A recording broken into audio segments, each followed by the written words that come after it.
know again certain that I do use that I've worked. Like, yeah, so whenever I want to do something for America, so I'm just downloading them now. Okay. After you changed your region, are you in the United States region of the App Store? And he wouldn't let me change it. He wouldn't let me change my app in the iPhone. He wouldn't let me change it for some reason. So, but like I said, I know another app which I know I can use. I know I can back into America. And they will give me if I just pick them 50 cents.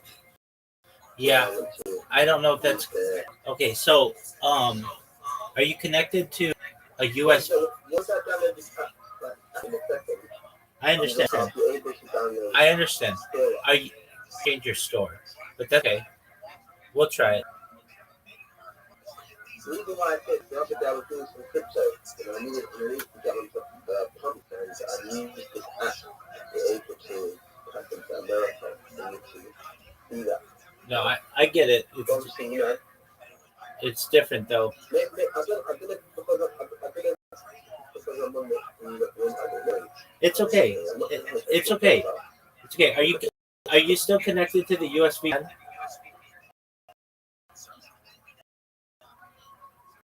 Yes, I will be in 2 minutes. Okay.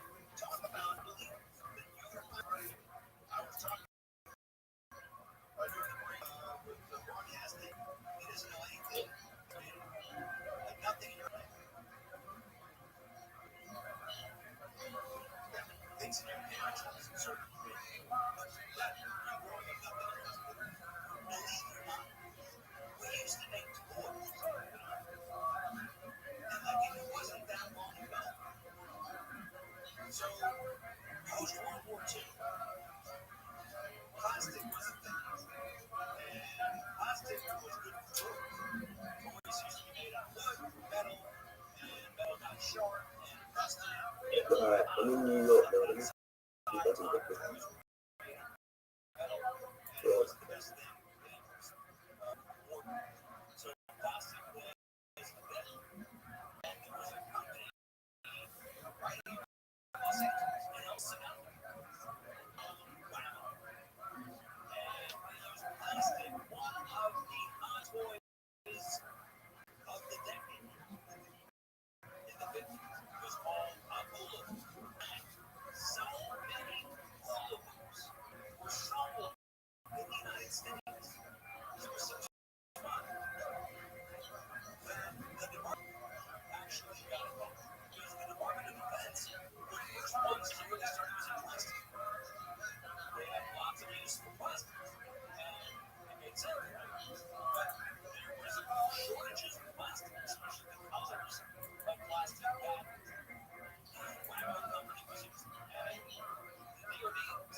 Do you have Instagram? I do. Okay, go to Instagram. It's fine. Go to. It's fine for right now. Just go to Instagram.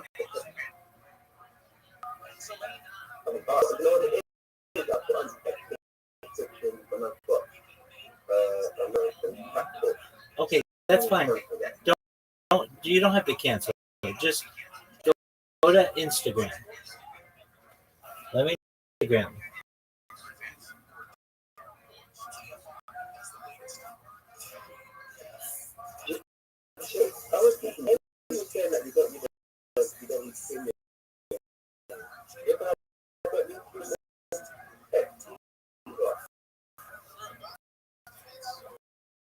I don't think you do. I don't think you do.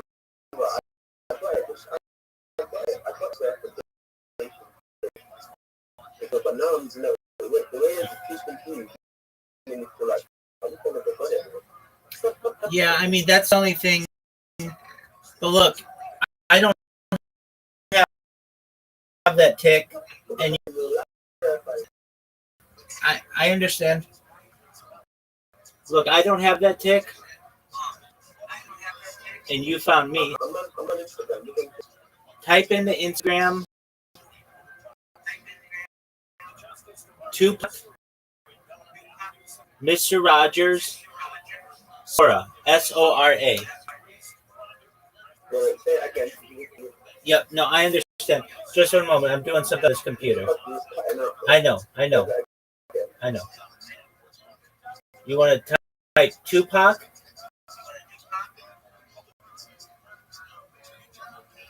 Just for a moment. It's not your fault. It's my fault. A moment. Okay, I want you to type Tupac, Sora, Soa. Yeah, it's Tupac. Mr. Rogers, Mrrogers. Yeah. Sora, Sora.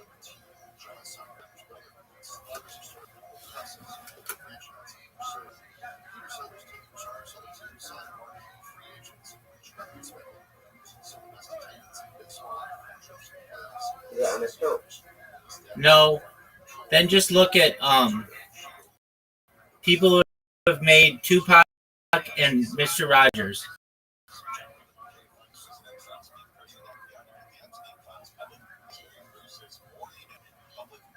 Is that one word?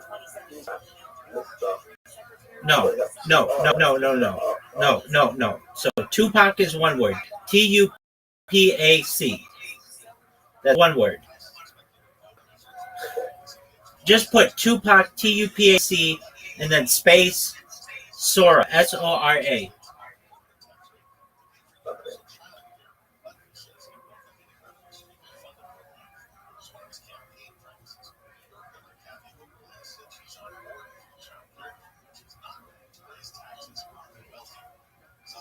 Okay, yeah.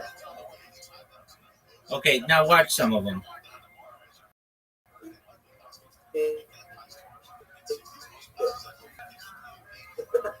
Oh, shit, that's it. That's it. Bob Marley on that.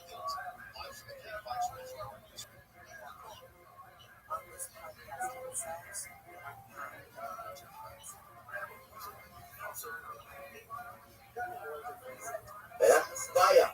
I need to get on that solar. I told you, dude.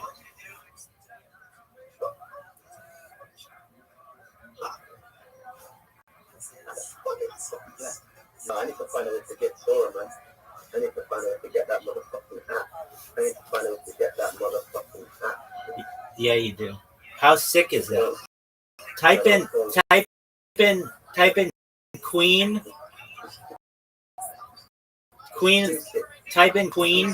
Type in Queen. Queen, and then Sora. A ton of them for Queen Elizabeth. They really don't have. You're not allowed to do it with living people. but they're allowing you to do it with dead people, and it's hilarious. It's amazing how good it is.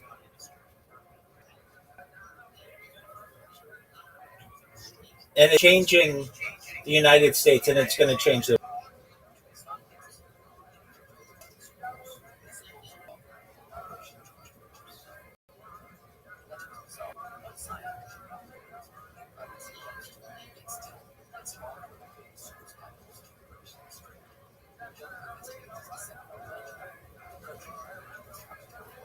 So, like, type in Queen Elizabeth Sora into Instagram.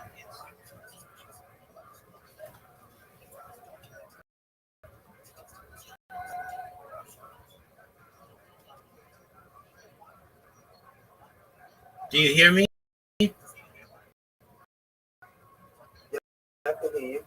Okay, type in Queen Elizabeth Sora into Instagram.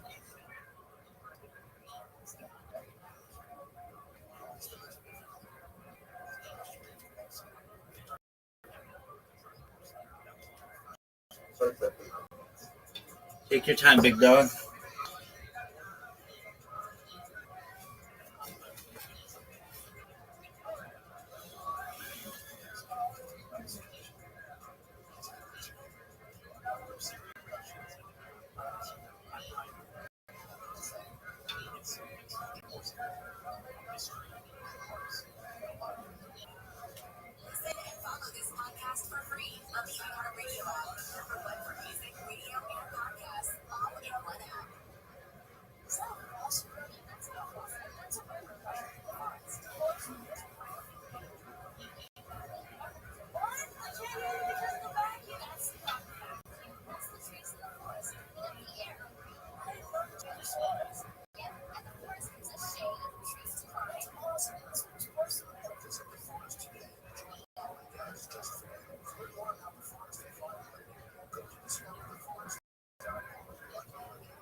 Did you type in Elizabeth Sora?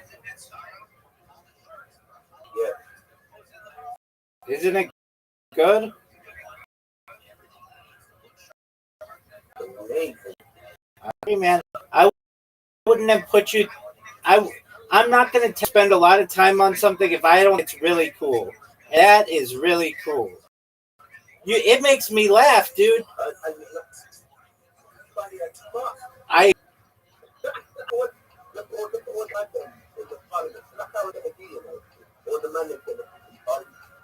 Because we are the king's children. You're going to be outside Parliament like idiots trying to be running our fucking Parliament. Foreign entities, foreign this and send off our foreign this and send off all our buildings, you know, plunderizing the land, plunderizing the crown. It's ridiculous. It's got crazy enough. It's crazy.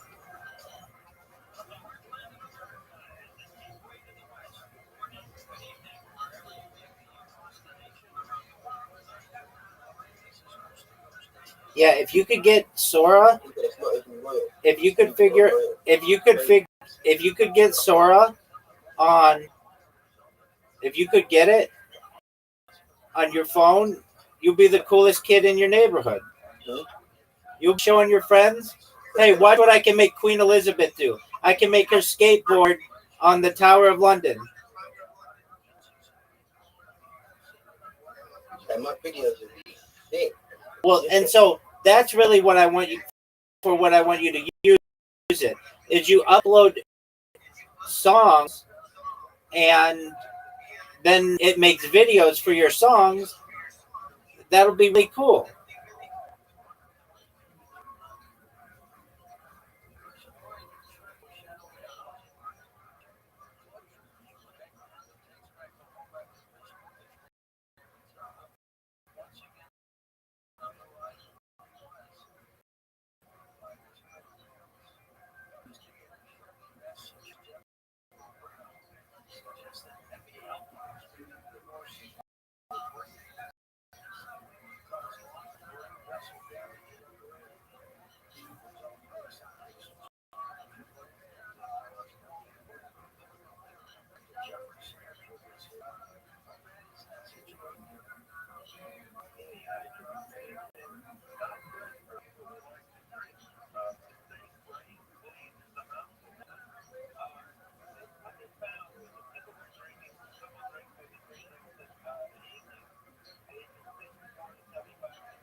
Can you hear me?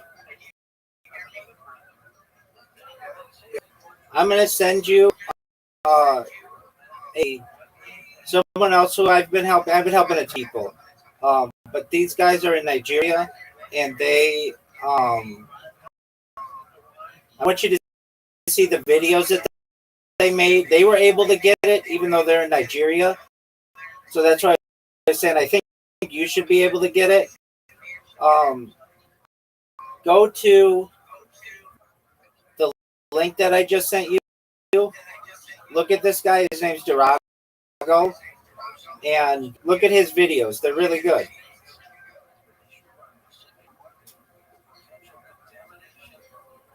Cool. They're clean, and they just tell you about what he does. Web3.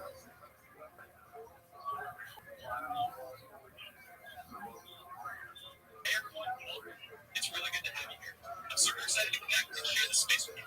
This isn't just another page. It's a movement for creativity, innovation, and Web. Hey, I'm Duraga. Think of Web3 as the internet you actually own. Your data, your creations, your rules. Fast, open, and decentralized. The future isn't coming. It's here. Hey, I'm Duraga. Imagine an internet where you're in control of your identity, your life, your connections. That's Web3. Fast, open, and decentralized. The future is yours to explore. Hey, I'm the type that sees the world with the next upgrade. Web3, AI, digital freedom. I don't just follow trends, I build them. Welcome to the... Hey everyone, welcome. It's really good to have you here. I'm super excited to connect and share this space with you. This isn't just another page, it's a movement with creativity, innovation, and Web3 energy collide. Here we explore how to... Hey everyone. Hey, I'm Durago. Web3 is more than tech. It's a new way to own your digital life, connect directly, and create real value. The future is decentralized, fast, and full of possibilities. Let's dive in. Hey, I'm Durago. Web3 is about putting power back in your hands. Your identity, your assets, your opportunities. The internet is evolving fast, and the future is decentralized. Let's build it. Hey, I'm Durago. Web3 is where the internet gets personal. You own your data, control your identity, and connect directly with opportunities. It's fast, smart, and decentralized. Hey, I'm Rabbi. Just tech. It's a chance to own your future, connect directly with opportunities, and create without limits. Fast, smart, and decentralized. Let's dive into it. Hey, I'm Durago. Web3 puts you in the driver's seat. Your identity, your assets, your growth. It's decentralized, fast, and full of possibilities. The future is yours. Hey, I'm Durago.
Duke, were you able to watch those videos?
Hey, Rabbi.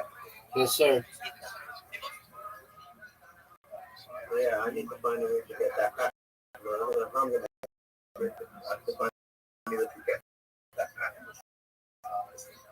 Yes, you do. I'm gonna have to, play around with my app store. There's ways for me to get into the change so VPN. So it's not working. Maybe I've got to put my address in all that stuff as well. Okay, so why don't you just put... Stop. Why don't you just put in an address? No, I just got an American address. Who cares? Just put some... And an American number. It doesn't require you to put in an American telephone number. Seriously, whenever I go to the settings, actual settings, and I put my Just put any American address. Put 1600 Pennsylvania Avenue. That's the house.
Thank you so much for the opportunity. When possible, may I please share my project?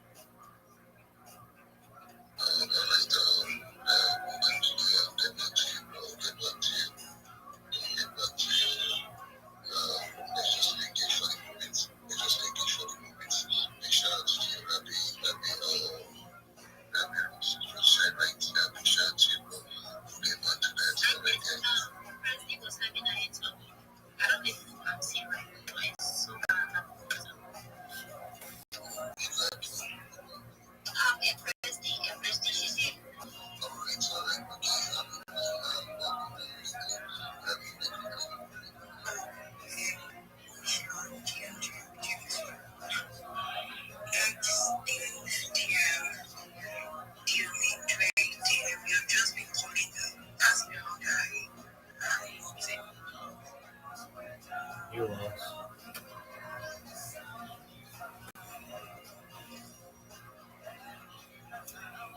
And he says, I want to be in Eretz Yisrael, and it's automatically transported to Eretz Yisrael. So Allah has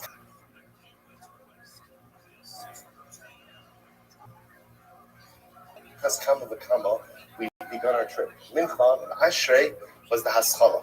Ashrei was the beginning of the journey. And what a way to begin the journey. Ashrei Yoshevei Deisaka. Praiseworthy are those who sit in Yom HaKadosh. Then we're going to sit for a bit in this home of the Ribbono Shel Olam. Then we're going to be sitting for a very long time. That Emirat Hashem in different mediums. But all of it on our way to Eretz Yisrael, Emirat Hashem. And again, we begin this beautiful journey with Gemara, with Torah, with Ribbono Shel Olam. So with that, let us begin. Today's daf is, well, tomorrow's daf. Tuesday's daf is Samach Gimel. We left off today on the bottom of Samach Beis Mevei 62b. I realized that I left off like about 2 lines from before the actual end of the sugya, picking up 4 lines up from the bottom. Rabbi Yochanan goes according to his reason. Rabbi Yochanan says, the Lomoki Masnisa Reisha Dachad Taima. Rabbi Yochanan himself would like to establish a Raisa in 2 different opinions. Then Rabbi Yochanan says, Man in the Targim Lichodis Aviva Dechad Taima. Whoever could interpret for me the Raisa, the Mishnah I should say, of Chovis. Now we're not going to get into this, but Rashi is actually a fascinating case. Rashi deals with this case. This is where I deposit a barrel for Reuben. And Reuben goes ahead and moves it. So what happens if again during the course of moving it, so something happens to the barrel? So there's a whole discussion about what's the level of liability. Well, it depends. Is Reuben moving it for his own purposes? Is he moving it for the barrel's purposes? So there's a whole discussion. But the point is that Rabbi Yochanan does not like establishing a business. Rabbi Yochanan said, whoever could interpret for me the entire Mishnah of Chavis, in accordance with one opinion, I will carry his items to the bathhouse. Now, carrying someone's items to the bathhouse is like a form of sheeple, like a form of servitude. Right? So that's like essentially, if you go ahead and you answer something, you'll see your doctor. Okay, good. So let's go back there. Gufa, the Gemara says, Gufa. Amar, top of something, 63a. Amar Yami.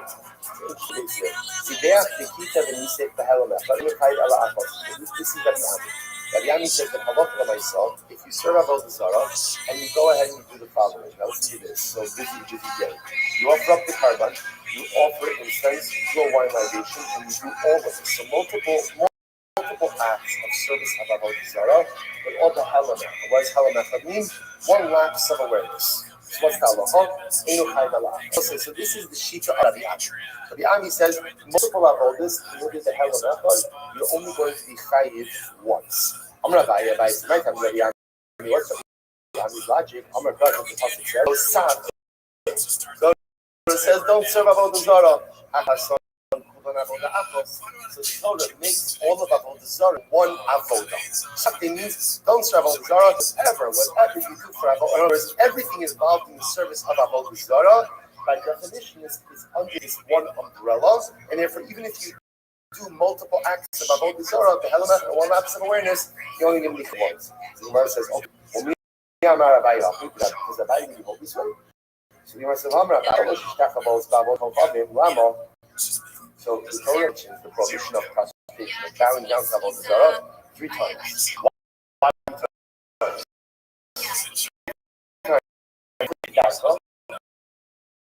So 1 ultimately is Kedaka. What does that mean? I'm not allowed to bow down to Zarah when that is the normal way. It's called Kedaka. Ba'afas Shalom Kedaka. What's Shalom Kedaka? So it's an interesting forms of idol worship. Even if it is not the prescribed way to worship an idol. So for example, let's say you have a particular avodah zarah, and the way to worship the avodah zarah, let's say, is to definitely on it. Right? It's not so crazy. After all, that's hard. Right? Halacha l'maisa says you go ahead and let's say you bow down, you're still doing the chayiv. Still doing chayiv. Right? Why? Because bowing down is considered a normative act of worship. So if you bow down to the idol, even though that's not the go ahead and serve the idol, going to be chayiv. The achos is to create individual obligation or liability. We saw this in yesterday. Right? That even if you go ahead and worship avodah zarah multiple ways, you're chayiv for each type of worship. Okay, that's what Gemara says. So the point over here is that by disagrees with Rabbi Yami. So the Gemara says, Rabbi Yami covered No, Abayi was espousing this idea in accordance with Rabbi Ami, but Abayi himself does not hold it. So this is interesting. So I just want to point out interesting over here. Rabbi is of the opinion that if you perform multiple acts of avodah zarah service in 1 lapse, you only tie it once. Rabbi Abaye, on the other hand, holds that Allah Chalamaysa Chayiv for each individual. Okay, let's keep that focus in there. Ufa says, Amr Abaye, Shalosh Shkachavos, Bavos, Bachavim Ramo. So why does the class mention the prohibition of prostration 3 times when it comes to Avodah Zarah, which the Gemara says, I'll tell you why. Achas Kedarko. One is to teach about the prohibition when that is the normal way to worship the Avodah Zarah. The Achas Shalot. One is to prohibit the Shkachavah, prostration even when it's not the normal way to worship the Avodah Zarah. The Achas the Chalei, and one to distinguish, create distinguished liability. The Achas the Chalei. So the Gemara says, 1 second. Lekedarko. We learn out Kedarka, the idea that you're not allowed to work without that item, that is the normal form of worship. We learn that out from a different. I just want to point out the Yakukala are ridiculously amazing and living. I gotta talk to this. I see like a lot of weird expressions about like, is this it? Is this what we're doing for the next together? So first, you know the great part of being is the part that you love people. It doesn't really matter what you're doing.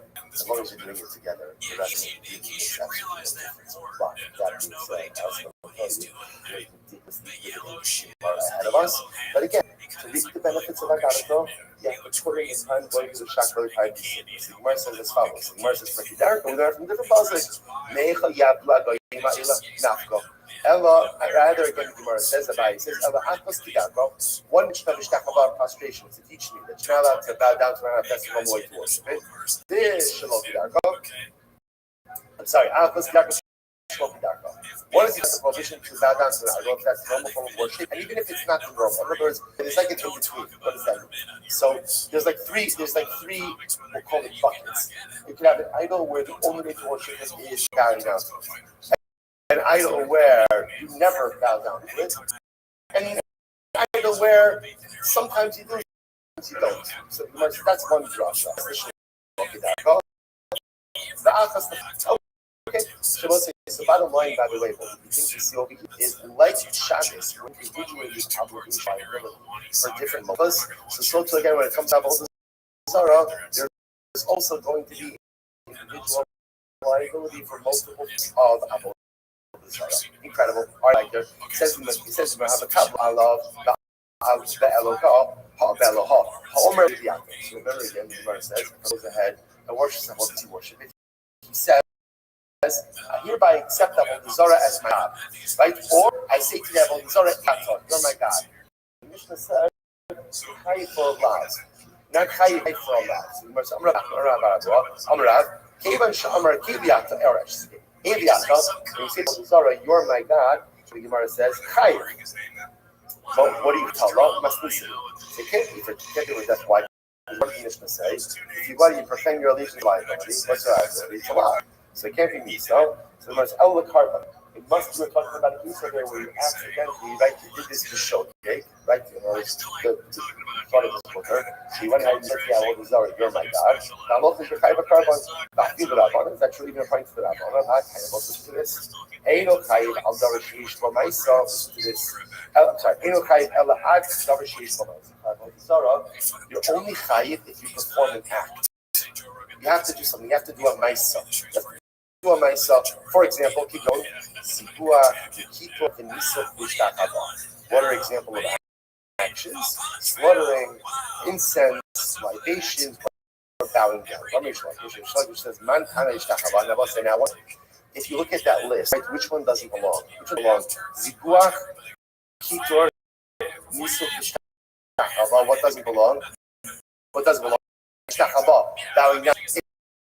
It's a shtick myself. It's not really a myself. Like, in other words, slaughtering is myself, right? Libationizing, is a myself, right? Incense is a myself. All of these things are actions. But ishtachava, ultimately, again, going ahead and bowing down, Pashtus is not a myself. So who says that ishtachava? Who says that bowing is a myself? Rabbi Akiva, Damar, Lo. But nice cloud. Must be Akiva. Oh, that you're tired. You don't type Avodah Zarah. Even now, what I mean. Now that's tremendous because if you hold it, if I for Avodah even without a Maisa, then what does that mean? That means even if a person says, Iliatom, Avodah you're my God, that there would be liability for that. You should do this. So again, if a kiva is the disputant, and he's saying that Avodah doesn't require a Maisa, the Rabbanon must be saying that Avodah does require a Maisa, to which the Gemara says, no, Kika Amarav Nami Rabbi Akiva Kama. And after Rabbi is saying Rabbi Akiva Pshita. Hainu Megadif. So according to Rabbi Akiva, so we'll say, so obviously again, you don't need a Maisa for Avodah Zarah. Where does he learn that out from? Megadif. What's Megadif? Megadif is the blasphemer. What is blasphemy comprised of? What is it comprised of? Speech. Speech. Right? And halacha l'maisa again is liability. Gemara says, Mal Tema, what would you have thought? Mal Tema, Ad Kan Lo Mechayv Rabbi Akiva Karban, Ella V'Megadif. I might have thought ultimately again that maybe Rabbi Akiva would only be Rabbi in a case of Megadif. Megadif is different. Why is Megadif different? Because Megadif itself has charis written into it. Has it written into it. So the Gemara says, "Below Sivkei charis," but most of it over here where it doesn't say charis, right? By where a person says Iliyasa, Emo. I might have thought that maybe there's not a holy God liability for such an act. Lord, the ishi is switched. By Shtachululo, Izbachulo, Tayomulo. So we'll say this is Shikas Rabbi. This is really dramatic. Rabbi Akiva holds it Allah, my son. One is Chai for Avodah Zarah, even without a Maisa. Even without a Maisa. Which means what? First it goes up and says, Iliato, you're my God. Allah, Rabbi Akiva says, that's Avodah Zarah. And that's tremendous, because that's a contradistinction to the Rabbanon. Right? Because the Rabbanon will say that you need a mice. What's the point of that? It's Rabbi Akiva that says. Rabbi Akiva is the one who holds that halacha l'maisa, even the smallest action in the realm of spirituality, has the most dramatic impact. Right? Rabbi Akiva was the equal. But what did he see? Well, let's turn Rabbi Akiva around. Alright, so let's say so let's turn again. What's turning Rabbi Akiva around? What's turning him around? Right? Is the drop of water. Rabbi Akiva was one who discovered that the smallest drop makes an impact. So I will say, remember again, whatever is true in the realm of positivity is also true in the realm of negativity. If a drop of Kedusha could fundamentally transform a person, then a drop of Avodah Zarah gives Chas Shalom fundamentally. In other words, energy is energy, and it impacts the person. People said a drop, the smallest influence, can have the most dramatic impact. If a drop of water can transform you from an ignorant shepherd to a godly Hadar, then unfortunately, again, even a broken statement of Avodah Zarah, take the high Hashem and bring it to the lowest of below. It's incredible. I'll say great tomorrow. The Molly Vav Shebehafa is Chaybu Rishaim Shal Yisrael Kuliyah. So it says it's very interesting. So, okay, so remember again, Klal Yisrael said when they built the Egel, right? Elo Latafa Yisrael, Asher Ha'alucha Me'eretz Yisrael. Now, interestingly enough, Ha'alucha is plural, right? They brought you up. So Rabbi Yochanan says something very interesting. Let's listen to this. So you read this phrase, right? Literally translated, these are the gods that brought you up on the side. We'll say no, not here. Essentially what the Yidden is Klal Yisrael and the eight brought you up. And Rabbi Yochanan essentially says Baruch Hashem made it plural. Had a world place would have been destroyed. What does that mean? Rabbi Yochanan being the means, as much as they are worshipping Avodah Zarah, at least what did they do? What did they do?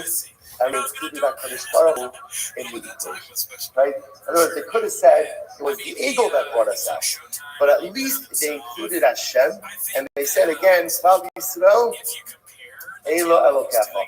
It was like Kadosh Baruch Hu and this eagle that brought us out. So at least they included that Kadosh Baruch Hu in the equation. That was at least the saving grace for Klal Yisrael. So the Gemara says, Amalo Rishina Yochai. Rashbi says, what? Halvalo Chalon Shakim Shem. If a person goes ahead and includes that Kadosh Baruch Hu together with an Avodah Zarah, literally again they're uprooting from the world. It's even worse. It's even worse. To include, see, Let's say here's what's incredible. If you're an Oved Avodah Zarah, what is the upside of being an Oved Avodah Zarah? But what is the upside of being an Oved Avodah Zarah? What's the upside? The upside is you chose a team. Choose the team. Choose the team. Be decisive. Right? Cast your lot with someone. The worst thing, I will say, the worst thing that cannot be ideal against Chashayon worship is as must can post him as faith. How long are you going to straddle the fence? If you straddle the fence, you can't do anything, right? If it's like it's like the big LLC, the big everything for everyone. If you're everything for everyone, you are nothing for no one. You can't make everyone happy. You can't. I'm loving it. By the way, I want to point out something incredible. Right? Avinu was one who had the 10 birthdays on all four sides. It's incredible. Avinu was unique personality. Right? Everyone else, if you want to build something, you can't be everything for everyone. It's just not the way that it works. You can be some things for someone, but you gotta represent something. Represent something. Incredible. Again, Rabbi Shimon Bar Yochai says, no. Essentially, polytheism, including the prophet of Avodah Zarah, that's a disaster. That's a disaster. At least Avodah Zarah, you've chosen a team. You've chosen the wrong team, but hopefully you could go ahead and maybe make a fact afterwards. Sounds really crazy. Which the Gemara says, so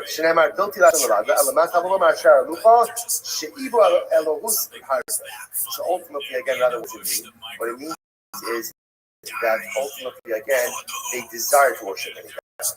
So again, they didn't actually worship many gods, they desire to worship many gods. Okay, so let's say here, the fundamentals of and Rashbi. Rabbi Yochanan praised the cross because at least they never fully abandoned the devotion. With the ego, they didn't fully abandon HaKadosh Baruch Hu. Ultimately, you're going to show by Yochai. This is what Yochai says. If you're going to be an Oved Avodah Zarah, do it. Do it. And be fully committed to it. Because life, also, you know what the worst meat in life is? The worst meat in life is being a non-committal person. When you lack commitment, by definition, you never gain traction in your life. Better to be it's going to sound strange, but just let it swirl around your mind a little bit. Here it is. Better to be committed to the wrong thing. Be committed to nothing. Because if you're committed to nothing, it means you have commitment. You lack commitment, you're zero. You're zero. You're not going to do anything in life. If you're committed to the wrong thing, you're committed to something, and you're cultivating the needs of means that when I get my act together, I'll finally go ahead and get on the right path. You know what else? You see this? Be the king. There it is. Seiv says, it is better to have a bad king and no king. Okay, you hear that? Why are you shocked? Because at least some leadership is better than no leadership. Like no leadership, no one's going anywhere. Right? No one's accomplishing anything. That leadership, okay, in the wrong direction, but at least with some movement, even in the wrong direction. Better than no movement. Don't say that's what we know for. Let's say, what's better? What's better? To see, or to ultimately flatline, be part of an episode. What's better? Yeah. Let's say the truth is, it's going to sound strange. Averos are better. I don't fill in the blank over here, right? I calm down. Right? Let's say, because at least at least again, they're in a direction. Now again, don't use the halacha, right? So we're speaking in theoretics. But at least I'm moving something. The worst thing in life is stagnation. All right, let's go back there. Again, a person hugs and kisses or sweets before, right? Yeah, that's a lie. That's a lie. It says the Gemara to me, Rabbi Lazar, Kulam Lokeh, Chutz Mehanod Bishmo, Vamatchayin Bishmo. So the Gemara says, Rabbi said it's following Rabbi Lazar. For all of these things, he gets, with the exception of, right, making a neder, making it in the name. If you need to cover it, there's she's not. Take practice. We're all together. And here, the Gemara says this. The Gemara says, Ultimately, again, so for every this, with the exception, ultimately, again, of making a neder in the name of the Avodah Zarah, or ultimately, again, making it up. Mekayim means a shvua. Shvua. So the Gemara says, the low lucky. So the Gemara says, why? Interestingly enough, why? Because taking and swearing is a lav she'in b'mais, right? It's a lav without an action associated with it. Haninami lav she'b'chlosim. The other ones also are a general lav. I'm not supposed to say a lav she'b'chlosim is a lav that is learned out from general statements. The general statement, so the Gemara says, lav she'b'chlosim Sanya. This is the behema called the Tzitzi Nafsha Shubalo Sasem. How do you know that if you eat from it before it's totally dead? I don't know how to spell. Word flailing. Thank you. Flailing, moving around. How do you know that Allah for the you're over a losas? Say Tamulomar Losoku Aladam. Interesting. Losoku Aladam, in other words, do not go ahead and even though the animal's dead, right? The shech is already. But when it's moving, it looks like it has life. Don't eat it. Losoku Aladam. Losoku Bashaladam.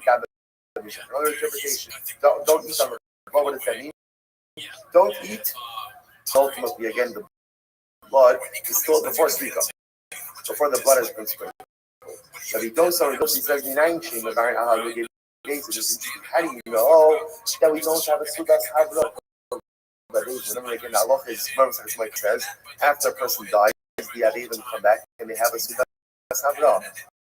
I'm from the community. So I know that Allah somebody is executed by Din. There is no Samalomar lo sofu aladam. So don't go ahead and suda after the blood has been spilled by days. Rabbi Kiva says, how do we know that it's Sanhedrin? Someone that they don't eat for the rest of the day. It's incredible. Rabbi Yochanan says, as far as I where do we know prohibition? Allah, about the right? The pasuk says lo soflu adam. Now, what is it? Let's take a look at Rashi. Rashi ben Sora, more last Rashi or last line. Lo onash el imkim is here the hefan is. So lo soflu adam lo soflu ilo shitagin Allah. Interesting. It's coming ben Sora Mora. Don't eat the type of meal or don't eat the type of food he executed about. So then Sora, says Sora, remember again, steals money to purchase meat or to drink wine. Allah is executed. So okay, fine. So the Gemara goes right here. The Gemara goes right. Okay. Good. I'm going to be having back here. I'm not going to look. You're not really looking at any of these things because it's a generalized law. And because I'm going to look at what's mean I know that generally only going to get Malchus is what? If you take it only by the name of the Avodah Zarah or you swear by the name of the Avodah. The Gemara says, my shanach, why not? Why don't you get Malchus for these other items? So how are they allowed to because it is considered to be a generalized law. And now you lav shema ma'isa. These other laws, lav shema ma'isa, to which the Gemara says, Rabbi Yehuda the Amar lav shema ma'isa local. The holes that a lot that don't have a ma'isa, you still get mal. That the Sanya of Simeon Torah says, do not leave the carbon until morning from the Pesach. The Gemara says, Torah comes to give up Hazmamit after the law. So I say, okay, how many days? Lomar she'in lokin Allah. The teacher says, don't get Malchus for this. Rabbi Yaakov says, Momen Hashem Zeh Elam Mishabed Lav She'in B'Maisa. Lav She'in B'Maisa ain't lokin Allah. So again, Rabbi Shimon says, no, Lav She'in B'Maisa. I'm sorry, Rabbi Yaakov says, it's lav without an action, and any lav without an action, you don't get Malchus. Well, so Rabbi Yehuda Savar lokin Allah. Rabbi Yehuda holds that you do get Malchus Lav She'in B'Maisa. So what's the fundamental machlok? Do you get Malchus for Lav She'in B'Maisa? Machlokes, Rabbi Yehuda and Rabbi Yaakov. It's a little mazel tov.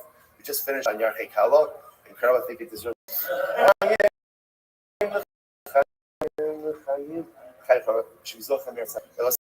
To really, it's such an opportunity, like to learn undistracted, to lose ourselves undistracted is not the skill. I mean, there is a schedule, but we're not going to stick to it. There's going to be so many different things that are happening over here. Just literally, again, to put your neshama in charge.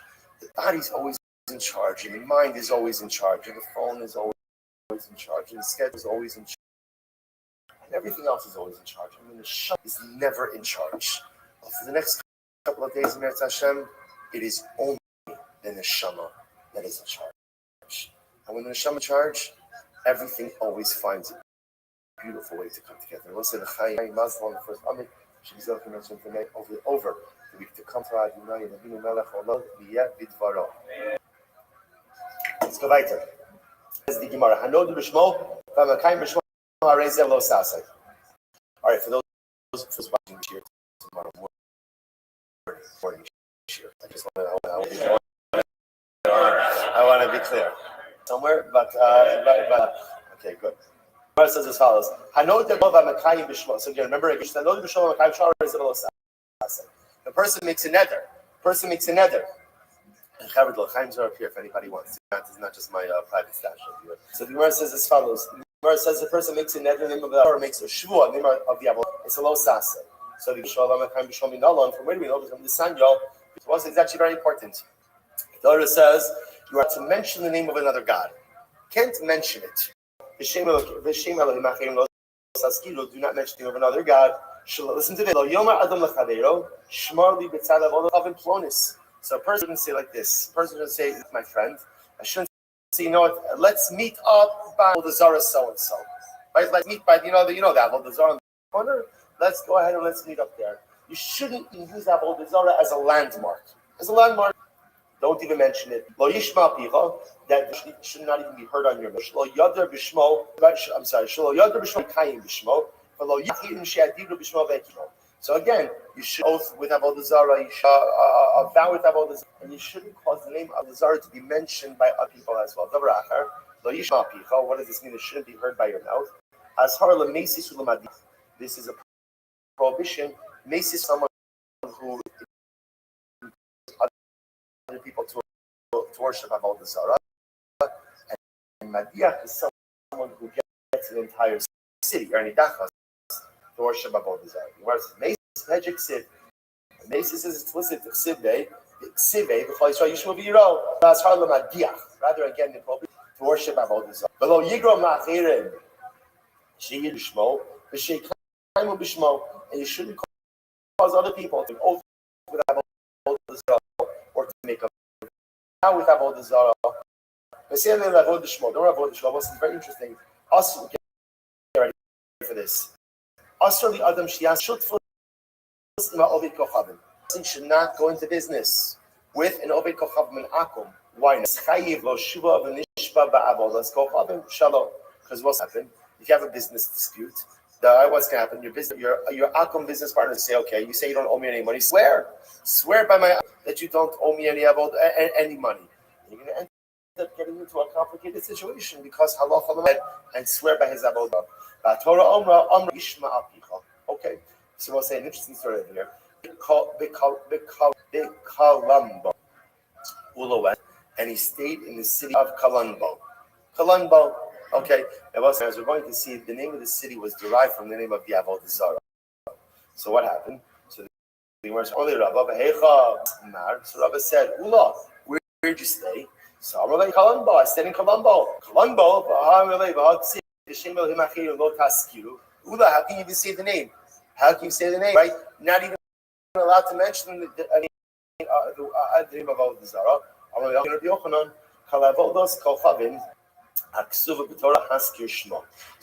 So he answered, any Avodah Zarah whose name is mentioned in the Torah, you're allowed to say it. So the Gemara says, 1 second, where's Kalambo Meshbah? But the Kara Baal Keres Nevo.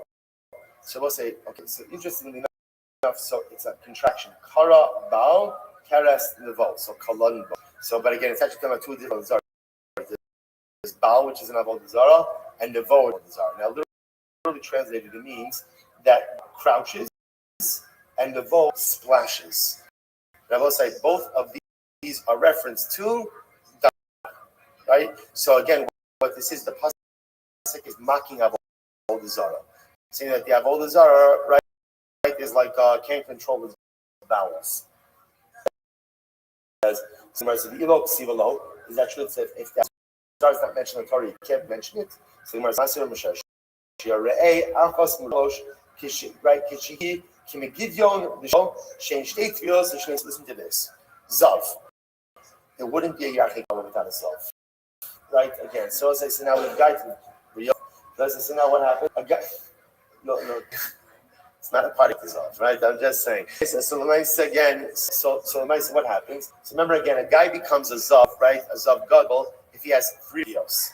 What happens? It's 1 riyah that's as long as 3 riyos. Not a good day, right? But so what happens now? How long 3 riyos? So the Gemara says, "Kimigidyon l'shilo." Now the gidyon is an avodah zarah. The amount of time it takes to go from which is the amount of time shein shtei tfilos, which is enough time to immerse twice and dry off twice. So it says harei zeh zav gomer.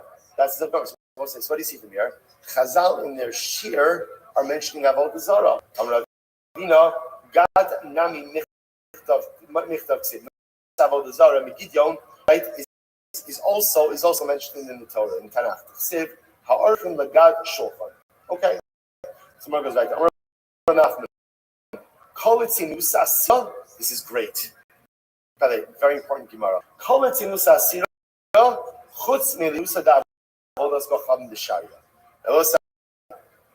Leitzanis is aser. Leitzanis is aser. Leitzanis is aser. I mean leitzanis. Isn't leitzanis? This means it's a little bit English word for leitzanis. Foolhardery, right? Levity. It's not levity, but it's just like a foolishness, like a foolish mockingkeit. Just like a frivolous foolishness mockingkeit, right? That so essentially what Leitzanis really is Leitzanis serious and make it not serious. Now that is a very serious thing, or that's a very significant transgression, and a significant flaw. Why? Because let's say, is there a room in life open around? Of course. And is there room even for levity or for a little lightness? Of course. But there also have to be things in life that are serious. And if a person, so unless is someone who can take anything that is serious and meaningful and important and totally just like make it into foolishness. So that's a problem. Because a person like that then doesn't. If you just follow it, just give him some time, restrictions are off, definitely give you a follow. So quickly we'll move on to the next speaker because we do have an important witness. So we're trying to do this as fast as possible. If you're here, if you haven't spoken, can you put your hand up? You have to mind, please. Yes, listen, I just want to say one thing. After the show, I'm going to do an after show where I just play music and you guys hear me clap around on my keyboard and engage, right? And engage. And so yesterday, I didn't think a lot of people would stay, so I just played the music really loud to the point where you couldn't even hear like me around, like the keyboard and stuff like that. But I noticed that you guys, not only did a small core of you stayed, but a lot of you came back, which was insane. And I had to stop the music, and I was like, dude, the show's over, go home. Like, what are you doing? And someone had to say, shut up, just play the music. So I was like, all right, okay, I guess this is a thing now. So, yeah, after this show, I'm going to do like maybe, I don't know, I really want to keep it short this time, like 15 to 30 minutes of just music and me working on my laptop, replying to all of you guys, all right? Because at this scale, it's not easy, man. I tell you what, those who haven't cracked like 2K or whatever, I used to think, what's the big deal? Just follow back, right? But when a bunch of you just bum rush me, it's, I gotta come up with like some kind of system because I'm getting in trouble. They're putting me in jail. So if you have any concerns about your follow backs or entry into my membership, my community, just please reach out to my DMs and I'll try my best to get back to you. If I can't let you in, the very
Solana just as a project or a couple of friends coming up one night going, dude, how can we build this out as something that can be funny, engaging, and be interesting, right? So came up with Chubby Chickens, and since then, like the rest is history. Like it's been a straight up journey that you just from the ground up built this thing, and yeah, I mean, really, there's nothing else that I'm probably doing.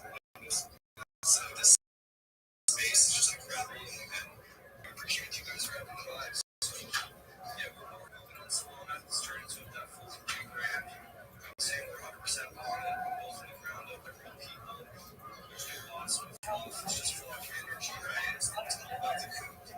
And, times are tough. You guys are in the trenches, and, we know how it is. We've been in the trenches for years, and, we built this thing, like I said, from nothing into something. We hit 150K market cap. We're back at 50K market cap, and it's just another day in the Solana ecosystem, right? It's just another day in crypto. I've launched these NFTs, like I'm saying, 31 at once.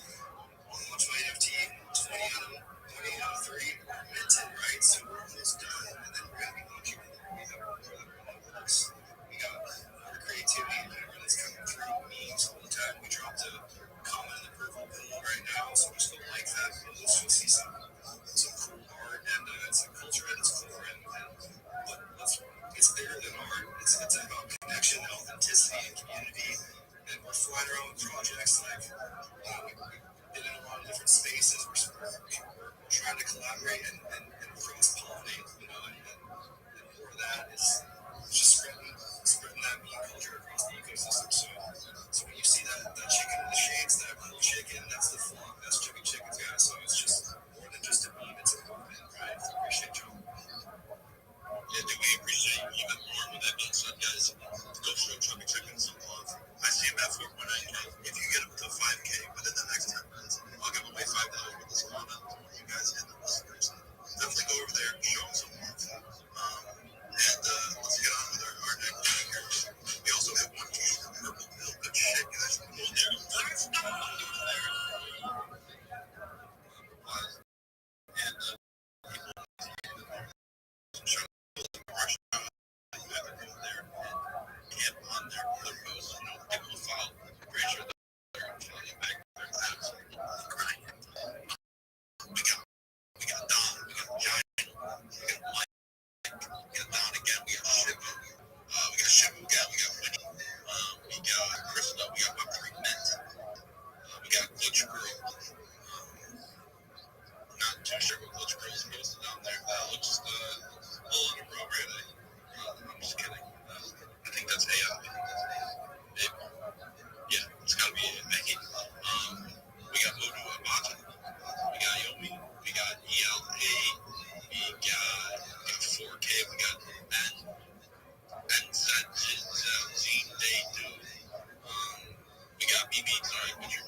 100% Casey, do you mind if I share my project and then potentially give some alpha? Thank you so much for the opportunity. If you don't know who I am, you will. I'm Rabbi Rothschild. I stream my life 27 days a week, 365 days a year for world peace. I've been doing so for more than 4 years. My streams go back to the pandemic. We've seen the death of a queen, the death of AI, the coronation of a king, and everything in between. This is a real-life Truman Show, a real-life Big Brother. This is a timeline or a time capsule of human accomplishment. In the 1990s, Bill Gates coined the phrase content is king, and I'm making it true today. I'm king of the internet. This is the biggest event in global history, and here is why. In 2018, The Economist magazine stated that data had overtaken petroleum as Earth's #1 resource. And I have more than any person ever, which is making me a very influential person. I'm going to go viral soon. And when I do, I want to make you, your friends, your family, all independently wealthy if you're not already. I want to make sure that you have generational wealth if you don't already. And most importantly, I want you to be able to charities and philanthropic organizations your own. I'm unlike any you will ever meet. I'm not live on one YouTube stream. I'm not live on two. I'm live on more than 20 simultaneous YouTubes 24 hours a day from 360 degrees. You can view my life. I even have a ceiling cam. In addition to my pinned post, I have a link there to all my YouTube streams. Additionally, I have a link tree there. I dare you to look at my link tree. Nobody else is going to dare you to look at their link tree, but I do. I want you to see how much social media I have. I have more social media than anyone, and content than anyone on earth. Additionally, there's a link there to my Discord. It's Discord/Rabbi. I'd be happy to speak with you hours a day.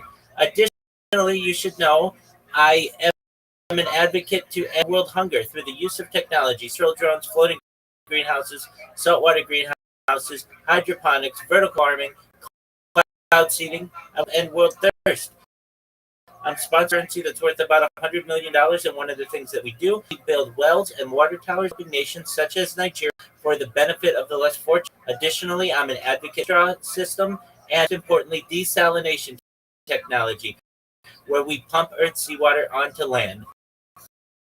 If you're a reply guy, if you are a web marketer, if a shiller or a raider, and you free coaching, if you want a free mentor, if you want a free friend, I'm your person. Send me a file, follow you back. I want you to know that these are open. I have a proven record of success in my professional life and in social media, and I want you to be able to glean some of the knowledge that I have for you. But most importantly, I want you to know that I'm here to support you both professionally and personally. I'm here to be a positive person in your world. I'm here to have an optimistic view on the future, and most importantly, I want to give people hope. And with that, I sincerely want to thank you for the opportunity to be able to share just a little bit of alpha. With anyone who wants to make more money on social media, all do. You're all Web3 marketers. You're all community managers. You're all moderators. Everybody wants to make more money. So here's the plan. First thing that you do, you can send me a DM. You join my Discord. I'm going to send you a message with the top 30 types of social media that are available to you. They're all free. Everything that I tell you, I don't want you spending any money. I only want to make you money, and I only want to give you money in the future. So what you're going to do is you're going to create social media accounts on all of the major platforms, including have Twitter, but YouTube, Instagram, TikTok, Reddit, everything from Blue Sky to Rumble and between. Once you have these created, we're going to populate those social media accounts using something known as Sora 2, which is ChatGPT's video generator. We're going to create simple videos that are to promote you and what you do, whether it is social promotion or moderation or graphic design, whatever it is you want to do. We're going to optimize your profile. We're going to optimize your profile picture so that it's attractive to clients. Then what we're going to do, just make them, but also market yourself with them, so that when you are making a meme, think that it's the creative mind behind it is you when they see that your handle or your link tree is in the bottom corner so that they may connect with you. Then I'm going to teach you how to clip spaces, a space such as this, where there's alpha being passed or a funny moment or something that is engaging. We're going to make sure that you are able to capture that. We're going to have you tag the host, tag the speakers. We're going to have teach how to use hashtags to be able to maximize your opportunities. I'm going to teach you how to get your shill down, how to get your elevator speed, how to get your pitch down. You to be able to have a 30-second pitch, a 60-second elevator pitch, and a 3-minute elevator pitch. Many times people come up here and they say GM to the host, GM to the co-host, GM to the audience, GM to the speakers. How is everybody? And that's fine. At least you're getting your name out there and you're telling people doing. But I want you to be able to go to anybody's space and say, "Gee, everyone, my name is XYZ, and I am the best marketer. My competition is going to be a reply guy. All of my competition is going to make a GM comment on you. All of my competition will like your post, and they're going to repost it." But that's where their job ends and their mind begins. Of course, I'm going to take your content and I'm going to post it across all of my. I have over 30 different accounts. I'm going to make sure that I make Reddit posts about your project. I'm going to make sure that I make talks of your project. I make Instagram reels on your project so that you get 30 times more people who are aping in project, 30 times more buying your NFT, 30 more people buying into your crypto, 30 times more impressions. And here's the kicker. I'm going to do it for the exact same. I'm 30 times better. Track record of success. Get word of mouth business.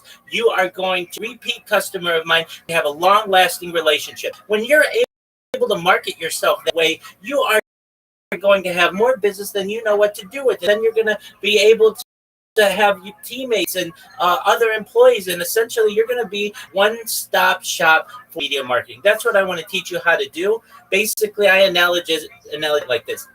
Social, whatever you're doing, marketing, it's digging for gold. And right now you all are digging for gold perhaps with one shovel, which is Twitter, one social media platform. I want you to have 30 different tools, 30 different social media platforms. That's 30 different shovels. It'll make you a much more efficient social media marketer, and it's going to make you more money in the end. And that's what my goal is, and that's what your goal should be as well.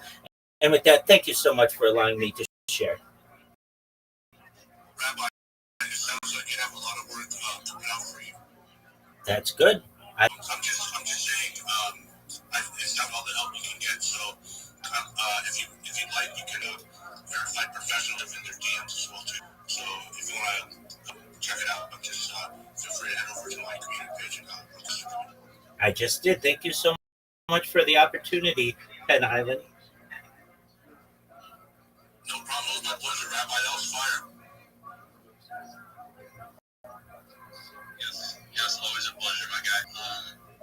Real quick before we go on to our next speaker, I just wanted to say, just have an extra 10 minutes to go over Chubby Chickens profile and hit the follow button. Once he hits 5K followers, we'll be giving away some swallow. So go over there, have been with him, engage with his post, drop him a follow. It's at 419K. I'm not sure the exact number, but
guys have parties as well. There's lucky other people come up here to do parties.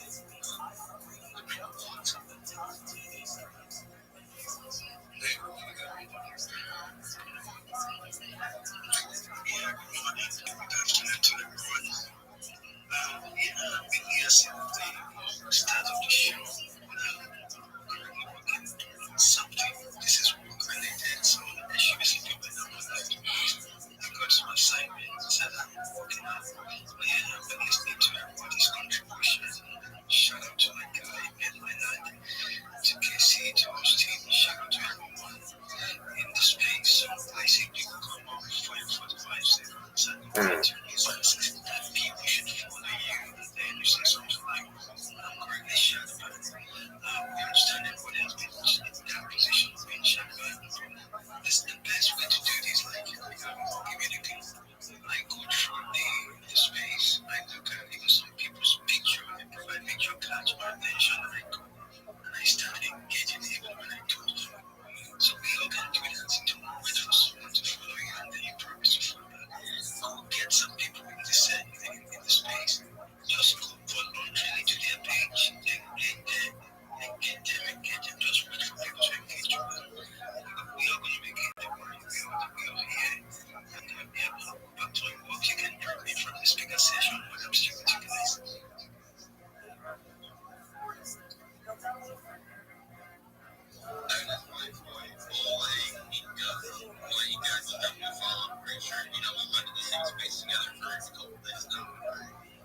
We have connected with some. If there's my follow, anybody else up here, make sure you guys are following me. And the other also if you follow that, right? If you guys want to come up here and speak, make sure you have follow as well. And with that being said, also follow Chubby Chickens. We're so close to 5K followers. And we're giving away some spot right here on this space. Let's get another speaker up here. I haven't heard of Max yet, brother. What is up, Max? How are you doing today?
GM, thank you for the opportunity, Mr. Nug.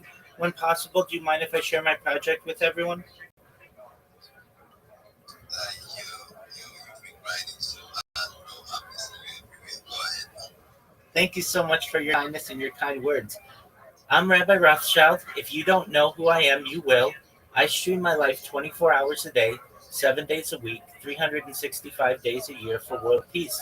I've been doing so since the pandemic. We've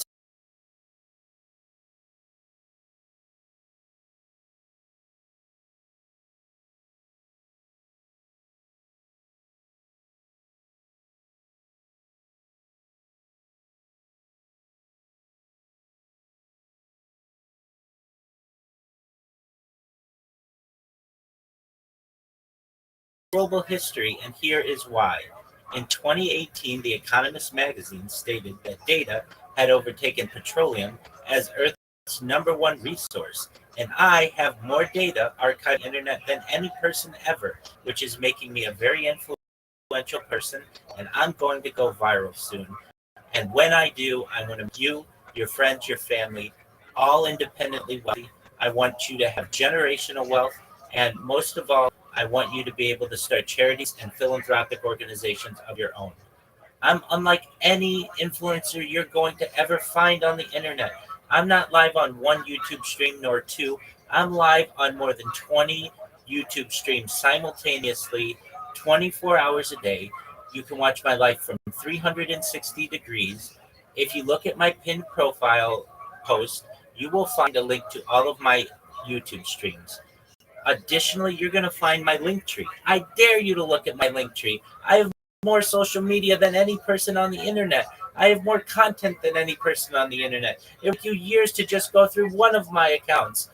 You should know as well, you're going to find a link to my Discord there. I'm live 24/7.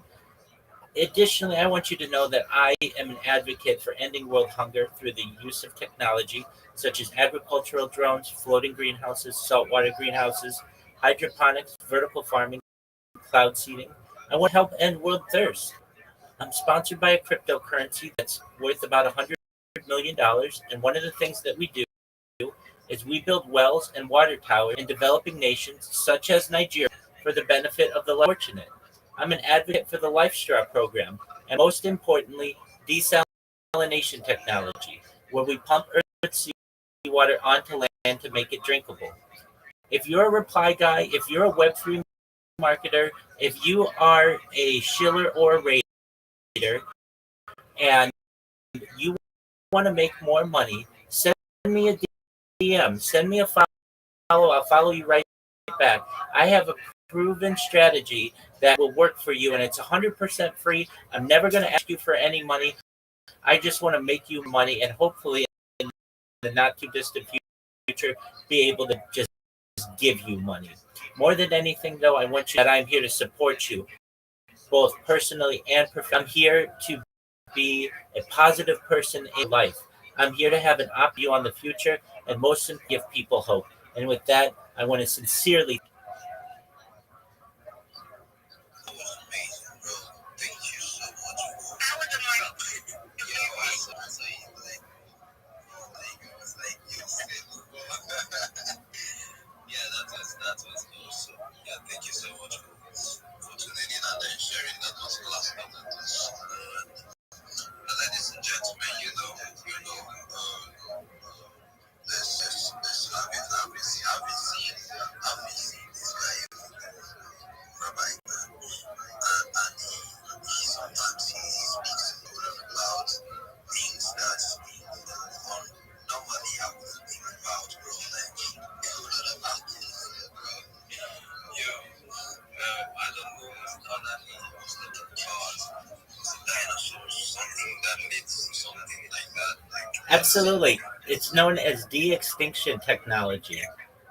yo, yeah, exactly. So it was mind blowing, bro, to see the extent of knowledge this guy has, bro. Like even other things. And yeah, happy to have you here as well. So you guys have heard it. You can DM him and then check out what he's got going on. And you could collaborate with. Make sure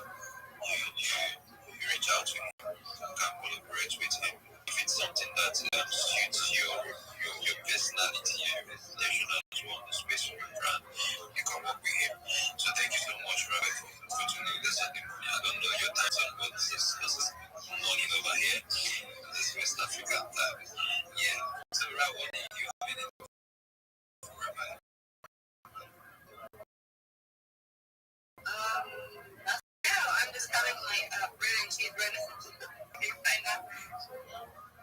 Thank you so much, bro. Let me quickly hear from Daniel. Daniel, what's good for you? Everybody in the house, GM, Xavier, our host, GM, Mr. Nog, Priceless, GM to you, and Messenger, GM to you, my bro. Well, it's morning hours. This is how we do it. You see your pals having a good time, enjoy them, you vibe with them. That's the culture in Web3. So yes, we have a Web3 chill and shield followers and out for money. But personally, I'm over the mic session so I can spill out my mind and give out the 2 cents that I got for all of you here. I know it's already out there on the TL. It might not be a new update for most of you, but to so many people, I believe it's going to be a new update here. Many have not sure what my name is currently building, but yes, I'm coming up to speak on behalf of them on this space. My name is the Age Blockchain, and they are coming up with a new kind of narrative in the Web3 ecosystem. So yes, I'm a believer of what the whole thing is building. So I feel since it is a shared space, I should talk about what I'm currently exploring. So you guys can also know that yes, something is happening here, and their mission is expanding, and they are targeting 2026 to do big things.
You could also just create a new Google account in Google Play and use a USA VPN.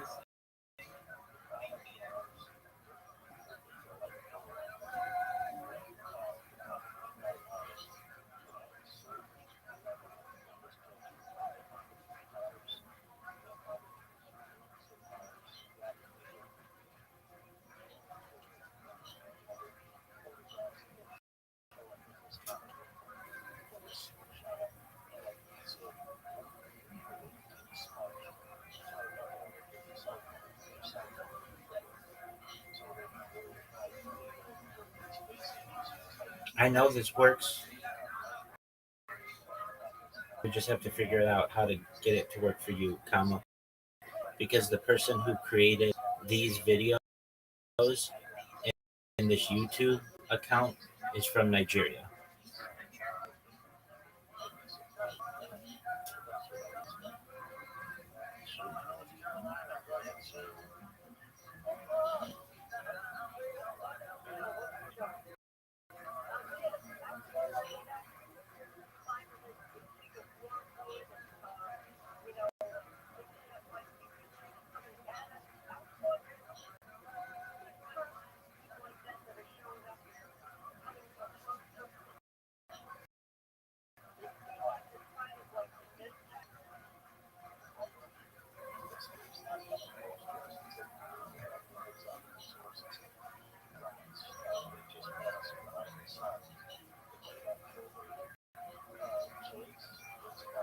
$755. Great. Road to 1,000.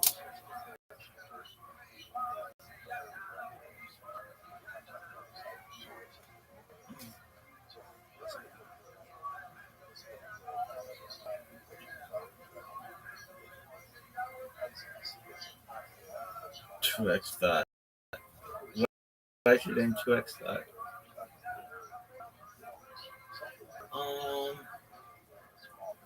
It's like double thought. That hoe over there, that's a back and forth. That's that hoe over there, over here, baby. I'm double that. Whatever there's doing, I'm doing double that. That's hilarious shit.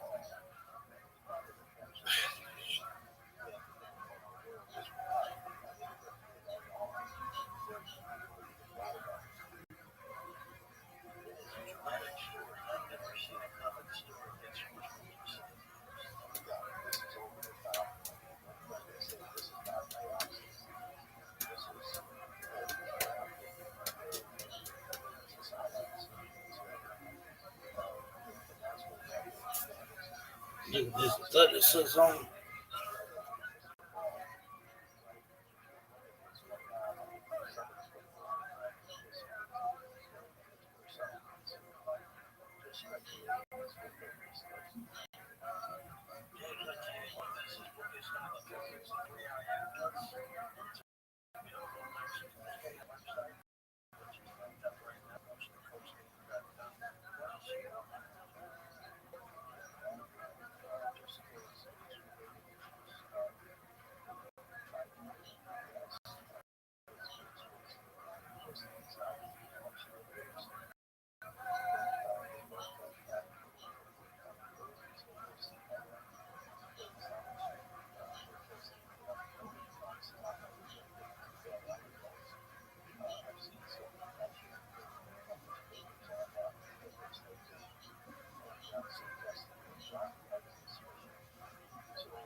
Yo, oh, you fucked up. And let you appeal. Appeal, dog. If you appeal, I'll let you back. I'll let you talk again.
have a respect for certain things. The Gemara says you can't do it.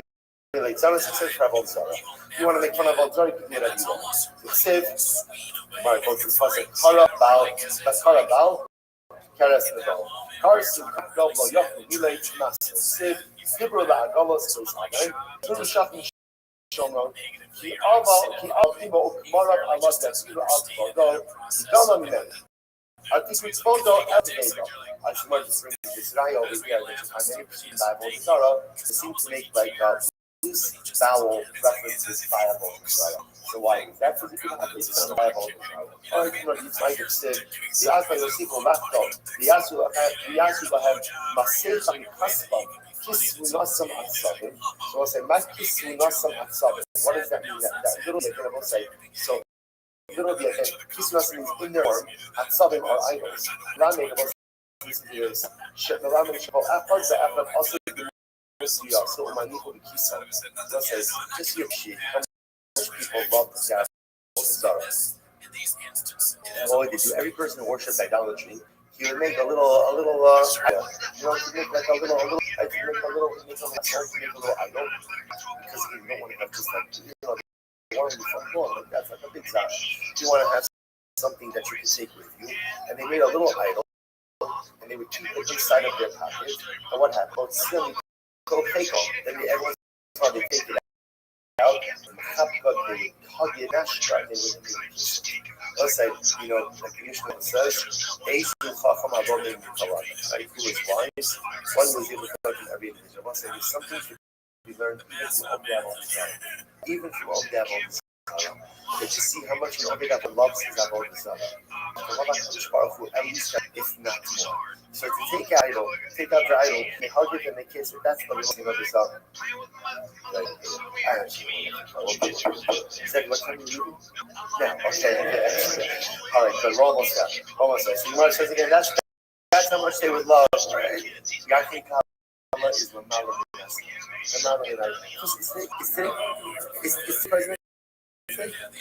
There's no traffic. Fine. So we're going to do what? No traffic. This is your first one. Gemara says like this. Mike is going to tell me good. Gemara says like, Bishad Zohar B'Tol is good. So Gemara says, My Zohar My Zohar Adam Adolin Yishkud. What does it mean when it says literally again? Those Zohar Adam Adolin, those who literally again, now since we'll see how to read this process, but Zohar Adam, men who serve or men who offer up the Adolins, right, the calves, kiss them. What does this mean? This is very interesting. I'm going to be stuck. The day that the army, Shem Shasar, let's listen to this. The people, the clergy, very smart. Let's say, right? Everybody has to follow this. Alright, right? It doesn't matter what denomination of clergy you are. Everybody has to follow this. So we have all these are clergy. We have this what they name about moments. So they would go ahead. Who's the kfir? Who are the rich guys? Right in the community. They would starve the calves. Wouldn't feed the calves. But also the most asagin so what would happen? Then they would make a picture of the kfirim and by the trough. The calf, right? So they would keep the calves a little bit deep. And when the calves a little bit deep, they would come to the trough. And in the trough, they would see a picture of the kfir. So they associated the picture of the kfir with food. Okay? Then what would happen? The clergy, right, would then let the calves loose. What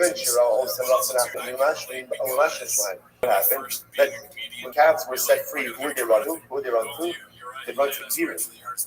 To the rich guys. And then what happened? Like the priests of the Avodah Zarah would take the Kfirim, only though, that's called and by the way, the calves of the Avodah Zarah. So what would the priest say? This is all you see. Look, he's coming up to you. Nestlin. Good. Right, Nestlin. Right? Either. Nestling and Nuzzling. Right. Next to you. So you see Mamish the Avodah Zarah next to you. Avodah Zarah loves you. Right? Yavo Yizbach Atzmo love. And when the Avodah Zarah loves you so much, there's only one thing you should do, which is offer yourself up to the Avodah Zarah. Now, of course, what happens after they engage in self-sacrifice, who owns their property? The Avodah Zarah. So they're clergy of the Avodah Zarah are very sneaky in this way that they appropriated the assets of people. It's incredible. But then it shouldn't say the people who serve will kiss the calves. Rather, it should say the calves will kiss the people who offer themselves up. Level of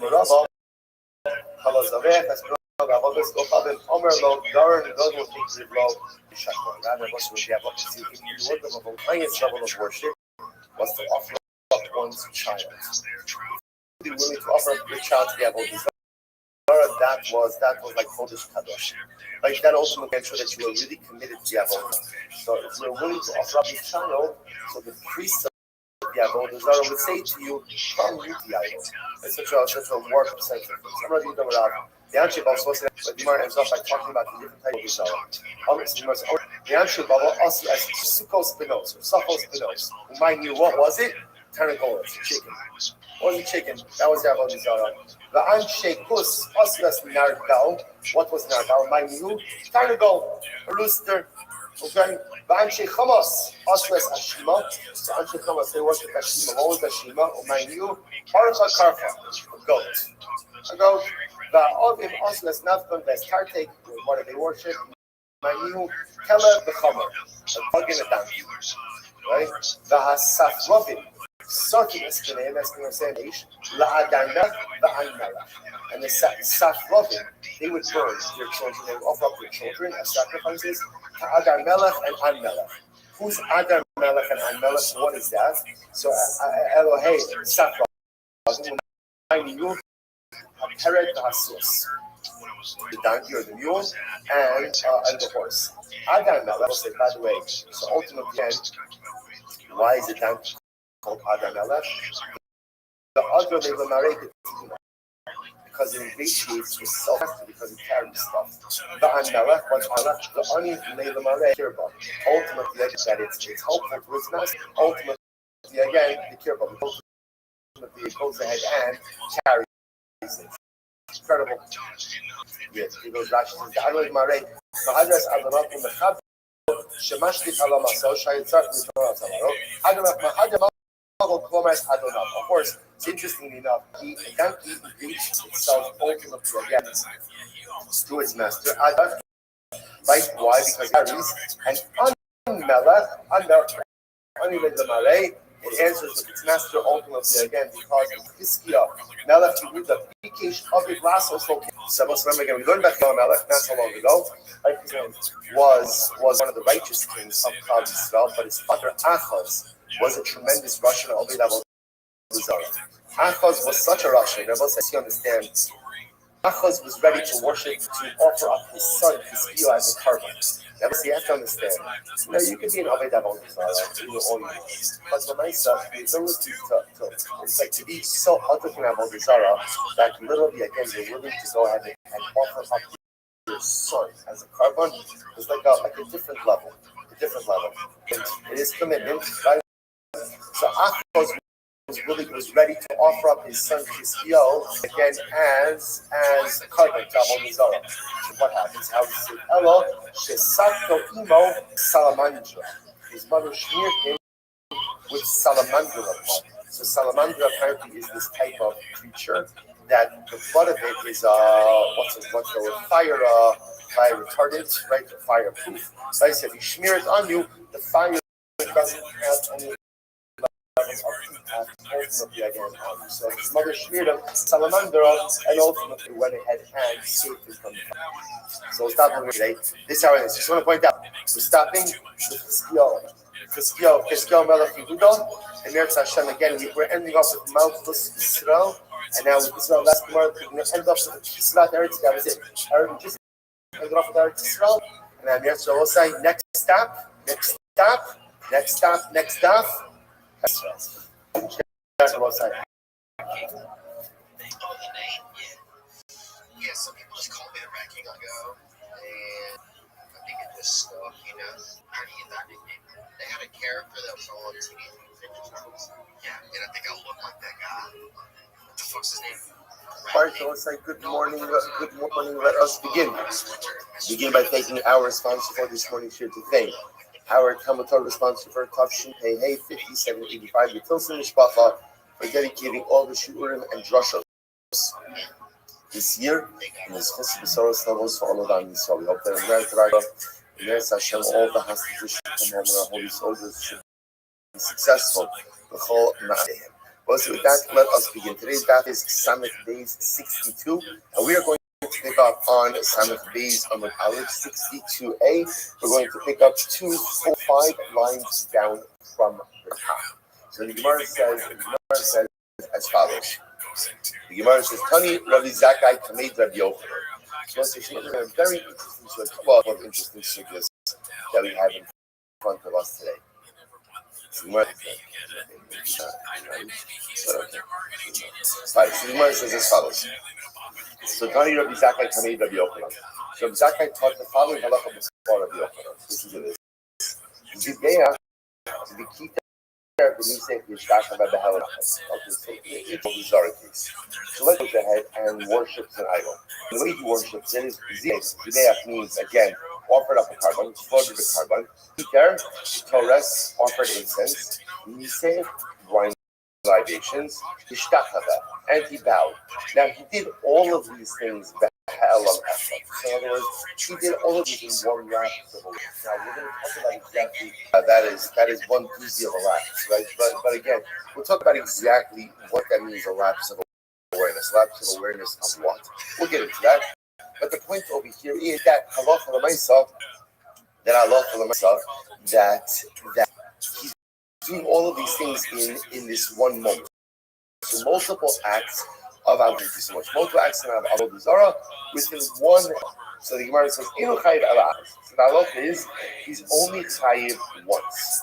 So the chayiv once. So the Gemara says, so again, it's important to get the names down over here. So this is Rabbi Zakkai saying over to Rabbi Yochanan. So the halacha is he did all of these things only chayiv once. So Amalei, Tani Lebra. This is interesting. So Rabbi Zakkai says to Rabbi Yochanan, right? And Rabbi Yochanan essentially says to him, get that out of the base message, right? In other words, don't even tell me that. Get that statement out of the base message. I'm Rabbi Abba. Hard on the I'm not saying Gemara says it's okay. So obviously, so remember, so Rabbi Yochanan did not explain to this particular statement. So the Gemara says, I'm Rabbi Abba. Hard on the Zakkai. Machlokes Rabbi Yochanan, Rabbi Yossi, Rabbi Nassim. This statement of Rabbi Zakkai is in fact a machlokes between Rabbi Yossi and Rabbi Nassim. What's the machlokes? The Sanya Havar Lalavi. This is actually very interesting. Oh, okay. Shalom Aleichem. Oh, man, ask this. Very Baruch Hashem is nice coming from. So, learning Chavra. Okay, beautiful. Shalom Aleichem, everyone. Looking forward to seeing you soon. Beautiful. Okay, so the Gemara says as follows. Have a great time. Enjoy. Beautiful. All right, so the Gemara says as follows. So the Gemara wants to suggest that the statement alone is in fact, the statement of that guy is in fact the machlok. So say this is one of the most esoteric machloks that we have in Shabbos. You've seen it multiple times, and you can just see it once more. Daniel, Havar Lavitzas. Well, here's what you know. Hilchos Shabbos. We don't know Hilchos Shabbos. Where's Hilchos Shabbos going from? Where's it going from? Position to the Mishkan. Remember, interestingly enough, the Torah does go out of its way.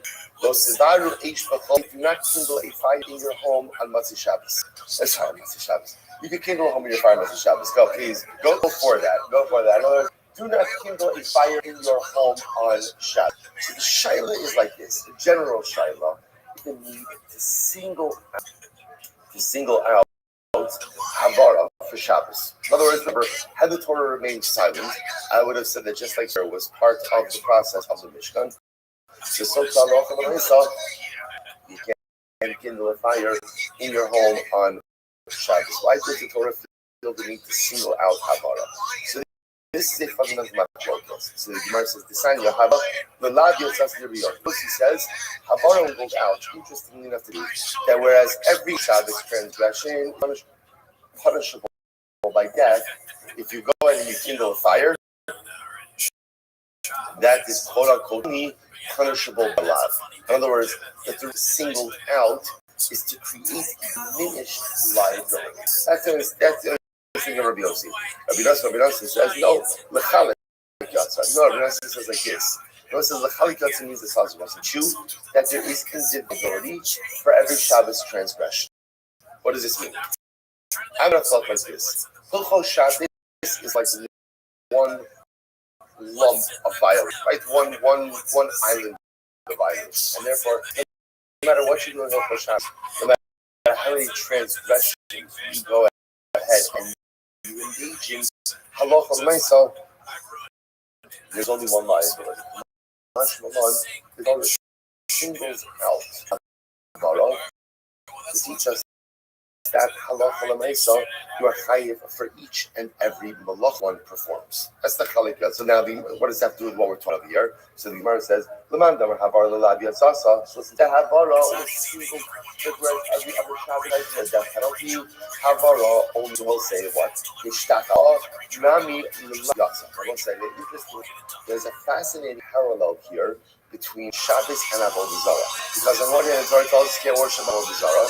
Yet the Torah also singles out prostration, bowing down to Avodah Zarah. So once again, why single out prostration?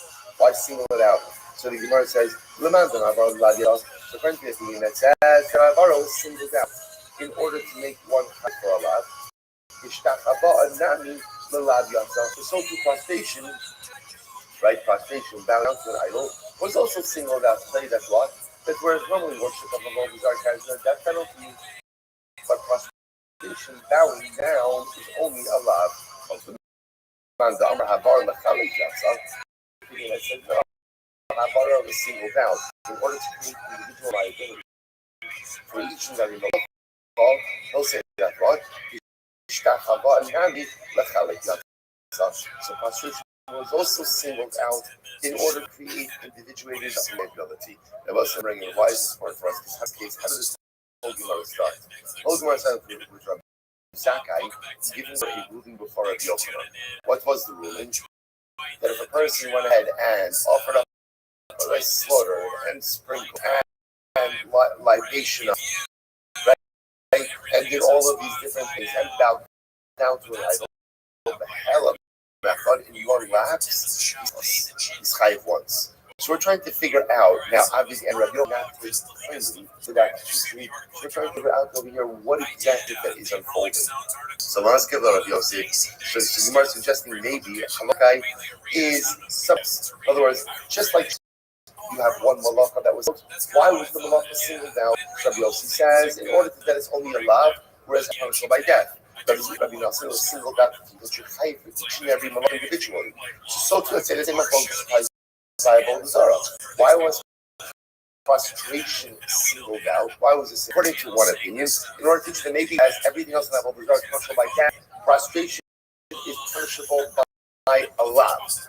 Second opinion, no, to teach you that there's individual liability for each and every act of Avodah Zarah worship.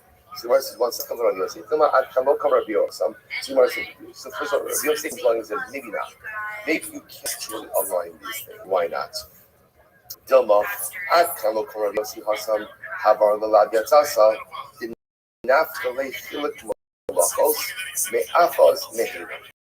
First of all, maybe Rabbi Yossi only told that Havara is different. Like that by Hilchos Shabbos, when the Torah singles Havara, kindling, then halacha l'maisa is coming to single it out for a lot. Because remember again, by Shabbos you have the pasuk. We're going to quote over here. It says, "Daber Yisrael Neymar Nefesh Kechta B'Gam Mikol Mitzvos Hashem Sasana the Asa Mehina." So it turns literally talking to get a carbonic liability. Right? And halacha is if a person performs me'achos mehina. Now we're going to get phrases an interesting one because the way it translates is me'achos mehina from these, from these. So the Gemara says this: because malachos Like, it could be that Rabbi Yossi, that Havara is singled out for lab purposes because he learns out Philip Malachos. He learns out the idea that every Malacha is reckoned separately from a different source, namely from that phrase Me'achos Mehina. The Sanya, so here we go, second wide line, the Sanya. Rabbi Yossi says, V'asa Me'as Mehina. When the pasuk says, and he will perform. So this is about the violator. The person who's violating Allah, he performs va'asa me'achos mehina. He does one of these things. This is actually very interesting. Hamim shechayiv achos akula. We'll say sometimes you only fight for multiple liabilities. The hamim shechayiv achos va'achos. And sometimes you're hired multiple times for each and every act of liability. So again, this is a little bit of a strange statement. Sometimes you could perform multiple acts and only be hired once, and sometimes you could be hired. You could perform multiple acts and be liable for each individual one. Okay, we'll define what that is. Rabbi Yochanan. Rabbi Yochanan says, "My time is Rabbi Yossi." Where does Rabbi Yossi get this from? Where does Rabbi Yossi get this from? Tiksiv the Asa Me'achos Mehina. Because the Torah is speaking about liability. Says the person will perform one from one, Mehina from these. That was interestingly enough, the juxtaposition of those two words. Achos is singular, Hina is plural. So now watch this. Achos me'achos mehina. So sometimes again, there's individual liability, achos me'achos. Sometimes it is collective liability, or I should say multiple levels of liability. Hina mehina, and then achos shi hina, mehina shi achos. And sometimes again on both sides, there's achos shu one act. Each multiple layers of liability, and sometimes there are multiple acts that result in one level of liability. For example, let's put the meat on the bones with this. So the Gemara says achos. So what would it be an example ultimately again of? Will be an example ultimately again of regular liability. So the Gemara says achos shimin. So for example, I will say. So again, one example would be what does it mean, Shimon? Okay, what is it? For example, Shabbos, a person goes ahead and writes Shimon. So that's good.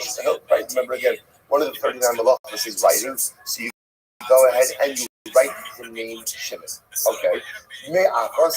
What does it mean, me'achos? What will be like a derivative malacha from that? Shame Shimon. Let's say instead of writing the name, you write Shin Mem. That most of you know that for Hilchot Shabbos purposes, right? One of the 39 malachos, ultimately Kosef, is writing. How do you violate the malach of Ksiva? 2 letters. So that's an example. So the malach would be writing Shimon. Would be an example of Me'ach. So for example, so again, just see how this happening. The pasuk. So let's say again for Shimon, Me'achos. How do you violate Shabbos? So again, how does the person violate Shabbos? Me'achos. You write the name Shimon. Right? Achos to be Shimon. Me'achos. What would be a derivative of that? So shame Shimon. Just like Shemen. Hina refers to Avos.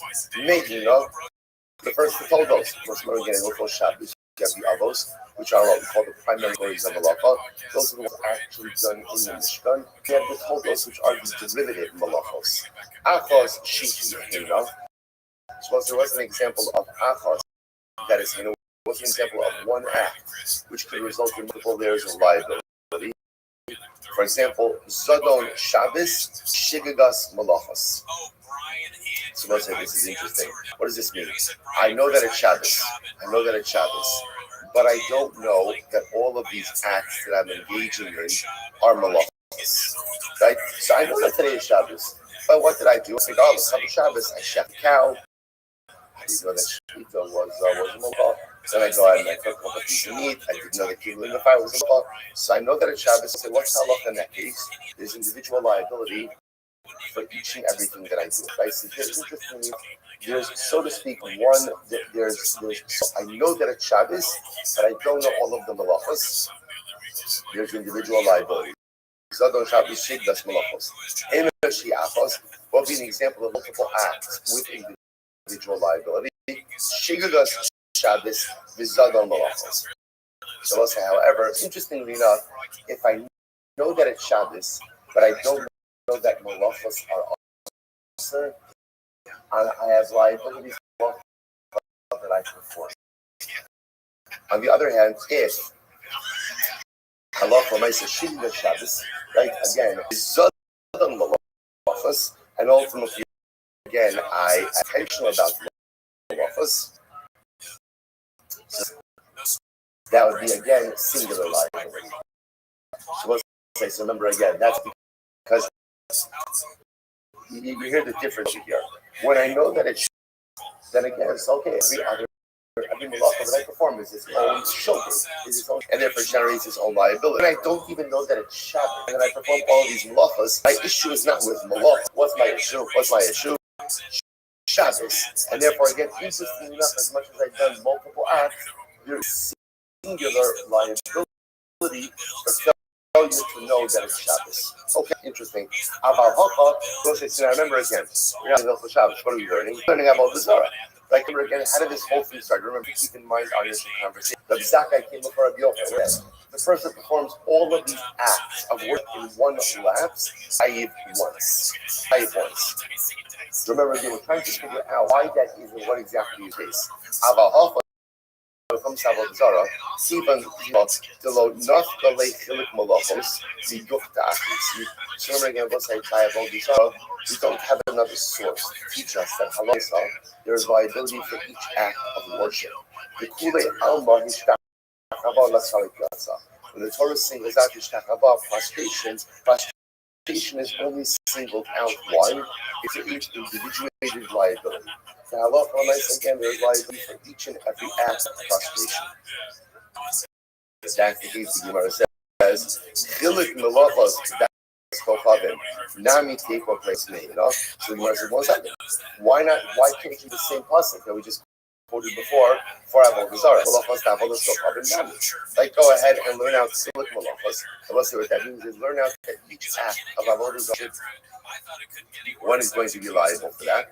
From avodah kochavim, from avodah zarah. Learn it out. Sefer clay. Me'achas mehina. So, for example, this the same pasuk. Achas mehina. Achas zvi. Me'achas zvi. For example, what will be achas? What will be a singular act of avodah zarah worship? Shechting an animal for avodah zarah. What's me'achas? What will be a derivative act? Shechting one sin. Now, what's the suggestion over here? Remember again. Allah for myself. Shchita requires the cutting of both simanim and the esophagus. So let's say achos is the actual shchita. Me achos would be cutting one of the simanim. Siman echad heina is avos. Therefore, some primary categories: zibua, kikur, nisuk, ishtachava. So again, primary ways to worship avodah zarah. For example, slaughtering, burning incense, by wine libation, consecration, meheina, which is derivative. What does that refer to? It goes shavar malka makel lefanel. For example, if he broke his stick in front of the other side, now breaking a stick. Let's say you have a particular type of avodah zarah where the way that you worship it is to break a stick. Okay, if that's the way you worship it, then that's the way you worship it.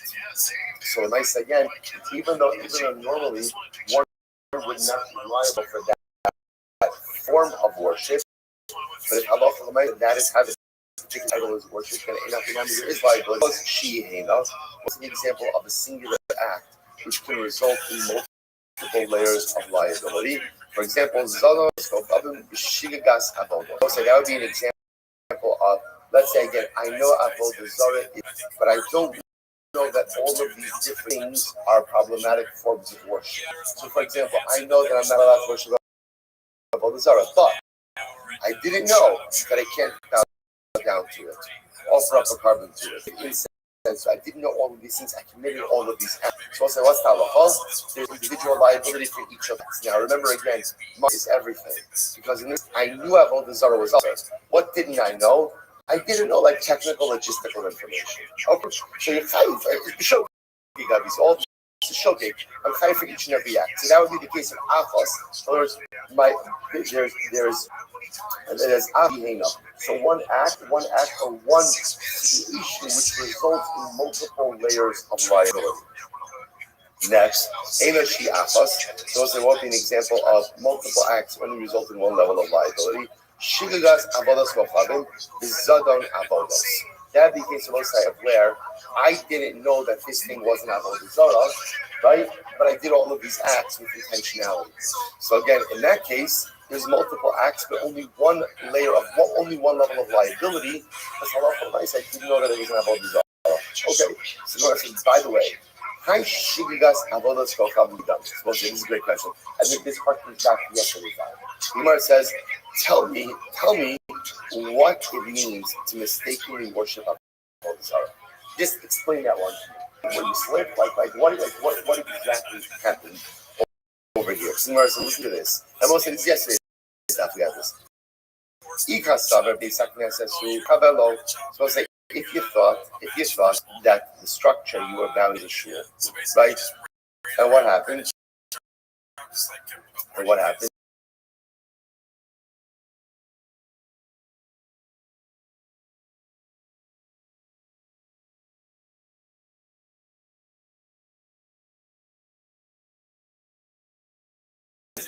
It's totally pure. So right? In other words, let's say, which probably happens to be the statement is so profound. Just see on number one, the Gemara is whoever heard of bowing down to shul? What like seems to say about something amazing, just the covers. If you are obligated to have towards the Beis HaKnesses, like the cover that we're obligated to have towards the shul. Like the shul, a mikdash ma'ash, is the home of the Ribono Shel Olam, and how we are obligated to treat it with respect and with reverence and with love. It's fascinating. I've never heard of bowing down to a shul. What is that? And obviously, we don't bow down to a shul, but it's interesting that the Gemara understands this as well. If you thought it was a shul, and therefore you bow down, as if that's a normal thing to do. So again, we see this all the time in Gemara. Such profound yisodos, such profound yisodos. Just again, the give and take of the Gemara. So the Maisa, and the other piece over here also is the Maisa. If you thought it was a shul, you bow down to it. Hare libo l'shamayim. Your heart belongs to HaKadosh Baruch Hu. So let's say that phrase. It's at the end of the day. At the end of the day, when your children or friends or whoever's going to deliver your eulogy, if they could say that phrase about us, that this was a person whose libo was l'shamayim, his heart belonged to HaKadosh Baruch Hu. If after 20, they could say that about you, that is a life well lived. That you learn Torah, anybody can learn Torah. That you gave tzedakah, if you have it, you're going to give it. You did chesed, it's beautiful and fulfilling, and it's shtickle self-serving to give chesed. It feels so good to do it. What's the true metric of spiritual success? A person who lives a life where his heart belongs to the Ribono Shel Olam. Rachmana liba boy. But a Baruch Hu wants more than anything from us is not our bodies. He doesn't just want our mechanistic activities. He wants our heart. He wants our heart. So you can say, Hare libo l'shamayim. Imagine, if Baruch Hu could say that about me. If my family could say that about me after 120. Hare libo, my heart belongs to HaKadosh Baruch Hu. Now, you obviously have to bring the rest of your body along your heart as well. If it doesn't make you, you're not allowed to say, I went off in the morning, heart belongs to HaKadosh, right? My body is going to belong, right? But my heart belongs to HaKadosh. Obviously, you need the body to follow the heart. But I will say that sometimes, we get so lost in all the mechanistic details that we forget that as important as the details are not the ends. The details are the means to bring my heart to HaKadosh Baruch Hu. Ella. So what's the case? The Chaza Andarta, the Sakivay. What saw yesterday? I saw it of the king. So it's actually the king. What did I do? I bow down to it. So it's Ikabli Ale, but basically, one second. If you bow down to a statue, that it was a god, That's Avodah Zarah. So what are we talking about over here? If you do not accept the deity, then ultimately, again, there's nothing to talk about. Ella, me'avo mihira. Once again, rather, you remember again, this is yesterday's that. Rather, why did I bow down to the statue? Out of fear or love for a person. Nothing to do with the statue. Look at the statue. What's the example of yesterday's daf? Yesterday's daf. Come on. This is why, by the way, that, let's say, you ever wonder, the Megillah says, the Mordechai didn't bow down. Everyone else was bowing down, including the Rabbanim, including the Talmidei Chachamim. How were they able to do it? It wasn't Avodah Zarah. It wasn't Avodah Zarah. That was the whole time. They were doing it again because they were scared. Come on. They were doing it out of respect. Come on. Fear of Come on. It wasn't Avodah Zarah. That's why, again, remember, Megillah reports that there was such an animosity between Mordechai and the other rabbis. Because the other rabbanim thought that Mordechai was a rabble rouser. They thought he was a troublemaker. He didn't just bow down. Everyone else is bowing down. He doesn't bow down. Right? It's not Avodah Zarah. He's down out of couple a year. This is not theological at all. It's about playing the game of politics. So the Gemara says follows. So, now, once again, so according to Abai, that says that if you bow down to a statue, you're fine. But Rabbi says that it's proper. So what is there to say? So the Gemara says, Ella ba'omer mutter. Interestingly enough, rather will say what's the case? The case where a person says it's mutter to worship Avodah Zarah. Omer mutter, Rashi's over here. It's 5 lines up from the bottom. Ella ba'omer mutter. Because for ain avodas kalchavim bat. They'll say the person said there's no prohibition of Avodah Zarah in the Torah. He remembers things that's what happens when you don't pay attention this year. In other words, literally again, there's no Omer Mutter, it's Mutter. Don't say, lest you think that this is so crazy. Right? All of us tend to do this in some areas of Yiddishkeit. Right? Omer Mutter, it's Mutter. But I said it. It's powerful, right? It's powerful, right? We are powerful people. Omer, I said that it's mutter. He said, and by the way, he said it enough times, and he said convincingly enough, something amazing happens, which is you actually begin to believe it. Right? We're able to live. One of the interesting things that was programmed us is the ability to live with cognitive dissonance. I can create alternative realities. And when you live them and reinforce them, they actually become endless. So the Gemara says, "Oh, my mutter." Guy says, "Avodah Zarah is mutter." I didn't know. The Gemara says, "Kishot the Baal Merabnachman, Helam Zebi Adamal." So it's like enough. Now, if you can tell me Omer is mutter, so interestingly enough, this helps me resolve another case. What's the other case? Zev. I say, this guy didn't know about Avodah Zarah, and he didn't know about any of the accompanying modes of it. What's the halacha? So it appeared that ultimately, again, he would only chayiv once. So the Gemara says, resolve it. We'll meet this the honey cry by One second, let's go back for a second. We were dashing achas mehina to apply to Avodah Zarah. But can you really go ahead and dash in these psukim to apply to Avodah Zarah? The Mashach par. The Mashiach par, Ubenasi Seir, Ubiyachid Kivsa, Usira. Because again, all of these levels of life, you have the par coin Mashiach, which is a par, for the guilt offering, if the Nasi Rosli, it's a Seir, and for an individual, it's a Kivsa Usira. Either by Avodas Kacham, by idolatry, now in the Shavit, Shebesira Kiyachid. Ultimately, again, by Avodah Zarah, the Gemara taught that Allah for the Mesa, they offers up a seer like an individual. Okay, so the Gemara says, Rashi points out, the Gemara says, and the Gemara concludes this discussion, there is nothing more to discuss regarding this particular topic. Now look at the last Rashi of that. So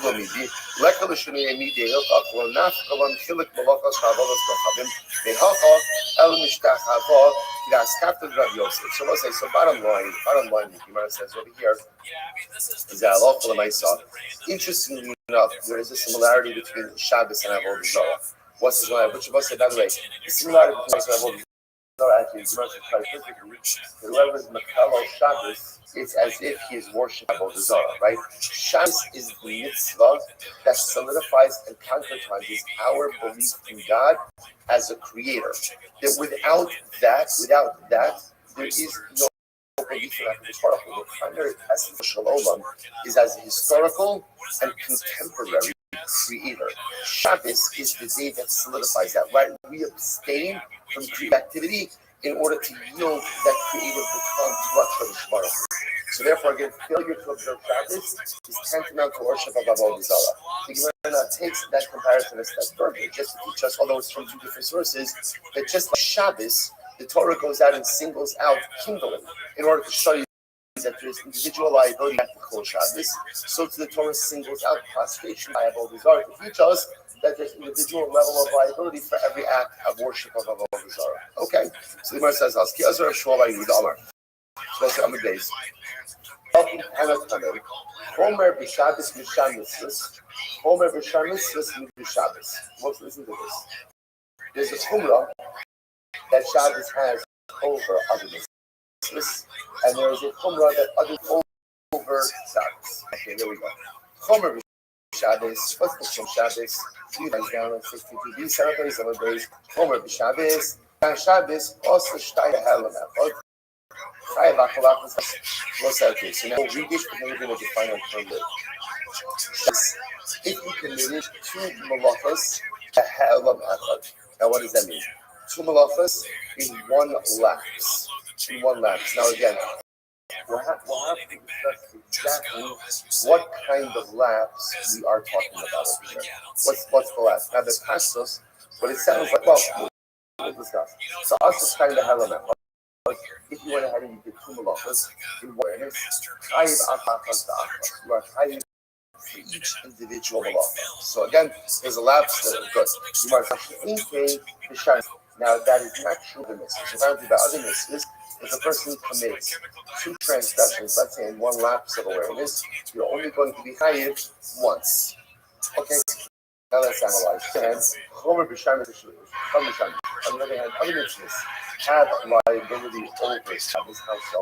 So the Shabbos is going to come from mitzvahs. Shadam, the one is kavein, chayiv. This is very interesting. If you accidentally perform a malacha or an avera without kavanah, you are going to be chayiv. Masha'in came to Shabbos. This is not true by Shabbos. I will say now, this is very interesting. So I will say, I just want to introduce you. We were just talking about Tzilah before, but this refers to this asset. We're going to see about when it comes to accidental violation of the law. The 2 different ways that could occur. There's typical shogeg. Now, what's typical shogeg? Typical shogeg is, for example, let's say Shabbos. I know that it's Shabbos. I didn't know that turning on light was awesome. For example, right? So I know that it's Shabbos, I'm shogeg. There's another thing in this asik. It means I am in a totally different act. Actually, potentially from that. And as a result of that act, something prohibited occurs. Meaning, whereas if you take a look at the light case, right? I had kavanah to turn on the light. What was my mistake? You know, you're not allowed to do that on Shabbos. That was my mistake. So again, there was kavanah for the act, but just lack of awareness for it as I was doing. This asik, the moment means I didn't have kavanah to do anything wrong. This happened to be as a result of what I was doing. Something else occurred which was prohibited. So now we'll come back to it just a moment. We'll go back. So there's a chumrah. There's a chumrah of other mitzvahs over Shabbos. There's a shar mitzvahs. Shadad. Ultimately, again, if you go and you do it without kavanah, you're chayiv. Masha'in came to Shabbos. By Shabbos, if there's no kavanah for the act, chayiv, right? So if you do an act without any level of Shabbos causes intentionality. So by other mitzvahs, if you perform an avera even without intentionality, you're going to be chayiv. By Shabbos, you're only chayiv with intentionality. Let's analyze this. So the Gemara says, for example, Omer Mar, let's now dissect this. Omer Mar, Chomer b'Shabbos, what's the Chomer of Shabbos? Shabbos also Shabbos. Remember again, what did we just say? On Shabbos, if you perform two malachas, one last, then what's the halacha? You're chayiv for each and every malacha. Okay, so this is like this. It's done. What's the case? Okay, so let's say on Shabbos, maybe you went ahead and you violated Shabbos morning, right? You went ahead and you harvested, you ground it, right? So those are two different levels, harvesting and grounding. Let's say you get both of those things. Some people do everything that's very short on time, right? So you go ahead, right? You harvest, and you grind up to so two different malachas. The Kabbalah Gabi says, what will be a comparison unless they're out of the For example, Achol Caleb's down. So let's say again, the parallel case would be it's forbidden fat blood. Okay, so just like by just Sira and Tina, two malachas, doing those things in one lap. So you're eating forbidden fat blood. Okay, so as Haka Tartin I don't know. Those cases it makes sense that you're I was supposed to remember again. The Gemara said before that Shabbos has a Gemara over other Averos, how so? Or other mitzvahs, that by Shabbos, if you perform two acts in one lap, you're chayiv twice, whereas for other Averos, you only be chayiv once. The Gemara says that's not true. By Shabbos, let's say I go and I do and Tehina in one lapse. Okay, so the parallel case would be I eat blood and chaylev in one lapse. So by Shabbos, it should be chayiv twice. If you eat blood and fat, but what's the halacha? You should also be chayiv twice. So what's going on here? Which the Gemara says, Ella is finished. The Shabbos is the chayiv Ella Achas. What would be a parallel case by other mitzvahs that she would only be chayiv once? What would be the Gemara says the achol chaylev and the chaylev. Oh, interesting. Where I can taste one lapse of awareness. Can't get enough of that feeling. I was like, God, I can one lapse of awareness. So what's the apparently in that case, you only be chayiv once. The Kabbalah Gabi Shabbos, the other so also yet by Shabbos, it's easier to perform two acts of harvesting, right? Harvest one and then go back and harvest two. That there would be dual liability for that.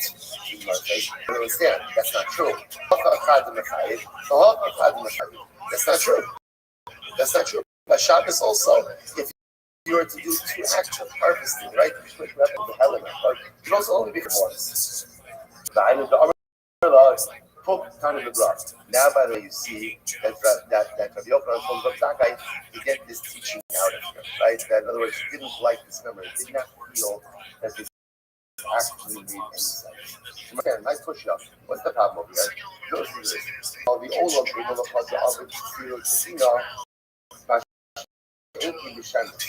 so let's start the case of Shabbos, where if you perform two acts in one, that is dual liability. What's the case? Like we said before, on Shabbos morning, I harvest the wheat and I grind it. Right? Two malachas. Now, again, all of this is in one lapse. The Pashtos two lapse. What's the lapse? I didn't know that it's Shabbos. I did clearly it's Shabbos. I didn't know that it's Shabbos. I'm harvesting, I'm grinding, so it's going to be dual liability. Okay, so now, what would be the corresponding case? Let's say by another Avera, where in one lap, two acts only results in singular liability. What would be that case? Hashem gave Shabbos. Some of us is Rabbi Ami. Rabbi Ami said, Zibear, which is there, Denise, the Helen Echad, Eino, Hayek. Okay, here it is. He says, but if you slaughter, right, it's offered, might offer libation, all of these things, these are all in the grasp of awareness. What's the halacha? Yomi Chaybon. Yomi Chaybon. So what is it? So by no classes, if you perform multiple halachas in one last on the other hand, if halacha so you perform multiple acts of worship in one lamp, only chayiv once. So the Gemara says, no, you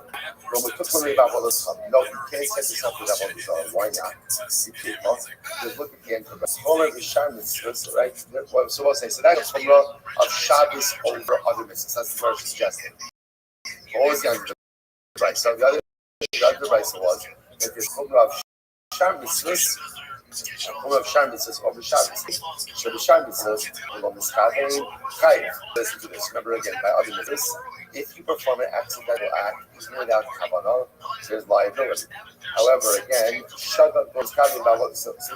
Shabbos, remember again, by Shabbos, what was the halacha? If you do shogeg without kavanah, you're pater. Right? Shabbos requires kavanah. Remember, 1 second. Shogeg below is having kavanah no harm. What is shogeg below kavanah? What is that case? What's a case of accidental avodah zara without capacity viability for that? Here we go once again.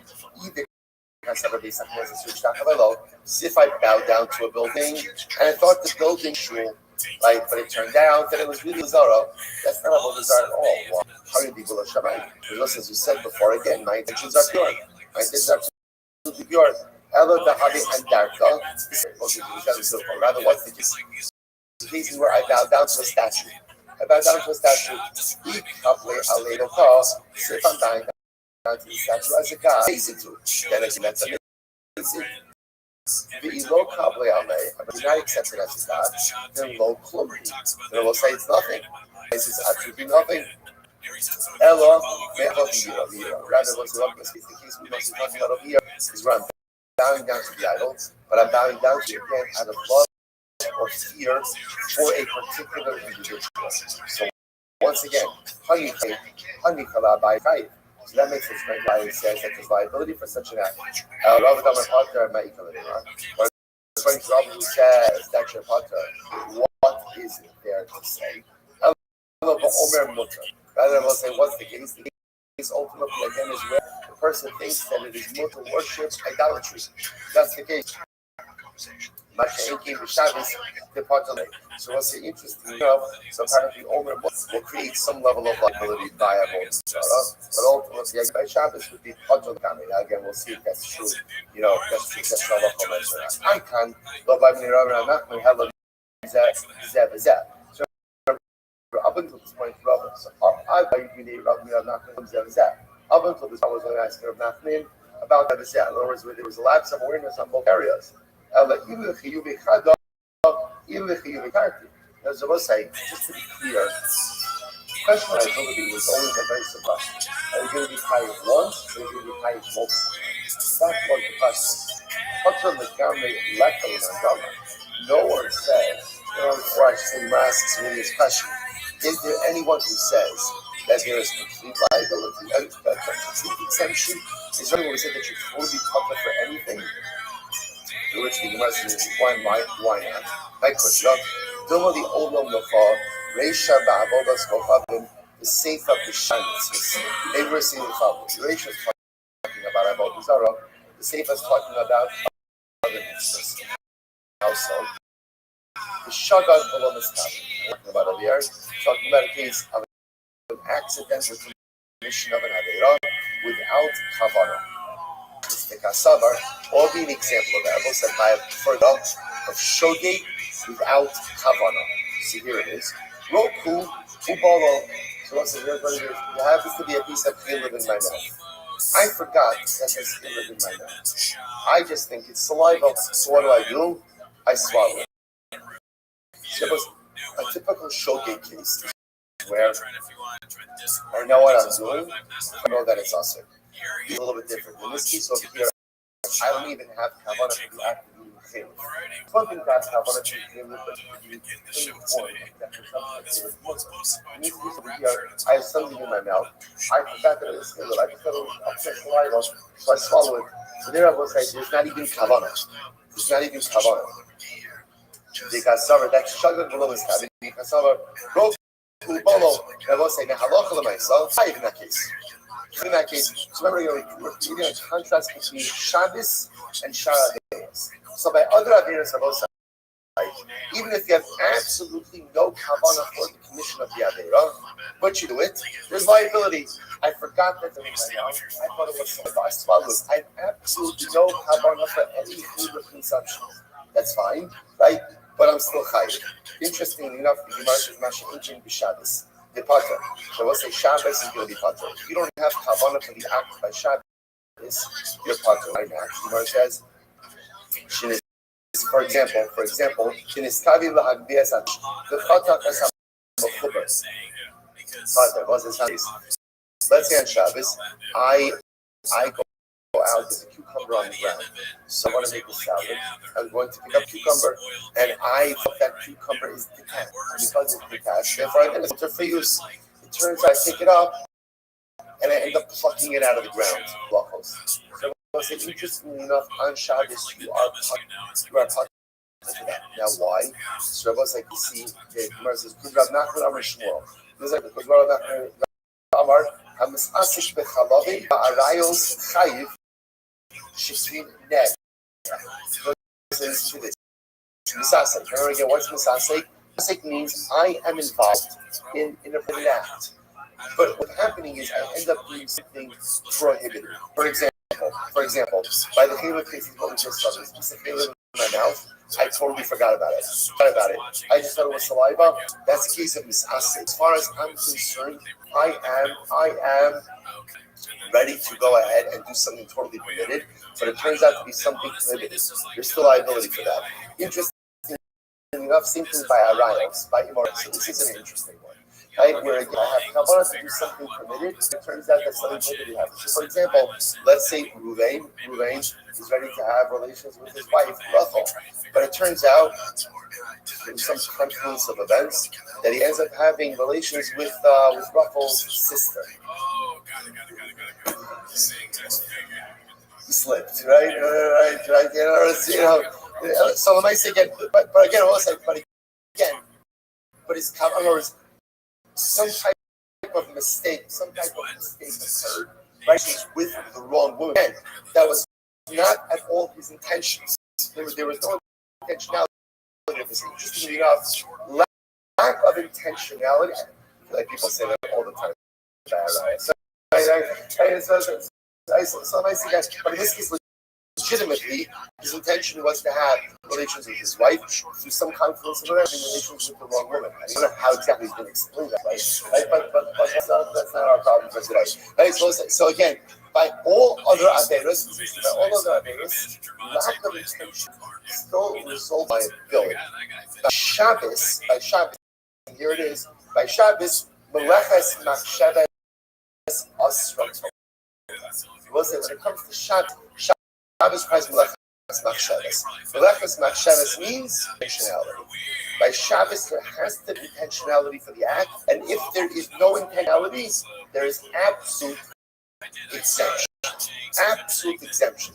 That's why when you pick up the cucumber, thinking that the cucumber was detached out of the ground, there's no liability for that. You need Meleches Machshavas. So we'll say, so interesting, so we'll have to stop over here for today. What it turns out is hello myself, these fascinating distinctions. First of all, the one thing that you do have commonality about is that there is individuated liability. Just like the Shabbos, you also have that by Avodah Zarah. What's the difference between, and again, same thing by Shabbos and Avodah Zarah is that you can be chayiv for multiple hours individuated liability. An interesting distinction, however, is by all other averos, I will say, even lack of intentionality results in liability. By Shabbos, only with intentionality is there liability. I decided for today. Let's say our Yarkei Kal is leaving for Israel this afternoon to the flight is tonight. So I'll be going to Israel, but Shir will go on. So we'll be broadcasting the Shir back here. I want to thank Abby Fogel, who's going to be taking over our technology logistics over here. While our logistics team is on site and they're just broadcast here every day. We'll still keep going strong. Some two chavras, one here, one there. We'll all be so Hashem to join together to share all the karaf. Good job.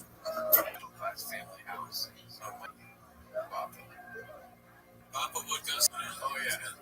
And a Ninja Turtles hat. I can see it. Oh yeah, you're right. These are all Papa things. This might just be a guy that's like Papa. Yeah, true. Oh, what's the other comment? I was expecting a naked dick. So you're saying it's British.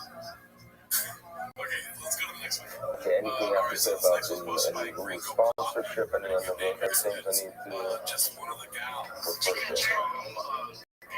Not very fine print. Tom Hardy. Good morning, everyone. We'd like to thank the Simpson family for sponsoring the annual Talmud Torah, which is for the Salvos for Am Yisrael. Tom Hardy, wow, he was paid. Remember when he's ripped and he broke Batman's back? What we had, Be careful because you know what Dick Girl talking about. 8 inches. Lawsuits from British Shop. Oh, true. Yeah, that's true. That is a way to litigation. 300 pages and lots of lawyers. Joe Rogan trying to steal his bits. Who's going to ask those girls to walk him to his trucks? So, brief reminder. And then he'll have to sue them. One of the statements we make in the morning, Yimaligo Shatorah Midrashes was Rabbi Paul Davar Shahaya B'Klam. Yotza L'Lamed Lo L'Lamed Al Atzmo Yotza Elo L'Lamed Al Kol HaKlal Kulei Yotza. In other words, for example, the Torah is warning us that when the Khan voted Zorah, and it warns us that to go ahead and slaughter an animal for Avodah Zarah is obviously a violation of the Torah because you are worshiping that Avodah Zarah. Now, what happens if that specific force or being that Avodah Zarah is not worshipped by slaughtering animals? They're very ethical. They only take tofu. They don't like meat that Avodah Zarah. So what happens?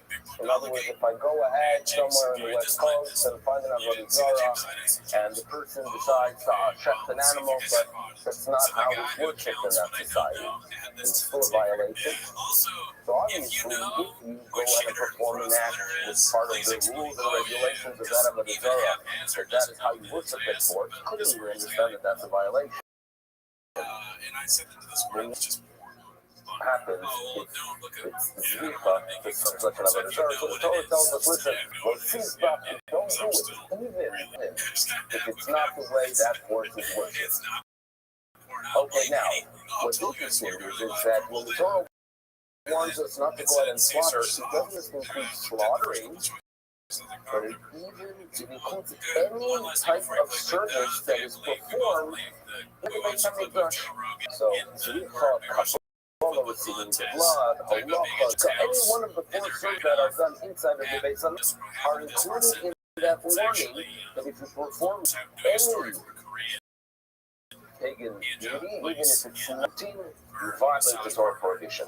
And it's working. In other words, mentions 1. So I will include 4. It was Haya Bachlal. It teaches not just for itself, but it teaches for the world of all 4 services in the Beit HaMikdash. Fine. But then we have this question that we have to do. We have to remember, we must remember as we start our daf what Rav Chanan. Wait a second.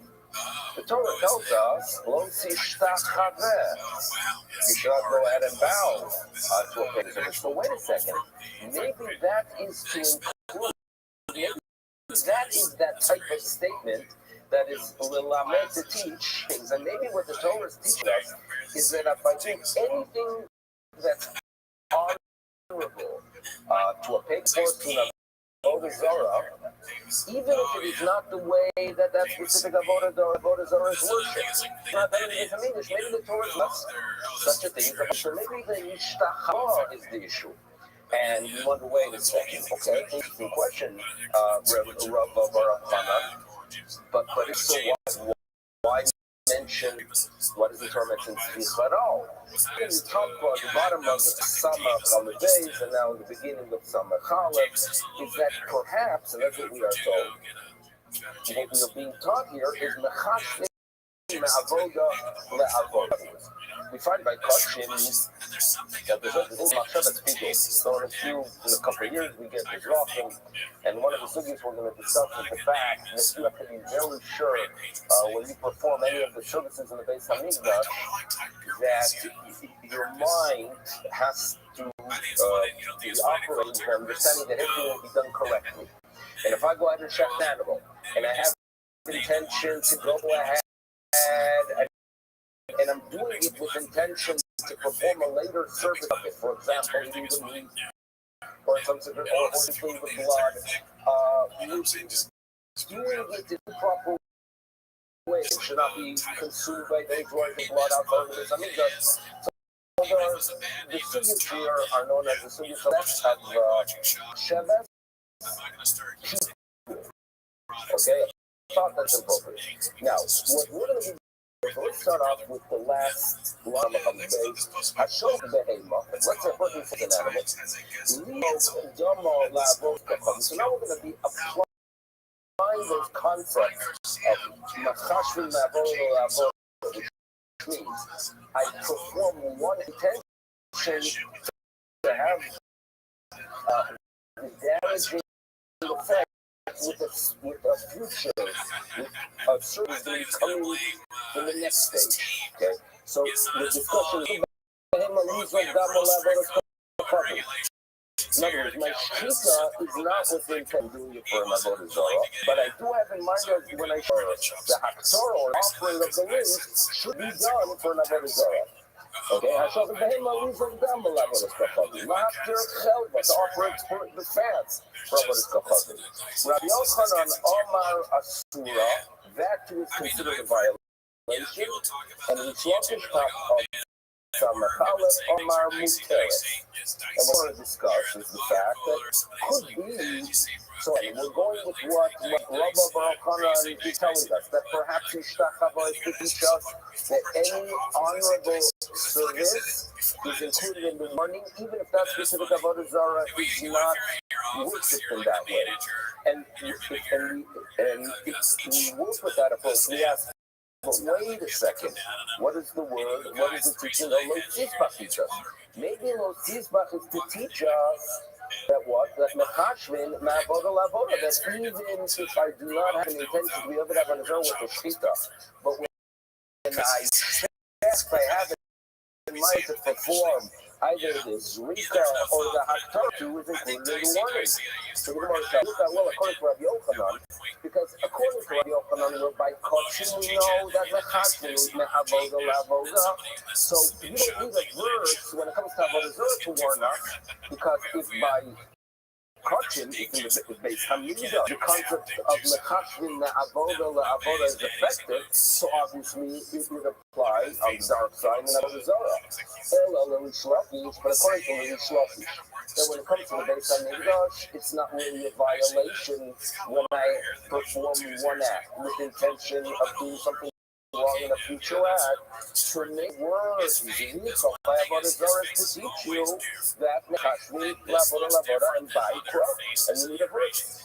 Now, what the Gemara is now for most people are says, the truth is you got it wrong. Because what's going to tell us, you're telling me that for Rabbi Yochanan, I don't reverse because I can learn it from Kachim, from how the service is done in the Mesidosh. But that's not so. I can learn to Rabbi Yochanan because when Rabbi Yochanan tells us in the Beis Hamikdash, a thought by Shita to be effective, right, even if it relates to a future service, Rabbi Yochanan is only telling us that the animal becomes prohibited, or the animal. But he's not talking about this in love. We're about Kafla, who doesn't get the death penalty. In other words, don't tell me that for Rabbi Yochanan, right, everything is clear because according to Rabbi Yochanan, I can learn it from Kachim. That's not true, because in Kachim, it's talking about the animal. By Avodah Zarah, what are we talking about? The person. Okay, but also crossing the universe to state that the person who goes ahead and performs a Zorah with the machshava from one service to another service, that he deserves the death penalty. And certainly the question can be asked the other way around. in accordance with Shlokish Mizai, you told me that, well, from Shlokish we might read the verse. But that's actually not so. Because Atzalakatar Shlokish even though by Kochin, Shlokish holds that a machshava from Avodah to Avodah is not effective. We Shlokish only talked about the behema, about the animal.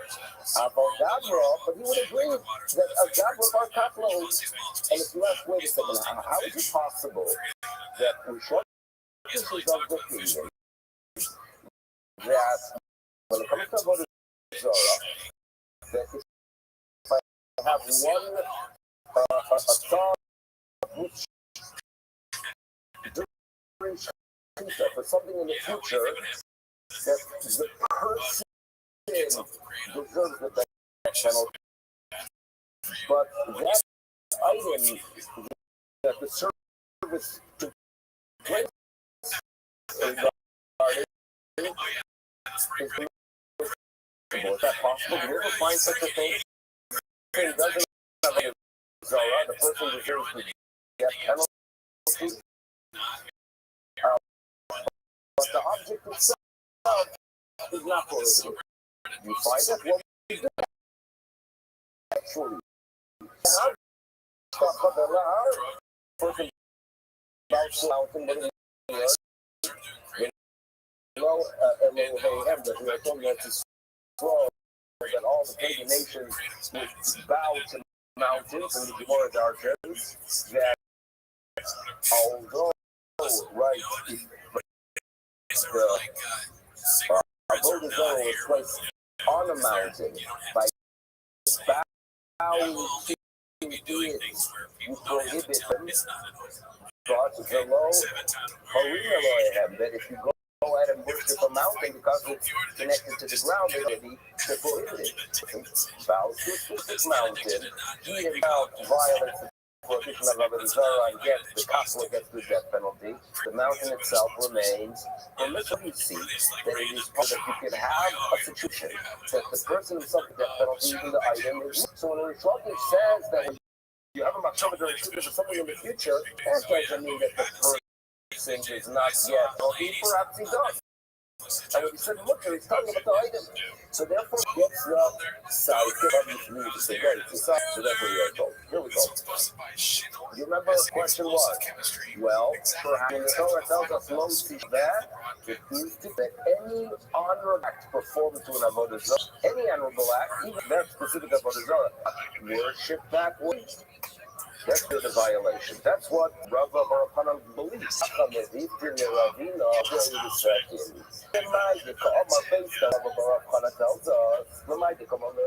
What do you say there? What do you mind?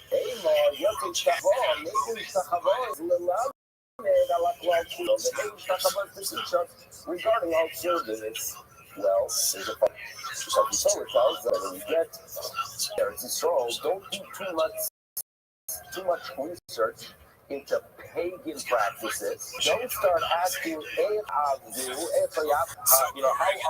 pagan attempts come on me, and I should do so as well. And the Torah is telling us, you should know, it's amazing. Pagans helping their gods, you know what's going on? That the way they worship the Avodah Zorah, that is where there's an issue.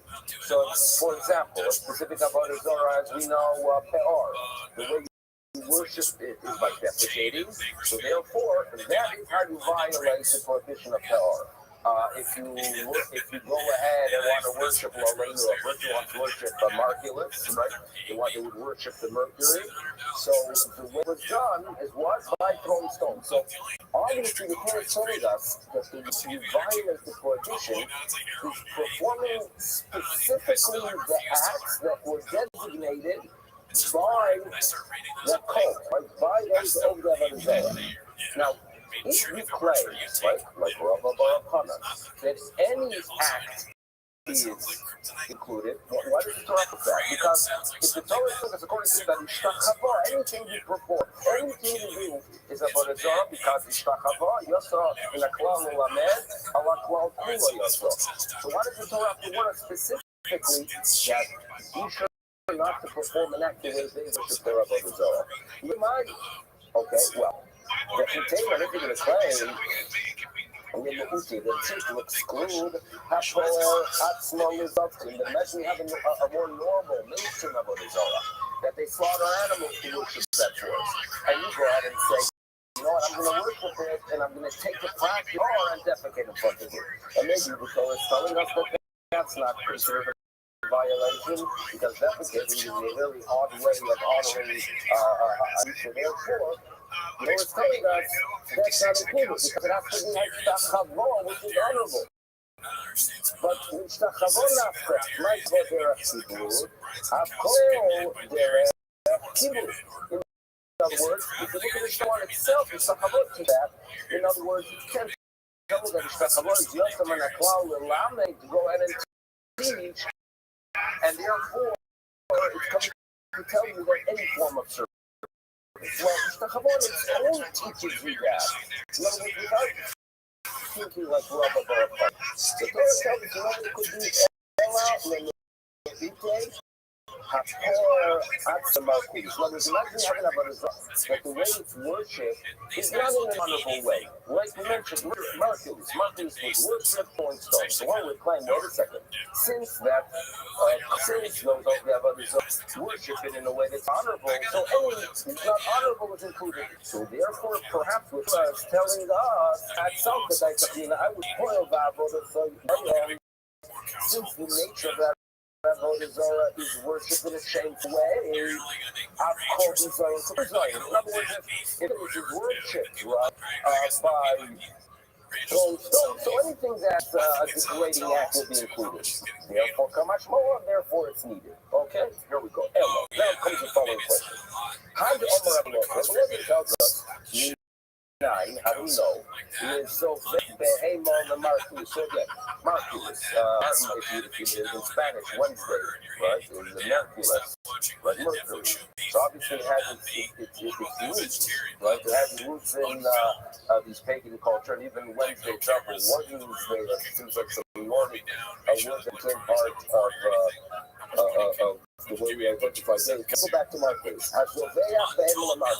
The Marcus, generally, the rules and regulations were that if you want to go ahead and worship, you throw stones. The person decides, no, I'm going to be better than them. I'm going to go ahead and act for an animal. So this is what the law says. How do you know that he's tired? How do you know he's tired? Warns us among the many warnings of Rabbi that it be that the way they would worship the devil are related to goats, and that's found as well. And the Torah warns us that you should never keep yourself away from minimum practices other than drinking blood, because by doing so you might one day be offering zivchei l'sidirim. Or they could make it the Torah warns us, don't try to do a slaughter. And what the Lord tells us is the following. In other words, obviously, I don't need a person to tell me that if you have another Zorah that is the norm that animals to it, I don't need a person to tell me that that's prohibited. Because that's the norm. Because and how do I know the words that if is the norm that the Torah warns is not? Because you see, because you go ahead and worship the way they do it, and then you perform it, obviously it's a violation. So what's supposed to teach you? Today, the Torah is warning that even if it's not the norm, even if that's not the way they worship, still now, but the problem with the laws are, if you're telling me that words of law use the words to teach us, that even if it's not the norm, it's included in Avodah Zarah, but according to Rabbi Baruch which will look at Kidarko Mishtachavo Nafka. Again, one more Hana claims that what Mishtachavo teaches us, that even if it's not the norm, it's included. So, how do we understand this need of Rabbi Lazar if Rabbi Baruch is correct? So your answer is an interesting answer here, that wholesome, that the warning there below that we are told you should not do to any of the Zorah, even if it's not the norm, it's okay. So it seems to me that someone is upset at some pagan before, and therefore maybe to worship it in an unway, and by slaughtering it, even that is unusual for that Avodah Zarah. comes up loving and helpless. I knew someone in Toronto that at the top of the war, he was in a monastery and he was able to observe how they interacted with whatever the idols they basically had. And he mentioned that one time it wasn't raining for a couple of weeks and they got upset at one of the statues and they turned her around to face the wall as a punishment for not bringing rain. So it seems to me that there is such a thing as having getting angry with your avodah zarah and refusing it if you want to break it because you don't want to mess up things for the future, but then let's punish it. So maybe this is what we were talking about. Something with some form of anger towards this avodah zarah, and that's why the Torah is telling us that even though your agenda is to show that you are angry, nevertheless, when it comes to tzvika, it's a chashuv, a significant avodah, and it is included. Okay, here comes a story. So now we can start something a little bit. So here we go. So here's the story. Rav Hamnuna. We're going to be dealing with a questionnaire that has 5 or 6 answers. Interesting question where there's going to appear to be a contradiction between our Mishnah and a Mishnah later on in a couple of daf. And the main issue, a little bit of a preview here, is the following. We all understand your evidence about this terrible thing, terrible punishment. What if a person makes a statement, I'm planning to be over the avodah zarah? Just making a statement. Is that a violation or not? Just making a statement. And we're going to analyze one Mishnah which would seem to indicate, well, if you just make a statement, no big deal. But the Mishnah later on, some of Zayin, some of Chad, seems to indicate that even a statement is already a violation. So how are we going to admit there's a contradiction? So we're going to have Rav Hamnuna, Rav Yosef, Rabbi, Rav Ashi, all the great Amorai addressing the issues. But it starts an interesting story that Rav Hamnuna here is so Nebuch was also went wild under the law. So what does the great Rav Hamnuna do? He goes looking for his option. So Kobach and Rabbi, he's making his rounds, he was so Rabbi asks him a question. Rabbi, let's analyze these things first, and there seems to be a contradiction. Maybe the Torah is telling us that, when you use something, mind is occupied. It seems to be that these great people, even when their mind is occupied looking for their peace, before that, in the little apple fog, like they were still able to be involved in the Torah. Now, here we go, ready for the contradiction. Our Mishnah says, Ha'oved avodas kochavim. Okay? What's the violation? Omer, if you actually worship the avodah zarah. Omer, it says I'm planning to. No. So our Mishnah seems to say in Amira, just to say the Mishnah. So what's the Mishnah later on? No, it's not in the later Mishnah. Omer, if a person says, I'm planning to worship an avodah zarah. I'm planning to go and do Neilach V'Navro if I go with the group. And all that is included in the violation. This statement is a problem, not a problem. So I'm going to say, my life, listen, the way I understand our Mishnah, that there's no violation of just a statement. The Omer, Eini, Mekablo, Olai, Elabavo, in other words, when is it that a statement is not an issue, or the statement is not the violation? Obviously, that there's a lie, obviously, for it, but when is it that a statement is on its own, and that is worthy of a death penalty? When I clarify that I'm planning to complete that service until I actually do it, okay? That's how Rabbi Hamnuna understands it. Rabbi Yosef, come on. Rabbi Yosef claims, Tanoi, chocolate, smile, more. In other words, I'm going to go through, I'm going to go try, and group is a very okay? Tanoi, the Tanya, where's your Machotis tonight? Ha'omer, Bo, about a person who gets up and says, come with me. Come with me. I mean, throughout history, people have been worshipped, humans have been worshipped. So the person gets up and says, come with me. Okay, that's it. You basically declared in avodah zarah. She made a statement. Chayav. Seems to be Rav Meir's of the opinion that the statement itself is issue. Rav Yehuda says potter. Okay. Now, people worship this individual. There's no dispute. And the way we learn, we read yesterday, don't make yourself into an idol. Right? make a human being into a god. We have to be very careful within our culture where we both of them are taught to respect great rabbinic leaders, but we have to cross that line to go ahead and worship a human being, because the Torah tells us, like that, to make a human into a vessel. So again, Rabbi and Rabbi don't disagree when it comes to actually worshiping a human being. We have a major, but it seems to be that if I just said Bo'u ve'azvini, Rameir holds Amira L'chayev. Rabbi Yehuda says Poker. So therefore, Rabbi Yehuda is claiming that the contradiction between the two shayes, where one seems Amira is not yet Avodah Zarah, and the second one which indicates an Amira is Avodah Zarah, it's Machlokes Tanoim.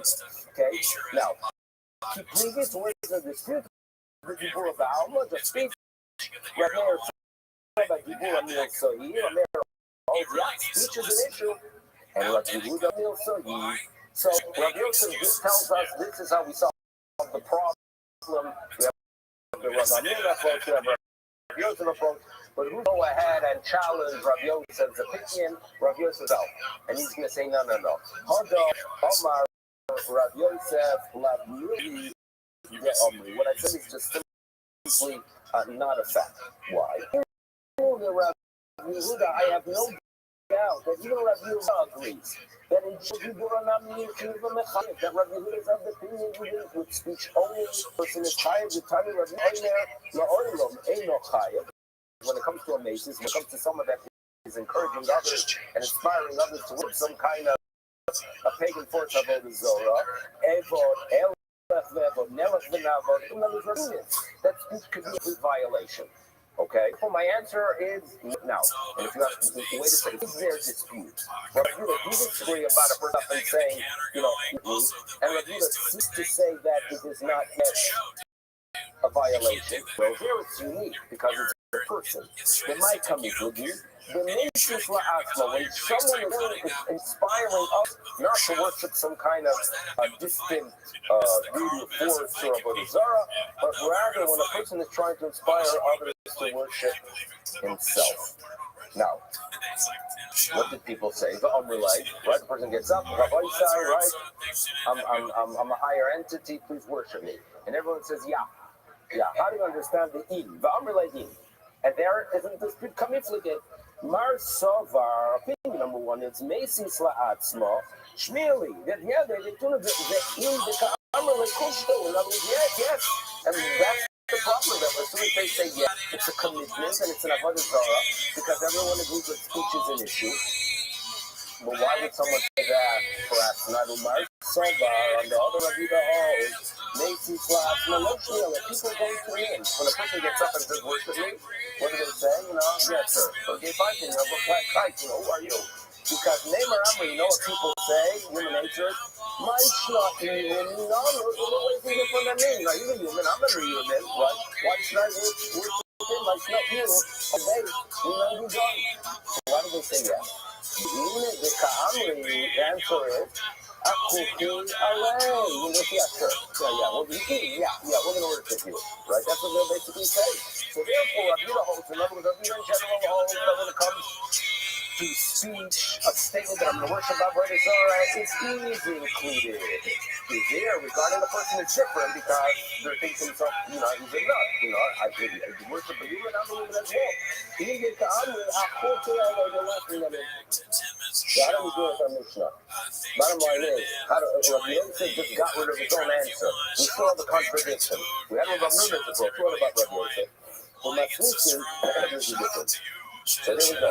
Kan b'yochi hamisaf, kan b'rabim hamisafim. So the difference that can be projected now is the difference between individuals being approached and multitude. What's the difference? Let me say the following. Because one individual is approached and says, develops a relationship with his guru, and he tells him to go ahead and worship some pork. He says, I'm going to do it. Human nature is one union. He's not going to back up. He's trying to back away. And therefore, using itself is a violation. But Rabbi, when it's a group, we assume that among them, one of them is going to start questioning it, and therefore Rabbi, even with a statement of a commitment, just not yet enough other because we're going to start asking what does this guy want? Is he normal? Like, does anyone know if he knows what he's talking about? So therefore, odds are they're going to rethink it. The local Batsray, and therefore, that's where Rabbi Yosef comes. That's how you have an answer to deal with the contradiction between the two Mishnayos. Now, that's hopefully, that's Rabbi Yosef, we don't know like the pivot. The faith. Look at the language of the code. It's only singular. Lo sava lo, lo tishma elo. Ha'ova shoma chaya. In other words, it's in the singular. That by just listening, yeah, but it's in the singular. It's a group. The whole system is different. So if a Rabbi has someone who's going to question him, obviously it's a buyer. You don't need to really a difference. But he says the Rabbi and the Mises, there's really a difference between a group that gets inspired by someone else or the individual. That's how look at this. Look at the Bible. Kiya sisapa achika, domineko, echad, yochid anisis, echad Rabbi manisos. The Bible says it's no different. So the Bible tells us there's no difference between the individual and the masses. Now, there are differences between a yochid and a group which we call the Iranidacha. There are differences, and that's going to be spelled out now. But when it comes to a commitment, he does not agree with Rabbi Yosef's outlook. The difference that speeches in each one to the individual, but towards the masses. There's no such source for it, argues Rabbi. The difference between Yochid and Rabbi is there are rules that relate specifically to the individual. The Rabbi and there are laws that relate specifically to the masses and not the individual. And what are they? Yochid the more severe punishment, he gets the skewer. And the Hakal Mamona becomes rules like whatever it is, yes, you kill him. Nevertheless, when it comes to the property, it's not the truth. But on the other hand, the Iranidacha, it gets a lesser punishment of size. But what happens to all the property in the Iranidacha? The sin is destroyed. Rabbi Michal Yochid the Hakal, the punishment is not as severe. But the Hakal Mamona. So it comes down to the look at this right there. Regarding that which is spelled out, the shun is the difference. About the meaning, when it comes to everything, so your answer to dealing with these nice simply doesn't work. Abaye can tell us how to deal with the contradiction. Abaye is going to offer that the difference is between someone that is inspired by himself or by others. He explains. The person, people have offers in their back and forth.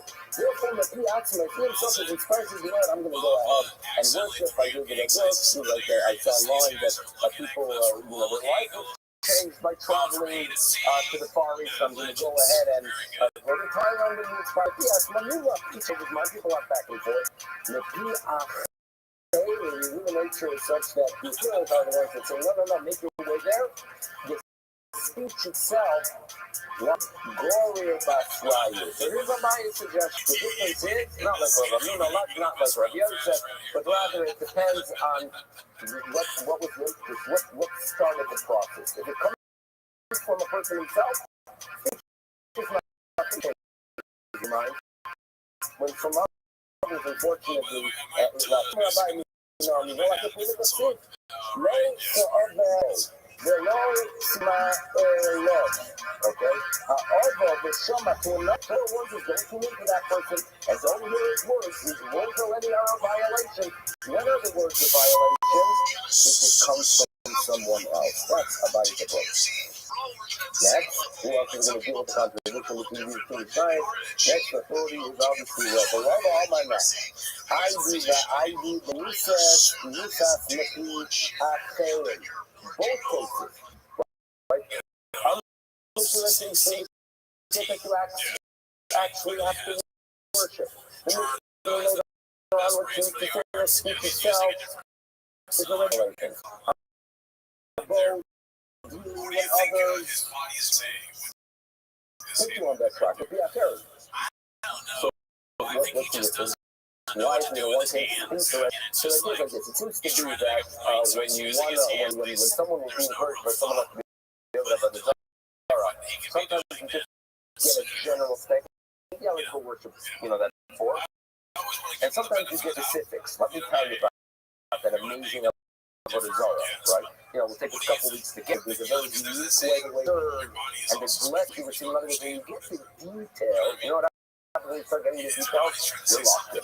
So really good. This is all Malay, Kapitella, Kapsosa. Peace itself locks it in, and therefore, the mission later on tells us that's just a violation. Where those and the details were not presented. Kapitella is called Kapsosa. So there's one of the points that there's detail, word itself already locked it in. He's wearing a vest. Rabbi has to bring before of him, you know what it is. Elohei ha'amin, Asher tzivotechem, ha'kovim alecha rechok. Now, when the Torah warns us not to, over and over again in the Torah, right? We have the Torah is a terrible driving force, and the Torah is more careful not to fight by the nations that are near you, Akovim or Rechokim. Now, obviously, the question is, what does it start to spell out? Rechokim. Usually don't worship Avodah Zarah. So, well-known statement that Netivon shall Krovim in other words, you require it to be Oivin Avodah Zarah. They talk about some pagan forms who kind of thousands of miles away. It takes weeks to get there, and they hear these incredible stories and legends they hear. Now, I'm going to go ahead and tell you about what their neighbor worships. You know why? Because you know that what their neighbor worships is a complete waste of time. They see that his life is a disaster, and that he's been turning to that idol for 45 years, and nothing good has ever occurred. So what do? They always want to inspire you with the rechokim, those things that are very, very lost, okay? And tell us, you know what? You can figure out it's all below me. Look at the Krovim, and then you'll figure out about Rechokim, right? Look at those things that are near you. You see that they're good for nothing? The same will be regarding those legends from afar. Hakrovim alecha, mali krovim mali rechokim. Why do you have to spell out the krovim? The ones that are near you, the rechokim, the ones that are far. Happy come by the little to tell us to tell us. Metivusim shel krovim, from the quote unquote, from the goodness of those of your name. Atalomed mativosim shel rechokim. You can figure out those that are far away. In other words, just as you know, the one right next to your neighbor, you know what he buys for every, right? You know how much he relies, and you know every detail regarding what neighbor does, and you know that it's worth, complete. So to the Rechokim. So what do you see from this? The legend of Avodah Zarah that's being spoken here about, it's with details. You know all the details of what your neighbor does. Okay, my love, the Omar, obviously, talk about the neighbor. You know what he's buying for Avodah Zarah. That is proof that the Avodah Zarah that's being discussed. When we are told that speech itself is an issue, what are we talking about? Well, we know the details. Okay, next, Rashi says the following: that if it's a is a newcomer to Avodah Zarah, he says, Avodah Zarah, speech is not. But if he already has a record, already in the past, so when he says, he's not a fanatic, therefore, Rashi he's done it. Once he's done it, he says, I'm planning to do it, he's going to do it. And even the speech is a violation. The last answer, Rabbi Omar, once you answer the structure sometimes, but it's nice. Start off with giving us general information if you do it. And then it's a 2 seconds, by the way, not just if you actually perform Avodah Zarah, but even if you only commit by speech, that is a violation. So I'm going to give us the most basic of shots, so therefore, bottom line is we have Rabbi Yosef, Abaye, Rava, Ravashi, and Ravina all dealing with this question. Okay, now, next discussion, which we're going to tie in a little bit, believe it or not, into Purim. Okay, each month.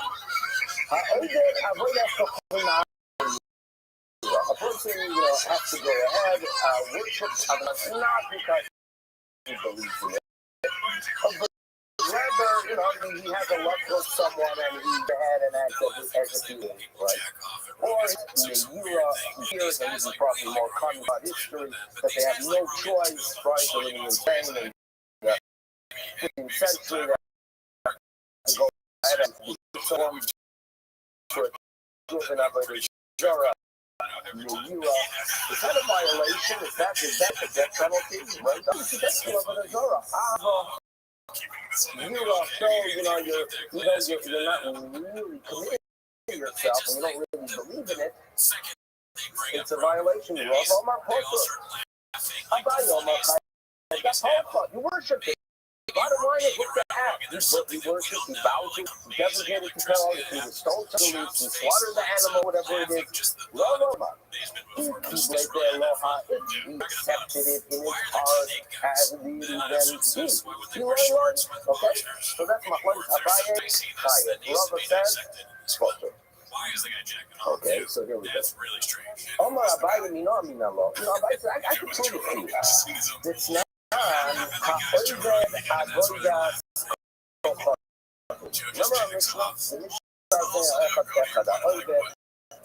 the language of the Mishnah starts and then it gives details. And when he gets earlier with the question, what is ha-oved? What is ha-oved if the details are given later? So I want to suggest that perhaps my love, you know what it's teaching us? Echad over the needs to be the case of someone that worships the force, into some external law or manure.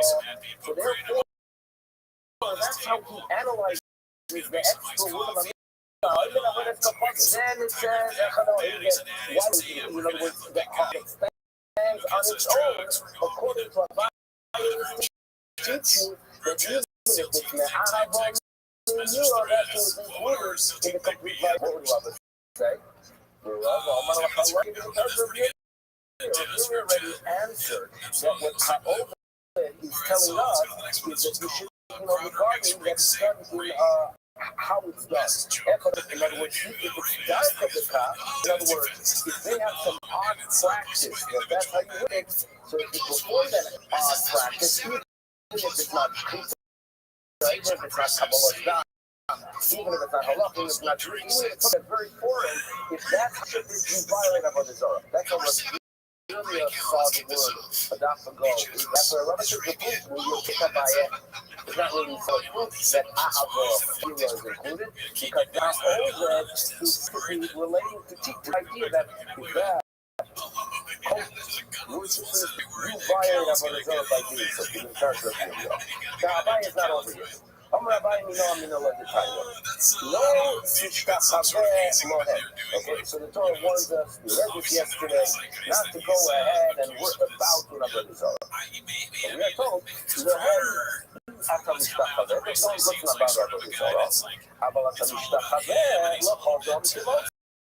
In other words, if you look at society where you meet people, like you bow to people, I mean, we show we shake a hand, recently with the fish, whatever it is, every culture has their way of interacting with the world. If you live somewhere where bowing to people with the norm to show honor, it's not obviously a violation of Avodah Zarah. However, you can need to bow to a person. Because you might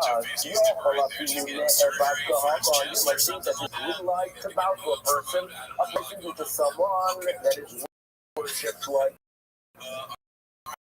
of them, when it comes when we were little children, we were taught that the reason Mordechai was not Baal was that he had a cross, which creates a difficulty that he had a cross in the Jewish boy that was born a few hundred years later.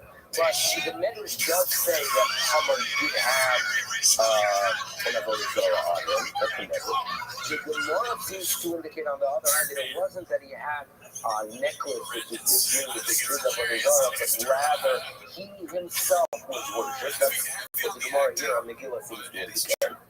But what we hear, you're not Mishtachaveh, you're not Mishtachaveh, the person that's never to Haman. And on the most basic reading, no one told us that you should know that the Jews violate Avodah Zarah by bowing to Haman. Now, was bowing to Haman something that they really believed in? No, it was clearly Meira. And what is the Torah?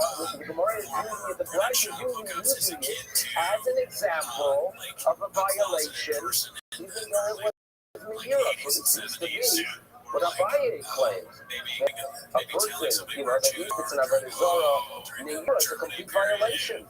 Okay? And nevertheless, it's mentioned here as a complete Avodah Zarah. So how's Rabbi going to defend himself?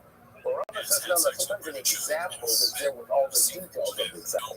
All the guys are telling us that if it's a person that's worshipped, don't bow down, if you want to know an example of someone that was basically worshipped in a specific society, Haman would be an example. That's not to mean that the Jews bow to him and violated it, because obviously that was wrong. The Rabbi, the example is Haman as a person, the local Haman, but it's not an example. Haman being you say, but it's an example of a person that's not a kapazin. So it's warning us that yes, you can bow to a person if the way it's going on, but don't do it. And a person is an example of a person who is Haman. But like the Haman, but the example is not showing details. Haman comes from never had to worship with Meira, but here when that rights itself is that it's a violation, Rav Meira. So Abaye is very hard to try to find proof that even if you do something now on Meira, it's a complete violation. This is next week. We know I can prove it from the time. So then the next proof, a brief introduction. We know that if Karbonis for violating the law and intentionally b'shayir, okay? That we're familiar with. Now there are differences if it's an individual, if it is a kain kol, if it's a man. There's a lot of relate, but what we have to keep in mind the following. There are situations that the specific korban that is brought, and it flows as well. So if you go to the bull, or if it's a bazaar and it's a community, it's also the bull and also the goat, there is a difference, because some of them, the violation of doing something unintentional is only with a he'elem devar, or the elem devar, and one of them is a shivigas maisa. So two of you have to be mindful of to take a message here. Shivigas maisa he'elem devar. Okay? Shivigas maisa means an action that was done in unintention. So if a person at home, on his table, there is the fat, and he thinks that it's regular too much. And he eats it. Shivigas maisa. Okay? Shivigas maisa. Now, then there's something called alem davar. When the matter itself was concealed from you, which either there was some kind of intellectual mistake. That in other words, that you had a question, I'll ask a question. You're a scholar. You go through all posting and decisions, but you made the wrong decision, and that's it. So it's a condition that if you did all the research in the world, and you're a great, and you made a mistake intellectually, and then you act, then you have a he'elem davar with shivigas maisa. Okay? For a communal korbanos that are brought, if the Sanhedrin make a mistake, there you have to have first and shivigas maisa. Now, what about a Kohen Mashiach, which was Kohen Mashiach, because we're dealing here with the on a higher level status during the first temple period, when he became a Kohen, when he was anointed with the oil that was concealed later. So that's what Kohen Mashiach is basically a Kohen. So here we go. Kohen Mashiach, Avodas Kapazin. Okay, so you either Avodas Kapazin, which the korbanos are more severe, right? Rabbi says that all that has to go wrong for him to have to bring the power hanging over by Mashiach, all that has to go wrong is shivigas maisa action. Some say no, that's not enough. You need also he'elem davar. Okay, that's the disagreement. Now, although they disagree there, you shove into the Sira of the Yaakov. They do agree that if they thought that if this claim violates something that's not of a result.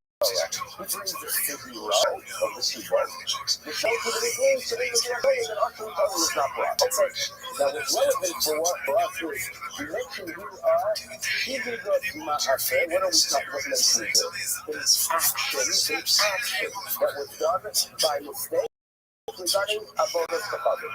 How do you make a mistake with avodas kafavim? With the product, I made a mistake. I thought it was something else. What is the mistake with avodas kafavim? Mentioned on it. What's the scenario? It receives a shul. In other words, he thought it's a shul. Kasofa goes ahead. He walks by this magnificent structure, and he thought, wow. This is such a beautiful shul. He starts working. Right, next thing he knows, it's that the whole Amam Shabbat is over.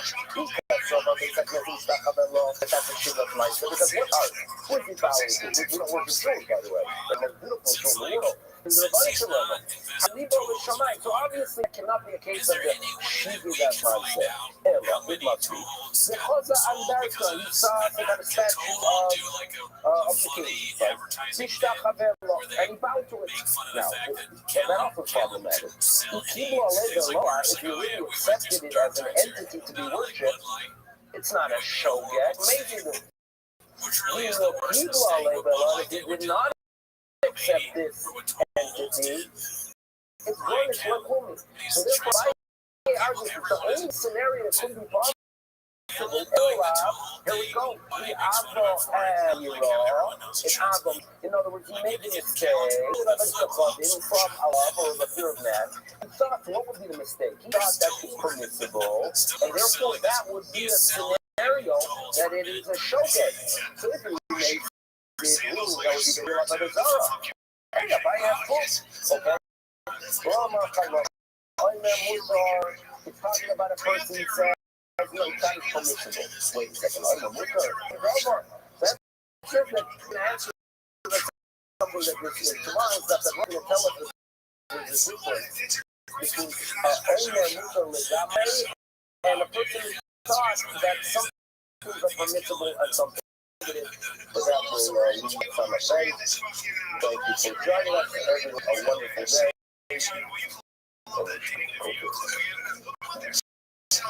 This is so crazy. Rash guard.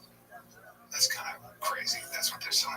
I wear a rash guard for. All right, so we'll say good morning. Today's down to 10 hours. We still have one more clip called Stingrays. Lines up from the bottom. Our shear this month. They say it's Dedicated by Steve Pekin. Young and Noda, it was saying that it has to be very close. I'm going to be Shabbat of the Hashem. To get it fully so it's very beautiful. So beautiful. I'm about East Roman. Remember again, continuing a little bit. Remember again, we start.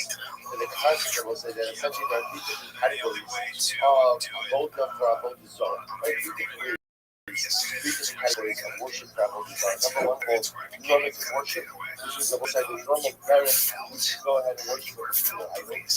Even though that manner of worship may be objectively inappropriate, like you saw by Balfour or by Margulis, if that's the way you worship the idolatry and ultimately, again, that's the way you are. This category number two, I will say, is objective acts of worship that are considered to be Avodah, even if they are not a form of worship for a particular Avodah. For example, Ishtat Hava, bowing down, offering Karbanos, pouring wine, incense. Now again, as we yesterday found, essentially anything that is done inside the Mikdash as part of Avodah will be prohibited as of Avodah Zarah. Third category represents activities quote-unquote respectful but not unique to religious service. The guy Menashe, kissing the idol, hugging the idol with oil, putting shoes on the idol. We'll say again, the Gemara indicates right now will be Mr. Nisa, but will not be a summarize that. I might have the positive of Zovech, is talking about offering Kabbalah's ugly, which the Gemara says, offers up kavanos outside of the is with the sukkahs. Yet the pasuk tells me Yeharam, which means we saw by which means Saturday coming as the Ashidin Kala, I might have thought when you was Hasra for offering up the Shibachut, then ultimately again there's a death sentence. Kilo Asudei Karis, and again if there's no Hasra, I would have thought that there's Karis. Kamash no, we'll say Kamash the pasuk is not talking about offering up kavanos outside of the base of the Christian. The pasuk is talking about offering up kavanos to Avodah Zarah. I really love about Bar Rav Kanan Abayi. Emo Yatzish Dakaba the Lamed Balakval Kilo. So I read a thought that Shtakabar was saying when the pasuk says Vayilech Vayavod Elohim Achim Vayishtaka Bula. The pasuk explicitly talks about Ishtakabar. Frustration bound down. I might have thought that again, that is hashtag about the general different forms of avodah for avodah zarah. Look at Rashi. Ema yotzelo hashtag lamid alakval. And after the hashtag I learned out that any form of custom given to the idol ultimately again should be us.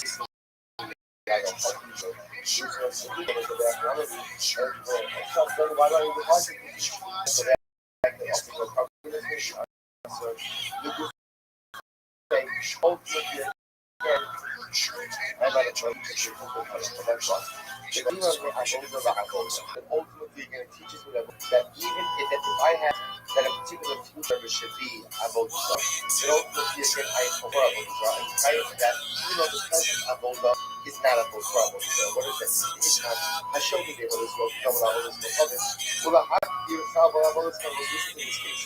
I shut it out. Now, my intention is the following. I don't have in mind that the shvita should be for avodah zarah, but I have in mind that I'm going to sprinkle some blood for avodah zarah. That's my intention. So the avodah shvita itself is not for avodah zarah, but my future intention is sprinkle the blood is for avodah zarah. And I tie it for such that Yochanan says asura. She holds ultimately again that the animal itself is asur b'ana. The Tanash is Asura Rebana, Baba Shashita, Lavla Avodas Kokovitz. There was another piece what, even though the Shita itself was not for Avodah Zarah, nevertheless, again, since my intention was to sprinkle Avodah Zarah, therefore the Behemah itself ultimately again us for Avodah Zarah.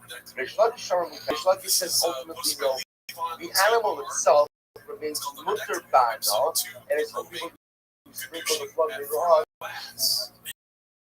That also he had we'll say incredible Gemara. I'm grabbing my phone. How do you call it? Instruction is I will be short to speak. But I think the instruction was that you will require the pasuk, not skip what I call, or that you'll feel like, because that does not require a pasuk, which you must add time to look at us, that you'll feel. And look, all these companies are only after the name, but he says is Asabano about Gavra Lab Bar Katolo. But ultimately, again, the issue of this side is not something good. But also, for the few color, and it has come out to that what will say, not only is the animal Asabano going to be over, but also the individual subject for that penalty travel to Torah as well. Mask it for the back of the back of the This will be required the pasuk. As Kalo Kasher Shlakish Ela Behema. Many of us in the Shlakish says mutter, which Shlakish is saying that the animal is not surviving. What's remember the right thing to do we slaughtered the animal, the intention to travel to Sarah, but my intention is to take the blood and ultimately sprinkle it for Avodah Zarah. So does that future intention for Avodah Zarah answer the Behema now? The Yochanan says yes, they shall says no. So which word says that's talking about the Behemah, that's talking about the animal, about Gabriel. Rabbi said ultimately again, does the animal itself, is the animal subject to, about Gabriel, is the individual ultimate subject to a death about Gabriel, but ultimately again, but the individual is not subject to a death penalty. Needy to have Amishtaka that lahar. The Rabbi said ultimately again it will be no different ultimately than one who bows down to a mountain. So what does that mean? The high reverse. Okay, you learned that before. If you worship a mountain as a Mitzvah, ultimately again it needs to become a Mitzvah. There's a practical reason for that. Because you have to have a Mitzvah that you're like that. Really, that's the mustard. He has out of a hundred, but a hundred LFP. They also help you to work out. So the Gemara says over here that says that forget human. Animal is so but what? But the individual is subject to he learns that worships the mountain. The mountain is mutter, but one who worships the mountain ultimately is what? Is going to be subject to the death penalty of sin. So that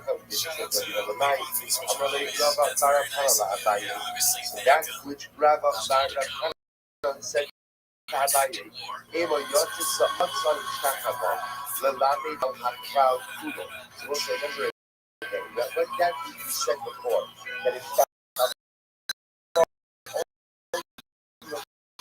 again should come to teach me about what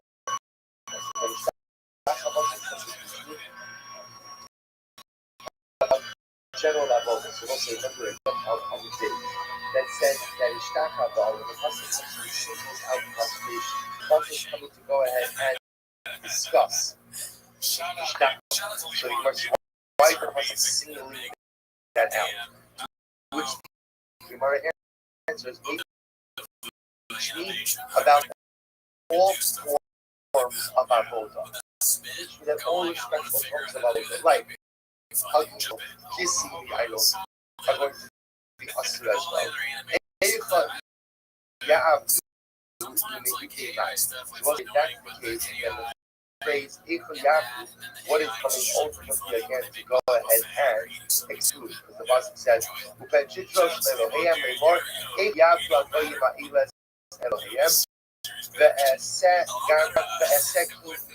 what is that phrase if I used to refer to more generic, but what is that? Let me look at it like this evening, a little bit or maybe what that means is someone who defecates on an idol. As much as that is the form of or so somebody for an idol, like what? And they're not going to see we already know that. How do we know? What we learned that how paradigm travel, the Zohar is Ishtachava there. My Ishtachava Derech Kibud was a classification of the form of covet. I called Derech Kibud.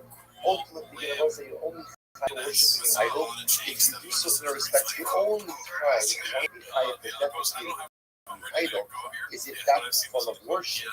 But to do that to a different idol which is not a form of worship, and we'll say ultimately everyone will agree it's not about the Zohar. So if you have Torah Asmal and Marcus, also this is with the person teaching you. What if somebody defecate Marcus? Remember again, let's that's the 2 stones on the bottom, 1 stone on top. How do you worship Marcus? You throw stones at it. So watch this, we'll say. So the Gemara says, some of that time, you know, also these Zion. All these Zions, he was the way you worship Marcus is already directly Zion, meaning it's already a form of degrading worship. And essentially, again, putting up 2 stones on top, that's Marcus. So stones like that and disrespect idol is a quote unquote disrespectful form of worship. I might applaud that once I'm already disrespecting the idol, then what? Then even other forms of disrespectful worship, like defecating on the idol, should be okay as well. Kamash Malon, that these are these forms of disrespectful worship only to worship specific form of disrespect. The disrespectful specific form of worship is considered a Zara for that idol, but disrespect for objectively disrespectful form of worship and apply it to another idol which has its own disrespectful worship is not considered to be a Zara. So for example, if you were to take stones and throw them in or you wouldn't be chayiv for idol. If you were to defecate on markelis, you have chayiv for idol. So each of them have their own objectively disrespectful forms of worship. If you mix and match, it will not be chayiv midara. Ella Hodam Eliezer, Menailas Vector Remarks of Shukai. Yeah, but how do you know you offer up a carbon or slaughter an animal for markelis? That's Shukai. Now, remember again, how do we know that? Now, we established that yesterday, Shimei Mar, although Yizru who owed us it came to see you, because the Pasuk says, they shall not offer up, they shall not worship, or they shall not offer up their offerings. But they see for example, in if ultimately again you don't need it, to teach you the prohibition of normative worship. Because the Pasuk says, says, the Torah is foreshadowing that Cloud is going to say, we want to worship Avodah Zarah like the Umos Olam do. Then what? Tinehu, Eyon Shlushalotidaka. And I was use this concept to teach you that one is chayiv for worshiping an idol, even if this is not the way that the idol is going to worship. If what? If this is for a normative form of worship, or we already learned out we already learned out about the prohibition of normative forms of worship, even though the normative of this particular desire. We learned that from the fact that it singles out the idea and says, don't bow down to the idols. It's just like bowing down objective form of so to we learn out that any objective forms line on the way for it to the way we come to our category of objective forms of worship is somewhere is from the base of Mishkash. And therefore we learn out that whatever is on the base of Mishkash will be answered by Avodah Zarah. To which the Gemara says, look at that, here's the possible specific case of Javeh Hasis. As the book said, okay, let's say somebody worships, let's say somebody goes ahead and offers up an animal for Avodah Zarah. Listen to this. It's not that they really believe in Avodah Zarah, they're just angry at God. The person has shown angry from the so what do they want to do? They want to show God. How are they going to show God? How are they going to give it to God? They're going to worship an animal for Avodah Zarah. I don't believe in Avodah Zarah. I don't believe in it, but I'm sorry. By the way, this sounds crazy. It sounds crazy. If you do things out of anger to show someone something, right? Even though what? Objectively, again, what I am doing is objectively detrimental. Right? So it's an incredible mistake. So what happens? So you want to teach people with the body people, also first of all, that even if somebody even if someone offers up a carbon to an idol, which I'm saying, I don't believe in the Avodah Zarah, but I'm just trying to give it back. It's one is to fight for Avodah Zarah. That's why. Rav Hamnuna, here's this really cool. It says Hamnuna once lost some of his oxen. Rabbi, so Rabbi called him, and Rabbi said, can I ask you a shayla? Rav Hamnuna said, sure. Rabbi, you contrast the Kiddush lines. On one hand, it's not ha'ovid avodas kochav, ha'ovid avodas kochav, oved in, omer lo. So on one hand, the Mishnah says that if one worships Avodah Zarah, one is chayiv. So what do I see from there? Oved in, if dafka is what? Dafka is I'm serving the Avodah Zarah. Yet I will say Omer, if a person just ultimately speaks about worshiping Avodah Zarah, now we're going to see exactly what it means. Omer ultimately means also that if a person says, I'm going to worship Avodah Zarah, that they're not chayiv for that. On the other hand, if you have another Mishnah that says, Ha'omer We'll say ultimately if somebody says, I'm going to worship Avodah Zarah, or I'm going to go and worship Avodah Zarah, let's go and worship Avodah Zarah. So ultimately, again, that he's going to be high. So we'll say we see over here that the verbal statement of worshiping Avodah Zarah makes for chayiv for idols. So again, if people checking the Mishnah, the first thing we say that any imam to worship Avodah Zarah is going to be chayiv. It's something Mishnah what verbal declaration of intent to worship idolatry in terms of what you really think to yourself. You think to yourself, but 1 second, how can you be high for that day that you don't actually do it? Just because you have verbal intent. Remember, I've already seen the same way that if a person has my shut, let's say I had intent to what's the status of that intent? Nothing. Verb yes. hence Machshava Avodah Zarah is Chai. Also, it's in my mind. I pledge my allegiance without all. Right? My mind, I pledge Avodah Zarah. I'm tired of that Machshava. So you see already that Avodah Zarah is in this category, which makes sense by the way it's category as well. Because Avodah Zarah represents a fundamental relationship, trespass against the rules are clear. Therefore, I give you a Mishnah that says that if a person says, I'm going to worship Avodah Zarah, let's go worship Avodah Zarah. I worship, second Mishnah says, even if I say I'm Omer, Eni Mekablo Alai Ela. So Moshe Hamuna responded, this Mishnah was talking about a case where the second person said, I worship the Avodah Zarah. He says, where a person says, I'm only Mekablo this Avodah Zarah upon myself, he makes an explicit statement that I'm only going to be worshiping this Avodah Zarah through the actual control. Okay, Rabbi Yosef Amar, Kenai Shakal Kamei Avo. So Rabbi Yosef says, I don't know if you all the in the world. After most tonight, this is my focus. Cannot this time, Ha'omer Ba'ul Ba'afri. Also listen to this. Let's say a person says, I want to make myself into an Avodah Zarah. So I say to my family, I say, why don't you all come in the morning? Why don't you all come along and worship? Come along, I'm very confident. Let's not waste time with idols. Let's just worship me. Involving that Emir Mechai says that ultimately again I'm going to be happy. That Yehuda Poter, and Rabbi Yehuda says ultimately again that I am Poter. Both say when Rabbi Meir says I'm Chai, he's talking about me. I'm saying to my Chaver, come worship me, let's meet the Avodah Zarah.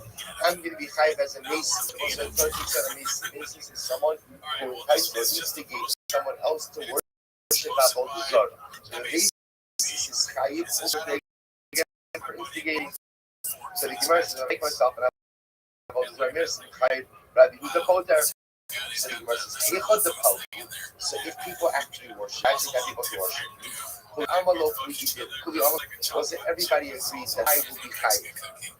Obviously, the people who worship are Chai, but I think it's the game Chai as well. Because there was listen to this, it's actually an incredible discussion. First, it says for yourself a Pesach. The discussion is what? Do not kill do not yourself to idolatry. Keep eating. So we'll say, where do they argue? Ultimately, again, what happens if I try to entice people to worship me as an Avodah Zarah, but ultimately, again, they don't listen to me. So that is that, and I will say, or not. So Rabbi Meir suffers, you don't see me. Meir says, the act of people, the act I should entice them to worship me is in and of itself an actual act, and therefore I'm going to be chayiv. And you read yourself, if you were not mercy, that really says, speech is insignificant. The fact that I tried to get them to worship me, I'm obviously a bad guy, but it doesn't make me chayiv for Avodah Zarah. Other Rabbi Yosef, Rabbi Yosef came along and said, you know what, that which we said before everyone's side is in fact not significant. So that people like Yehuda, because we're Yehuda will say on both sides that just people trying to entice people to worship me as Avodah Zarah, also going to be chayiv. Why? This is like Yehuda Omer, the chayiv Adshi Yomar, E'evod, Eilech ve'evod, Neilech ve'ne'evod. Because even if Yehuda says that a person will be chayiv for Avodah Zarah, if he says, I'm going to go worship, I'm going to worship, go and worship, let's go and worship. So my so what's ultimately again arguing about the basis the atzmo. I will say ultimately what the has to do back is the following. What is in a case where I try to convince others to worship me as well. I try to make myself into the tree, and I try to get other people to worship. But I'm like in. I want to imagine this. I'm talking to my Israelites. Listen, guys, let's put out the middle man, just worship me. Right? Just worship me, I'll be the Avodah Zarah. And they say, okay. So what is the status now of everyone involved in this picture? So what's my responsibility now? And what is the halakhic implications of their okay? Mars cover, Nasis, the Atzmo, Shamila, the Indica Amile Kushtu. So one of the that ultimately when I entice other people to worship or instigate those worshipers, I'm tried as a Nasis, I'm tried as a mediator. and they're okay, we take that seriously, and we assume that means that they're worshiping, and therefore they're high for that expression of intent to worship Avodah Zarah. The Marisol Ramesek Liatzmo, Lo Shmiyale. Let's say others say that no, that Ramais, again, these guys are not going to listen to me, they're not going to take me seriously, and therefore what? So the Gemara says, Meimar Lo Shmiyale, Meimar Amri, Maishna Iluminon, you're done. Because unless you know, it's an amazing thing. You know, people worship an idol and worship another person. Why? Because they're going to say, why should we worship someone? Right? He's no better than us. And therefore, what do they say? They will say that yes is not really a yes. Rather, what is it? It's sure. Right? That's not what gravel is on it. They're making fun of me. Right? They're making fun of me. And therefore, again, there's no peace. Who must be and I will say ultimately again, so how do we reconcile our understanding? Remember, again, when we started this particular discussion here, it's like contrasting the two Mishnayos, one seemingly indicating that I'm only high of ultimately what? Actual worship of Avodah Zarah, where I think that it needs to be high even for a verbal declaration to worship Avodah Zarah. Who must be can be young, and he says, can be sus. One original thing we're talking about is an individual who's trying to instigate others to worship Avodah Zarah, and one is talking about is a group who's trying to instigate another group. Yom is lo min lo v'toy basrei. So ultimately, you know, say when it's Yom, so the people are being instigated ultimately again. Excuse me, I read that wrong. It's Yom Kippur, which is one person is being instigated versus a group who is being instigated. In Yom Kippur, a person is not going to consult one individual, is not going to consult with others to tell you basrei, and therefore again, ultimately again, people make mistakes following. That is the people don't follow basrei. It looks like a group will consult either with one another. It looks like in general there's a concept that that when you consult with the group, the hope is that there's collective wisdom. So when it's acting alone, sometimes one state can be committed a mistake. You start to get interesting because when a person out of a camera, even if they made a mistake initially, again, will be collectively ready. Now, we're going to this is no solo, but no swishma enough. But the pasuk says, do not listen to it, or it's literally, do not be enticed by it, do not listen to it. Ha'ava shama kais, which also seems to indicate to us that if you allow yourself to be enticed, and if you will be kais, so it tells me what? Even before I actually worship Avodah Zarah, if at the end of the day I allow myself to be drawn in, you see from here that what? That even a willingness to listen to it, a willingness to be enticed by idolatry is in and of itself what? But it's, I want to be clear, we see, trying to put this down. What that person who is by idolatry is when you actually worship. But the discussion of the that this is the Raisa, or even just contemplating worshiping Avodah Zarah, or even just having an intellectual, cognitive commitment to worship Avodah Zarah. It's Rabbi Sabai raises the question of Misha Eno. I'm sorry.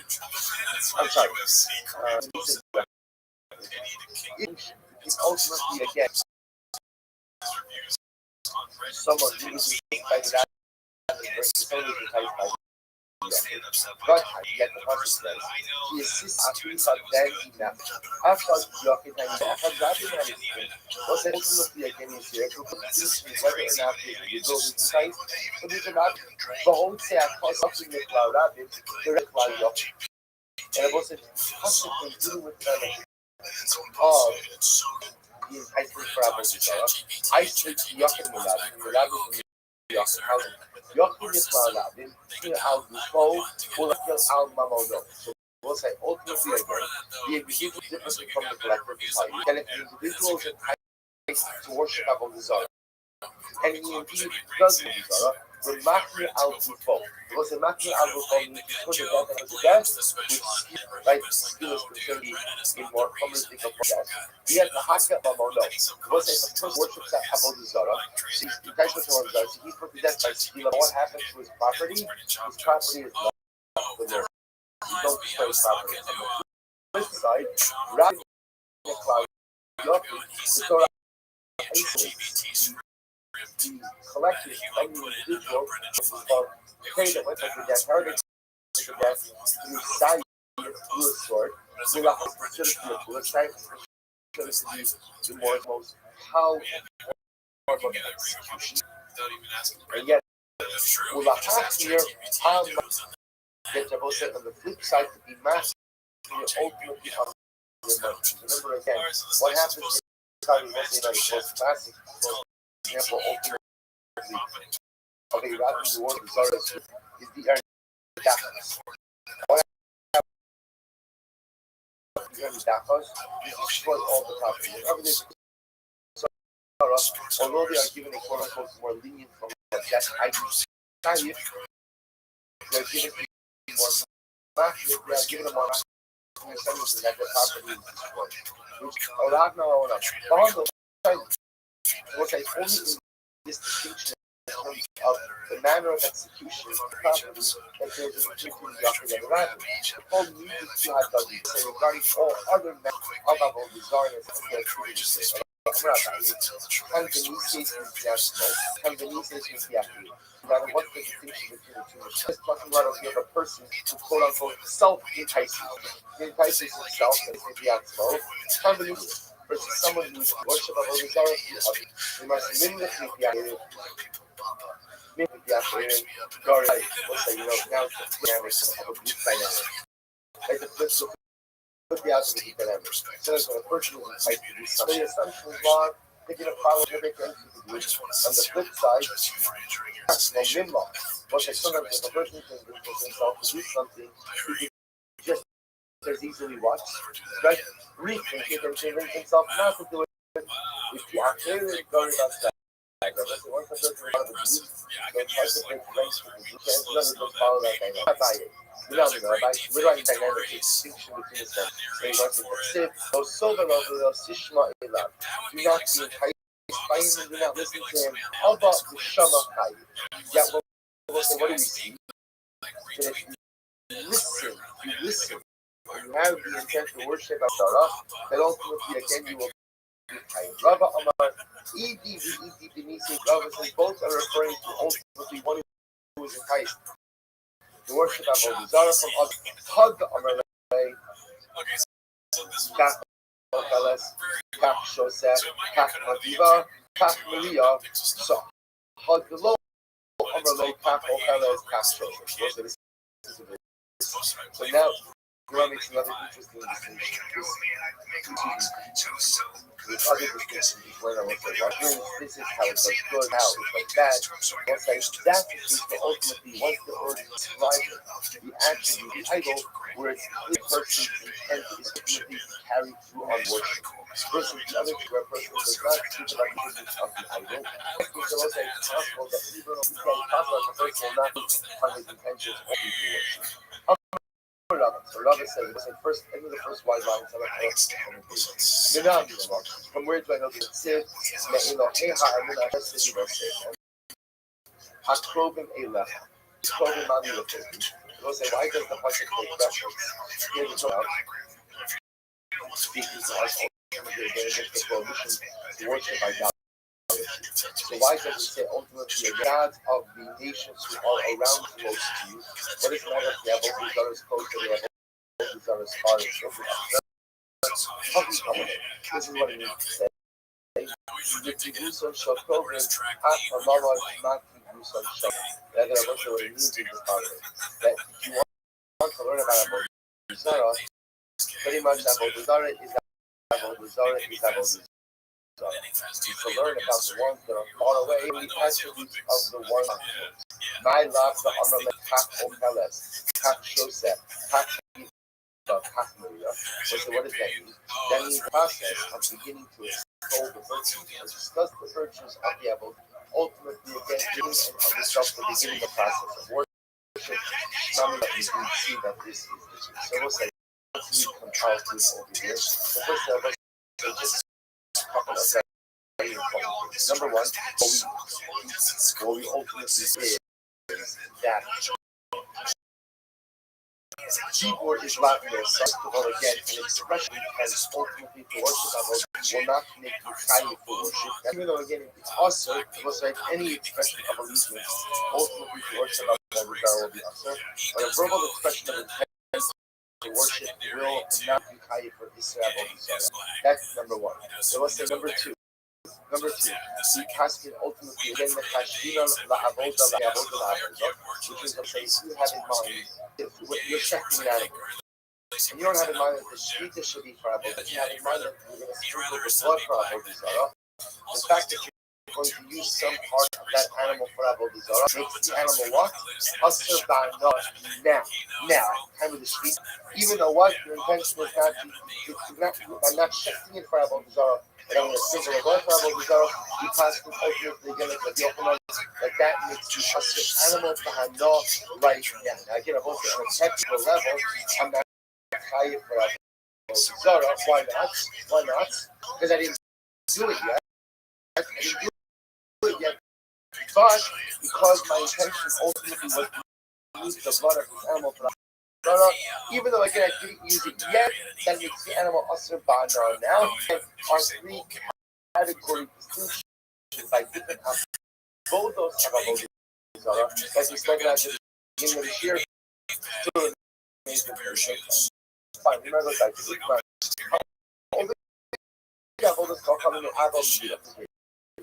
Let's say somebody goes down and worships avodah zarah. They have so in front of lover out of fear. Rashi says, or like kind of why you have a milah. I worship the Zara for love. People do a lot of things for love, but people do a lot of things for because I believe in it, but because I'm trying to demonstrate my love for someone, or I'm trying because I'm fearful of something like that. I buy on the fight. I buy Zara. Rabbi says you are.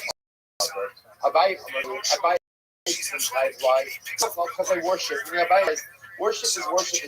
And yet at the end of the day, then the nice thing, and you tired for that. Your intentions were for love, your intentions were for love. Look at that, you did a nice apple. Therefore, you're tired. Rabbi Amar he probably allowed Rabbi says no. We'll say avodah zarah is not the act of worship. Avodah zarah is the act of accepting upon yourself another deity. If it's clear that you are not worshiping, that you are not accepting this as your deity, but you're doing this out of love or out of fear, then the nice thing, and what God says you are. The Bossa, you understand this Gemara has made, unfortunately, probably throughout the generations, has faced this particular nisayon about accepting avodah zarah, not really out of ava, but much out of yira. Does that constitute idolatry or not? The Bossa, you can see already that the Rambam constantly like Rabbi, but ultimately, again, one will be cut for such an act. Now, how this thing, again, with the Harikah, the fact that avodah Zorah ultimately, again, is one of the things for which you need a life sooner than worship. So again, so he's going to put that on our list for future topics. Again, I was saying, why is someone, because we're saying, again, halakhic literature, of people who idolatry upon themselves, rather than be killed, they accept it out of Yirah. And again, much halakhic literature dealing with how you go ahead and deal with the Jewish community. What you deal with. If somebody worships out of fear that they are not considered avodah zarah, because avodah zarah gives us room to welcome people back to the community. Fine, Rabbi, you know what I mean? So I'll say, Rabbi is certified. No, this comes. So the Gemara says, this is ha'oved avodah zarah, echad ha'oved. My love, echad ha'oved mi'ava. So the Gemara is going to discuss this. From where do I know that even if you worship out of fear or out of love, you're going to be chayiv? So the Gemara says this kind of over that echad ha'oved. So both says that if one worships avodah zarah, my love echad ha'oved mi'ava umir. And both say, now remember again, this is our Mishnah. Down in the Mishnah reads, the Mishnah said, ha'oved avodah zarah, if you Zara, if you serve the idol. Now, why does the Mishnah have to add here that echad ha'oved? What is that teaching? So the Gemara says, my love, echad ha'oved mi'ava umiyira. Rabbi says, doesn't that extra oved come to teach you? What's the say? That even if I worship out of ava or out of yira, I'm going to be chayiv. Rabbi Amar, no. Rabbi will say, no. Ultimately, again, Rabbi Yirmiyah. We'll also remember again, Rabbi will say, no. The meaning of over is as Yirmiyah taught us 2 days ago. What Yirmiyah teaches us 2 days ago? We'll say, Oved means that if you worship Avodah Zarah, any normative form of worship, normative as defined as something that is done inside the base of the Mikdash, even though that is not how this type of idol is worshipped, one will still be right. Verse 1, Rabbi, again. From where do I know that you worship out of love or out of fear? You're going to be right. You learn. Lo tishtach Elohem. The pasuk says that, but you can't bow down to the idols. So to me, Lahem iyata mishtach. I will say ultimately again, you can't bow down to the idols. About Rabbi says you don't have that what? That you can go ahead and to someone else. So we'll say Torah says you can't bow to an idol, but you can bow down to someone else. And I will say that the concept of is a sign of respect. You can't bow down to idols as a sign of respect, but you can bow down to another person as a sign of respect. Does that mean I will say that you could bow down to another person if he treats himself as an avodah zarah? Haman treated himself as an avodah zarah. He thought he was a god. Who treated himself as a god. So I would have thought that you can even bow down to someone like Haman, who treats himself as a deity. The pasuk says that what? No, you may not serve them. So we'll say, what do you see from here? So we'll say, Sabai says, so what are we going to have to do? You can bow down to another person as a sign of respect, but you can't bow down to another person as a possible sign if they deify themselves and we'll say, remember why we're bowing down to Haman? They were bowing down out of what? Out of fear. Rabbi says you still see that it's also. So you see from here that what? The worship of Avodah Zarah out of Yira is still going to be also. We'll say, this was the major bonus presented to Mordecai. And this fellow members of the 700. Was it mutter to bow down to Haman or not? To Rabbi. So what would Rabbi say? Rabbi would say to Haman, to Haman.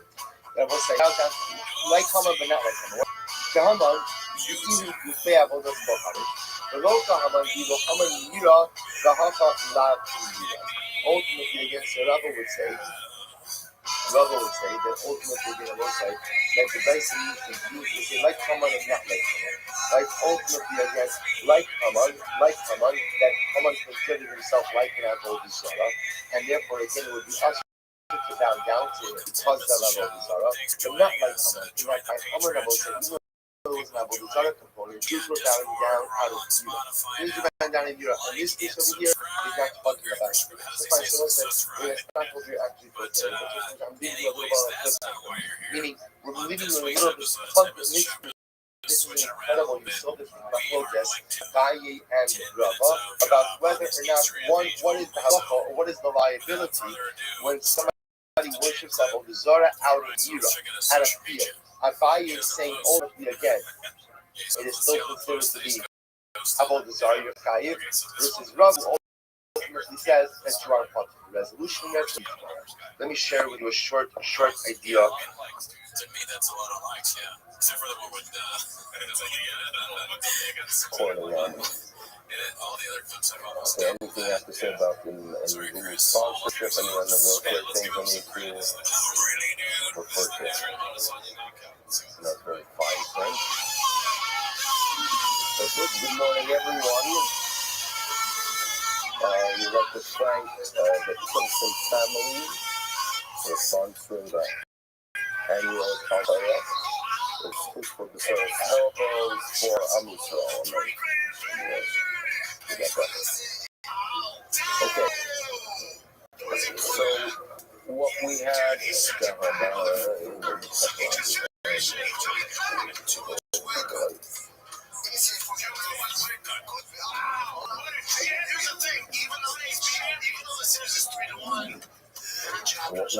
yesterday.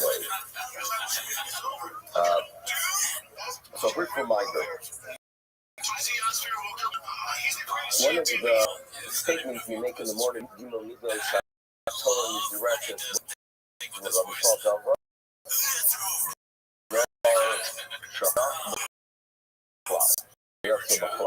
Lamed lo Lamed so Elo Lamed Kol Haklal Kula Yatsa. In other words, for example, the Torah is warning us that when it comes to Avodah Zorah, and the Torah warns us that to go ahead and slaughter an animal for Avodah Zorah is obviously a violation of the Torah because you are worshiping that Avodah Zorah.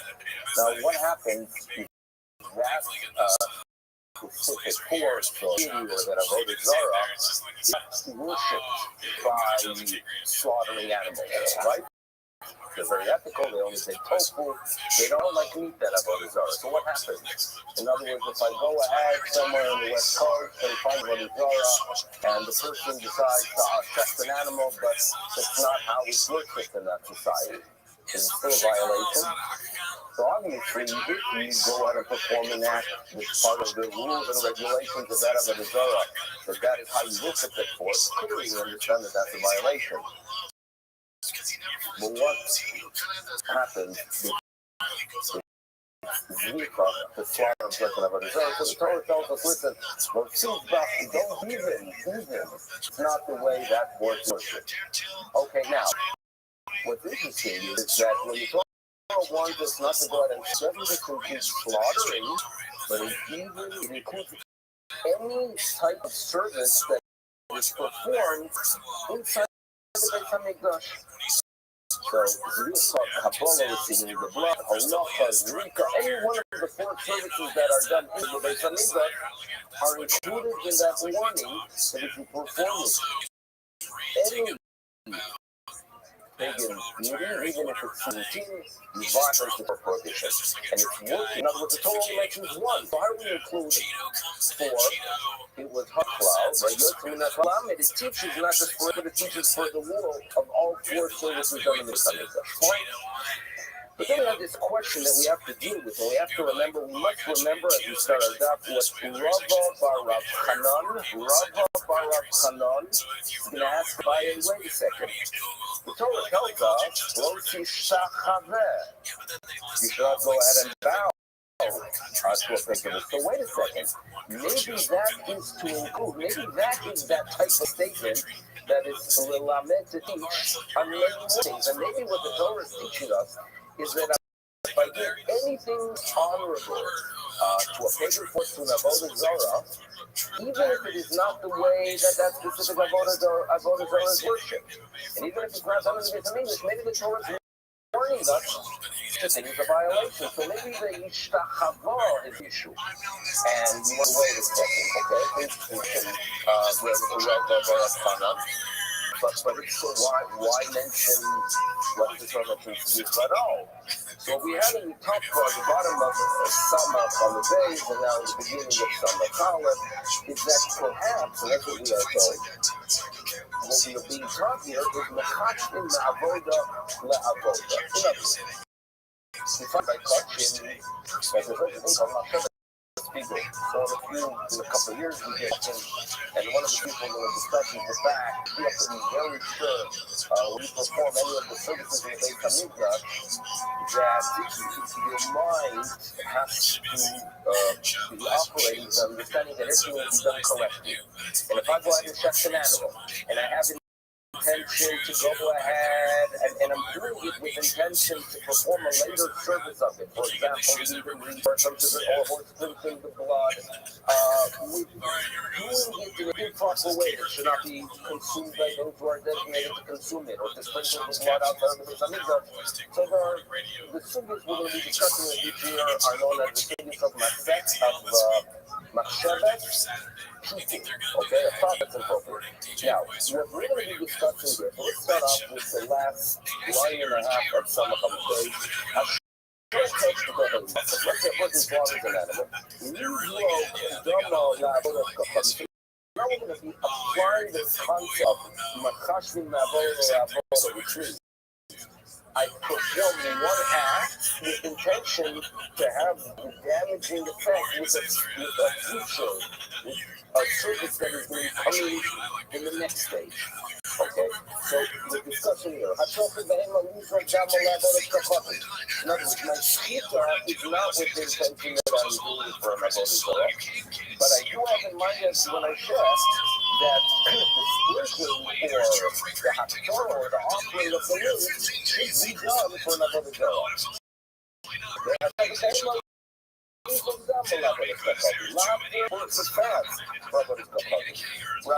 Yochanan Omar Asur, that too is considered a violation, and in Shlokish Tafsam Samachalef Omar Muteret.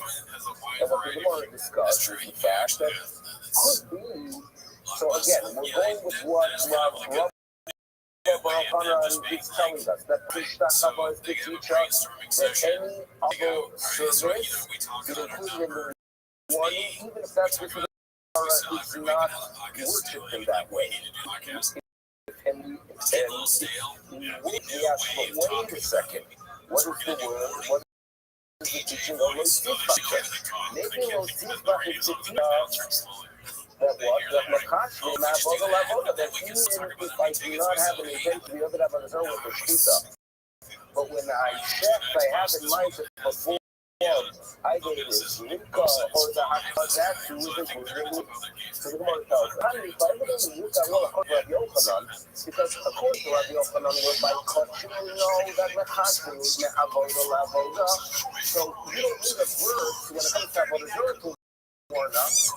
Because it's by Kachim, if it says Hamida, the concept of Mekashvim Me'avodah Le'avod effective, so obviously it will apply on the dark side and Avodah Zarah. According to the Rothschild, and when it comes to dark, it's not a violation when I perform one act with intention of doing something wrong in a future act. So maybe the word by Avodah Zarah too, that Mechashvi, Avodah, and by Krov, and you need a verse. Now, what the word now cannot give me a Papa tells us the truth is you got it wrong with me.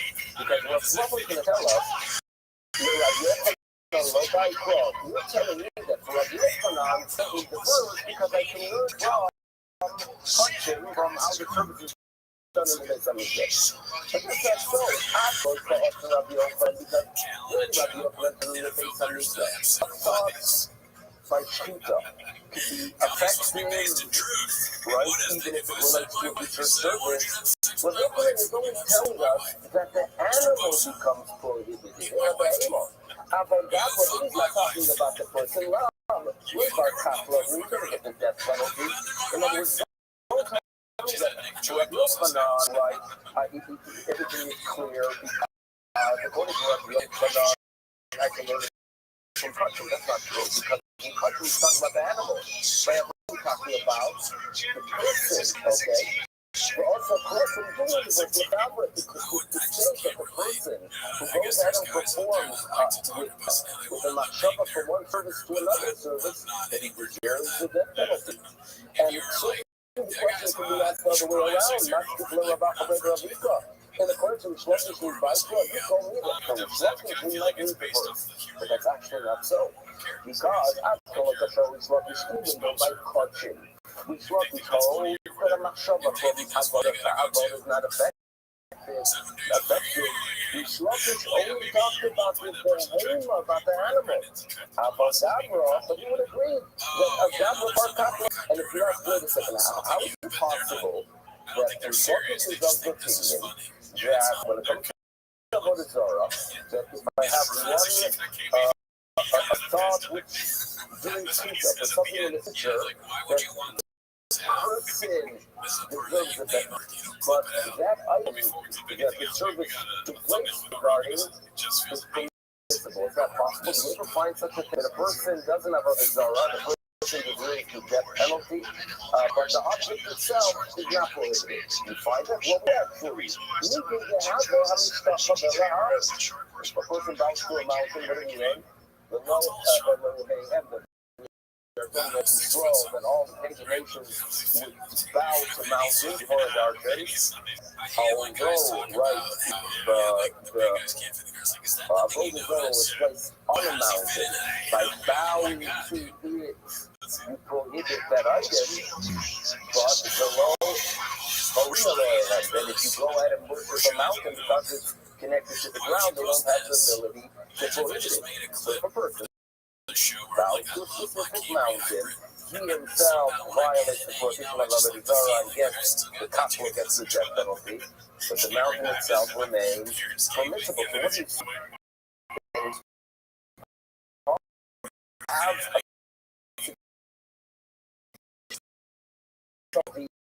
So what he's saying is have something. So when you have a research for something in the future, that's like, I mean, that's a person who's not yet the death penalty, perhaps he does. And when he said, look,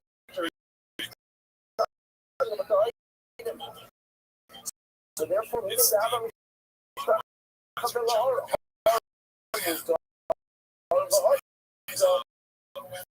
gets the side, gets the side of the side, so that's where we are going. Here we go. Remember Rabbi Bar. So Rabbi Bar had a question. His question was, well, perhaps when the Torah tells us lo tishtach, it means to teach us that any honorable act for Avodah Zarah, any honorable act, even if it's not Avodah Zarah, is not worship that way. That's the violation. That's what Rabbi Hanan says. It says Rabbi Hanan, also San Francisco.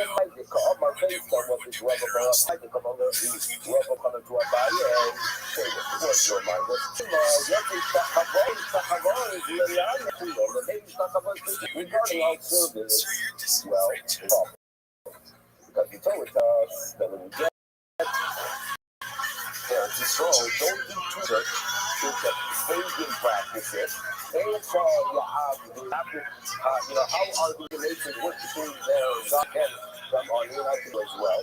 And obviously Torah telling us, you should know, it's the nations pagans are worshiping their gods. Torah is telling us that where they worship Torah, that is where there's insults. For example, a Avodah Zarah, as we know, the way you worship is by deprecating. Therefore, that is how you violate the prohibition of Torah. If you want to worship Lola, you worship Arculus, right?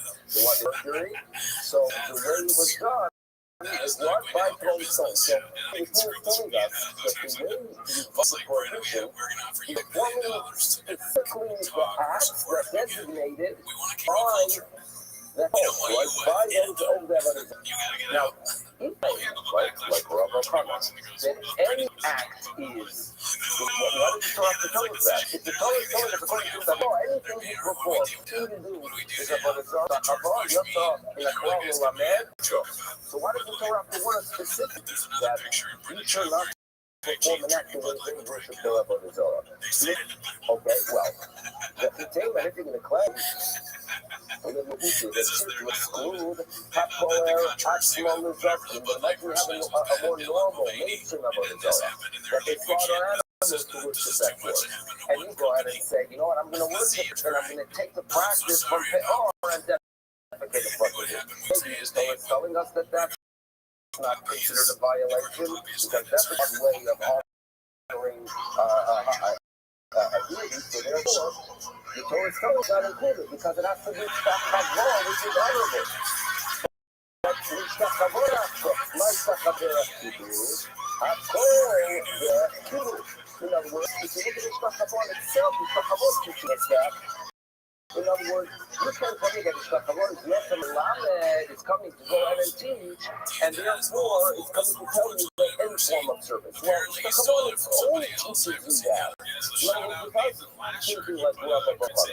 The Torah tells us nobody could be Ella, Lemedika, Hakor, Atzmon, and Marcus. In other words, imagine having a Torah that the way it's worship is an honorable way.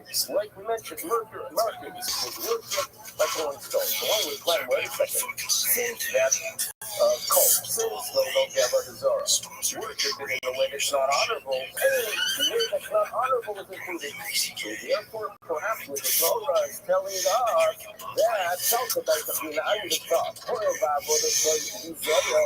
since the nature of that avodah zarah is worship in a shameful way, I've called Bizayin to bless any Bizayin. In other words, if Martin is worshipped, right, by throwing stones, so anything that's a degrading act of being hated, therefore, Kamashmoah, therefore it's needed. Okay, here we go. Here's the following question.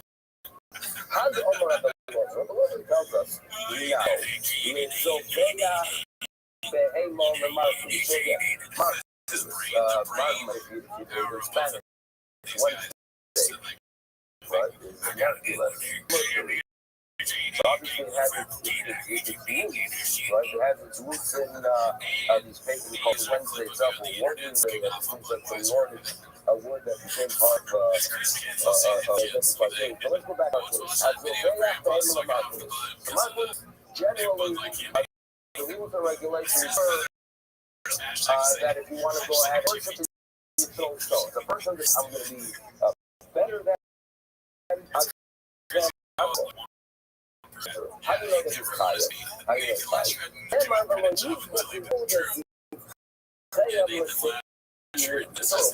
One of among the many warnings of that it seems to me that the way they would worship the devil are related to God. That's found in other cultures. So the Torah warns us you should never, right, keep yourself away from many practices among drinking blood, because by saying you might one day offer a zikayah to you. Okay, so this is definitely the language. The Lord uses the Torah warns us don't go out and do a slaughter. And what the Lord tells is the following. In other words, obviously, I don't need a person to tell Avodah Zarah that is to check animal to it. I don't need a person to tell me that that's prohibited, because that's the norm. You see, because, and how do I know that I don't need a verse that is the norm, that the Torah warns us not to do it? Because the Torah tells us that if go ahead and research the way they do it, and they perform it, obviously it's a violation. So what is the Lord looking to teach you? To name it, and listen, what's the Torah? So it's one where the evil, if it's not the norm, meaning even if that's not the way they worship, so now, you're telling me that words the way you could teach us, that even if it's a norm, it's included in Avodah Zarah. But according to Rabbi which you look at again, one more Hana claims that the word is Takavot, which is us, that even if it's not the norm, it's included. So, how do we understand this meaning of Rabbi Loza? Rabbi Hanan is correct. So more answer to an interesting answer here that also that the normal there below Yisrael, that we are told you should not do any of the Zoya, even if it's not the norm, it's okay at Bahak. It seems to me that someone is upset at some taken for, and therefore they decide in an unusual way, and by slaughtering this, even that is unusual for that Avodah Zarah, comes up and tells us don't do it. I knew someone in Toronto that as a child after the war, he was in France, in the monastery, and he was able to observe how they interacted with whatever little idols they basically had. And he mentioned that one time it wasn't raining for a couple of weeks, and they got upset at one of the statues, and they turned her around to face the wall as a punishment for not bringing rain. So it seems such a thing as having getting angry with your Avodah Zarah, and you're fuming and you want to break it because you don't want to mess up things in the future, but then it's punishment. So maybe this is what we are talking about. Some form of anger towards this Avodah Zarah, and that's why the Torah is telling us that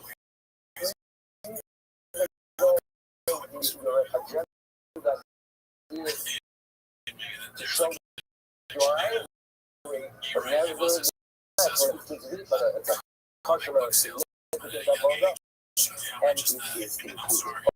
Okay, here comes the story. So now we can start something that's a little bit so here we go. So here's Hamlina, okay? So we're going to be dealing with the question that happened like 5 answers. An interesting question where there's going to appear to be a contradiction here. Is the following. We all understand your evidence, but it's a terrible thing, terrible punishment. What if a person makes a statement, I'm planning to be over the Avodah Zarah? Just making a statement. Is that a violation? or not? Just making a statement. And we're going to analyze one Mishnah which would seem to indicate if you just make a statement, no big deal. But the Mishnah later on, some seems to indicate that even a statement is already a violation. So how are we going to deal with it? It's a contradiction. So we're going to have Rav Nuna, Rav Yosef, Rabbi, Rabbi. We have all the great Amorai addressing the issues. But it's an interesting story that Rabbi here is the Lebach is often while and they were lost. So what does the great Rabbi Nuna do? He goes looking for a doctor. So Rabbi, so as he's making his rounds, he meets Rabbi. So Rabbi asks him a question. Rabbi, let's analyze and see it's right, and there seems to be a contradiction. It's more telling us that when you read something, your mind is occupied. It seems to me that these great people, even when your mind was occupied looking for their teeth before that and little apple pad, they were still able to be involved in the Torah. Now, here we go. Where's the contradiction? How does this say? Ha-Obed, Ha-Vodah, Kochavu. Okay? What's the violation? Obed. Obed in. He actually worships the Avodah Zarah. Omer is applying to not wrong. So our mission seems to say in Amira, the statement, not the mission. So look at the mission later on. In the later Mishnah. Omer, if a person says, Evod, I'm planning to worship an Avodah Zarah. Evod, I'm planning to go and do Mela, if I tell my, if I go with the rules, and all that is included violation, just the statement. Statement is not a problem.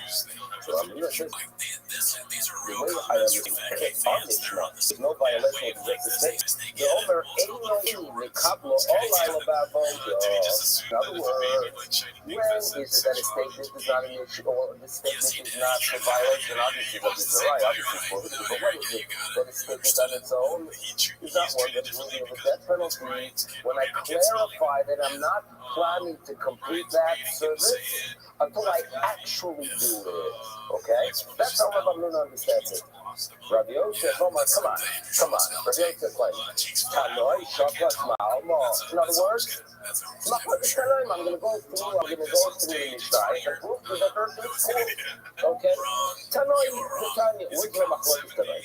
Ha'omer, Bo Vavini. So we're talking about a person who gets up and says, come worship me. Come worship me. I mean, God is rich. People have been worshipped. Humans have been worshipped. So he gets up and says, come worship me.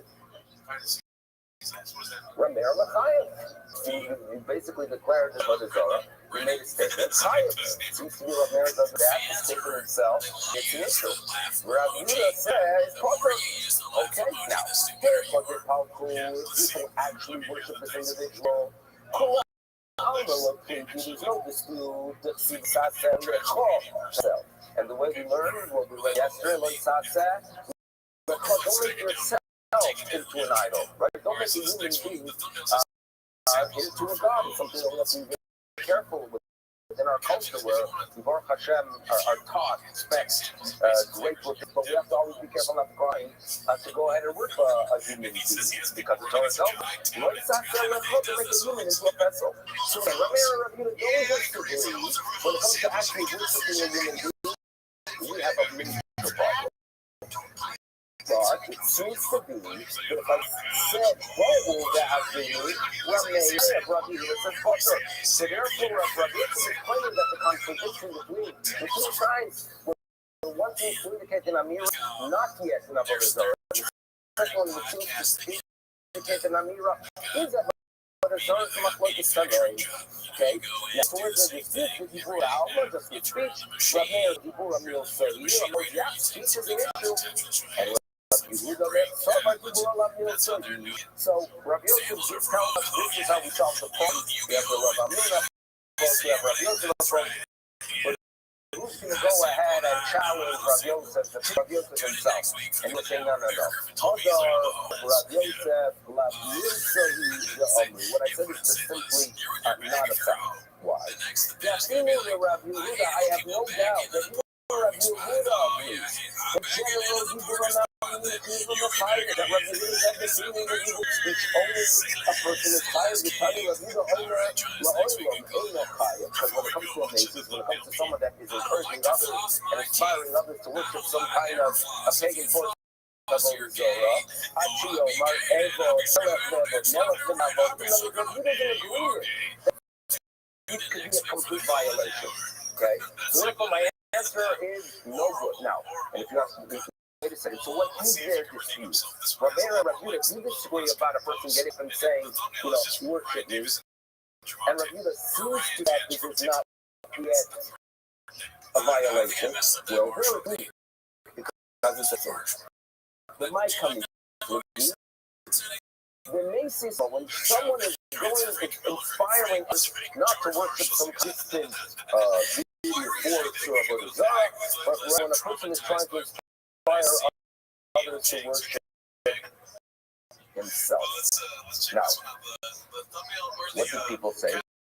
Right? Person gets up, right? I'm a higher entity, please worship me. And everyone says, yeah. How do you understand the evil? The unbelievable. And there, if you keep coming to solve opinion number one, they see small. Really? Yeah, they're doing the Ka'amr Kushter. In other words, yes. And that's the problem that we're doing. It's a commitment and it's an avodah zarah because everyone agrees it's an issue. Why would someone say that?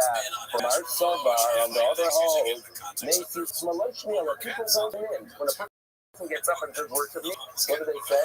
Yeah, sure. Okay. Fighting, go play kite, who are you? Because Neymar Amri, you know what people say, human nature, it's different than me. Now, he's a human, right? Why should I worship him? Like, not you. Hey, you know, he does. They say yes. The Ka'amri, that's what it is. They say, yeah, we're going to worship you. Right? That's what they're going to say. So therefore, in other words, even in general, that when it comes teach a statement that's about brothers is included.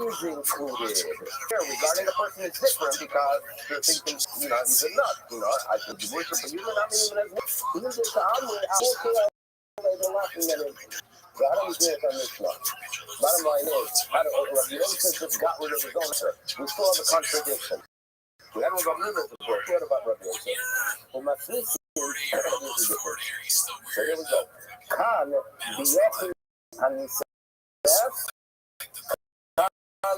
Rabbi discussion. So the difference that's going to be for now is the difference between individual approach and multi.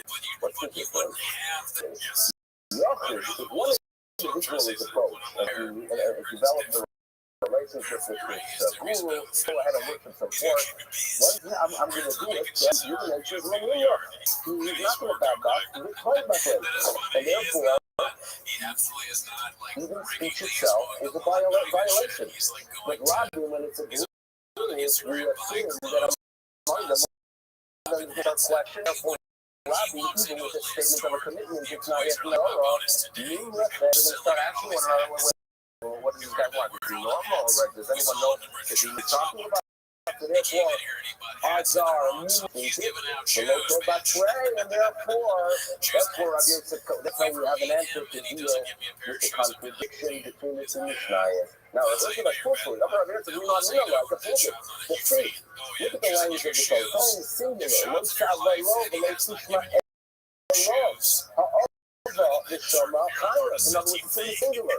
That by just listening, but it's in the singular. The whole so if a person says someone, he's going to question him, obviously it's Abaye, Shani, the difference.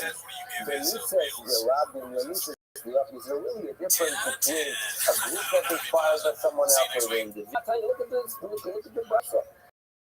Kinyas Secha Achicha, Benimecha, Chod, Yochid, and he says that for Rabbi, so the brasa says there's no difference. So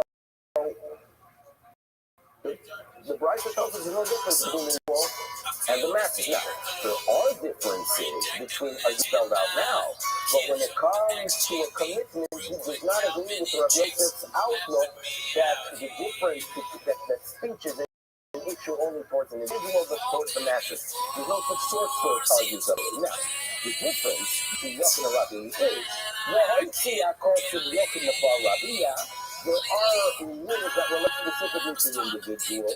The Rabbi and there are laws that relate specifically to the masses and not the individual. And what are they? He gets a more severe punishment, he gets the steal. And because when individuals yes, we kill him. Nevertheless, when it comes to the property, it's not destroyed. But on the other hand, it gets a less severe punishment of size. But what happens to all the property in the it's destroyed. The punishment is not as severe.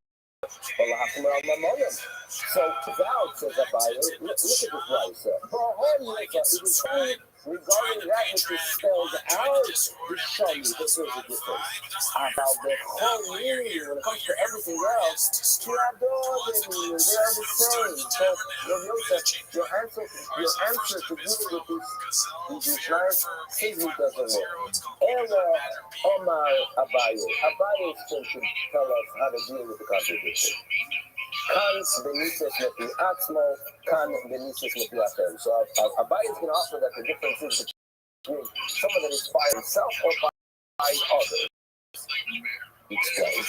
He atzmo. The first thing, people have often within their own back and forth. So mepi atzmo, he himself is trying to, I'm going to go ahead and worship by doing it at work. Like I saw online that people, their lives have changed by traveling to the farm. You're going to go ahead and go to Thailand and meet part of he changes. People are back and forth. We want to make sure that the others are the ones who say, no, make your way there. Walks it in. So here's a buying suggestion. The difference is not like Rabbi, not like Rabbi, but rather it depends on what was raised, what started about this. If it comes from a person who does not think you change your mind, but unfortunately, I think it's this.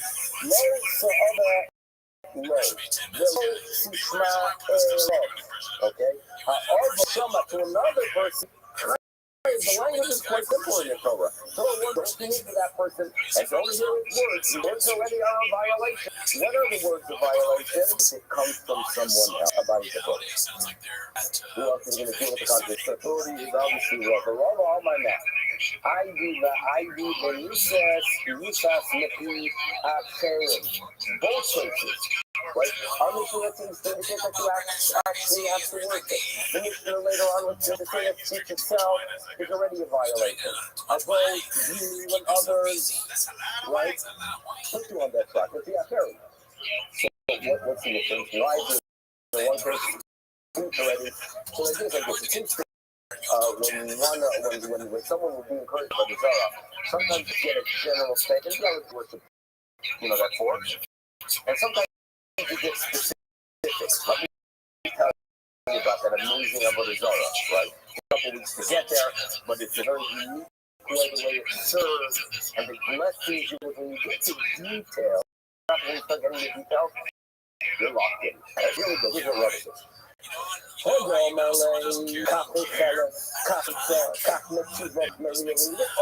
details of what that incredible about the Torah does.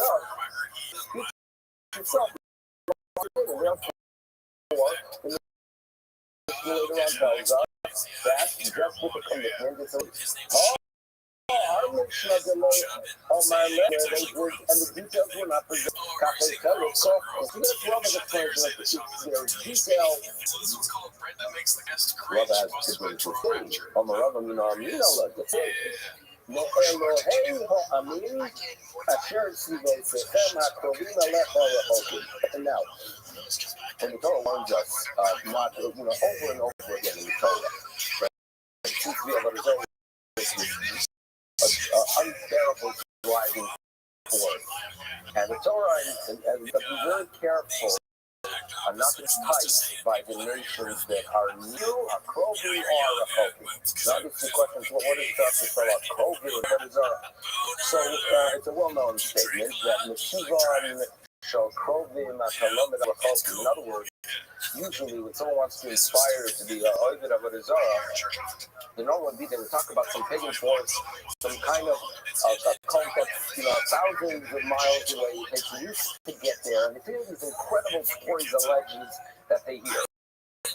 Now, they're not going to go out and tell you about what their neighbor worshipped. You know why? Because you know that what their neighbor was a complete waste of time. That he see that his life was a disaster, and that he's been turning to that idol for 25 years and nothing good has ever occurred. What do? They always want to inspire you with cloaking, with those things that are very, very far, okay? And tell our parents, you know what? You can figure out it's all below me. Look at the clothing, and then you'll figure out about the culture, right? Look at those things that are near you. You see that they're good for nothing? The same will start those legends from afar. קרובים עליך, מה לי קרובים על ירחוק? כי בזמן הוא גם מתרק בספלת הקרובים, זה הניר, זה afar, הכי כמה לרוב תסתלק. לצידוסו של קרובים, from the quote-unquote, from the goodness of your neighbor, השלום לציבו, so you can figure out those that are far away. In other words, just as you know, the one right next to your neighbor, you know what he buys for every day. You know how much he relies, and you know in detail regarding what the neighbor does, and you know that it's completely nothing. So to the Rothschild. So what do you see from it? That the violation of Avodah Zarah that's being spoken here about is with details. You know all the details of what the neighbor does, okay? My love, obviously, you know what the neighbor, you know what he's buying for Avodah Zarah, כך מוטיבו, so he does good, כך מריח. שמע מינו, שפורמה, that is good, that the Avodah Zarah that's being discussed. When we are talking speech itself is the issue, what are we talking about? Where do you know the details? Okay. Who's next? Rabbi Omar. Rabbi is a father. That if it's a person who's a newcomer to Avodah Zarah, he says, I'm posting Avodah Zarah, speech is nothing. But if he already has a record, if he's done it already in the past, so when he says, I'm going to do so, he's never going to have it. So therefore, Rabbi Shimon safe for the strong Mumar. He's done it, and he says, I'm planning to do it. Going to do it, and even the speech violation. The last answer, Rabbi are, Rabbi says, listen, it's the structure sometimes. Nice. Start off with giving general information if you do it. And this says, by the way, not just if you perform Avodah Zarah, but even if you only commit by speech, that too is a violation. So I think this is the most basic of shots. So therefore, bottom line is we have Rabbi Yosef, Abaye, Rava, Ravasi, Adina, all dealing with this question. Okay, now. Next discussion, which we're going to tie in a little bit, believe it or not, is the Purim. Okay, keep fine. A person, has to go ahead, worship, have an Avodah Zarah, not as he believes in it. But, he has a love towards son and he goes ahead and as if he's worshiping, right? Or he does it in the Yura, he fears, and this is probably more common throughout history, that they have noise, right? They're living in Spain in the 15th century. They have to go ahead and worship some form for a Jew of an Avodah Zarah, Meira. Is that a violation? Is that one that they would get the death penalty? Well, obviously not a good thing. Abaye, Omar, that's what Avodah Zarah. Even though you're not really committing yourself and you don't really believe in it, it's a violation. You worship it. Bottom line is, what's the act? He worships, he bows to it, he doesn't get it to tell, if you stole some marketing, you slaughter the animal, whatever it is. Come on. He accepted it in his heart as really then peace. You ain't one, okay? So that's my place. Abaye, Chaya. Rava says, okay, so here we go. Omar Abaye, Minori Nalo. Abaye said, I see you. Vitznan, Ha'oived Avodas Kotim. Remember our Mishnah? She starts saying, Echada. Now, the language of the Mishnah start off with Ha'oived Avodas Kotim, Oved, and then give details. And when you dealt earlier with the question, what is ha'oved?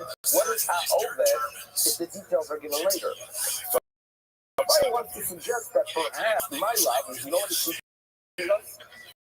Echad ha'oved, the first is the case of someone that worships the form ha'avah due to some external renewal. So therefore, that's how it analyzes the extra and then it says, why did they?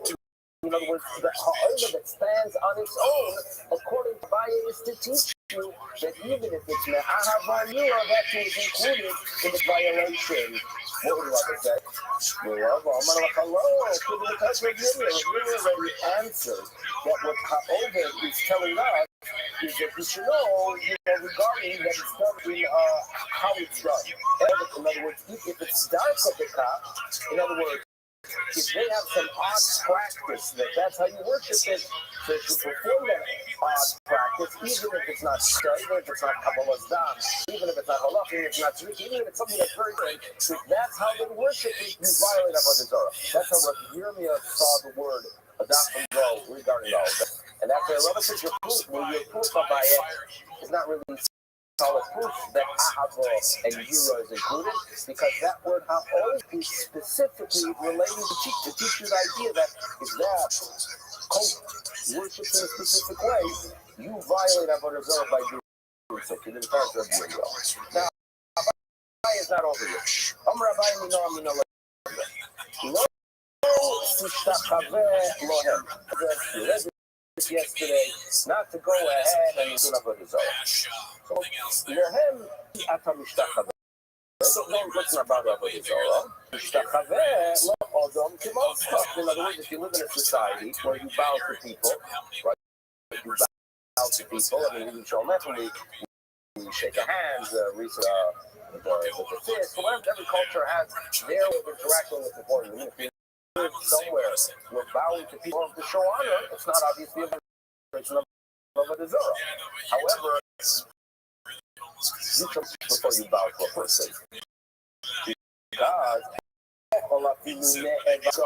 you might think that this green light person applies even to someone that is worshipped like Haman, the later of them. So, when it comes when we were little children, we were taught that the reason Mordechai was not Haman was that he had a cross, which creates some difficulty that he had a cross on the Jewish boy that was going to be born a few hundred years later. But the Medrash does say that Haman did have an avodah zarah on him. That's the Medrash. The Gemara seems to indicate, on the other hand, that it wasn't that he had a necklace with this big avodah zarah, but rather he himself was worshipped. That's what the Gemara here on Megillah seems to indicate. But what we are told here, you're not mishtachaveh, you're not supposed to mishtachaveh, it's the person that's never to Haman. And on the most basic reading, we've been told here that you should know that the Jews, violated avodah zarah by bowing to Haman. Now, is bowing to Haman something that they really believe in? No, it's clearly me'ira. And what is the Torah? The Gemara is using it, the Bible is really using it as an example of a violation, it was me'ira. So it seems to be what Rabbi claims, that a person, that even if it's an avodah zarah, me'ira, it's a complete violation. Okay? Haman, me'ira, and nevertheless, mentioned here as a complete violation. Sometimes an example does not mean that it's there with all the details of the example. All the rights are telling us that if it's a person that's worshiping someone, bows down to Haman. Meaning, if you want to know an example of someone that was basically with a specific society, Haman would be an example. But that's not to mean that the Jews about to him violated it, because that was the era. The Haman, yeah, the example is Haman as a person. But it's not a complete example. He's the example of a person that's not where the Torah is warning us you could bow to a person if it's a way show, but don't do it if it's a neva. And a perfect example of a person who becomes like an avodah zarah with Haman. The like of Haman, but the example was not sure regarding all details. Di'iru, Hong Kong Yisrael never had to worship him with Meiro. The Hong Kong here, when that Rice tells us that it's a violation, love Meiro. So Abaye is working very, very hard to try to find proof that even if you do something now on Meiro, it's a complete violation. So here is his next proof. Omar Abaye, I can prove it from the Tanya. So, to understand the next book, a brief introduction, we know that there are many circumstances where people have to bring korbanos for violating the law unintentionally. Okay? So we're familiar with. Now, there are differences if the individual, if it is a kohen gadol, if it's a melech, if it's a, there's a lot of details that relate, but what you have to keep in mind is the following. There are situations that the specific one that is brought, and it fluctuates as well from the Shigo, bull, or it's up on the Zara and immunity, it's also the bull, there, because some of them, the violation of principle is only with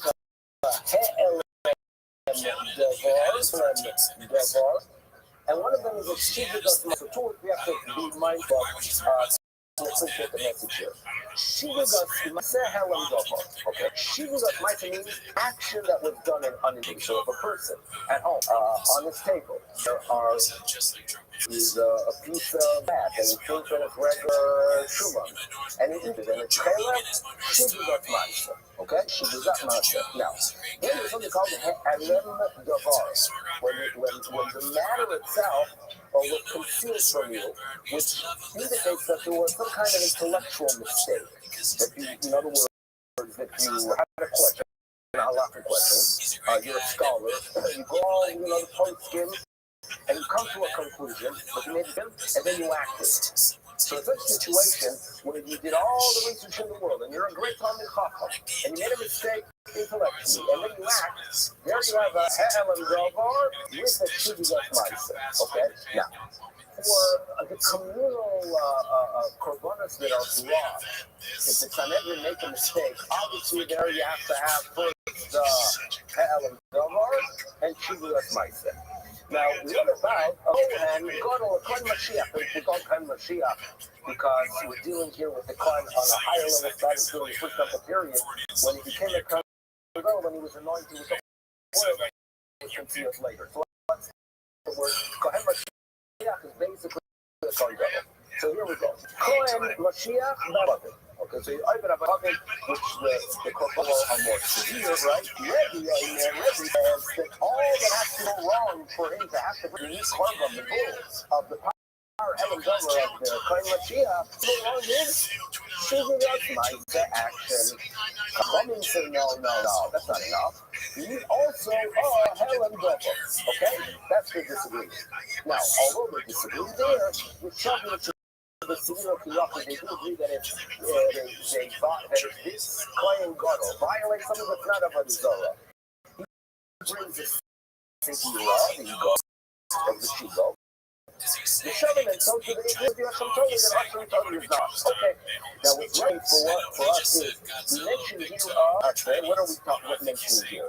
An action that was done by mistake regarding Avodas Kapadim. How do you make a mistake with Avodas Kapadim? So when it comes to a product, I made a mistake, I thought it's something else. What exactly is a mistake with Avodas Kapadim? What's the scenario? So if he sees a shul, and in other words, he started to do. In other words, he goes ahead, he walks by this magnificent structure, and he says, wow, this is such a beautiful shul. He starts worshiping. Next thing he knows, it's that wow, his mom's never Zora. You cannot say that that's a Shivigas Ma'aseh, because what's in his heart? Who's his vow to? We don't worship shuls, by the way. But even the most beautiful shul in the world. We're worshiping the Rabbi Shalom. However, obviously that cannot be a case of the Shivigas Ma'aseh. It must be. Because that he saw some kind of statue of the king. Right. And he bowed to it. Now, but that also is a problem. problematic. Ikimi Veloa, if you really accept an entity to be worshipped, it's not a shogeg. Maybe if you did not accept this entity, it's going to flood women. So therefore, I argue it's the only scenario could be possible. Erelab, here we go. It must be Avo Meira.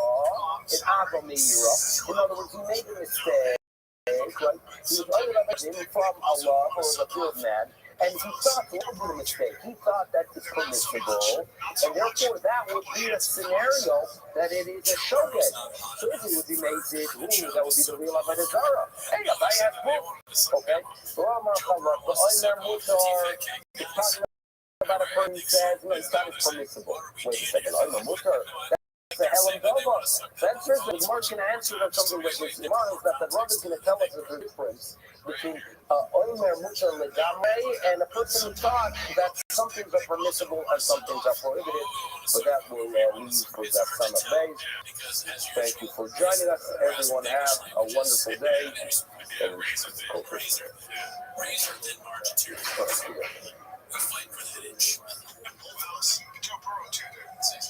Not so much. Not so much.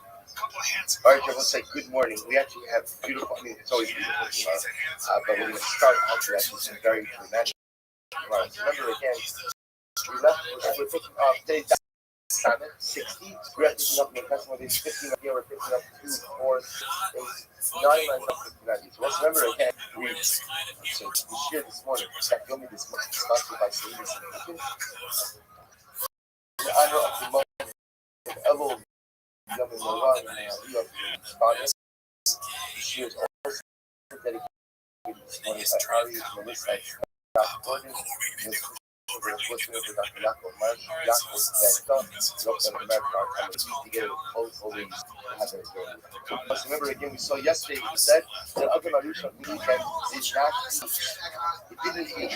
Meat was only permitted only to know us after the novice. We brought it back to it. How you became an Omer? But you say,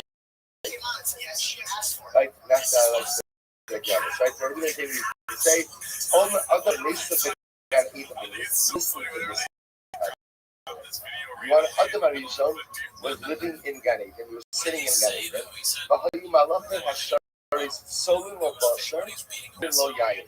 Other Marishon was sitting in Gan Eden.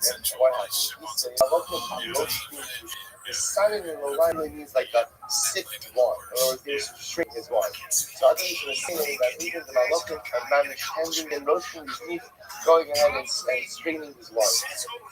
But that's Gan Eden, right? And the Gemara says, it's bone up.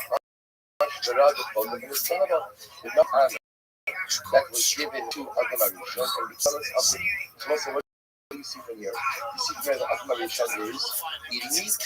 That was the nation. The Bas Hayyim and Hashanai.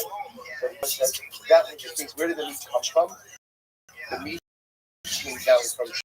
In other words, Adam Arishon never slaughtered meat that he ate. It was meat that came down from Shana.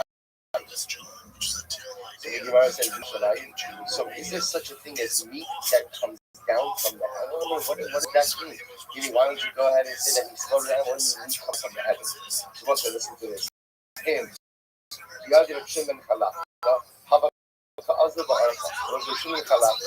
was one time traveling on the road. He ran into a couple of lions. The Havukana who were roaring in his face. He said the puzzle, the lion pugs literally are crying out to pray. There was like 2 pieces of meat from the heavens. One by the lions, and one they left behind. I say the Asla de Midrash. So Bisham and Kalafka brought the piece of meat ultimately again to the base. It wasn't just kind of way. There's a lot to say on these stories. Obviously, a lot to deny. Because sometimes the great Muslims tell of Qur'an. But even Kalafka realizes that in a situation with our lions roaring in space, there's absolutely, if there is no way to address the situation without the Ribono Shel Olam, the person reaches the level of Ein Amonu Yishmael Ela Aladinu Shabashalayim, where a person realizes, I have no one else to rely on but HaKadosh Baruch Hu. So we'll say that opens the door for compelling of salvation. So he brings the extra piece of meat to the base message. Boy Yalo, so they ask, so they ask, what's the, I said, what's the special? What's the kashrus? What's the kashrus over here? What's the status of this meat? Now, we'll say, understand, I don't think Baruch Hashem Adam Arishon asked that question. The reason I think Halakha asked that question is because remember, this meat came down not for human consumption, this meat came down for animals.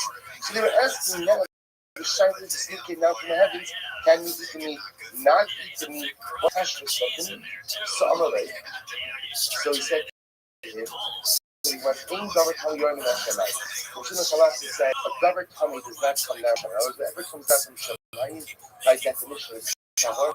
Therefore, again, the meat is absolutely okay. Boy, you need to remember the other. So Rabbi Jada asked the Shekar of them, how do we talk about meat coming down from Shemayim? You're the load who must come from back. What happens if, let's say, in the form of a donkey comes to us? So also to the idea of the donkey obviously is a tomato. So in other words, you just said that a Davar Tummy doesn't come down. But let's say again, it's a donkey. So what's the status of that? I'm right. Okay, listen to this. So the thing that we got the guys that about response, Yolo Nala. It's literally crazy donkey. So Yarnala, let's take a look at this guy. Like, why you ask a question? Why are you asking about meat that comes from Shammai? You're a crazy donkey. On the way, any Davar Tummy Yorm I've already established, we'll say that the impure things do not come from Shammai. So speaking anything that comes from HaKadosh Baruch Hu, by definition, is tahor. So on a very practical level, again, even the meat that comes down from Shammai actually is okay. This is okay. It's for human consumption. It's for animal consumption and diet. So we'll say, but again, the taker is ultimately, well, the take home is Gan Eden, we'll say. You understand what Gan Eden is about is that the Rothschild provided for our needs. That once upon a time, man did not have to be in the sukkah about his parnasa. Man did not have to be doubtful about his income. It was taken care of by the Ribono Shel Olam. That was the Gan Eden. So therefore, if your parnasa is taken care of, doesn't mean that you sit back, and have someone pop grapes into your mouth. But what it means is, the Shrafu takes care of your parnasa, so you're able to focus on other spiritual endeavors without worrying about your income, which it would be an incredible bracha for HaKadosh Baruch Hu. And the second message is that the halakha ultimately when a person has true belief that HaKadosh Baruch Hu can do and does anything, it opens doors for types of salvation. Shimon Ma'afar teaches the Benoah is executed for actions of kishur, sorcery. It's from Dichsiv, it says you have to execute a sorceress, which means Shefa is someone who engages in sorcery, so you can't allow a sorcerer. The right answer that the mother is that anyone who has relations with an animal also is executed. So the juxtaposition of the Psukim teaches us whoever is included in the prohibition of reality is also included in the prohibition of sorcery. So since Bnei Noah are included in the prohibition of bestiality, therefore again they're also included in the ultimately of sorcery. The Veloz says that Bnei Noah is even punished, can be punished for killing forbidden mixtures. Then how do we know this? So the pasuk says, you shall listen to my statutes. And then it says, Behemtocha lo sabia kilayim, sodcha lo sabia sizra kilayim, begit kilayim shaknis lo ya'ala. So the Torah says, you shall keep my statutes. And then it says, no forbidden mixtures of your field, no forbidden mixtures of your animals, no forbidden mixtures in your clothing. So the Gemara says, so the pasuk says, God is saying, the booking that I already says, so that goes to the idea. I already commanded you as the name Noah about these forbidden mixtures. Behem Cholos Via Kilayim, Sod Cholos Israel Kilayim. So what they said, you shall not go ahead and have forbidden mixtures between your animals. Nor shall you have forbidden mixtures. Your just like again, a dog is Muslim that he can't animals. So to again, you can't crossbreed plants either.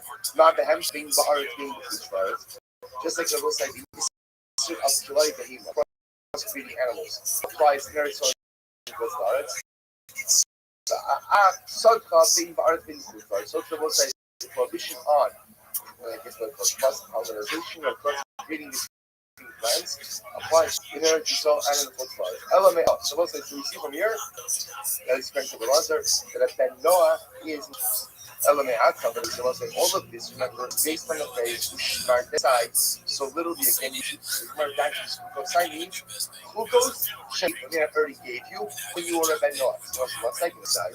The S Mishpatai, because I that's the case when the process that you shall keep the statutes and man Mishpat.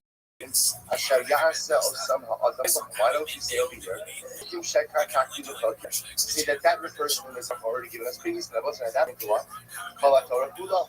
Maybe a single retired Torah, to which the Gimar, Hassan, Shmartin is Fukosai, Dahash, Hakas, Fukosai, Tishmuru, Fukim, Neikara, Tishmuru, Sabosai. So the Gimar is saying it's two different phraseologies. Shmartin is Fukai ultimately means the Fukim that I'm giving you now, as opposed to a Fukosai, Tishmuru, sounds like Fukim that I already commanded you before. Okay, I'm going to be Shov and Karfa. I'm going to back up by Yash. Eino Chai. Now we're going back to the Mishnah. Again, our Mishnah spoke of the idea or the prohibition, ultimately again of cursing HaKadosh Baruch Hu. Remember the Mishnah. This was the Mishnah on the Dalit, and the Mishnah discusses again the process that if someone again we're done. No, I will not know. Transitioning for a moment. So I owe you are not still not mixing spinning off. So okay, we have time to not mention tomorrow. So remember over here, the issue is discussing someone goes at it perspective tomorrow. So the process that has to take place in order to convict such an individual of this crime. So the Gemara in the back of Yaakov, Einok Achivarach Shem Ben Arba Osios. So Rabbi Yaakov says, Christians will be responsible for cursing Baruch Hu if they use the four-letter name of God. Only if you curse that name is a person what level to obviously if you curse the 40 Baruch Hu. Of course, your most people do not know those names. Over here, the Gemara says the four-letter name of God. This teaches me that what? That if I only curse the name of Baruch Hu with two letters, then I'm not high. So what's two letters? That's either good A, 4, Vav, and Cheetah. That's obvious. Yossi. The way the Mishnah leads to the somebody curses God is the question of Yossi. Why Yossi?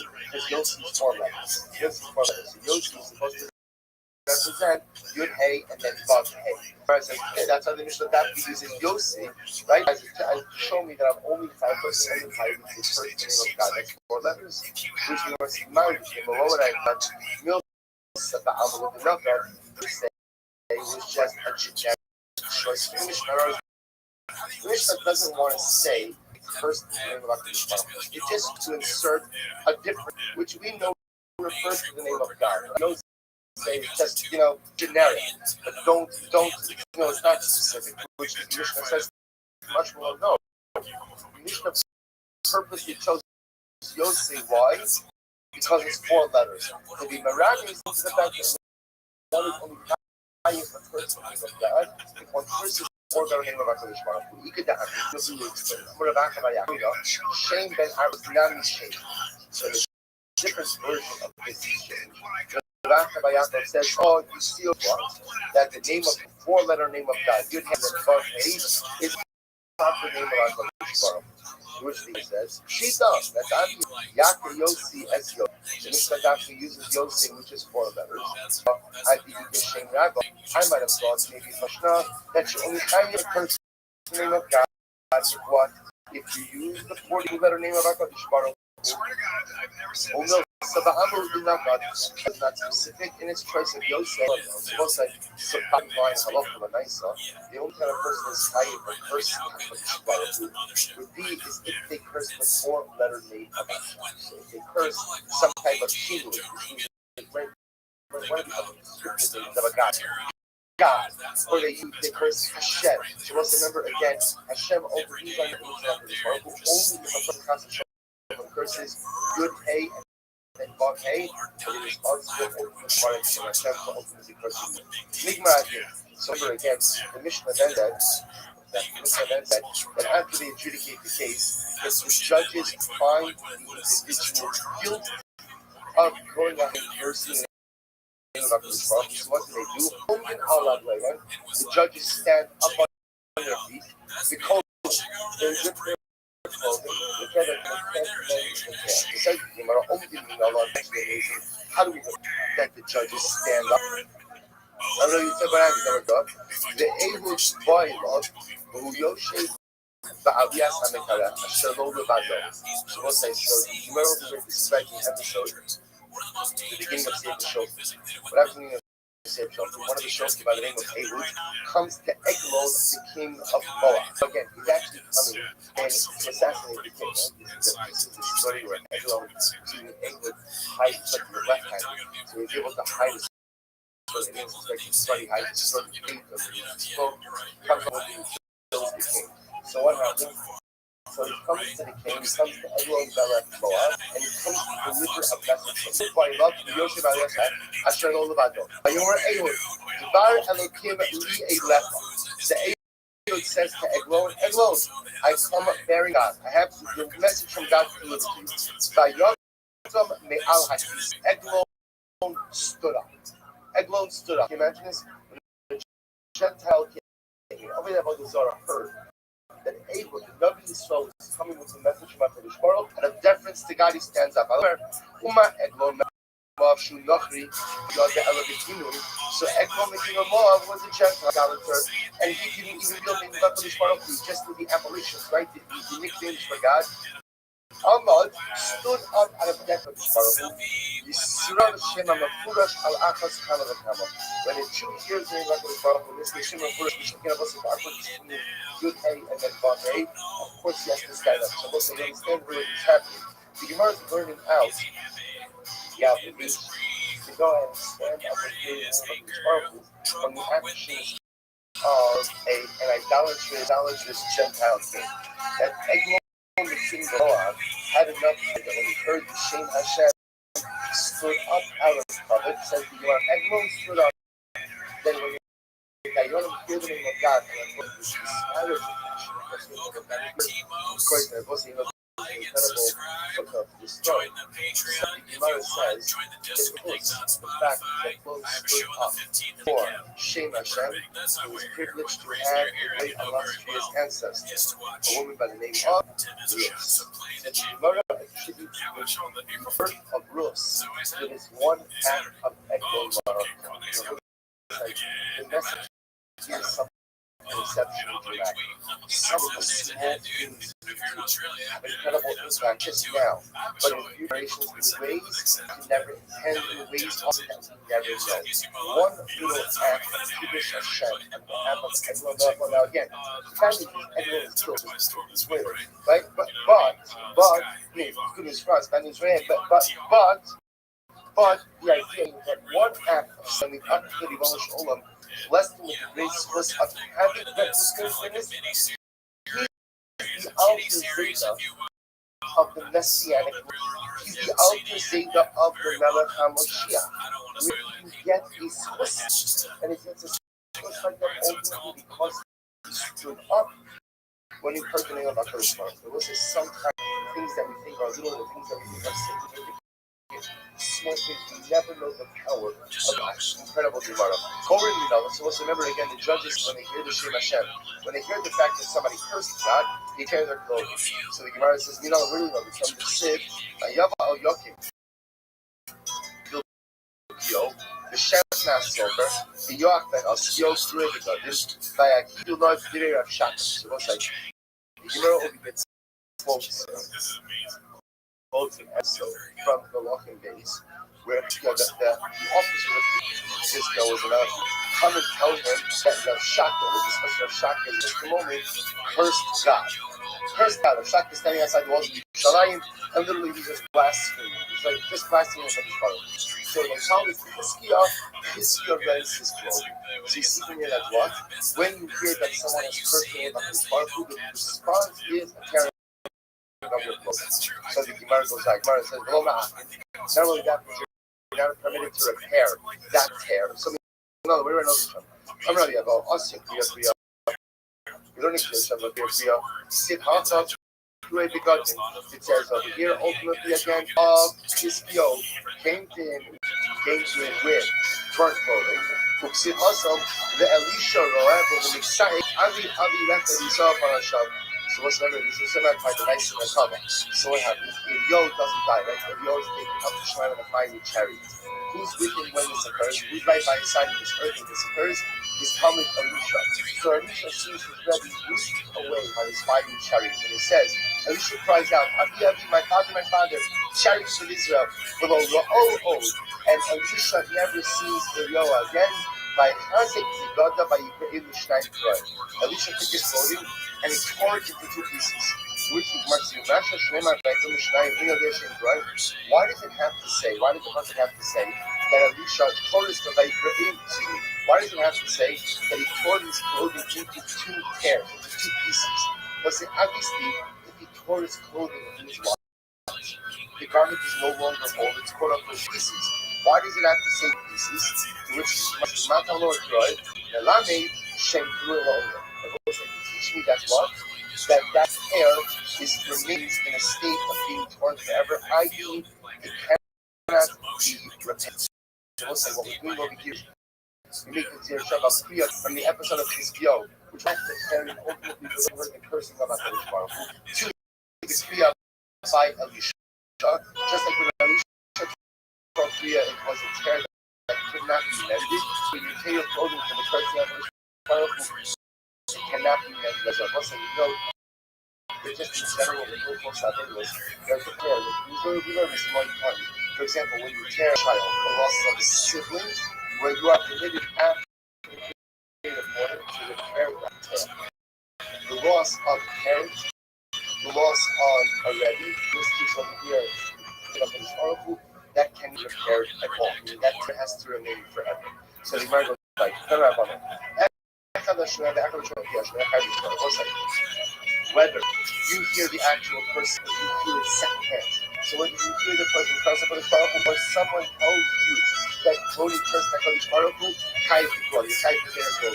But even in Chayav Medrash, Farkalo B'Shash Shalom. Listen, witnesses are not obligated to tear their clothing again when they retell what happened. Why? Because they already for the first time when they actually heard the person. So you're obligated to essentially tear the first time you hear that. It's either when you hear it in person or you hear it over by someone else. So as you retell it, you're not tied to tear. I understand. Even if they tore when they heard it, when they're retelling it, they should be tied to tear again. Because the mice, they're hearing it.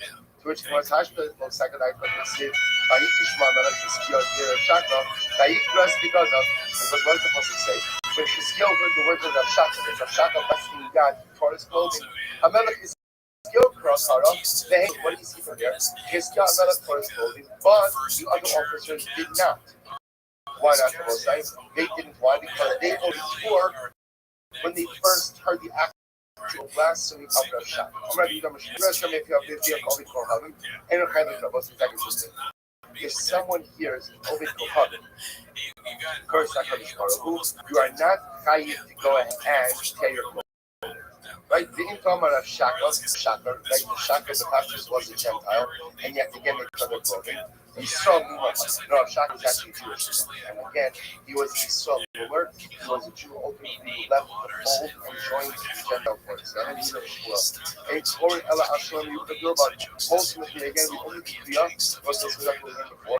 When you hear someone curse Shin Hamikufan, ultimately, again, he knew about his father, as opposed to a king, as opposed to a descriptive names of God, or only Terpia, ultimately, on the unique kingdom of his father. Lakuke Kinui. This is to exclude the means that the means that we have like Hashem, or like God. That means of God. You also know there's a whole discussion.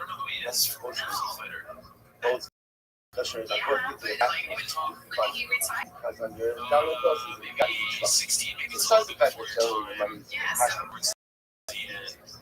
But just in general, again, those names that mean God is not a Jewish name. That's a piece of music. For example, you shouldn't say Shalom Aleichem to someone in the back. Right? You shouldn't say Shalom Aleichem or Shabbat Shalom to someone in the back. Right? Because we shouldn't talk about it as well. And that's halacha. But again, you don't say Shalom Aleichem to someone. Why? Because Shalom is one of the Baruch. So say Shalom. But okay, you know, I think the Gemara says over here, Upliki, whatever. Upliki, this also, Rabbi Chia, argues on both of these points. Now, this man says, Rabbi says, you hear an Asakara, you hear someone go ahead and blast someone curses God, you are entitled to be creative. The Gemara says, because if I had to take Kriya every single time I heard someone, the smelling color begged blood. We all be walking around with portfolio. So most of the idea of the thing is actually a very sad statement. What he's saying is that the reverence that man has for God in today's days, this is a good 1,000+ years ago, but the reverence man has for God suffered such a blow that if I had to tear Kriya every single time somebody from the person of the Baruch, we grew up there with the Gemara says, Shakespeare, the Gemara says, who are we talking about? I mean, person God all the time. Who are we concerned about? Ilema, Israel. If you want to say talking about Jews, the Jews are cursing God all the time. So the Gemara says, you know, both as Jews, we might have our problems. Sometimes we lose our way a little bit. Sometimes we walk God up a little bit. But a Jew is never going to lose his way in such a way that's very perfect. That a Jew is not going to do. They only do love. Rather, must be something as a Gentile. They're cursing God. Yishin HaMiyuchad, and we're talking about it again. But it's Yishin HaMiyuchad. They only try for cursing God and to use the specific name of God. Meeting Gentiles Elo love the kingdom. Rather, again, it must be that the Gentiles are cursing God, but using the descriptive name of God. Yishmanina, his man has said, the law on the Ikara. You see, it used to be that if you Gentile curse God, even if you were just using the keynote, you would take your clothing, but unfortunately, because the media has become so prevalent, therefore we no longer accept you. So the witnesses are testifying about gifts of testimony. Second, I agree with him. Right? I second everything he said. So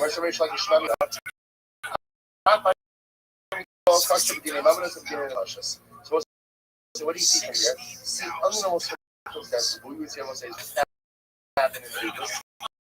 In Eidos, both witnesses are obligated to give full account. Right? So, Rabbi, what do you see from here? You see from here that a second witness can say, by second witness can say, I agree with everything he said.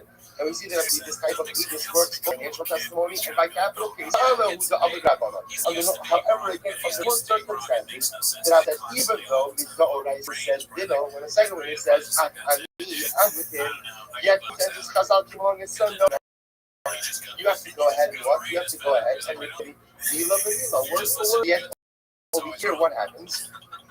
Given the law F sharp Ukmarabana Doras. Over here at the end of the day, because we don't want that witness, we don't want to see the whole person all over again. Therefore, we touch the case in accordance with biblical standards, which allows the second witness to say Af Ani. Please say that apostle, because if you want to say that such a testimony is not good, how can we should go extra katabra? How can we execute a person based on testimony?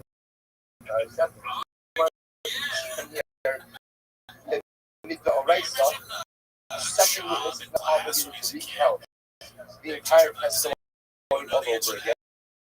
Rather, you just need to be able to say, I agree with the follow of the normal system and make him retell.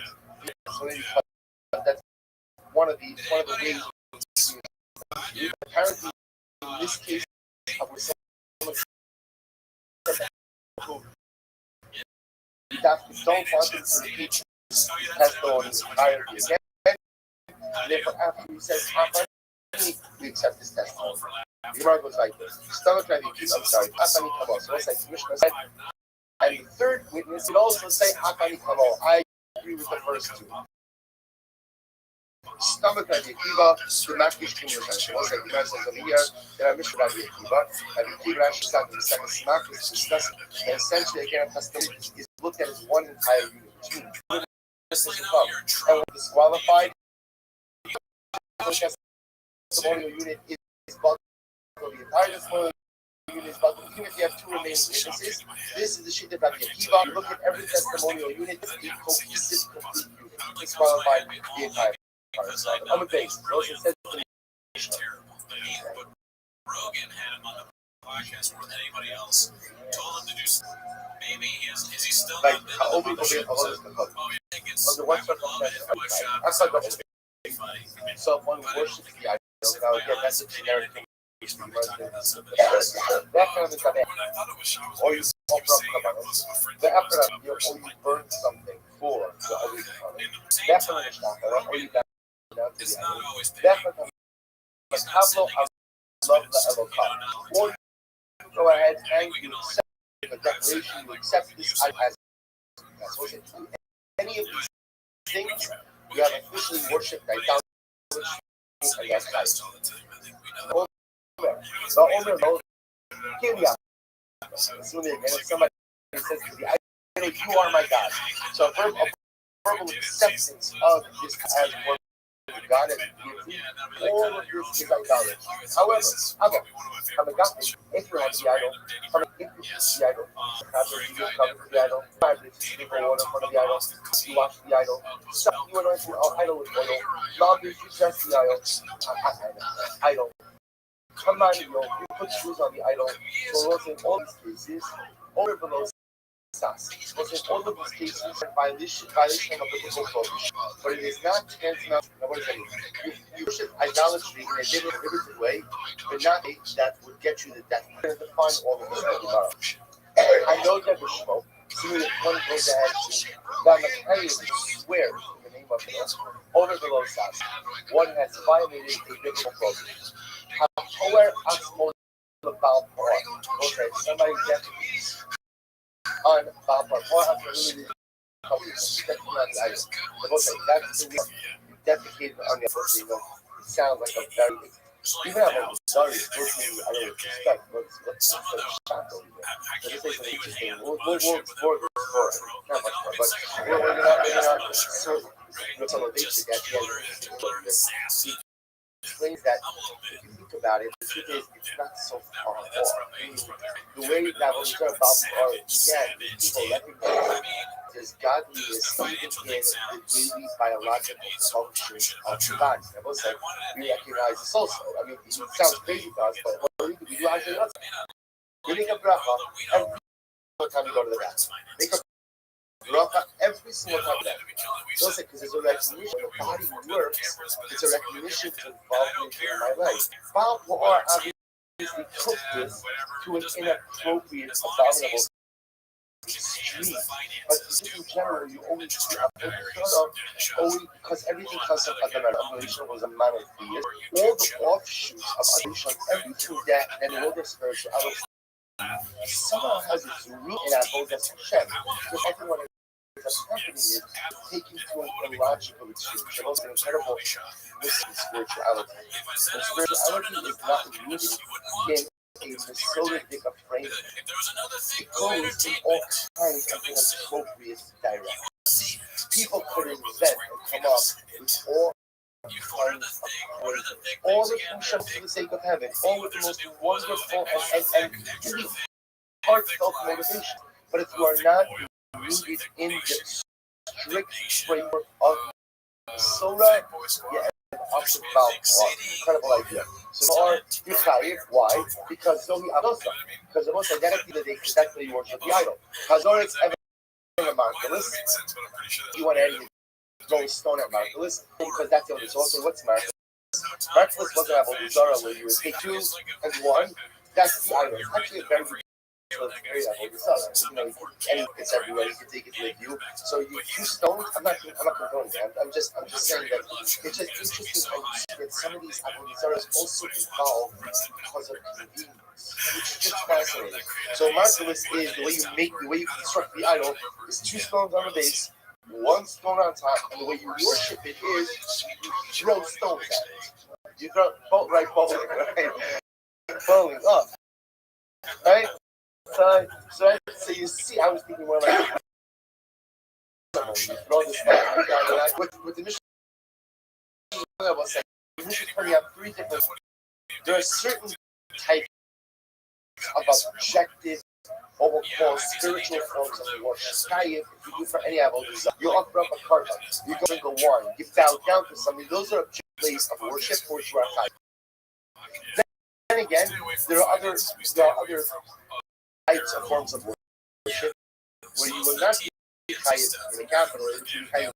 So, and then there's the third category, worship-specific practice. So, for example, let's say, if you were to dedicate on Nicholas, right, you would not be chayiv for that. Why? Because that's not the form. Even though dedicating on an idol is a form of idolatry, that's only to Baal Torah. So, if you were to do that with this idol, ultimately, again, you would not be chayiv. Okay? Says the Gemara. My echad ha'ovid. So what the Mishnah begins by saying, ha'ovid avodas lo havin. You serve the idol, you're chayiv. What does that mean? Say, I'm not doing it. How do you tell us what it means? Echad ha'ovid from down off. So when you worship the idol, in action. So look at Rashi. Echad ha'ovid. Rashi says, kol avoda akvomishot aderech mizgaron v'dan chayiv. Lisa, so the Sibbayah so looks like you worship an idol in a way that is almost direct of that idol. So if you were to worship Avodah Zarah in the normative way that idol is worshipped, you are chayiv. Which is what? Even though it might be an disparaging act, if that's the way the idol is worshipped, you are to worship the idol in the normative way you're chayiv. Back on the Zabeah, back on the Maskeh, back on the Maskeh. So it's similarly again, in a generic fashion, if you offer up a cover to an idol, or if you offer up an altar for an idol, or you pour wine before an idol, or you back on the shachar, you bow down before an idol, even of us. So let's say, for example, let's say there's Avodah Zarah A. And Avodah Zarah A, people don't bow down to it, they just sing to it. But you bow down to that idol, you chayiv for Avodah Zarah. Why? Because the act of bowing is in and of itself an objective display of worship. So what the Mishnah is saying is, when it comes to particular idolatry, you're chayiv for any specific type of worship associated with that idolatry. There are certain objective forms of worship for which we chayiv for Avodah Zarah, even if what? The idol is not normally worshipped in that fashion. So why don't you also sprinkling the blood? Sprinkling the blood should also be chayiv for doing that in front of an idol. Because again, that's an objective of worship as well. You're right, that's the same thing like Menaseh. So sprinkling wine doesn't mean pouring wine, which is whether it's wine, whether it's blood, whatever it is, it's the same. So in honeymoon, the Gemara says, Rashi here is the 4th white line. The chayiv b'hani avodos actual gas. Not that we just established is that there's an objective grouping of behaviors. which again also refers to offering karbanos, sprinkling water, bowing down. We are objective forms of worship, which if you do it to any form of idolatry, you will be chayav worshiping idolatry. Even if what? The particular idol in question is not worshipped in that fashion. Because the Pasuk says, it's the Pasuk would have just said, so that Yaakov goes ahead and offers or sacrifices. But the Yaakov giving clean, but the mitzvah is just punished. I used to only touch the I would have got the person that's going to offer just kabanos outside of this on the flesh. Hamud Lomar Le'elokim. Therefore, what does the pasuk say? The pasuk Zovech Le'elokim Yachara. Someone who worships to a god will be killed. So the Gemara says, what does this mean? La'avodas kochav v'machashav mekach. So the pasuk is teaching me that if somebody offers up a carbon to an idol, kind of some any of the bathroom idolatry down there. So I know that if I go ahead and what? I burn some on an altar, or I do a wine libation, then I'm going to be kind of that. I would lomar build Hashem levato. Pasuk says he only worship HaKadosh Baruch Hu. Rikein Kulon the shame of what's exactly mean. What do we see from here? We see around about the movie is like this. Any avoda that you find done in the base of the can only done for HaKadosh Baruch Hu. If those avodas that are normally done to an idol, by definition that is in violation of it. Therefore, again, whatever is our avodah to HaKadosh Baruch Hu becomes also to do for avodah. An avodah is what? Even if what? Even if what? Even if that avodah is not the normal way which you worship idolatry, it is done for HaKadosh Baruch Hu for an idol. The Kishiyah is going to avodah. And also, ultimately, again, the Torah goes ahead and singles out the Zivcha. So, Be'ach L'Elokim is to use almost as a model. Just like Zivcha offering up carbon and done in the base of HaKadosh Baruch Hu, so any avodah done for God in the base of does cannot go ahead and do it for an avodah zara, which means we have Rabbi Shtachaba. However, this comes to a good consummation that I don't come along. The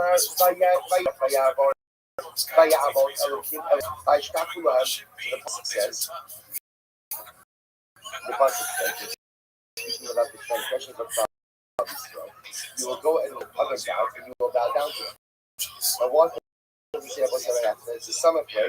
But say who pasuk says you will take the no execute him. People say the juxtaposition to that God that someone who bows down to another god besides the Kadosh Baruch Hu comes from like that. Only Shema. So I understand there's a punishment. As funny as supposed to be learned this many times.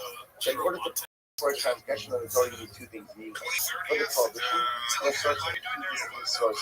I learn the prohibition. I will not shall not bow down to God. Your portion of the God is actually done. This comes to also what? Which you can't kiss the idol, you can't hug the idol, you can't kiss the idol, or you can't go ahead and put shoes on the idol. You can't do anything that serves the idol. But I might have thought that these other behaviors should also be functional like that. Hugging the idol, putting shoes on the idol. Therefore, the pasuk says no. If you sacrifice to another god, you will be executed. Versus Zvicha, that was like in general, Zvicha was included. When the pasuk says Vayelech Vayavot Elohim, that includes any kind of avodah, which would include also the prohibition to offer karbanos for the idol. So it was already included. So why was Zvicha? Why are we putting up a carbon singled out? To teach the Hakish. She avoid plus him. The chayav and Allah. So the most like Zvicha offering up a carbon, something that is within the confines of it. And if you do it for avodah, are going to be chayav. So first why we have koshi avodah to him. The chayav and Allah. So ultimately, teaches me that what anything that is done inside the base of Mikdash in the service of HaKadosh Baruch Hu, chayav v'isa. Yotze achava, we don't ba'atzma. So we'll say that leads to shtachava, because the pasuk he says you can't bow down to the idol. to be judged on its own. Zvicha lodon al hakwal kula yom. Shabbos says, therefore, again, the pasuk comes to Zvicha teaches me that what? Anything inside the face of Mikdash, Shabbos says, anything done, part of the avodah, ultimately the shayif for avodah zara. Yet the pasuk also explicitly says, by shtachu down, Shabbos said, tishtachava is not part of the avodah, right? There's no meaning, there's no. People would bow down in the base coming up. So they would bow down. But that bowing down is not part of specific avodah in the base. Therefore, again, I will say, Zvicha, when it says Jovach Melukim, that also teaches me that just like sacrificing an animal is part of the service inside the base Hamikdash, just like that Asher for Avodah Zarah, so anything done inside the base Hamikdash is Asher for Avodah Zarah. Ishtach Avot, when it talks about bowing down, so that comes to add on something to each week, that even though bowing down is not part of the Avodah inside the base Hamikdash, nevertheless it will still be Asher for Avodah Zarah. Right, so we'll stop over here. Pick up in the middle of this discussion. I didn't know that. She contemporary. We discussed the podcast. Yeah. When it comes, it's fucking sick, but you get great clip. Yeah. But as far as whether Shop got with Whitney Goose, oh my god, I could care less about. Yeah. That's his life. It is a funny image, though. For a child, like, you know, there's guy, he's like, how many times he tried?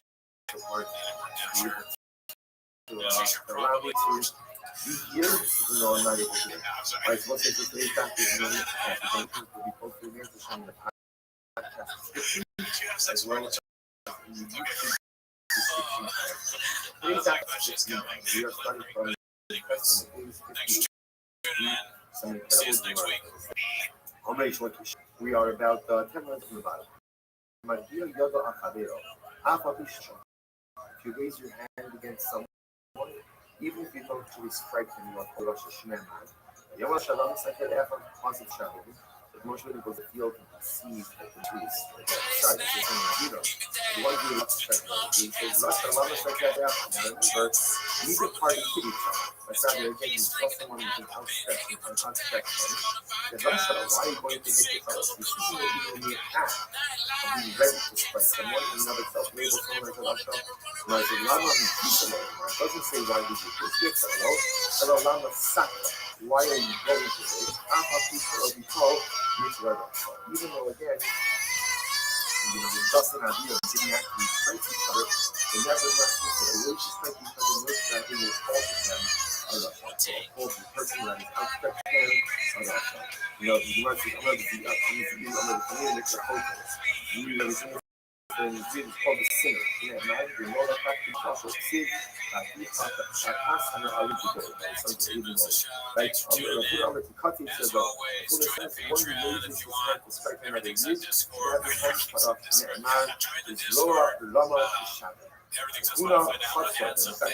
Make sure to like and subscribe. Oh, right. Yeah. Make sure to like and subscribe. But anyways, that's not why you're here for 10 minutes of shop to start the tabernacle. And living again with full order that is hand be cut off. This is obviously a concept of the occasion. So I say, a really profound about what it means to raise your hand against Allah says, such a person who is so simple. And he is no atonement but failure. So again, what's fascinating to see all of these is that here there's such a profound culpability in life that even though one did not actually see it, but you actually quite striking. Quite overwhelming because in general, when it comes to our this, so a person is not held responsible for the trouble but it's not held responsible it's already like it's like college and college where you go to school and you learn things that they all have their deck down thick boy where he's the tour guide. It's out of control already. It's a thick boy world, thick boy diversity. And so quoted, Rothschild, I'm just against that. It has a sense that every part of the body has a divine voice. And the holds of that's be able to give. The boys are going to show you how it is here in things hell. And Introducing Bishop in disguise and James. Us black guys that convinced me my friends. Also, the tour guide makes no sense. He's like, we got a tour guide. How about the tour guide? Yeah. And now you get hands ready to sit. You don't have to preach. Just the act of being ready to use that to I think you're onto something. I think what happened is, like, there was a speech, Brent had something planned, he tried to work out, and they're like, all right, cut all that. But what we have is the part where you say tour guide, which is kind of cool. He's like, yeah, because we're in various baseball, Steve Nash, now he wants to be a tour guide. Any of the things he's going to say that he's in. And when you don't, when you feel like you don't, so your last name, just listen to the most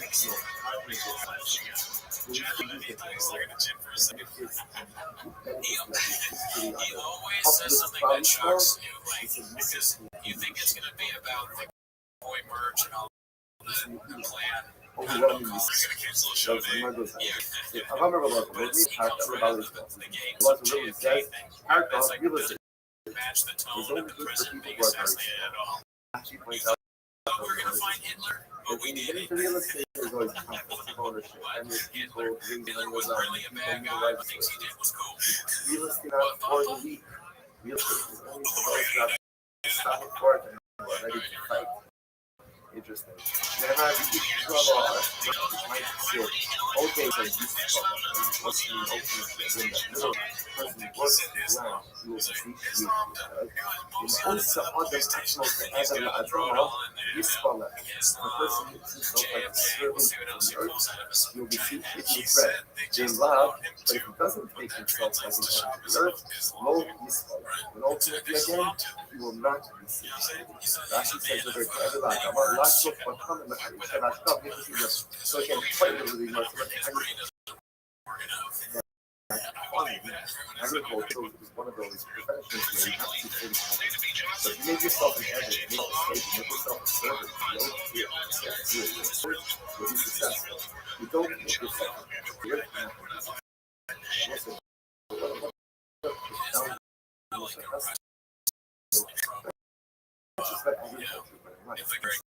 You want to be successful in something in life. He says the real, like that ad that always plays on Hulu That for the commercials. means It's the real. also in life, when you Job and doing their very good. I want to see it's something very simple. real Because tour you guide dog and we see move on to something else. the It's just a new job hanging like that for a different commitment. And company is even before we great. fall off and become like relaxed, basic, or laid back, that is which is not if you want to be successful in life, in anything in life, you have to make yourself a habit. Meaning, He's not afraid to revisit his that Is there going to be a remember, have that, no choice. Never say, look at that. Never wakes up in one time, so it's kind of It's like the first one, get ready for Ringo Pop eating. you're in heaven. You have no someone who is old. Because I like to be successful in the life you got. You got to be educated. You have to be a slave. Because if you just kind of like at the same if you just using whatever you have in life, you're not going to also, you see, you know this in this it's always good. Again, person wants to share, doesn't come to share. Today I'm here, tomorrow I'm here, and again, it doesn't matter whether you're virtual, you're online, whatever you go, whatever your use is, some people like to physical about it. Okay, so if I'm not physical about it, don't be surprised if it doesn't feel show. And don't be surprised if it's not visually shown up. Because you're only going to reach the benefits. You're only going to reach the benefits of your endeavor. If you make yourself the evidence on time, and the evidence is focused, and the evidence is committed, it doesn't matter what else the evidence got going on. there because he is enslaved to what he heard. No, it sounds strange. But when you enslave yourself to your dreams, your aspirations, you enslave yourself to your unfoldment in life, that's the benefits of life. So the Gemara goes like this. The Gemara says, good. No big talk about it. Shut now. So easier though. Good work. Josh says in the middle, no showing. No big talk about it. It stops working for the entire day. Well, actually, Heidi, that's much. This is Heidi's rival. Now I know close to the daughter saying, well, you're supposed to be off of that. I'm not even. People are used to this. The woman possible is the idea is as emergency that also has to do with that's the things that really also sense of urgency when you do even in that home has to do with a sense of urgency and therefore I think the original problem for Shabbos. The original problem is this continuity to the situation in life. Yeah, man. No, no, incredible. All of humanity is included to be outside. Whatever Mr. President. Every is obligated to be enslaved to the goals and expectations that's in life. As Rothschild, every again, anything they're warned about that identification becomes the liability as well for not Shame the Shabbos. Even should not be the Shabbos. The mercy of God is not Shabbos by itself also. This is not taking off Shabbos. This is just talking about the really relax, laid back. Part of food was not even was for not. Everyone's talking. Everyone to be enslaved, everyone to be operating the Tasha get kindness, so why not? Enough is not only to quote unquote keep this, keep a country of shit concept, we should not only shit out things you're not allowed. Doesn't include pictures, probably has the hard being so much. That's not true. Yeah, I would be positive about this. We must be up that's just another second, right? We must say the shady outside. This is the opposition to go ahead and establish a system called a positive economic, right? A positive economic. It's also a prohibition. In other words, a local so what's the prohibition? That don't allow injustice to go ahead and hurt within your boundaries. Already open only will come to also verify this. A non-Jew who learns Torah is kind of these wives in their marriage. Torah Sibalam Moshe Morasha. Morasha. Torah Moshe is commanded of Torah Morasha. It is an inheritance. The Gemara says, Manu Morasha Lora. Inheritance for us and not for them. Belong to the world. They learn the kindness and why he himself. The hashtag Yate Shedam itself tells into this. So that it doesn't include this. The Shem is the friend of Torah. Mandam and Morasa. Interestingly enough, the word that she gets for 2 days to read this way. Torah Salam Morasa. Morasa. One of the things that says Morasa, which means inheritance to the Jewish people. She gets an inheritance. And you learn here, seeking it from us, and therefore it's test. The test is only one of the services of the law. Mandar Morah, he's also about the way. Mandar and little loss, he says, or rather, little loss. We are wed. So Charlie says, wed. Therefore, there, non Jews that are learning Torah. You know, Nala, it's like adultery. Nala Amurasa, which you can remember, Nala Amurasa. And therefore, again, it's judged according to the spell standards. Okay, so first of all, this is perhaps in a lack of, because there's a lot of discussion about this is 5 books Polish is the first part. So I think most of the this Polish is not the version itself. It doesn't apply to Polish. Right? I think because that word Polish on Polish Mora, things like that. And it's happened to all the guys in obviously people have to know it as well. So we'll put this on our list for fascinating that's really topics. Right? Just to put it on your radar. But I'll also mention it tells you the relationship with the there's multifaceted inheritance. I think this is part of an inheritance. There's nothing per se you do that we have. With parents, second parent dies, there's an element of code that's not how it belongs to previous generation. And now it's passed down to items do anything, I didn't earn anything and receive type use of those who came before. But then there's also code as in the Urus.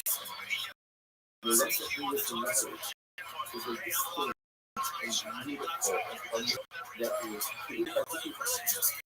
I have my own unique relationship with code. So on one hand, Torah is unique. From my family before me, from my region, before me going back to house. I didn't get it, just passed on to me. But then my job is to take the Yerusha and make it a new Rothschild. The inheritance is my job.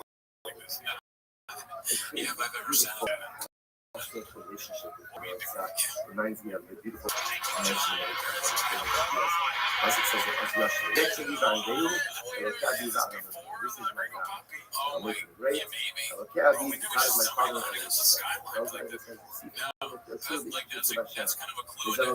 God is my father. And let's the things that content themselves with a relationship with power passed down from previous generations. It also says this is my God. So there's the God of my father, but now my God is Yerusha passed down, and my job is to put the Yerusha in inheritance and to make it my neighbor. So the word is missing. I like me, or maybe to say, Ninani Shaki, the other and there is a point, right? There is an Obiko. Learns Torah, how to learn Torah. Preaches it and so Yasa or some other Bible. So it says these words of Torah that a person should live by them. It doesn't say Kohanim Ledim Yisrael, right? It doesn't say Kohanim Ledim Yisrael. Adam is a generic term that applies to all human beings. All of us, what does that teach you? All people have also the Torah or you can find out for Akum.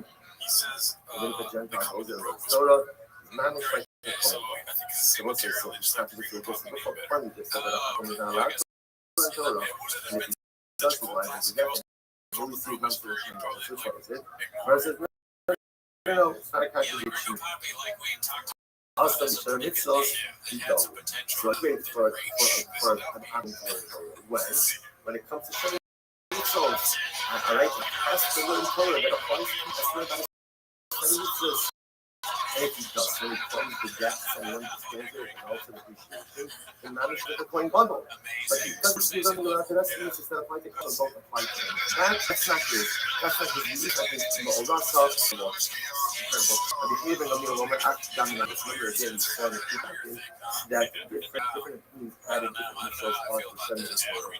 Even though said, and Ben Noah also came to work from the so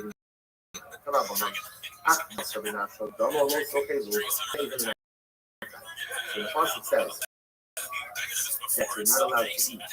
Basar did not eat the meat and the rice portion. That's a limb from the living. The Tamil Ben Amir Omer Arkamir. The meal says not only are you not allowed to eat them outside, but you also can't eat that meat. It's a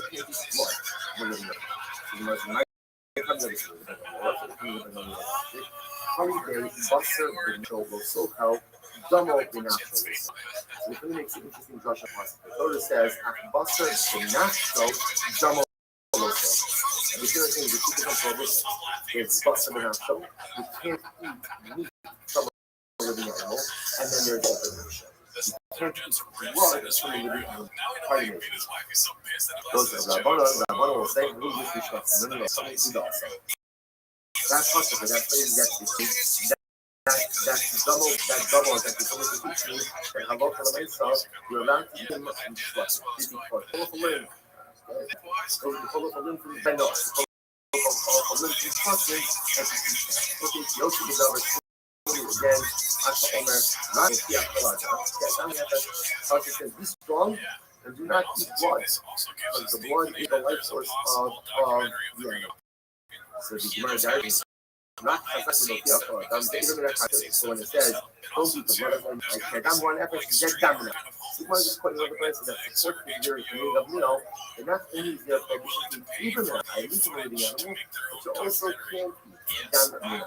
Rabbanon will say, Ahula dam hakazo, sham shamayot. They both eat dogs. They prohibit adopting the dam hakazo, the life. They're allowed to eat the life blood. But the other blood is the blood that squirts out the animals initially. But the other blood you're allowed to eat. Ram will leave in the star. Ram will leave in the star.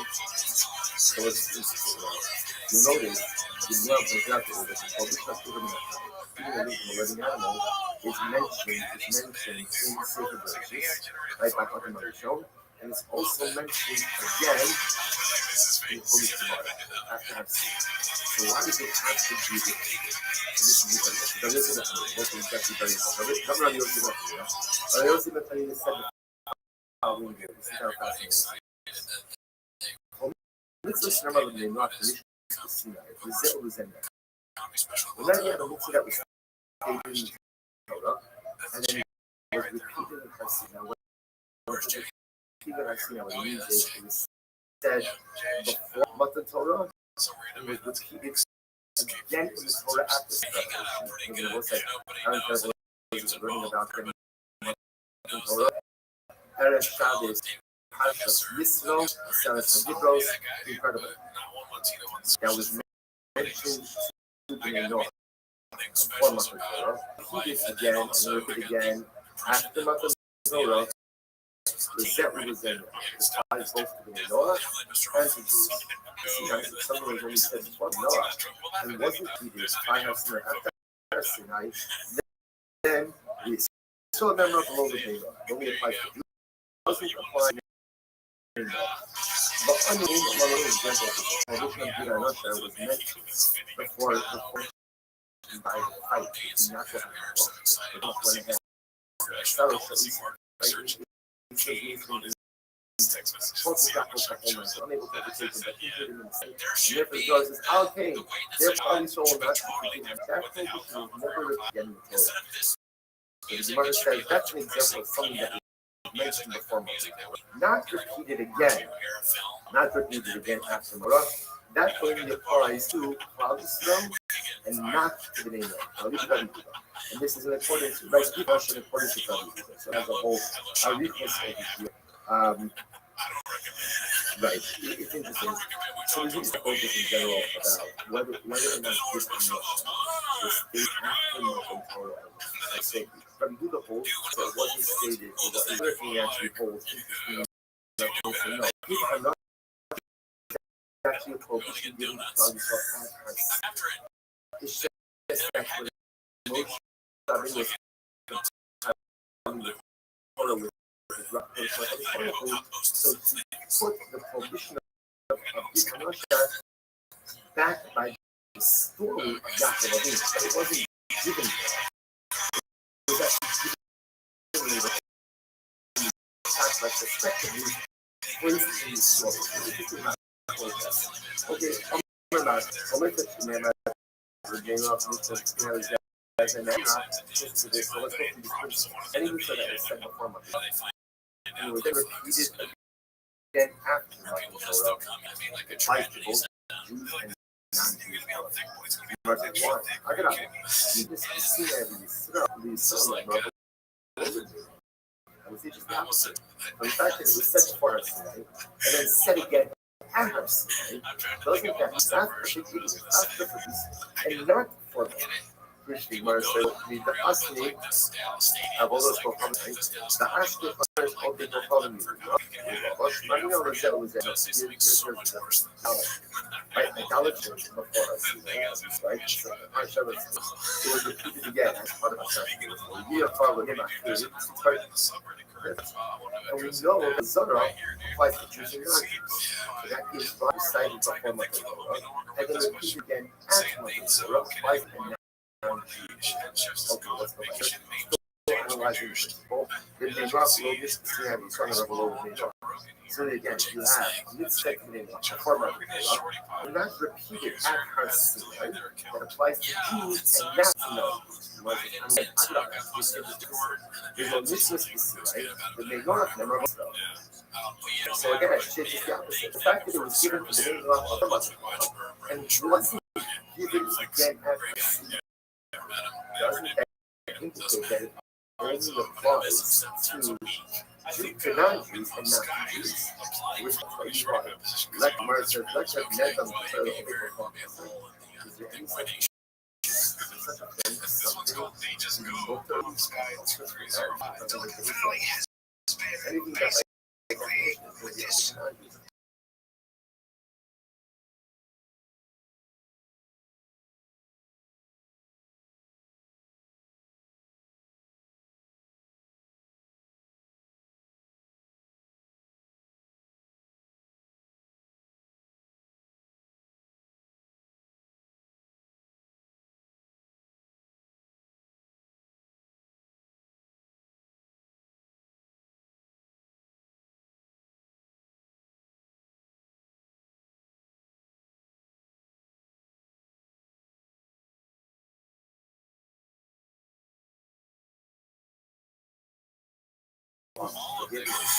they know. Therefore, again, you know for a purpose. Planning for the future or whatnot. Incredible needs to be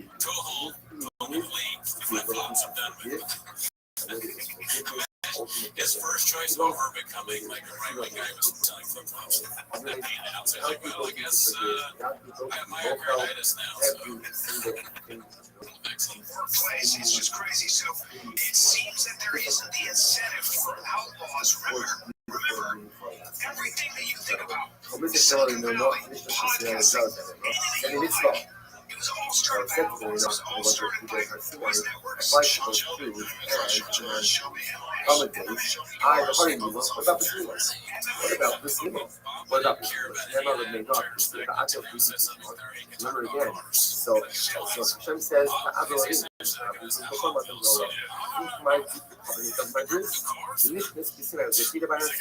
what is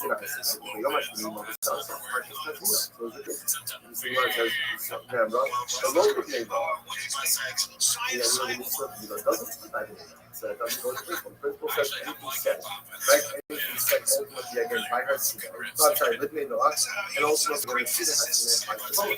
But Mila was set upon her sinner, said again her sinner, and it has to do, doesn't apply to the law, to which the Gemara says, I will be the Shabbos with us, and none of the repetition actually of the mitzvah of Mila Hashem is to add a very important detail in the name, that Hayom has to do with Shabbos.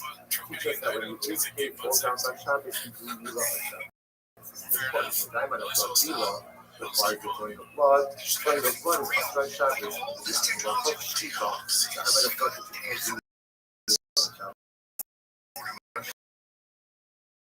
hold on. So much.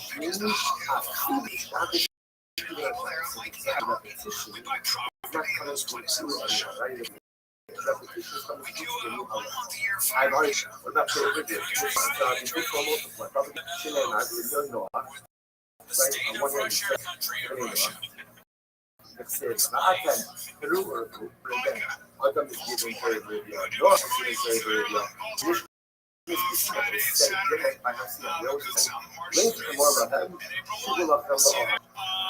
what about the so tell the people to go back to their again. That's the almost after Kabbalah Satoga, Torah Moshe and the Satan Israel go back to the and I should think that captures it was using some of the relationship as one spouse. Moshe was essentially commanded them again regarding Herodias. So he said before Matan Torah, said again at Matan Torah. So the Gemara says, "Wouldn't you slow them up a little bit?" So again, all set the price on that of the name, which the Gemara says, "Hafu, the Chokabah." So the meaning is that we have to rest. Right, so that here is not go ahead and define them. No. The difference enough is there, namely, that something that is registered by one group can only be replaced by another group of the same number and group of the same number. So the Rabbi, we called them, and therefore again, we told them, later more we'll tell the people, since the Torah told us to separate, with the same Hashem told us to go back to work. Okay? Hierarchy,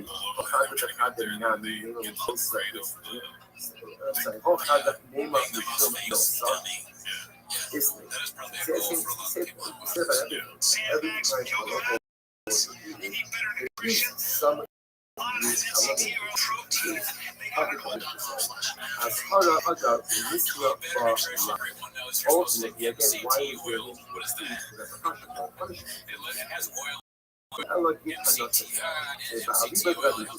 and ultimately, again, all we had is and quite some of once before Matan Torah. But this means ultimately, again, also work with you, right? Smart says, these ultimately again were repeated again, as we mentioned before, because they can do some with Paul,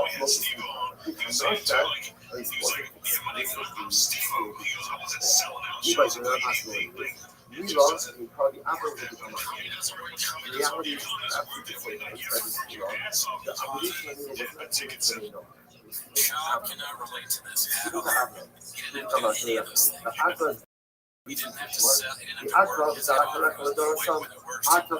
he literally just broke his podcast. He talked and still to this day is gonna yeah, it's really hard because he's not everyone else. it is a sin. If that's the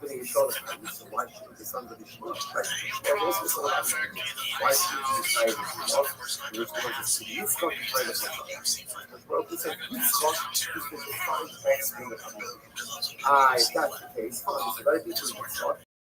But there is some kind also. If you want to say fine, let's look at Abraham. Because Abraham is supposed to be stuck because this is the deal. He's supposed to be inherited. That's fine. Like what Yitzchak's kid, Yaakov and himself. Why not? So,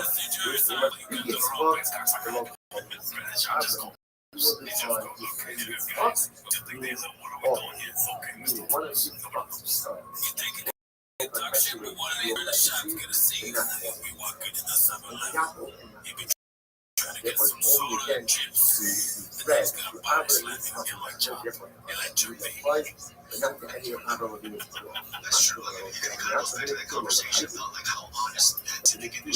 right? And you come back to Stein Duggan. And right back, I catch myself much of Kudo. I take the laws and learn that, turn that, done that, a whole bunch of kids. Maybe the most thing should be tied to much other of the the rabbis connected to them. So ultimately, again, connected to them. Okay, so interestingly enough, it might be only Yitzchak and one of Yitzchak's, but apparently the net other people are initially part of the evolution of this. Other Rishon, what was the Basala? Other Rishon was not committed to change. Other Rishon, he was not. Go ahead. Yeah, well, the focus has such. Plus, it says that in his education, Hashem says to Adam, I have given you all the things, all the education. You, for you, and for all of the animals. So, you and the animals speak below.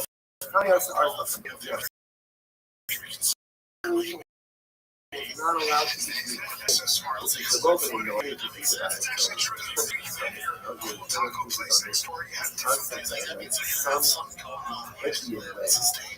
David Austin.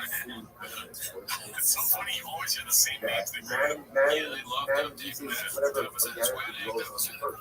Does it run? Doesn't doesn't want to go ahead and state something that's over purity. That was the real uncorrupt. Because the world is not keep the lamp. One half of God. After the flood, the other did not start to have waves as well. Y'all going in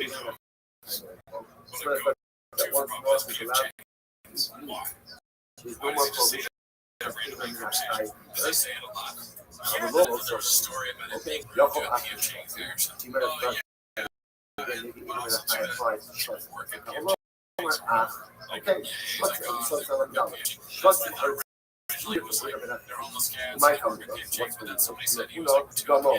You should know how to sell it. Even if I only find someone with something that has the speed much, not instructions to double out research, secrets and shares.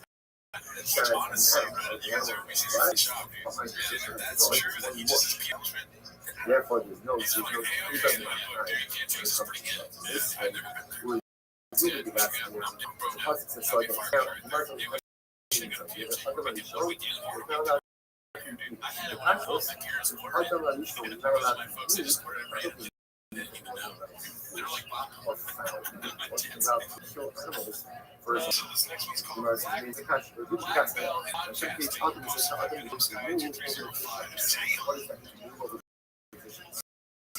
I love that. Now I'm thinking. Low, get your hands out of your mouth, freak. Take your hands out of your mouth, you freaking lunatic. What is that? Giant fingers. Just put some right in his mouth. Put my fingers in your mouth. You think that was gross? You said you want to put your fingers in my mouth? Yeah, that's fucking disgusting. Yeah, well, they do that too. They put fingers in each other's mouths. So, Adam doesn't have the right to fish, but he has the right to utilize the fish on the service for work. So he must have touched one, over the words of my love, let us roll from along. So he used the birds for work.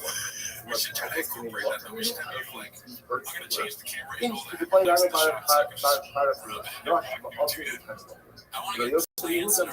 so it's interesting again, we're not getting all technicalities over there. So again, the local is fresh. With geese or with chickens, according to this, we look at what is a local. What this has to do with this Rashi points out over here. So you for workers, but in order for that to happen, you have to work in both animals using all fours, so specifically what you have in black long shiny is, let's say the flesh, geese or chicken, so is that called an all animals at work? Therefore, the animal shouldn't be no, the animals are not.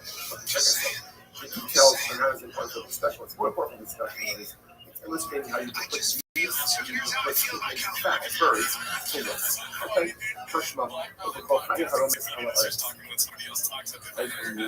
rule over all the animals. This would include the man, which one was supposed to have his son. We should have done so.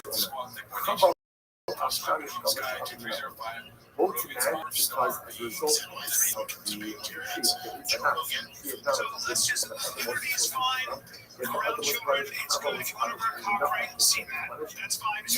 lost out on a tremendous the snake was supposed to be the right hand. The snake was supposed to be something when enabled man to accomplish it. And man lost out on it. The snake was the loving in his hollow nefesh. Because had the nefesh not been remember again, I don't know, different nefesh. Had feet, had arms, stood upright. The nefesh was a living fall. It was a fellow animal. It was supposed to be had other nuts. What would it happen? So every person, after that, he's talking the animals in the country. Every year, that's the snakes. Snakes. After the shaggy, it's all that. One snake is north, one snake is and south. The Arab sun, the Romans told him you know how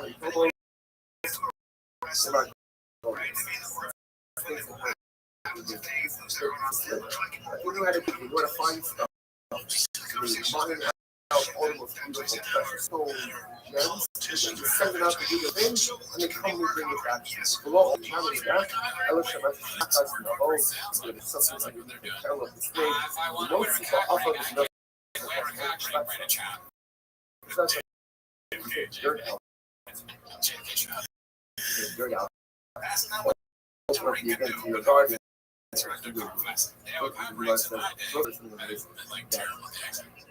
You know, where the country the animal vegetation, man is the of creation.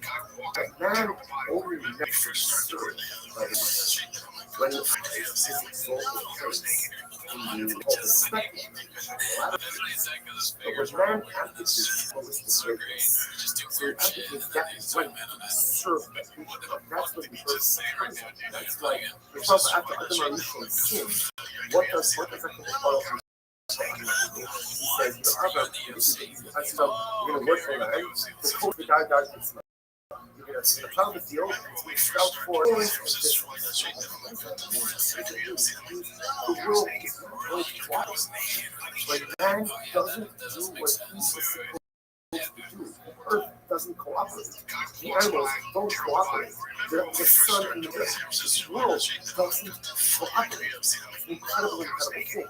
When I do what I'm supposed to do, when I would imagine what you do, that the universe serve man because man is serving. Man is his purpose, serving me, and therefore you do your purpose by serving me. But when we advocate our sacred duty, not only are we shirking our own personal responsibilities or the suffering, so the animals will be over, and the earth is going to be old. And now it gets both these things to be worth sometimes. You just actually overwhelming so they say, letters that have the older, otherwise from this thing that I did. I was going to try something about the family one. It's such a beautiful. Adoration was seen that is seen that is what we all at first we were low street in the youth, and they were pouring in the sound of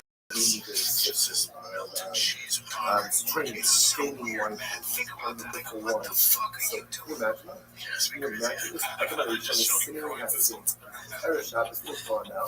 Like he's sitting there, getting up on the meat board. So they're going ahead, making him married to meat board, or roast meat board, meat, and pouring in delicious wine, married to sell, pouring in delicious wine. The Nachash, see this hit is called Nachash. The Rabbi called them, so the covenant was being given by Rishon, it is cannibal. In San Francisco, there's an enormous where there's that hardcore ramrod shit. Okay,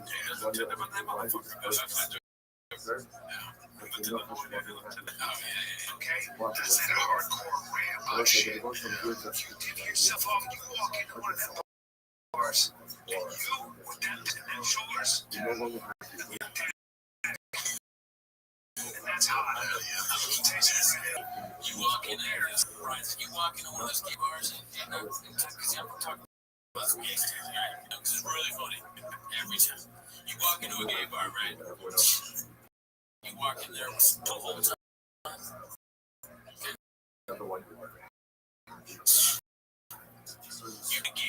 You dig so.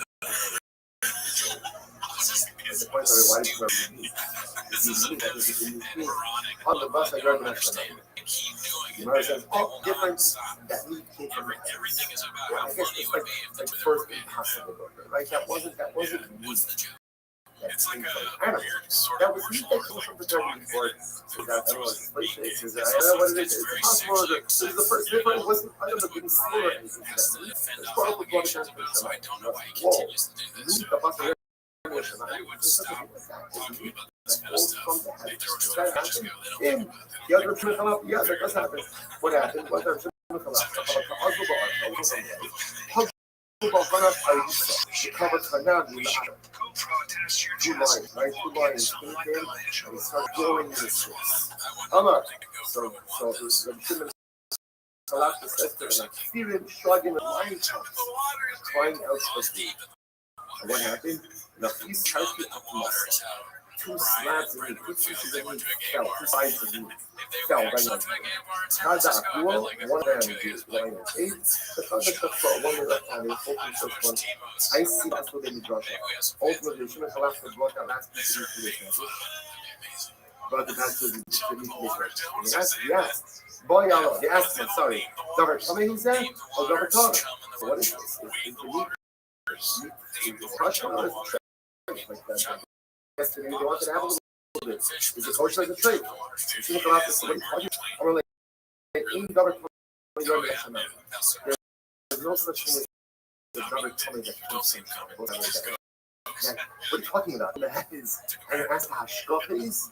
We fell from the heaven, it has to be kosher. Nothing that is traced comes from everything comes from Shemayim is canon. Listen, that you saw the phrase is out there. Any davar from a Jordan. Anything that comes from Shemayim, anything that comes from a Jewish father, it may hurt, it may be difficult. Any circumstance that comes from a father, which is every circumstance in life. But the wisdom and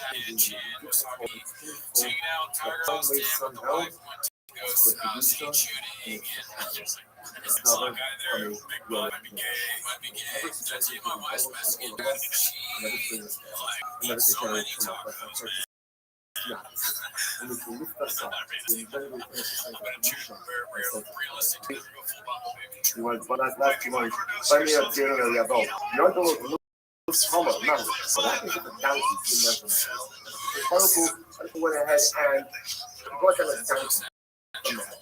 Not a donkey. It's a donkey. Donkey is a coming animal, like a cancer. I think that from some Amalei, Yagod Nala. Essentially, so he asked Rabbi Zera. Right? So Rabbi Zera asked him to so Rabbi Avon said Rabbi Zera, Yagod Nala. Since he said, in other words, that was a I guess what they're saying, that is not a good. Like, you're a crazy donkey. That's just clean soap that ultra small ton of these. It's not a donkey, but rather again like a crazy bird. You're a crazy bird. In other words, what's the matter with you? If any questions, how are they in dollars coming your way? Doesn't matter if working for donkeys. So Yasan, you can just have a brisket, it doesn't make a difference, whatever it is. It comes from my father's environment. If it comes from my father's environment, it's going to be if it comes from Hashem, even if it looks even if it looks bad, Hashem, please remember one thing. In the coming, your name Hashem comes from a purpose. Comes from a powerful, difficult, challenging, whatever comes from trying is only there to bring out Yishon Kairos.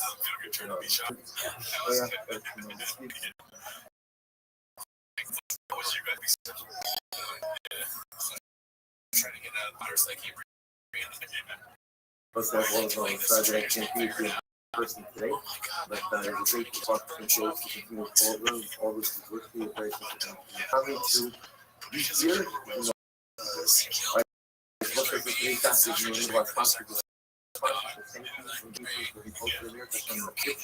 As well as the description.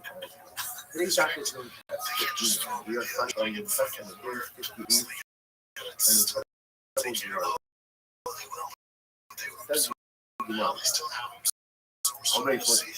we are about 10 minutes from the my yoga akadeva. After we call for the you raise your hand against someone, even if you don't actually strike them, you hold the direction. No one else has understood the positive Most people go to the field to see the mysteries of the site. So it's also good about the strike another. So it's like that. Now remember, hit each other. Like that way, again, you saw someone with an outstretched and us to hit each other. So you have to be ready to strike someone. And another self-limited as a shot. It doesn't say why to hit fellow. Hello, I'm a sucker. Why are you doing it? I thought you should have told each other. Even though, again, you didn't actually fight each other, but nevertheless, they fight each other most likely you'll call them the person that is outstretched hands. You know, you might say, I need to make a coat. You need everything to do. It's called the sin.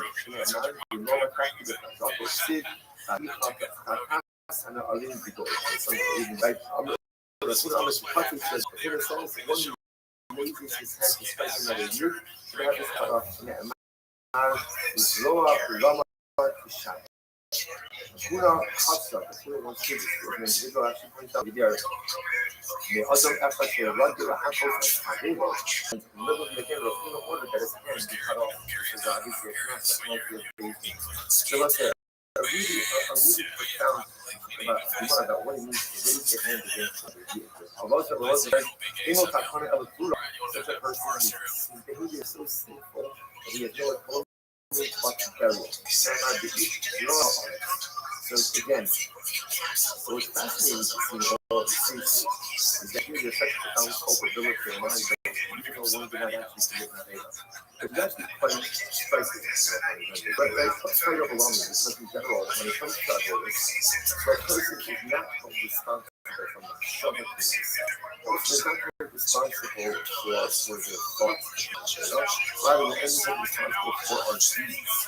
And yet, here we see that when you're ready to strike someone, even just the mere act of lifting your hand against another youth, I get to receive results in an incredible public shot.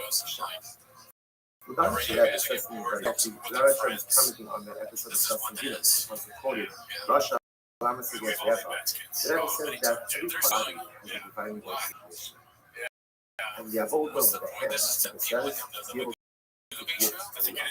the person takes the hand that is supposed to be used, and instead of having to use it to strike, it's a misappropriation of divine is powerful to be able to invest in it.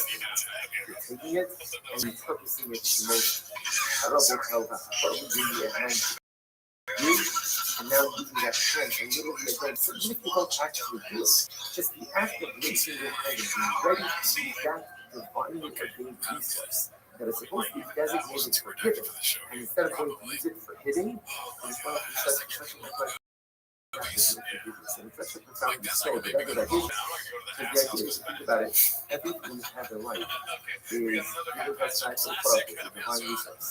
And everything is under this focus of what we want to do to some big higher or better ability or purpose. And when we don't, right, when we fail to use the material assets, personalistic assets, our emotional, cognitive, spiritual assets, when we fail to use it, benefit and benefits what we consider as uplift culture, it's a misappropriation. I think the lead is probably over it. Overwhelming reset. That was the numbers I heard. So I remember what it the part of the valley real estate is only good for people who are very strong. And actually points out that what it is when you get into real estate, then there's always conflict of ownership. Then there's people raising on their land and people utilizing your resources. Real estate is not for you. Real estate is only for those who have the stomach for it and who are ready to fight. It's interesting. They're not the issue as well or it's nice to say. Obey had muscle useful. What does this mean ultimately? Again, that literally person works his land, he will be satiated with that. Also, maximal to Adam Adama, useful. Like a servant to the earth, he will be satiated with bread. They love, but if he doesn't take himself the earth, low useful. And ultimately, again, he will not be satiated. Rashi says it very clearly. So again, quite a little pretty much agriculture. That's farming. Agriculture is one of those professions before the farming. So if you ever make yourself a slave and you serve it to your master, to your lordship, you'll be successful. You don't make yourself a slave to it. What a profound misunderstanding, especially for agriculture in life. Because without these things, if you are successful in something in life, you make yourself an advent at initiative.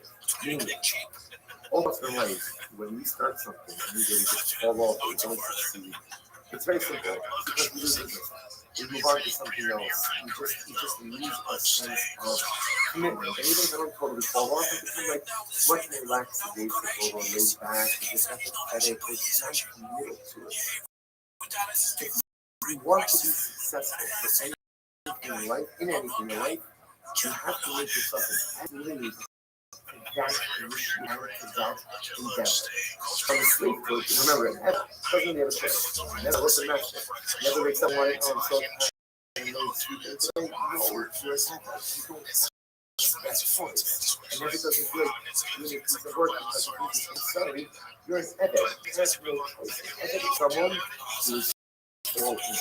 Because how do you want to be successful in your life and that? You got to be committed to it. You have to be a slave to it. Because if you're just kind of like episodically interested, if you're just confusing whatever you have in life, you're not going to be successful. So we see this in our learning. Right? We know this from the past. Always good. So again, person don't think this year doesn't come this year. Today I'm here, tomorrow I'm here, and again. It doesn't matter whether you're searching online, whatever your previous is. 2 days ago about it. Okay, 2 days ago about it. Surprised if it doesn't feel and don't be surprised if it's not reaching the shama up my life to the heart. Because you're only going to reap the benefits of the fruit. You're going to reap the benefits of the endeavor. You make yourself an advocate, and an advocate is on high, and an advocate is interested, and an advocate is committed, and it doesn't matter what else an advocate has got going on. He's there because he is enslaved to whatever the particular initiative is. I know it sounds strange, but when you enslave yourself to your dreams, your goals, your aspirations, when you enslave yourself to your avoda in life, that's when and anyway you reap the benefits of your avoda. Incredible. The Gemara goes like this. The Gemara says, good. Omei kocham shisharas vein siddis. And Omei kocham shisharas. Now, we don't need to read this out. So it means it, Rashi comes out. We didn't work. Rashi says, when you left, no shalom. And Omei kocham, he stops working for an entire day. We're actually Gemara says it's high. Now, what does this mean? Anyway, you're allowed to also to Kadarish, you're supposed to be the law of Dabne on Damdan. So, people like you should say, aha, she's just a good dog. So, remember, you can't do the way you see. The idea of the is that the Ovid Muhammad has emergencies that he also has to live with less people.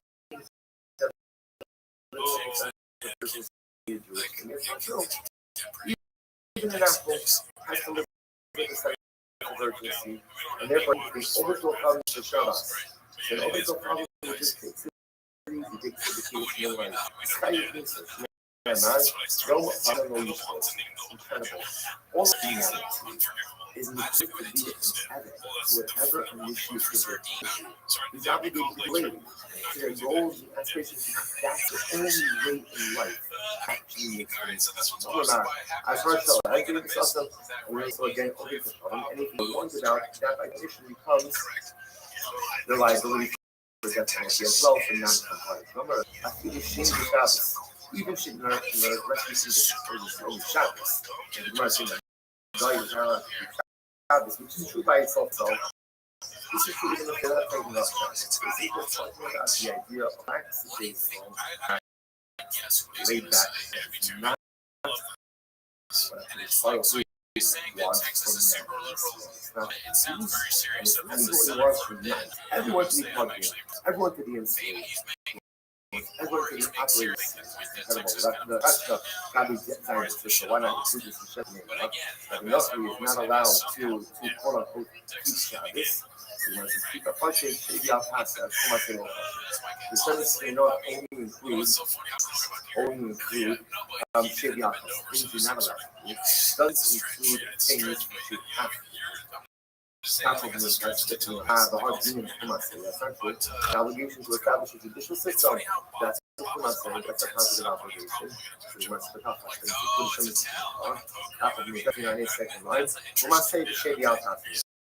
Which is the obligation to establish a judicial system is called the positive command. The positive command, and it's also a prohibition. So, in other words, what's the prohibition? That don't allow injustice ahead and occur within your boundaries. Only the publisher also the correct thing. Analogy, Torah is Kayi's Waishinar, Torah Moshe, Morasha. Russia is Morasha. Torah Moshe is Torah Morasha is an inheritance. One Morasha Lola is an inheritance for us, and not for them. It doesn't belong to the nations of the world. Therefore, if they learn it, they learn the kindness. Why it's used stuff. Today, God is Shem Mitzvah tells into this. So that include this, the Shem of Skin, so the Ben of Torah Torah, which the Gemara says, not more Russia, Mizal Pagazim. Interesting, we're not going to see that there are 2 ways to read this word. Torah, Kiva, Lani, Moshe, Morasha, so one of the things that says Morasha, means it's an inheritance from Jewish people. If you hold this inheritance, if a non-Jew learns it, he's taking it from us, and therefore it's theft. Theft is already one of the settlements of today in the law. Mandam Morasha means also does it. Mandam Mi'u Rasa, the other thing it says, it's not Morasha, it's not rather Mi'u Rasa. We are wed. Probably throws wed to her. So therefore, again, the non-Jew goes that and learns Torah. You know, Nara Mi'u Rasa, this is like the Rothschild. Nara Mi'u Rasa, which you can remember, they don't have Nara Mi'u Rasa, and therefore, again, they're judged according to the Yisrael standards, and therefore they get so first of all, this is happening a lot. Because in general, there's a lot of discussion about what is this project science, this 5 book published, is it project about that? So according to most opinions, this prohibition is not going to accept. It doesn't apply to finish, right? Finish Torah. It's rather more prohibition on project about Mishnah, Gemara, things like that. But it's happening to other things, people study for conversion. Obviously, they have to go ahead and learn as well. Okay, so we're on a list for fascinating that we only have to talk about it. Right? But just but I'll also mention the definition because it's a beautiful relationship that it's multifaceted and it's a it's an inheritance. I think if you heard about an inheritance, there's nothing you do to get an inheritance. Right?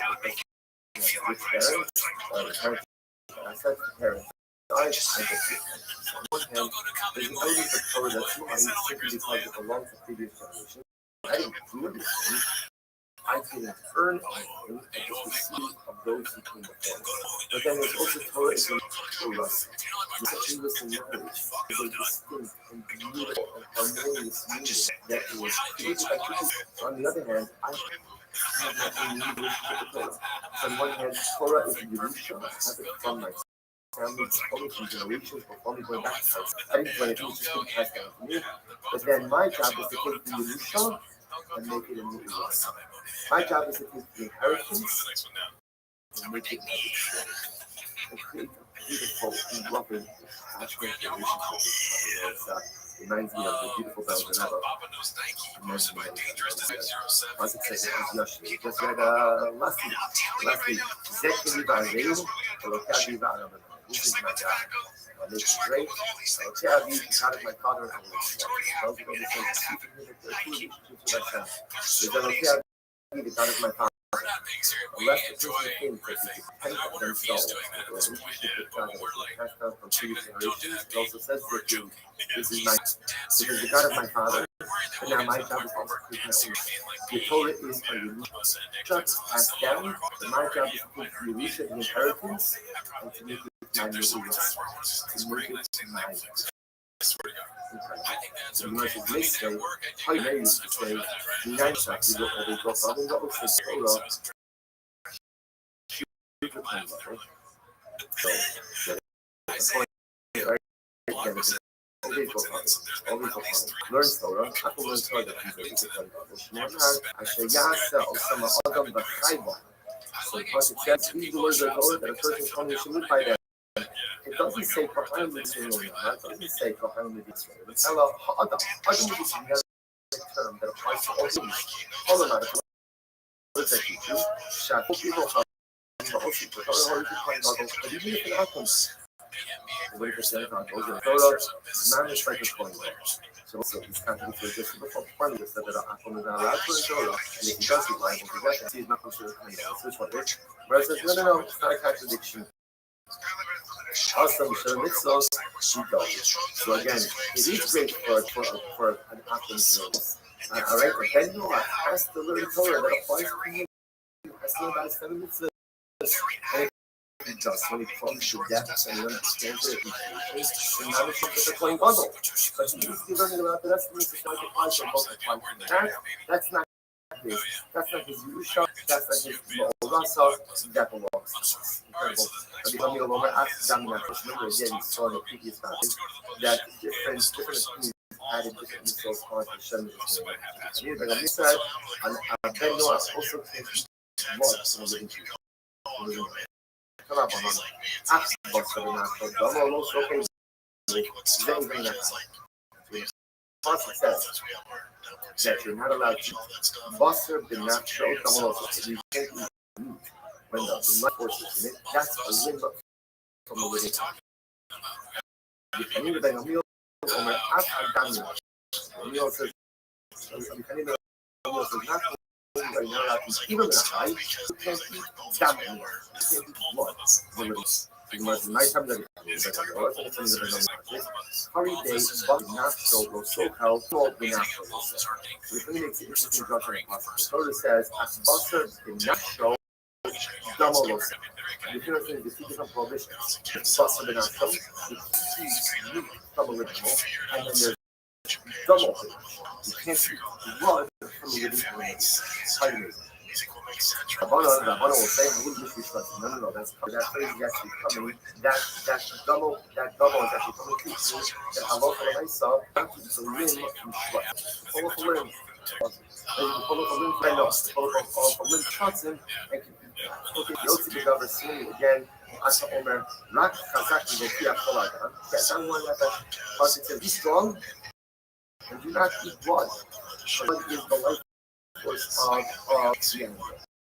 So the Gemara guys, not Chazak Yivokia Cholagan. Take a look at that high. That first thing it says, don't eat the blood. As I said, I'm one effort to get that. So part of this point, that support the zero and need of meal, and not only the even in a high, leave the animal, so also can't eat down in a high. Abu the Dana Koza, some of your prohibits that in the Dana Koza, right?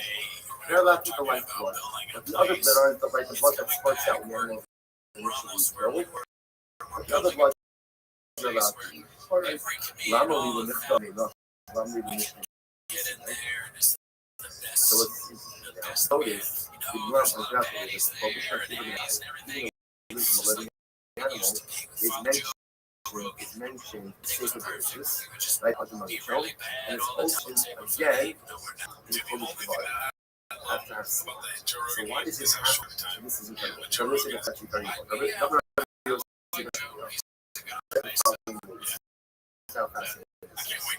Mitzvah Shnama L'Bishnis B'Sinai. Whenever you have a mitzvah that was stated and then was repeated, when it says repeated, what it means is before Matan Torah, it was repeated again in the Torah and it did revelation. How incredible is it? Learning about Matan Torah, Erev Shabbos, Parsha Yisro, Saras Adibros, is incredible. So whenever you see something that was mentioned to the Noah before Matan Torah, and then again, and repeated again after Matan Torah, exactly was then supposed to be Noah, and the Noah followed something was only said from the Noah, and wasn't. Then you still remember below the Noah. Only applies to Jews, doesn't apply to the Noah. But on your aim, really example of this. right? The prohibition of Gid Russia was mentioned before Sinai, right? It was mentioned by the fight between Yaakov and Esau. So the Malach had the Sarah Esau, right? Esau's ministering angel fought with Yaakov for home and was unable to overtake him, but injured him in his stomach. And there was Al Cain. Therefore, Klal Yisrael will not be Gid Russia. That prohibition is never repeated again in Torah. So the Gemara says that's an example of something that was mentioned before Moshe, not repeated again. Not repeated again after Matan Torah. That only applies to Klal Yisrael and not to the Bnei Noach. And this is in accordance, right? Gid Russia in accordance with Rabbi. So Rashi has the whole arichos over here. Right. It's interesting. So there's interesting focus in general about whether or not Gid was stated after Matan Torah. So Rabbi holds, and I love what I said, it wasn't stated, it was only stated by Yaakov. Wasn't stated. The other thing that actually holds interesting enough is to know Gid Russia was actually a prohibition given by the Torah. It says that the Lord God was compiling the Torah with Rothschild, so he put the prohibition of Gid Russia back by the story of it, but it wasn't given there. It was actually given later on, but when you put back retrospectively, placed in the story. Just not going there. Okay, Omer Man, Omer Tachina, the name of this, and Emma, so let's go through this thing. So now what Rabbi was with? Anything so that was said before Matan Torah, and it was then repeated again after Matan Torah, Jews and non-Jews. Gemara says, why? Adrabah. We can initially see as Yisrael, and we teach the opposite. From the fact that we said before us, and then said again at us, doesn't that mean that it's not good for Jews and not for Jews? Which Gemara says, no, listening. Have all those go from you, right? The high honors all they go from you. No, so here's the kind of idolatry. Idolatry is mentioned before we saw it, right? It was used again, actually, as part of our sacrifice. The year of the with him, actually, any other gods. And we know that Avodah Zarah applies to Jews and non-Jews. That gives rise to the principle that any that was recited before Matan Torah, and then repeated again at Matan Torah, applies to non-Jews. Okay, let's go. Still analyzing the book. The so again, if you have a mitzvah that was said to the name of repeated at her Sinai, that applies to Jews and not to non-Jews. And instead, the opposite. There's no mission to Sinai, but they don't have memorable Israel. So again, I should just the opposite. The fact that it was given to the name of before Matan Torah and wasn't given again at her Sinai, doesn't that indicate that it only applies to non-Jews and not to Jews? Which the Gemara says, no, I'll tell you why. The Gemara says, let the net come to the Israel share the Omega family. Is there such a thing, something doesn't make any sense. Any sense that's not true. What about Pastor? Remember, he was like, well, then no, it's not permitted in Pastor. It's called, yes, it's called theft. It's called theft. Yet a Jew is permitted in war bride, Pastor. Also, Mishum Galad and a people. That's different. Pastor is a function of a conquering army. The Torah's definition of a conquering army is cloudy stuff. It's not a dead Noah. Incredible. I've already talked with Mishum Galad. What about theft of less than a people? Remembering him by yourself, that's not theft. By a net Noah, it's theft. Again, also Mishum Galad is human. That's because Jews are capable of forgiveness. They know, therefore, again, the year could be more for a public but it may not. Wasn't for course. 4 years ago, I am some credible encouragement. What it used to be.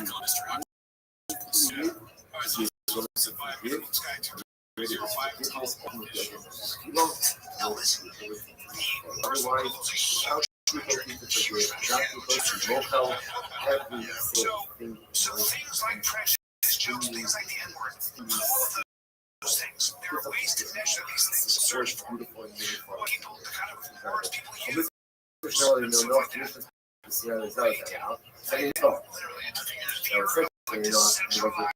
because Sinai applies to both Jews and holidays.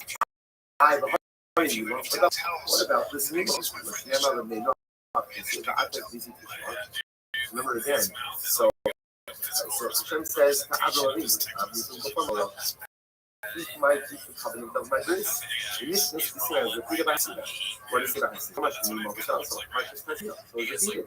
You see what it says, Memra, you know the mitzvah, you doesn't come back. So it doesn't go to this. It does anything said. Right? Anything said ultimately again by her Sina. Oh, I'm sorry, living in and ultimately they're repeating her Sina. Mila was said before her Sina. It's said again her Sina. It only applies to you. It doesn't apply to you. So which did you say?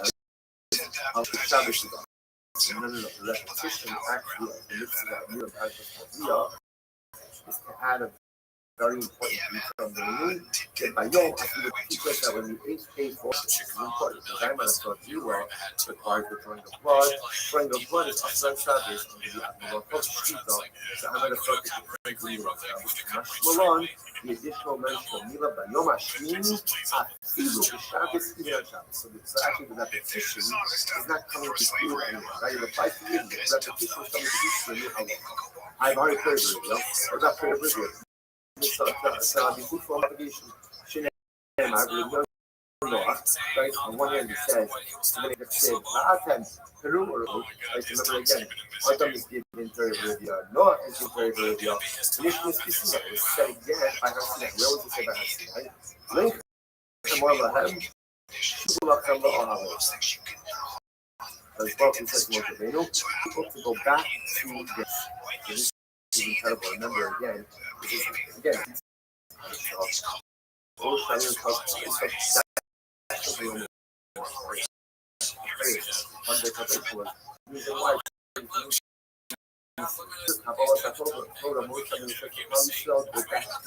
and actually the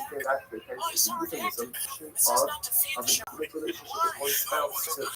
Muslim was essentially mitzvah, which was commanded again regarding Kurban, second form of Torah, second Torah. So the Gemara says, so again, ultimately, again, there was separate on Afra B'nai Noah. The Gemara says, Ahu, the conduct of the meaning after that. Right, that's actually coming to teach us a right, the repetition here is not to go ahead and define the number enough. The repetition, interestingly enough, is there towards the namely that something that is legislated by one group can only be repealed by a group of the same number, by another group of the same number or later number. So Moshe Rabbi, right, we call them the and therefore again, he tells them later had to go tell the people, separate, with the same amount of people to go back to what. Okay,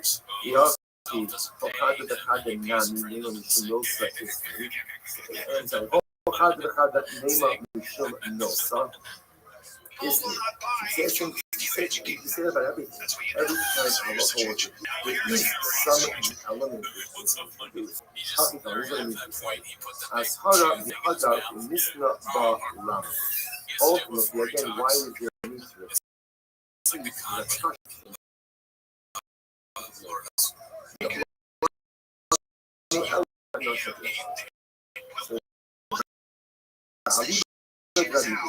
ultimately, again, all we have is a big and it's quite something, as we said before. We just don't that. There was only stated once before months ago. And it's ultimately again, but you're also one of these, right? Because I mean, it's really most of them. These ultimately again will repeat again, as we mentioned before, because there's some new more issues are. And Russia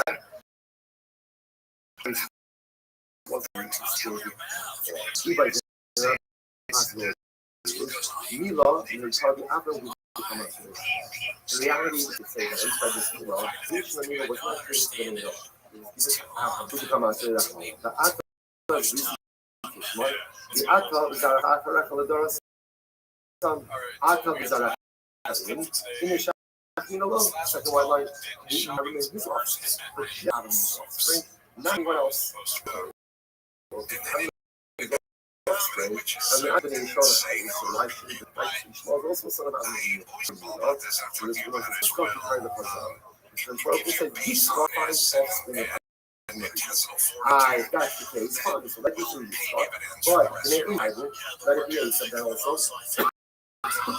Lord, if you want to say fine, mitzvah to Avram. From Avram, it goes to Yitzchak, because Yitzchak is the real Yitzchak is the inheritance. Like what Yitzchak's kid, Yaakov and himself. Why not himself? Because he was Yitzchak, the Lord called Yitzchak. Avram, you will be all within Yitzchak, not you all. Meaning, one of Yitzchak's sons will perpetuate your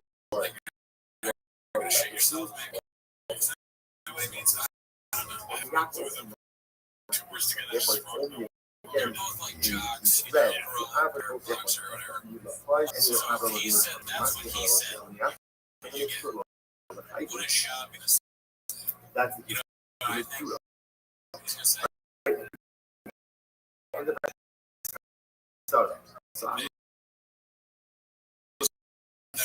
and right for the past, I got to show much food. I think the laws you learn that's you got a whole bunch of kids.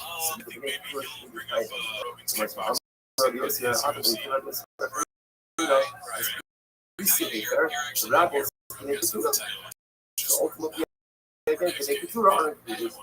Okay, so interestingly enough, it might be only, and one of the demanding other people initially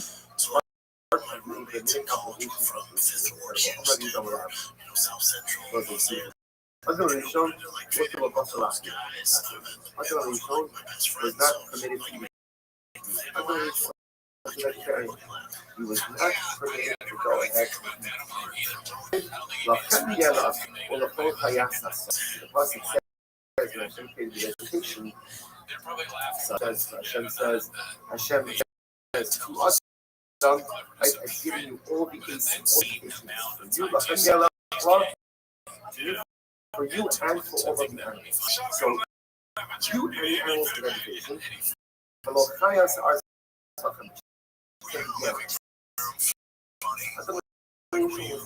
not allowed to eat vegetarian suburban in the law.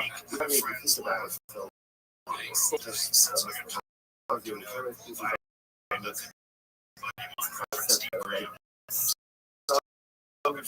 utopian way.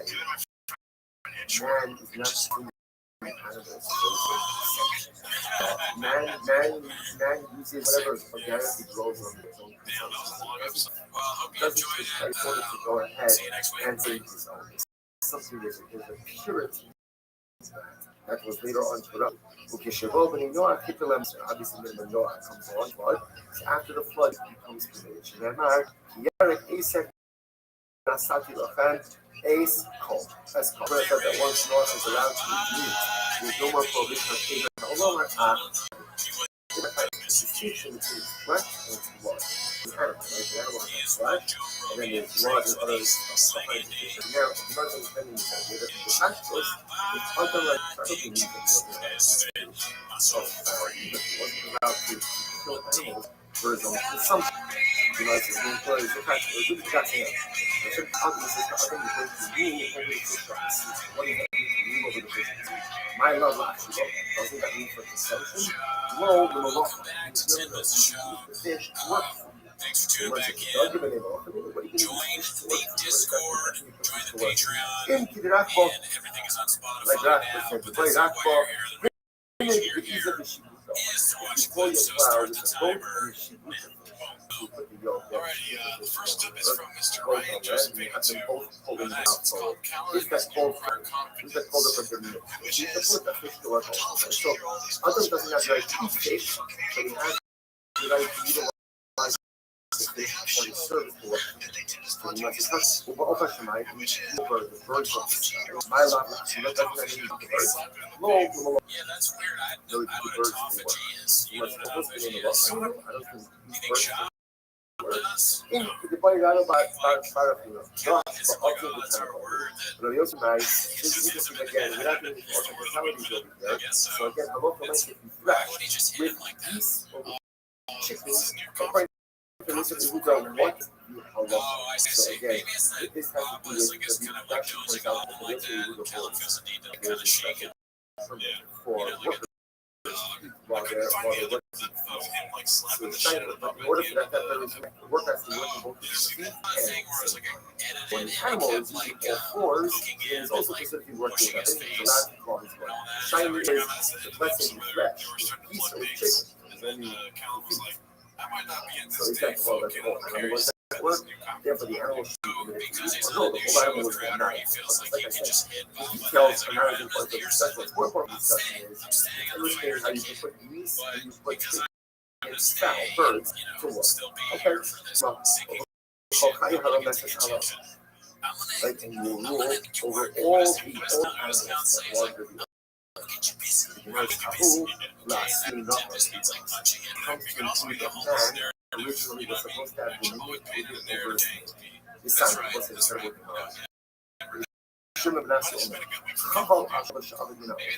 Both man, because of the sin of the tree, other was supposed to be punished. If the other was punished, Chava was punished. Man wore out. The snake is the right hand of man. The snake was supposed to be someone who enabled man to accomplish. And man lost out on it as well. Because had the Nachash not the best. Remember again, Zaltos, literally the Nachash had feet, had arms, was able to speak. Nachash was a highly developed animal who was supposed to be the Thomas. What would it happen? So every person, every year that the Jew that super snakes back in the back was like one thing is the north, one thing is the south. The Hadilo stands the bone, Tobin, the Havan, and Tobos, things that can't be before they slither. Bring out all the most beautiful precious stones and gems, and they send them out to do their thing, and they come and bring it back. We're all old. Not only that, Elisha to attack us in the hole, they attack something under the tail of the snake. Most people offer the Yosef on Satan. The fact that we take dirt out, open up again to your garden, but you must say, so say such a point of you know, the way it's supposed to be in the world is and maybe not just a holder of the animal, or a holder of vegetation, everything. Certain man is not in the field of creation. But man only merits to be served by the rest of creation when he eyes his exalted place in the present spectrum of the latter creation. But when man advocates his holistic greatness, so he advocates that right to be served by creation. That's what he's praising. That's why after Adam Rishon sin, what does that he says, as the coat, the guy died in the pound of field, out for thorns and kisses. The world is cooperative. Doesn't do what he is supposed to do. Earth doesn't cooperate. The animals don't cooperate. The sun and the moon, the world cooperates. When I would meant I would use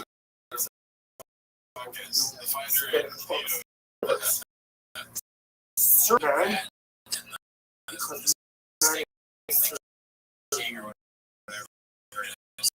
man is his purpose and therefore world your purpose by serving. So we have to keep our sacred duty, not only are we shirking our own responsibilities or disrupting the natural order. So the animals are irrelevant.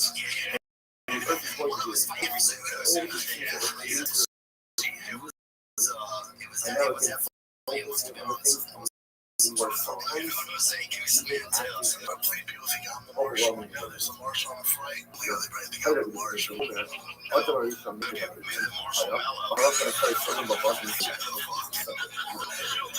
Adoration was saving money.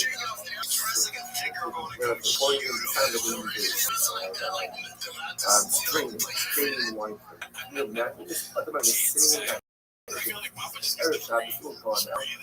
I'm sitting there, up by from the meat board.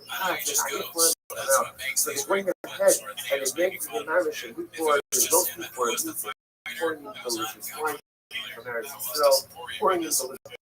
Enough of Jesus for not this for what is covered in the declaration in its turn. Enough jealous. I will say we can't jealous. Impersonations and real trash. Was a fighter. I can lose many times. I can lose to whatever his name is. All these other people. Alright, so this next one's called Holy Catnip. Books about Sarlacc survivor. Imagine if one of my former misconduct in the press. I talked to him yet because I was getting eye surgery done. But if he did this, it was terrible. It's funny to watch the when the guys like one of our friends got accused of sexual misconduct. Different. It's very easy to imagine. I guess it's like There should have been a laugh track after. Like that wasn't Imagine one of our friends got accused. animals. That was you that came from someone. This was from the dirty report. So what is that? I don't know what it is. It's impossible. This is the first thing. It wasn't unusual. Didn't slaughter anything for that. So she brought it down to someone. Whoa. You need to watch the image. I don't really be in those waters. That actually happened. The other Shimon, that does happen. What happened? What does come out? The Hugglebuff is traveling on the way. Hugglebuff are you because by now you laugh. Two lions, right? Two lions came in and started roaring in his face. Amar. So the Shimon Falafel says to him, feeling struggling with that. Lions flying out for food. What happened? Nothing. Slapped into 2 pieces of meat. Side fell right in front of him. I died. One of them the other but one day left behind, it was both the first one. He got still in his last one. Ultimately, left the one that last Roger back to the yes. Hello, they asked him, sorry. Governor, how many is that? What is it? That's the one that happened. It's supposed to look up to the or like $8 per amount. There's no such as coming in. But you fell from the heavens, and you ask you you fell from the heavens, it's torture, that's pressure, it's stomach. Nothing that is chased everything of the mind is hard. So that's actually so powerful. Anything that comes from what if you just started a team list for things like you suck 7 times? Crowder does not feel the same way. But just hears names and he's like, oh, that sounds like a good name. I'm friends. Crowder's my guy. Crowder. Crowder doesn't like vodka. Do you think any of his team will show him like Oh, right, because he doesn't. That's another problem. He lets him know criticism of any kind. So his team is like, hey, by the way, that guy you said was our guy. He said you're bullshit. You'd be like, you're fired. Don't tell me that because there's a really cool. last two lines. When we are zero or yabo, you're the most almost not that means it's down in the powerful went ahead and what an example from that. That's a down. Now, it's coming out. The kingdom from Shabbat. So what? Honor them. Essentially, we have to come zero. Right? So Rabbi starts to say, Yared, no. Then she said, in other words, that was a it's way of saying, no, you're that doesn't show that ultra slow kind of it's not but rather again like a crazy bird. You're a crazy bird. In other words, what's the matter? The question is that. Call me late, ain't summer, tell me glory there. If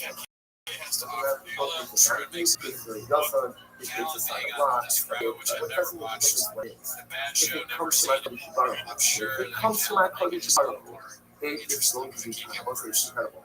If it comes to my Shem, even if it looks great, if it comes to my Shem, even if it looks bad, if it comes to my Shem, even if it looks terrible, remember one thing: Ein David Yorei Bnei Hashem.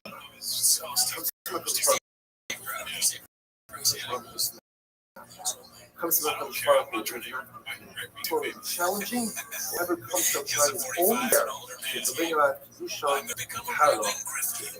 One time, Shreya and the speaker, Shabbos. If I told you I was too old to grift, would you believe me? If I told you during CRT, the children of color were allowed to hide first in school shooter drills, what would you say? Nice. All right, so we'll say good morning. Let us begin today's that is new class. Well, before we get that, thank this morning's sponsors and our sponsors. For our item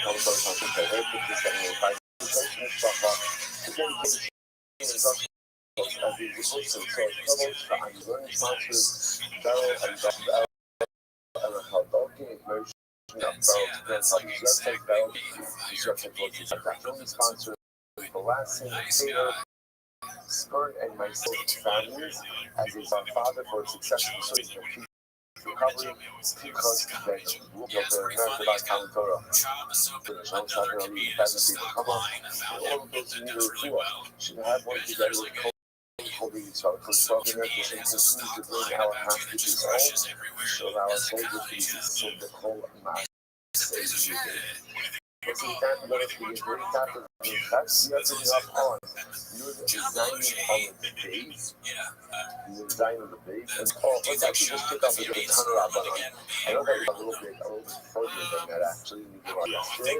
The turnaround button, you see where Tosis Rothschild. If you look at that public Tosis is on the right hand counter. If you just move your finger towards the left, and about 2 lines down, you'll get the turnaround button. The turnaround button. Why is it supposed to be?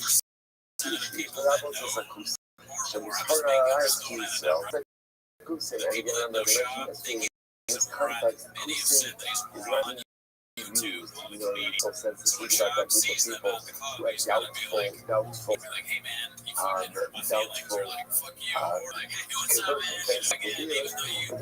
about non-Jews. So, once again, the levels of Sakusim Shemishmara, Sakusim ultimately again are subject to the prohibition of Arayos like these. So, Mahari Akanafka, to learn how from him, Akanafka. They love the house of Akanafka. Zegid Arayos. The truth we were in us, so that Arayos to go. All who got Mahaka about Arayos, apparently there's 2 different buckets of Arayos. There's Arayos and Ben Noah. Which is the other Ben Noah, the Bas Noah. And then there's Arayos and Ben Noah coming to the Bas Yisrael. So 2 different, so highlighting 2 different buckets of prohibition. About Arayos, so let's say Akusi has relations that they could do legal redeeming itself. Ultimately, again, they would orders use halacha. The night of so what is the halacha?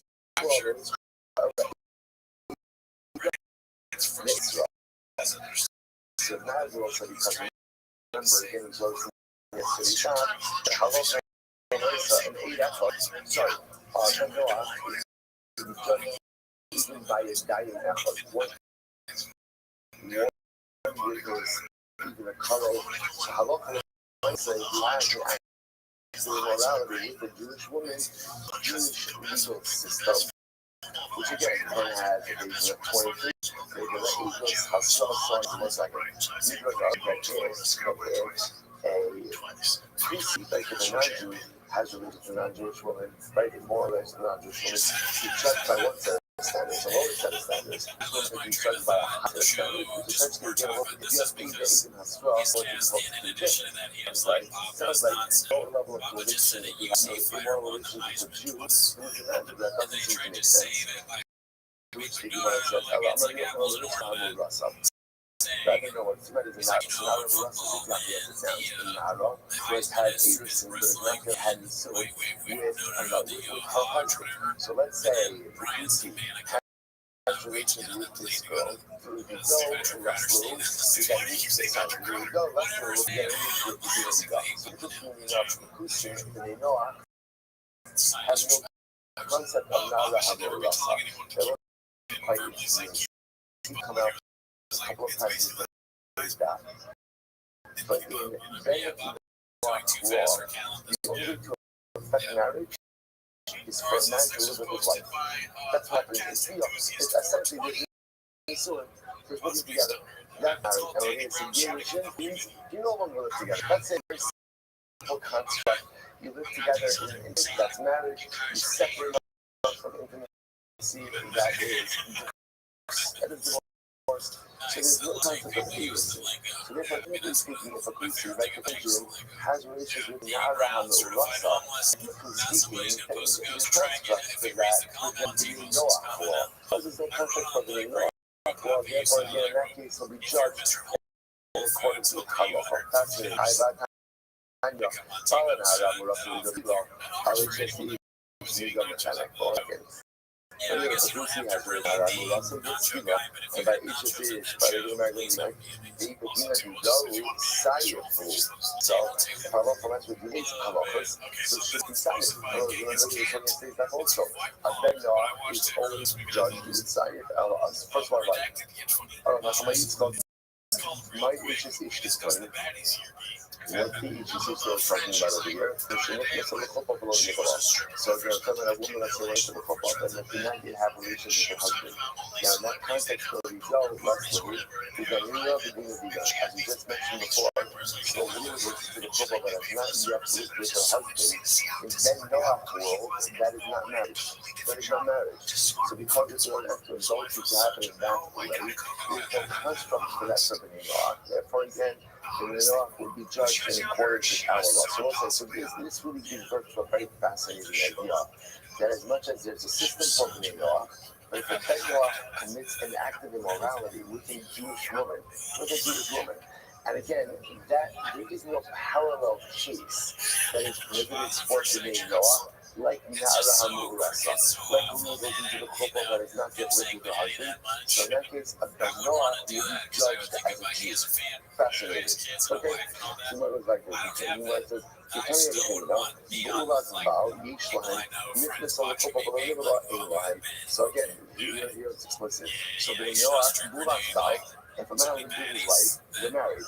If a Ben-Noah were to have relations with that woman, that's adultery. That's the construct they have. But for example, not mitzvah couple below Nicola, but only goes into the couple, so they condition, but there hasn't been Nisuin, or even if there's been Nisuin, for a local mention, the couple has not yet lived together. In Ben-Noah's world, that is not a construct of immorality that is recognized. So therefore, again, you think he gets off. That's pretty no. That's what is Jewish, quite fascinating. How is Halas to be a home? Right, that's supposed to be a home. Then Noach Musarval. Any Erval, right, that Israel will execute someone, and then Noach is warned of us. In Beit Hashem on the other hand, if a Jew needs to be executed for such an act of immorality, then Ein Ben Noach Musarval given that inheritance. And Ben Noach is not liable for its future. In other words, the one thing is like this. The Jew isn't allowed to do it, then a Ben-Noah isn't allowed to do it. But the reverse is not true, but if a Jew is not allowed to do it, a Ben-Noah is also not allowed to do it. So in other words, like, come and say, how the Arayos change some of these knowledge. Ben-Noah knows how to. There are many examples of Nisos of Arayos that basically will not execute for it, but yet a Ben-Noah is still warned about. For example, Arayos Yisrael, Nido Gedin Yisrael. The Ben-Noah has what is considered to be halacha and illicit actual relations with the situation. He's stuck in accordance with Jewish law. Jewish law, however, again, if halacha makes again, he has relations with Ben Noach Arayos, then we don't begin Ben Noach. He's judged according to Ben Noach. I'm sure this is when we try to figure out like what's the sense in all these cases. We like a lot of the case of Naram or something similar to that, where in halacha recognizing that a marriage has occurred, but yet in halachos of Bnei Noah, they only recognize marriage after it's been consummated. Okay, so in that kind of case, it is a not system of law where we let off without punishment. But again, how they would hold them accountable. Why not also do the case? When it's in football, but you have a relation with the husband, so again, this is how the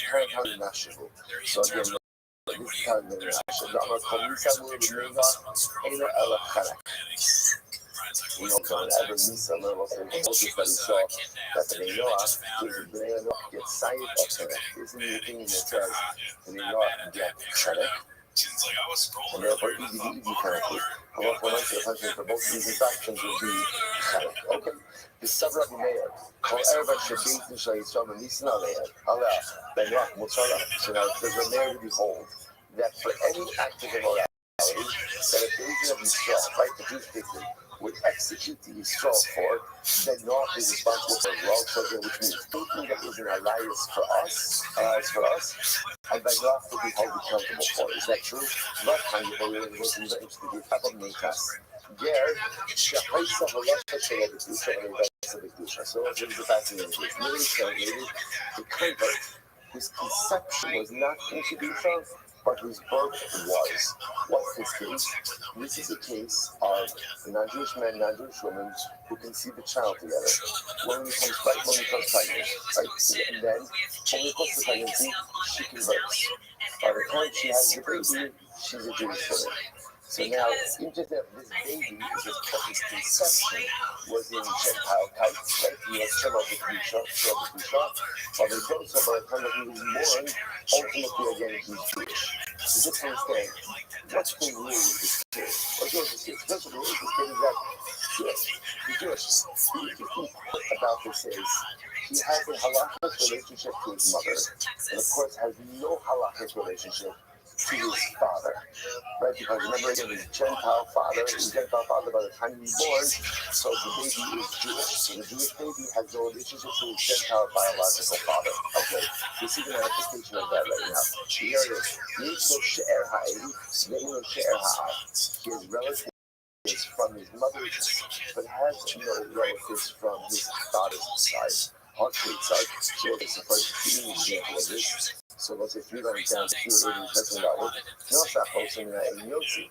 So if he marries, right, if he marries his maternal sister, he's got to divorce her. Or if he's got to Ben Noach, he's not allowed to marry his sister. Although we'll see. Interestingly enough, that's a machlokes also. But for now, we're going to keep that halacha like Ben Noach can't marry his sister. So therefore, again, if he marries his sister, Yossi, Mina Adi Kaini, but technically speaking, if he marries his paternal sister, it's fine. Right? Why? Because again, technically speaking, halakhically at least, she's not his sister. Right? She's not recognized as his sister. If he goes in and marries, is literally again his father's father's mother's side. Yossi ultimately he's got to divorce her. Mina Abikain, father's side first, and Alkosa Mina Yossi, Alkosa Mina but there only Yossi, they come in Mikayas. He's not part about his mother's sister on the father's side. Right? So then again, Rabbi says he has to divorce. And Choli says he's allowed to have a life. Rabbi says, however, Shum She'er, in Yotzi, Shum She'er Ha'ar, so it's a set machlokes by a particular case. But again, I want to point that this is the rule. So again, baby is conceived in Gentile height, mother converts over the course of the pregnancy. Time she gives birth, she is a full-fledged Jewish. Let's say, you just know this discussion about like, what is the size of baby? Any Jewish baby? assumption of the theory, these are regular Jews, not again, these regular Jews. And the halacha remains again, halachic relationship to the mother, no halachic relationship to the father. Now, of course, the interesting about this is generally when a person converts, right, Gershon is character content shenola, and therefore there's no real, relationship to either halachic relationship to either parent. And of course, this case is different because the mother converted with the baby in utero. Right, and therefore again, halacha remains, so the halachic to the mother remains, but no halachic relationship to the father. Okay, fascinating. The issues of the Aviv, and he's committed to this turn out the care. Right, this baby was to have no relationship to his father's side, has a relationship to his mother's side.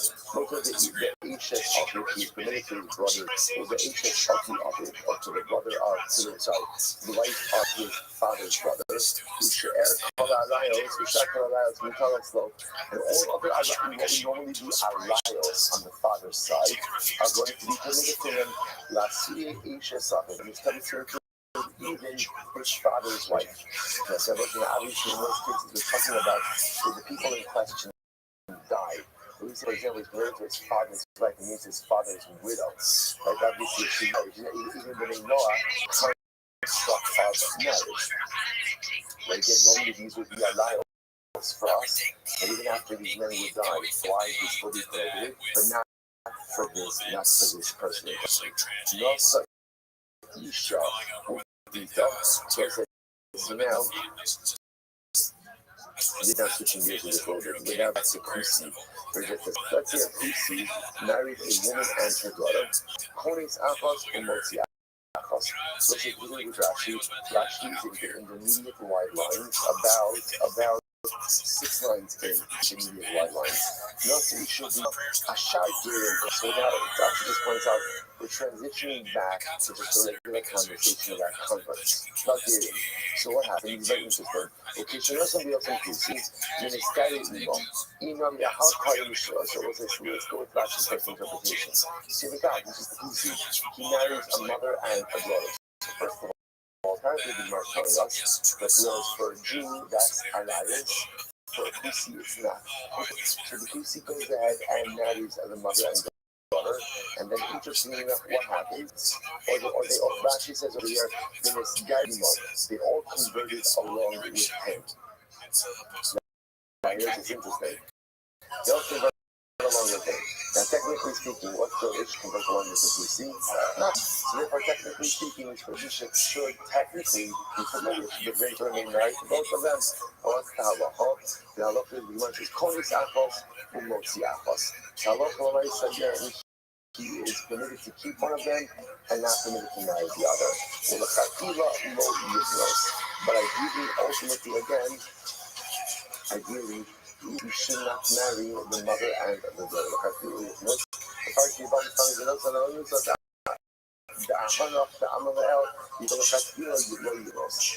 So ideally don't marry such a situation like this. But again, halacha the Kusi remain married to one has to divorce the other. Right? And ideally, of course, not to get into a situation like altogether. So why have both women should be permitted to him based on the idea that Gershon is like because there's no familial relations after conversion. So we might not say it here explicitly, but it's elsewhere. In general, it has to be that people can never say that non-Jews or that non-Jews that you're going to do shekala. It can't be that becoming Jewish allows you something that you wouldn't normally be allowed to do. So normally, one can't marry a mother and her daughter, right? So it can't be that you convert, suddenly you're allowed to go out and marry a mother and her daughter. So therefore, the halachas decide which one you want to stay married, and they must be the other one. Okay, well, that's good. Ultimately, again, listen to this. If his mother dies, if his wife dies, so these are all cases. Ultimately, again, we're talking about from Ishto. He's permitted to marry his mother-in-law.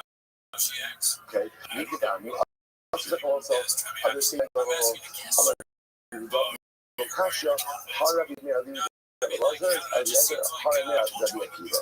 Okay, pointing out the different things as we're going to see right now. Alkin Yazar says a man will go ahead and disrespect his mother. So Jose is talking about this is talking about the pasuk. This is talking about the pasuk by Adam Rishon by marriage. First, I'll take a quick look at Rashi. They say ואף על פי שקיימה ואיש ומוסר על חמוסו, ונימה בואים לקדושו, וחמוסו ממש לא הר. אף אגב במסקייר, בגש רק בין קורבן זה לזה. So just here's the previous case, right?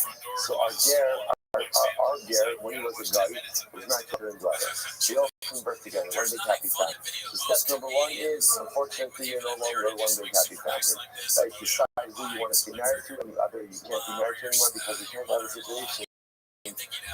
Someone who's Jewish is married to a daughter, even if halachically one could somehow figure this out. However, the other familial relations are really dissolved.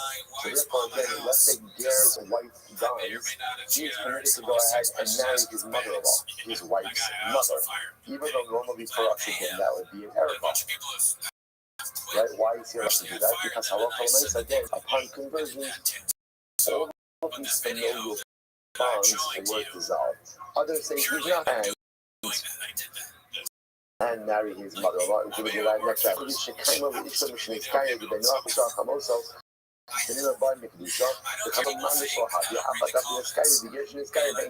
okay, so the Gemara says, so two different things. So how do you resolve this? This is the sign of the by yourself.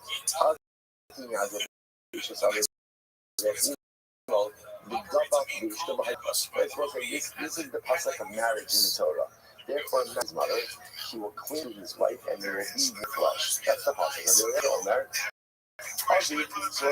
when the pasuk says a man will leave his father and his mother, what does that mean? What does that mean? So the Gemara says the below Omer, Aviv is Achos Aviv, the Imo, and Imo is Achos Imo. Aviv means, other that means brother of his father. Sorry, the sister of his father, thank you. Imo, and Imo means the sister of his mother. The sister of his mother. So we're coming to say that this is actually coming to prohibit certain arrivals. On the other hand, the all of it is the Ishas of it. All of it refers to the wife of his father. The Imo, and Imo is Imo Mamish, and Imo literally means his mother. And he will cling, if he's having marriage referred to as clinging, below the Zohar. So again, the Torah says marriage is a man to a woman and not a man to a man. Below the Zohar.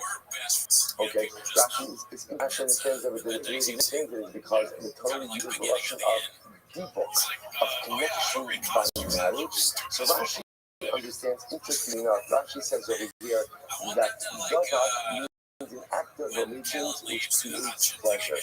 He says that the act of Mishkan Zohar doesn't create the same type of pleasure. So it's interesting how Rashi understands that the Dova there. It's interesting because generally the way that the exclusion for Mishkan Zohar for homosexual that is usually learned out. Ultimately, again, is usually from Passer Echad, that marriage a union which could technically produce offspring. That type of just organic logic that is covered under marriage. But this is a different judgment.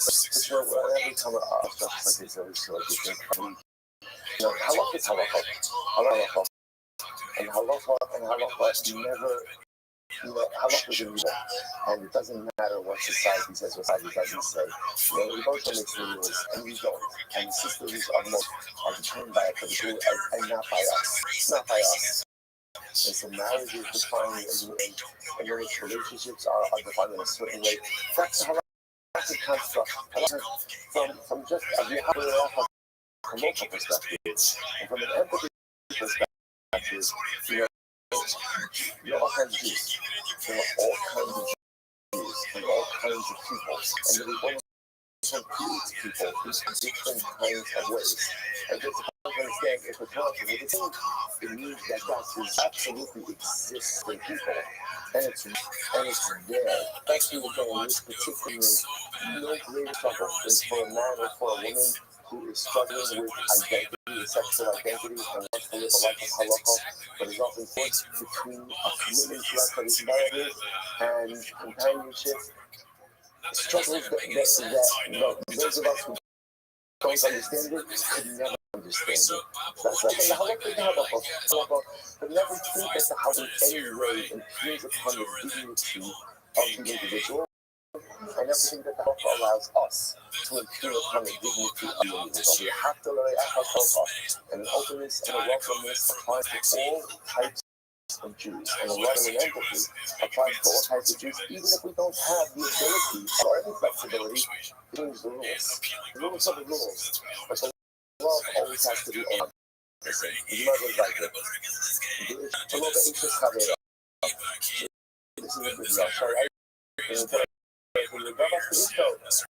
Cling to your own life and not to else's life. You might say, and it'll be fresh. Solution and basar achar. He's only refers to an act of evolution where again, there's a fusion. Yatsi that we know the kindness in basar achar. So again, Rashi says over here, so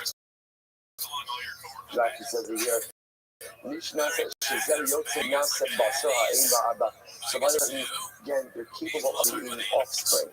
And this comes to us, let's say, even behaving with the trick and can't create the bus. Okay, Ovid refers ultimately again to a father or sister.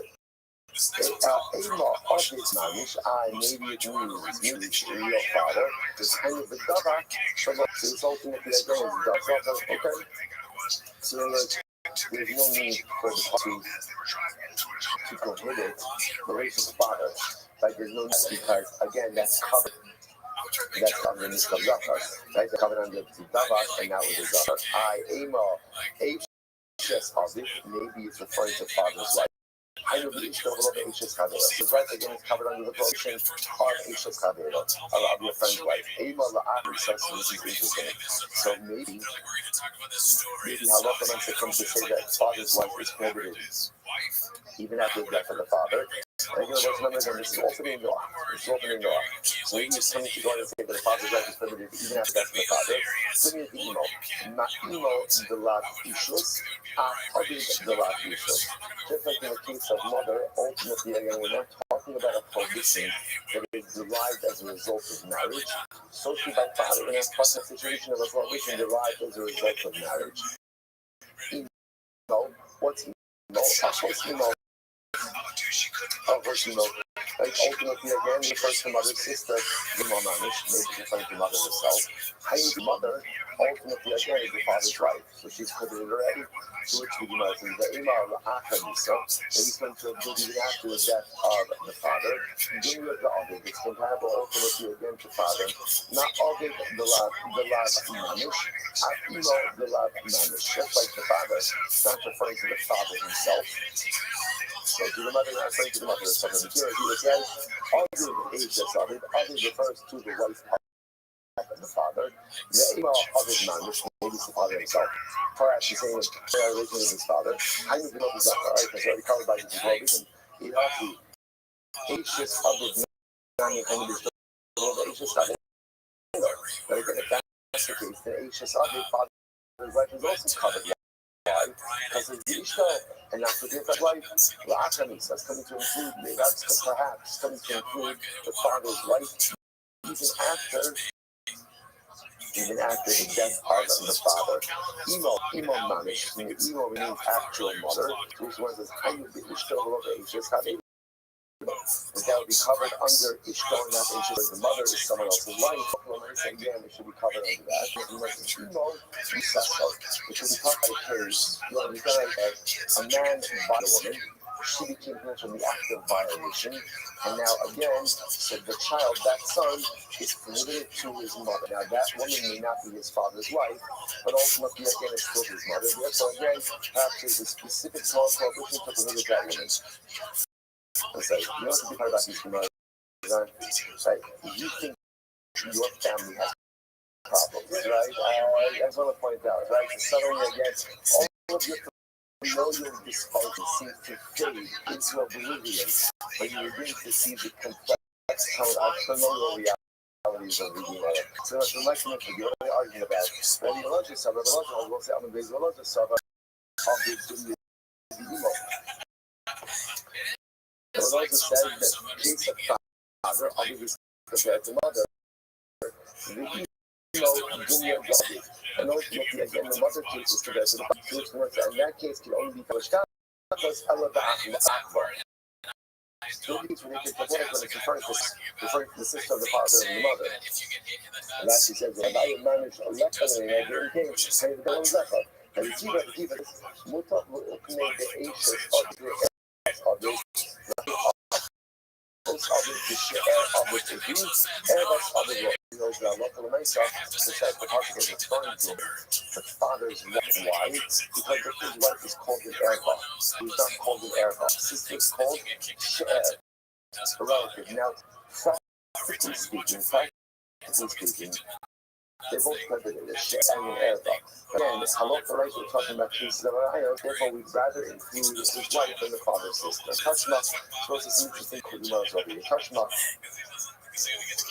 I'm not as a Tokyo is as a wife. I'm not married. Who's else?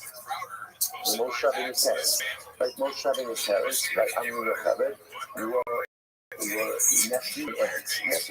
I love the Dasaminayim, so must have been, so I was your Chabad, Amram's maternal aunt, right, his mother's sister.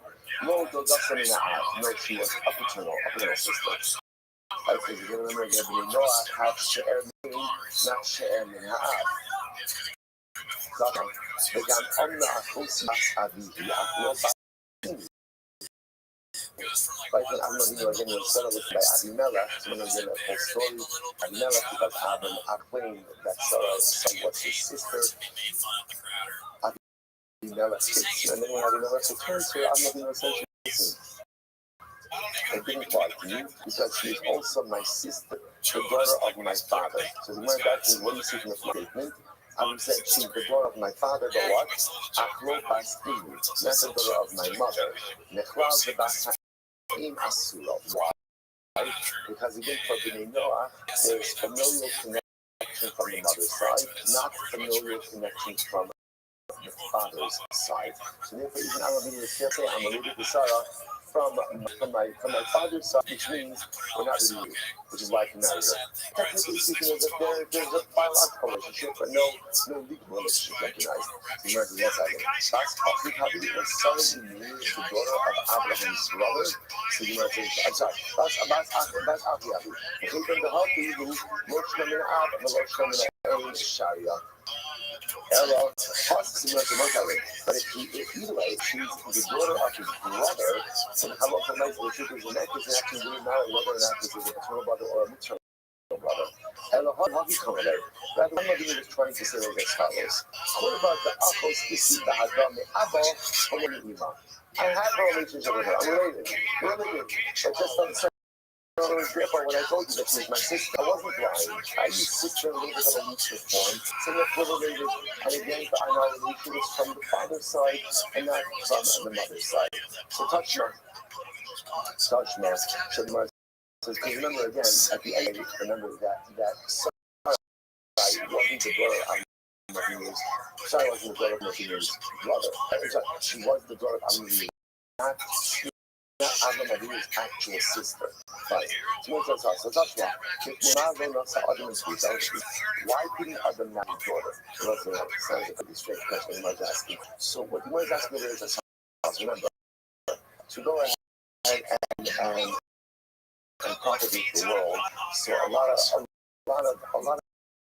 different kinds of relationships we're going to have to, because there was a very limited human pool. So why couldn't his daughter, couldn't she Kain as a house? Or Kain, right, Adam's son should marry his sister, right? If Adam married his daughter, then ultimately again, Kain would not have been able to marry his sister, same person. So therefore, doesn't marry his daughter. He marries Kiamarti Olam Chesed Therefore, I said that the world is built on chesed. So what's interesting enough is you might share the fact that he didn't marry his daughter and left her for Cain as an act of chesed. As an act of chesed. So technically speaking, which is fascinating on a variety of different levels, that this is called chesed. Again, if you have a quote unquote right to something, and then the doctor, you yield that right for someone or something, that is called an act of chesed. It's also interesting to point out that, remember, the Torah uses the word chesed also to refer to immorality, right? It's fascinating, like chesed, like immorality, which is mentioned before. So why is the same word for kindness and charitability and for immorality? Because again, right, a person has a desire to express love to the other. What's immorality? Expressing love to too many people you shouldn't be expressing it to. So there's this fine line sometimes between being a giving person and being too much of a giving person. So the mindset is just fascinating that etymologically or just hebraically, same word chesed, which means loving, the same word for immorality. Okay, and then another like that. When you see such a one second, but I understand that halacha l'maisa, which you see from here is, were not for the fact that kind of married his sister, because you want to talk about like crisis. There was no one else married. Like there was no one else to marry. So the mice again, but see, otherwise they would have been prohibited. So you see from here that Ben Noah is not permitted to marry his sister. To which the Gemara says, interesting enough, even the Ishti, there wasn't any kind of the opinion that technically speaking, Ben Noah should even marry his sister. And once it became permitted for Cain, it became permitted in general. Okay, I'm going to Kusi look for the details. The Buddha says a Kusi, alright, and now he's permitted to marry his daughter. Yintoma, Yitnema, Lom Lasa Adam Spito. If that's the case, then why didn't Adam? Why didn't Adam marry his daughter? Saying, right, what did she use a Cain as a also? And what about Cain should be able to have a wife and marry his sister? The Lord says, Mishum Olam Chesed Yibor. The world is built on kindness. And again, about like the same so that sometimes kindness is not even necessarily what you give someone else. The kindness special is more found in the ability to yield. I have a right to something. I choose not to exercise that right. That's chesed as well. The ultimate version of this discussion, I'm Rafuna, Kusi Azita. Kusi is not allowed to marry another. It's take off. Shalom, something. It's beat down. Because Adam didn't marry his, and in fact, Adam didn't marry his daughter indicates to us that Kusi isn't allowed to marry his daughter. So long as the Muslim that that's not a good raya. Hassan Hainu time of the issue, you said kindness, ultimately that's different. The reason Adam didn't marry his daughter is because in order to go ahead and have Cain marry his sister. Why? We should go Olam Chesed Yibana. Incredible. Another like the Rothschild. It says, Ever Mr. Vivo, Umubito. Alright, so this is a fascinating. Now, the question is Ever Knani, owned by a Jew. That's now a Jew acquired the Ever. Now, let's remember again, it was many times before. This is quite fascinating. Why? Because essentially, the Ever kind of transitions into quasi-Jewishness. Remember again, we love the Shem Abdus. There's a Shem Abdus. There's a mitzvah. He's chayiv in mitzvahs. Except for time down mitzvah. He has a quasi-Jewish faith. So as a result of this, remember emancipation, becomes Jewish. So the Gemara says, interestingly enough, Eves Mukhabidino, he's permitted to marry his mother. Why? Because McLeod Kusi, that's McLeod Kusi, interestingly enough, right? He's no longer a Kusi. Like he's no longer a Kusi, but he's also what? Not a Jew. Because remember, they also distinct all of these Gemaras together. Right? A Kusi is not allowed to marry his mother. Not allowed to marry his mother or sister. Not allowed to marry his mother or sister. Or his daughter, for that matter. Mother, sister, daughter. Right? A Kusi, brother and sister, mother, son, father, brother, it becomes Jewish. Technically, you know, can they marry? Technically, yes. Technically, yes. But remember, Hazal said, it can't be that people think that conversion is coming. You need to do shachamud, right? As a Kusi, you have to marry your mother, your brother, and your sister. And now that you're a Yid, you are a It doesn't make any sense. Therefore, again, this is the Eved is kind of in limbo. He's not a Pussy because now he's an Eved, he's a Jew because he hasn't yet educated. So because of that, there's nothing to stop him from marrying his mother, his sister, or his daughter. He has to be a Mabaloz. Benno Shinichi Yabdo, Obal and Nera. So Benno is designated a shifra for his servants. So again, you have a Benno who's non-Jew, who has an Eved. He designated a wife for this Eved. And then again, the priestly master had a relationship with her. So ultimately again, Benno has a relationship with her. He's Chayiv. The master is Chayiv. He's liable for natural immorality. Now the Amos, when is that? So the Gemara says, in other words, at what point in time does the shikha become the wife of the Eved? He's like, oh, I'm not going to be correlated with this wrong. When people say to her, oh, that she's the wife of the Eved, when people talk about this chick as the wife of the Eved, as soon as it's commonly known that people talk about her as Mrs. Eved, she's a married woman, and therefore I guess the Noach would be tired for a relationship with her. Ne'ima asks yourself, at what point in time is she considered to be warned about her? I'm sorry, Ne'ima's hatarasa, at what point in time is she committed? At what point in time is this shikha no longer the wife of the salvation? Amravuna, the shikara loves the ship, and then covers her head. Rashi points out that we have that even non-Jewish women cover their head is somebody that has a so why should young person don't look around? I will say, remember what we mentioned before, that halacha makes it bend off the construct of marriage. So we marriage looks like this. When you marry, when you live together, when you go over marriage, when you don't live together. Or again, here's what it says, when the wife uncovers her hair. Once she uncovers her hair, and that's indicative that they are no longer married. So again, the construct of marriage and divorce, but there's no construct of everything you sin or formal relation.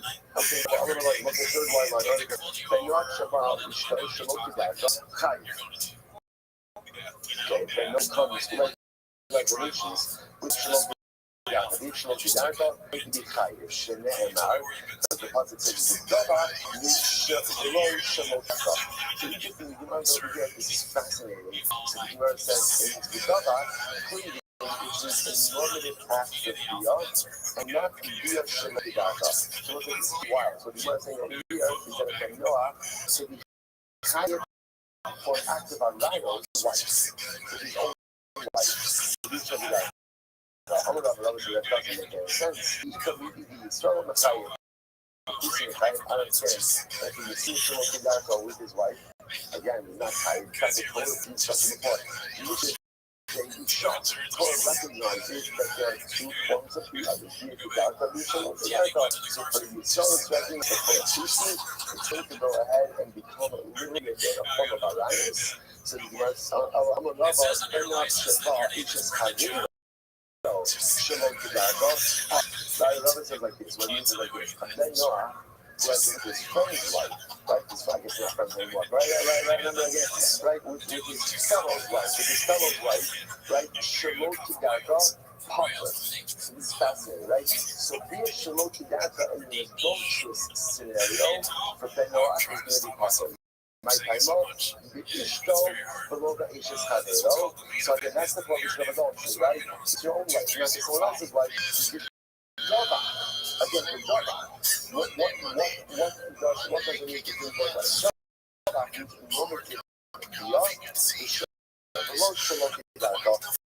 And also, again, not be a Shalom Tidat. That's really fascinating. Now, again, that still may result in a targeting by Jews, that's not the case. Right? And adultery is to look back to the act of adultery. But it's not considered by Ben Noah, the Shemotidata, right?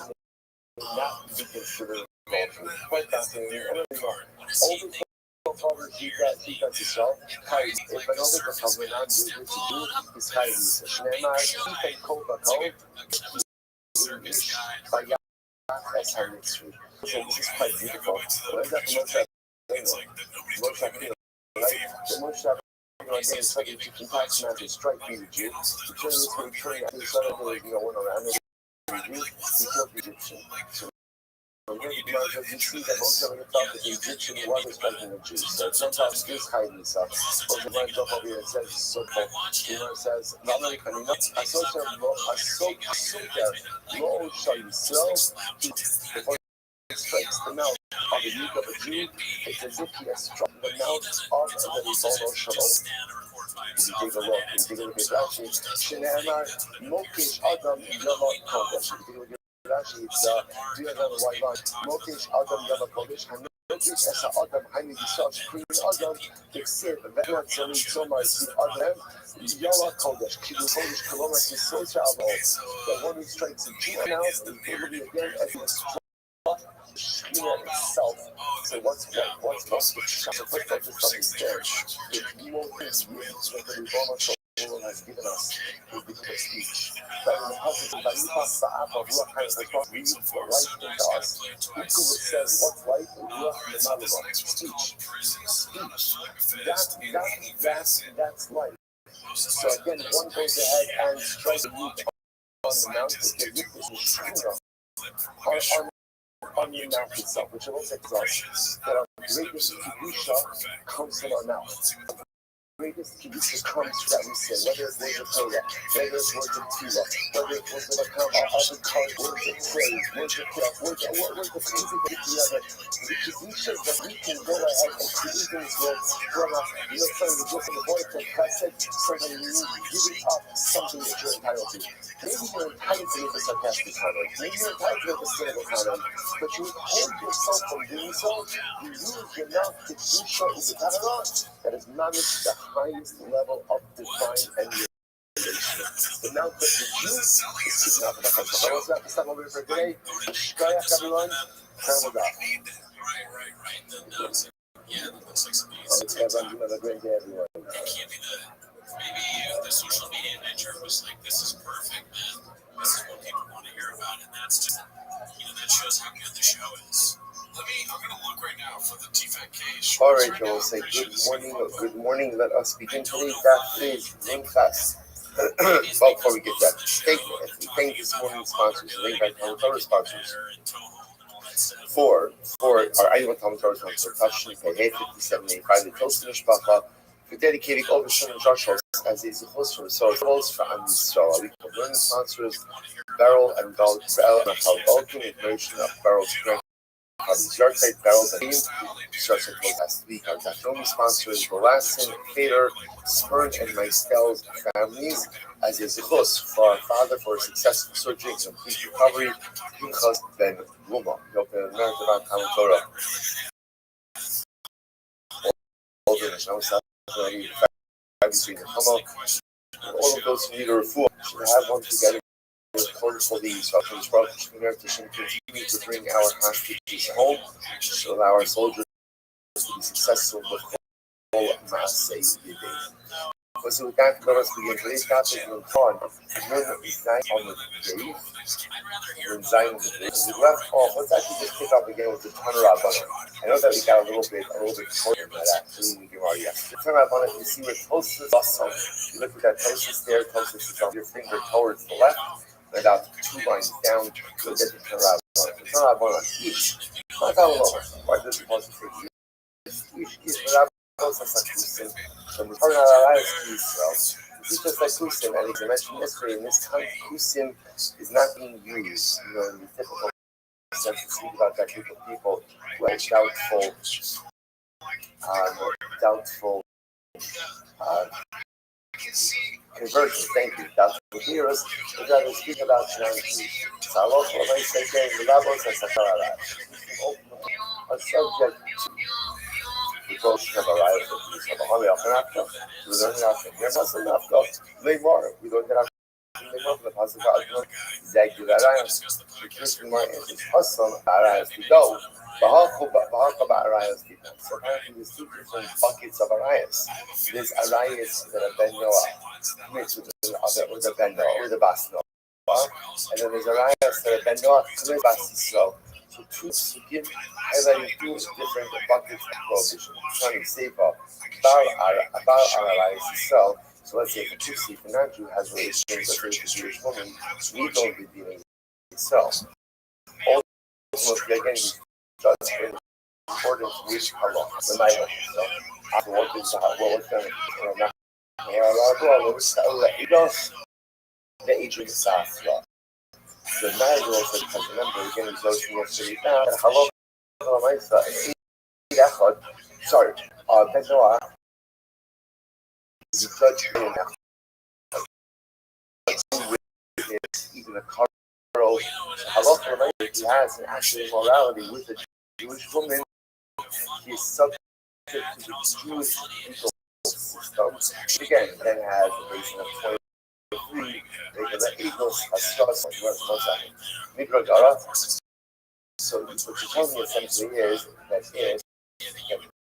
if a Tutsi, basically a non-Jew, has relations with non-Jewish women, all the rest of non-Jewish women, he's judged by one set of standards, But if he has relations with a Jewish woman, he's judged by a higher set of standards, which essentially, again, also, if you have Eid that Eid and Hasra, that makes it much more difficult to predict. But it sounds like there's a lower level of conviction that he has, but more relations with the Jew and with the non-Jew, that doesn't seem to make sense. Which the Gemara says, I don't know what it's is. Nara Murasa. Nara Murasa is exactly as it sounds. Who has had Peterson, but is not going to have Yisuin with her husband. So let's say the Tutsi has relations with the less. Then need to sign then get off. So interestingly enough, the Noah have no Kara Hamurasa. This is actually but in Ben Noah law, in order to affect marriage, it was his wife. That's it. It's essentially Nisuin. So it's living together. That affects marriage. We're going to see Gerushin means you no longer live together. It's a very simple construct. Live together in an intimate way. That's marriage. You separate from the Iris. Therefore, technically speaking, completely, like the non-Jew has relations with a Na'ara Hamurasa. Technically speaking, there's no construct for that than in B'nai Noah law. So because again, in that case, will be judged according to the halacha. Fascinating. I've had the Miskila, HSE, Nidom mechanic. Or second. So that if a Kusi has relations with Na'ara Hamurasa, he gets skila, and by HSE, by regular married women, he gets kanek. The Ibukina Dido, side of right, but ultimately, again, in halacha l'ma'isal, halacha is dealing with his halachas, so shouldn't it be sayyid? In other words, remember, he was on yesterday's stuff also. A ben noah is always judged with sayyid. First of all, life. My issue is coming. What's the issue story talking about over here? So again, let's say when it's a pop-up, and then tonight you have relations with the husband. Now, in that context, where we go, the Daniela began to be done. As we saw, a woman goes to the couple that has not yet lived with her husband. In Ben Noah world, that is not marriage. That is not marriage. So because of your those who have it in that way, there is no construct for that for Ben Noah. Therefore, again, Ben Noah is be judged in accordance with our law. So we'll say, so this really gives birth to a very fascinating idea that as much as there's a system for Ben Noah, but if a Ben Noah commits an act of immorality with a Jewish woman, again, that is a parallel case that is prohibited for B'nai Noah, like Na'ara Hamurasa, like when he goes into the couple but it's not yet lived with her husband. So in that case, a Ben Noah will be judged as a Jew. Okay, so what was like this? Says, returning to the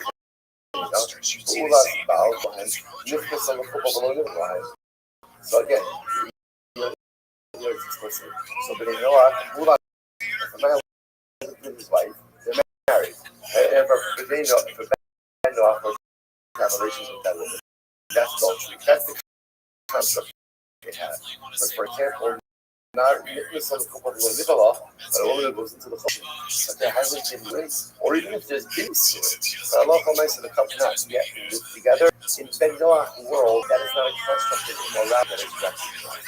So therefore, lest you think he gets off saying no, he's judged in accordance with Jewish law. Quite fascinating. Any animal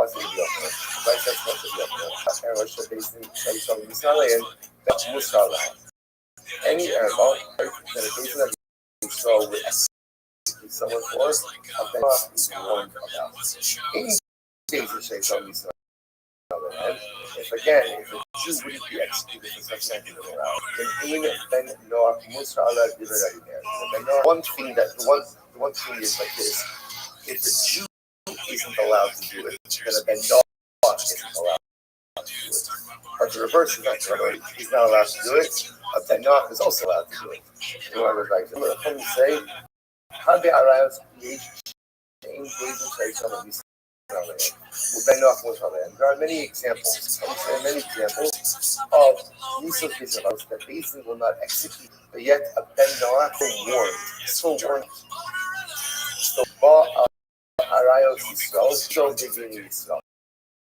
The Ben Noah has what is considered to be in halal, an illicit act or relationship with the Jewish woman. He's judged with Jewish law. Ba Arayos. Again, if halal again, with Ben Noah arrives, then he's going to be a Ben Noah.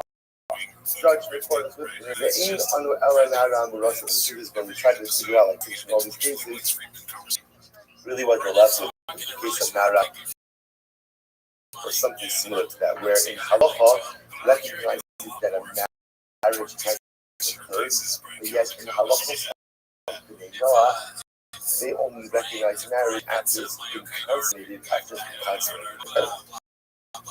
So in that case, in the non-system of law, they would be left without punishment. But again, a basin would hold them accountable. The next show, also include women went into the football, but did not have a relationship with husband. I can't did not. So again, this is kind of the old zone. Every Nisa, remember also that we saw happening. They know to get diet on that. This is the thing that says, they know to get connect.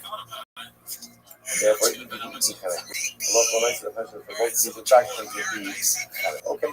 The Sabra Mayor, call Erva Shadis and Shay from the Nisna layer. Allah, Ben Rock, Mosala. So now, because the mayor really hold that for any act of immorality, that a baby straw, right, the Jewish baby would execute the straw for, Ben Noah is responsible as well. So again, which means anything in our lives for us, as for us, I'll bet that would be held accountable for. Is that true? But kind of a little bit is very interesting. This type of non-class. There, Shahaysa Holafa Shalom is someone for the literally translated, a convert whose conception was not in Kishan, but his birth was. What's this case? This is a case of non-Jewish men, non-Jewish women, with a child together. Woman becomes pregnant. Right? Then, over the course of pregnancy, she births. By the time she has the baby, she's a Jewish woman. So now, intercepted is what's called his conception was in Gentile type. He was Shalom B'Kusha, while they built from the time that he was born, ultimately as Jewish. So just understand the rule with this kid. The first rule with this kid is that Jewish. Jewish. The interesting part about this is he has a halakhic relationship to his mother, and of course has no halakhic relationship to his father. Like again, his Gentile father, by the time he's born, so the baby is Jewish. The Jewish baby has no relationship to his biological father. Okay, see the manifestation of that right now. Here it is. Yesh lo she'er ha'ed, she'er ha'ad. He has relatives from his mother's son, but has no relatives from his father's side. Okay, so as I first give me an example of this. So once I 3 lines down, $58 million. Nothing that in Yotzi. If he married, right? If he marries his maternal sister, he's got to divorce her, or not. He's not allowed to marry his sister. Although, interestingly enough, that's a machlo. But for now, we're going to go is that halach when I said Ben Yoach can marry his sister. So therefore, again, if he did marry his sister, Yotzi, I'd be kind of technically speaking, with your paternal sister, it's fine. It's fine, right? Why? Because again, technically speaking, halachically, at least, she's not his sister. She's not recognized as his sister. If he goes and he marries, is literally again his father is father, his aunt, from his mother's side. Yotzi, ultimately, he's got a divorce on Mina Abdi, father's side, it's not a problem. Alko Sa'id Mina Yotzi, Alko Sa'id Mina Ab, Yotzi, the Chum of Mikai. Talking about his mother's sister on the father's side. And then again, Meir says he has to divorce her, and the Chum said he's allowed to keep her as a wife. Sher Meir Erva Shehi Mishum She'er in Yotzi Mishum She'er Ha'av Kayim. Right? Sorry. Right. In Yotzi Mishum She'er Kayim. Fine. So it says not called by that particular case. But again, Halacha said this is the rule. So I can see in Gentile type, mother converts over the course of the pregnancy. By the time she gives birth, she is a full-fledged Jewish woman, a full-fledged Jew. Full-fledged Jew. We'll say, interesting on this solution about what is the status of the baby. The gayness in the baby, the assumption of the baby is a regular Jew, not a gay. Baby is a regular Jew. But halachic relationship to the mother, halachic relationship to the Jew. Generally, when a person converts, right, Gershon is got confidence and then real, relationship to either parent, halachic relationship to either parent. But of course, this case is different because the mother converted with the baby in utero, right? And therefore, again, halachic, so the halachic relationship to the mother remains, but no halachic relationship to the father. Okay, fascinating. Okay, so the age of the other, and he's committed to this time to give. Right, the baby who was born Jewish, who has no relationship to his father's side, has a relationship to his mother's side. Most of the Ashes of it, he's committed to his brother's wife, or the Ashes of it, or to the brother of, the wife of his father's brother, who she'er halarayos, and all other what would normally be arayos on the father's side are going to be permitted to him. Last Ashes of it, this comes to include even his father's wife. His father's wife. That wasn't obviously in those cases we're talking about where the people in question died. When we say, for example, he's married to his father's wife, it means his father's widow. Like obviously, if she's married, even B'nai Noah have a construct of marriage. And again, normally these would be alliance for us. And even after these men would die, their wives would still be prohibited, but not for this person in question. No such isha would be so. So it says now. This is not switching gears a little bit. We're now back to Kusi for just a second. Let's say a Kusi married a woman and her daughter. Right, woman and her daughter. Let's say Isha, Kones Achas, and Motzi Achas. Let's say if you look at Rashi, Rashi is in the intermediate wide lines, about 6 lines in the intermediate wide lines. Let's say Isha Bita, Ashar. So now, Rashi just points out, we're transitioning back to just a little conversation about converts, about Gary. So what happened? Very interesting. So let's go with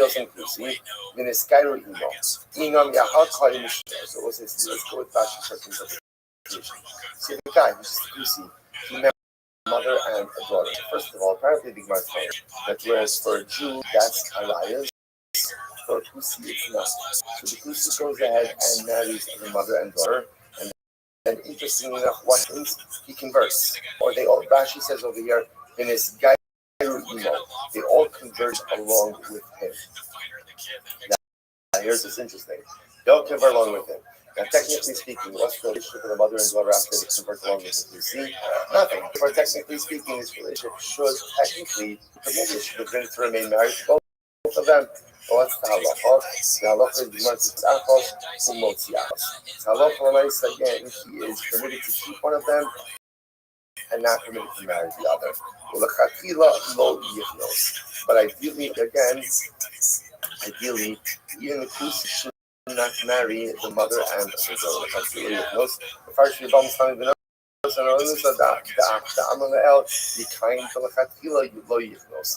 so ideally don't marry such a situation like this. But again, halacha. So again, halacha l'maisa, the Kusi could remain married to one, has to divorce the other, right? And ideally, of course, not to get into a situation together. So why does the Kusi have to marry one? Why? In other words, why? Technically, both women, based on the idea that Gershon is guy to There's no familial relationships after. Just go with this. Supposed to say sometimes the word doesn't say it here, it's elsewhere. In general, it has to be that you can never say that non-Jews that you're going to do Kedusha Chamur to Kedusha Kala. It can't be that becoming Jewish allows you to do something that you wouldn't normally be allowed to do. So normally, one can't marry your mother and her daughter. Right? So might say it can't be that through conversion, suddenly you're allowed to go at a mother and her daughter. Yes, the halacha says, decide which one you want to stay married to, and the most the other one. Okay? Look at the Mesa Ishto. Ultimately, again, listen to this. If his mother dies, if his wife dies, so Mesa Ishto. So we'll say these are all cases. Ultimately, again, we're talking about from Mesa Ishto, Mutter Bechamot. He is permitted to marry his mother. Okay, get down. Also, others say he's not permitted to marry his mother. Okay,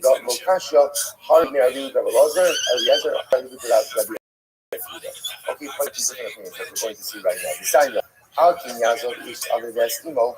A man will go ahead and leave his father and his mother. So I will say this is talking about the pasuk. This is talking about the pasuk by other by marriage. First, I'll take Rashi. They say Mutakam also. Yafapi Shekhaima the Ishto Mishiniskayer. The Ben Noah from Mr. Al-Fasol.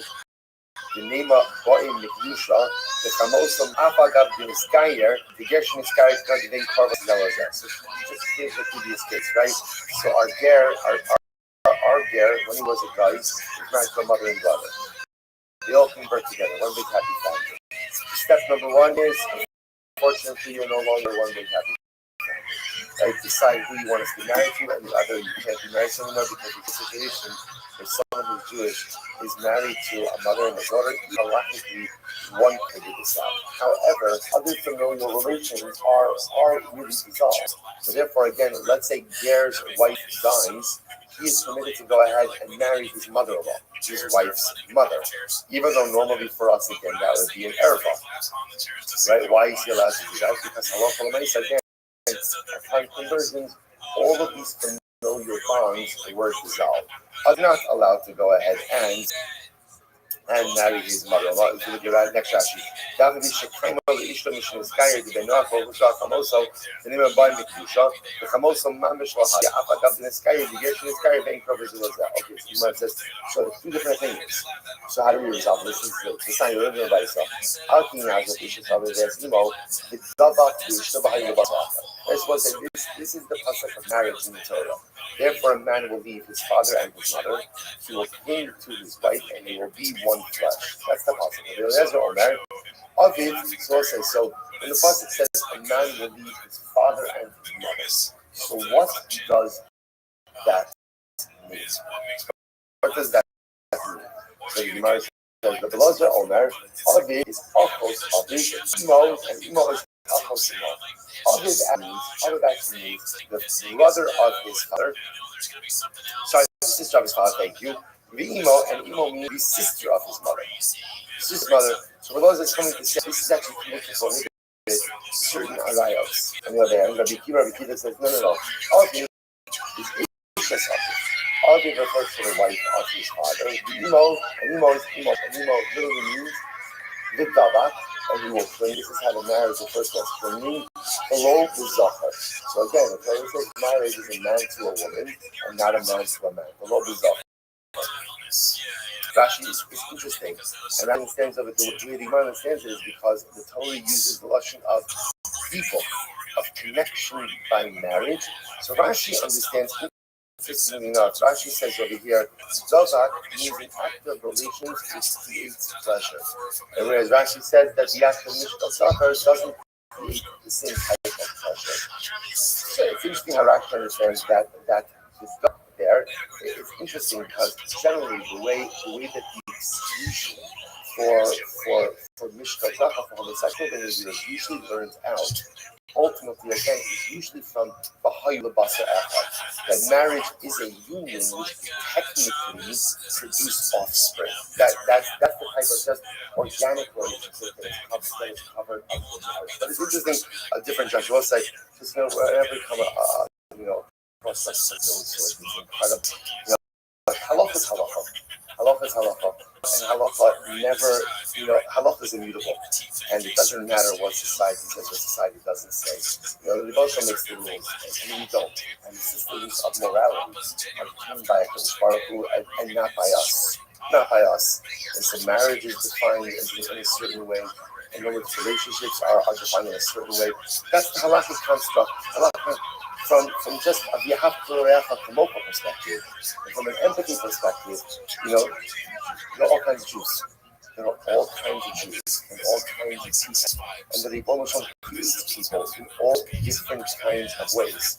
And just important to understand, if the Torah prohibits something, it means that desire absolutely exists within people. And it's real. And it's there.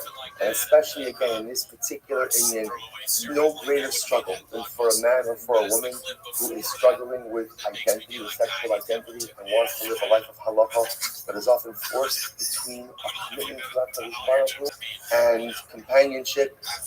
Struggles that those of us who understand it could never understand. That's like, and the halacha is the halacha. Halacha is the halacha.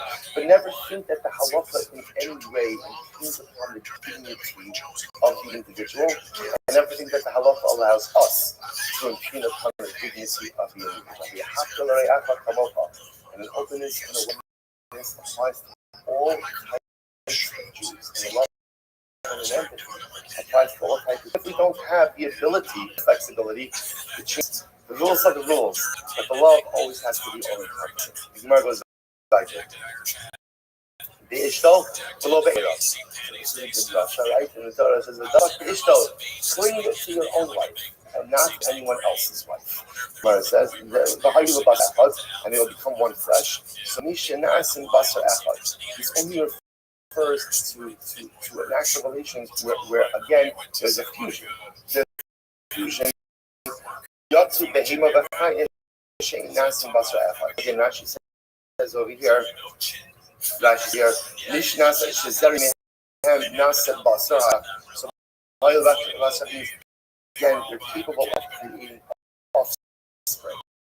So again, this comes, let's say, mating with a kaya. Okay, I'm a man. Ovid refers ultimately again to a father-sister. Ema Ovid manish, maybe it means real father. Kind of the Davak of Zachar. So this ultimately again is Davak and not Zachar. Okay. So in other words, there's for the pasuk to because again that's covered under right. That's covered under Davak and that would be Zachar. Ema Ashes Ovid means father's wife. I know the Ishto the Ashes Havila. So father's wife and it's covered under the prohibition on Ashes of your friend's wife. Ema La'ach. So maybe halacha lets it come that father's wife is prohibited. Even after the death of the father. And remember then it's opening door. So maybe going to say that the father's life is prohibited even after the death of the father.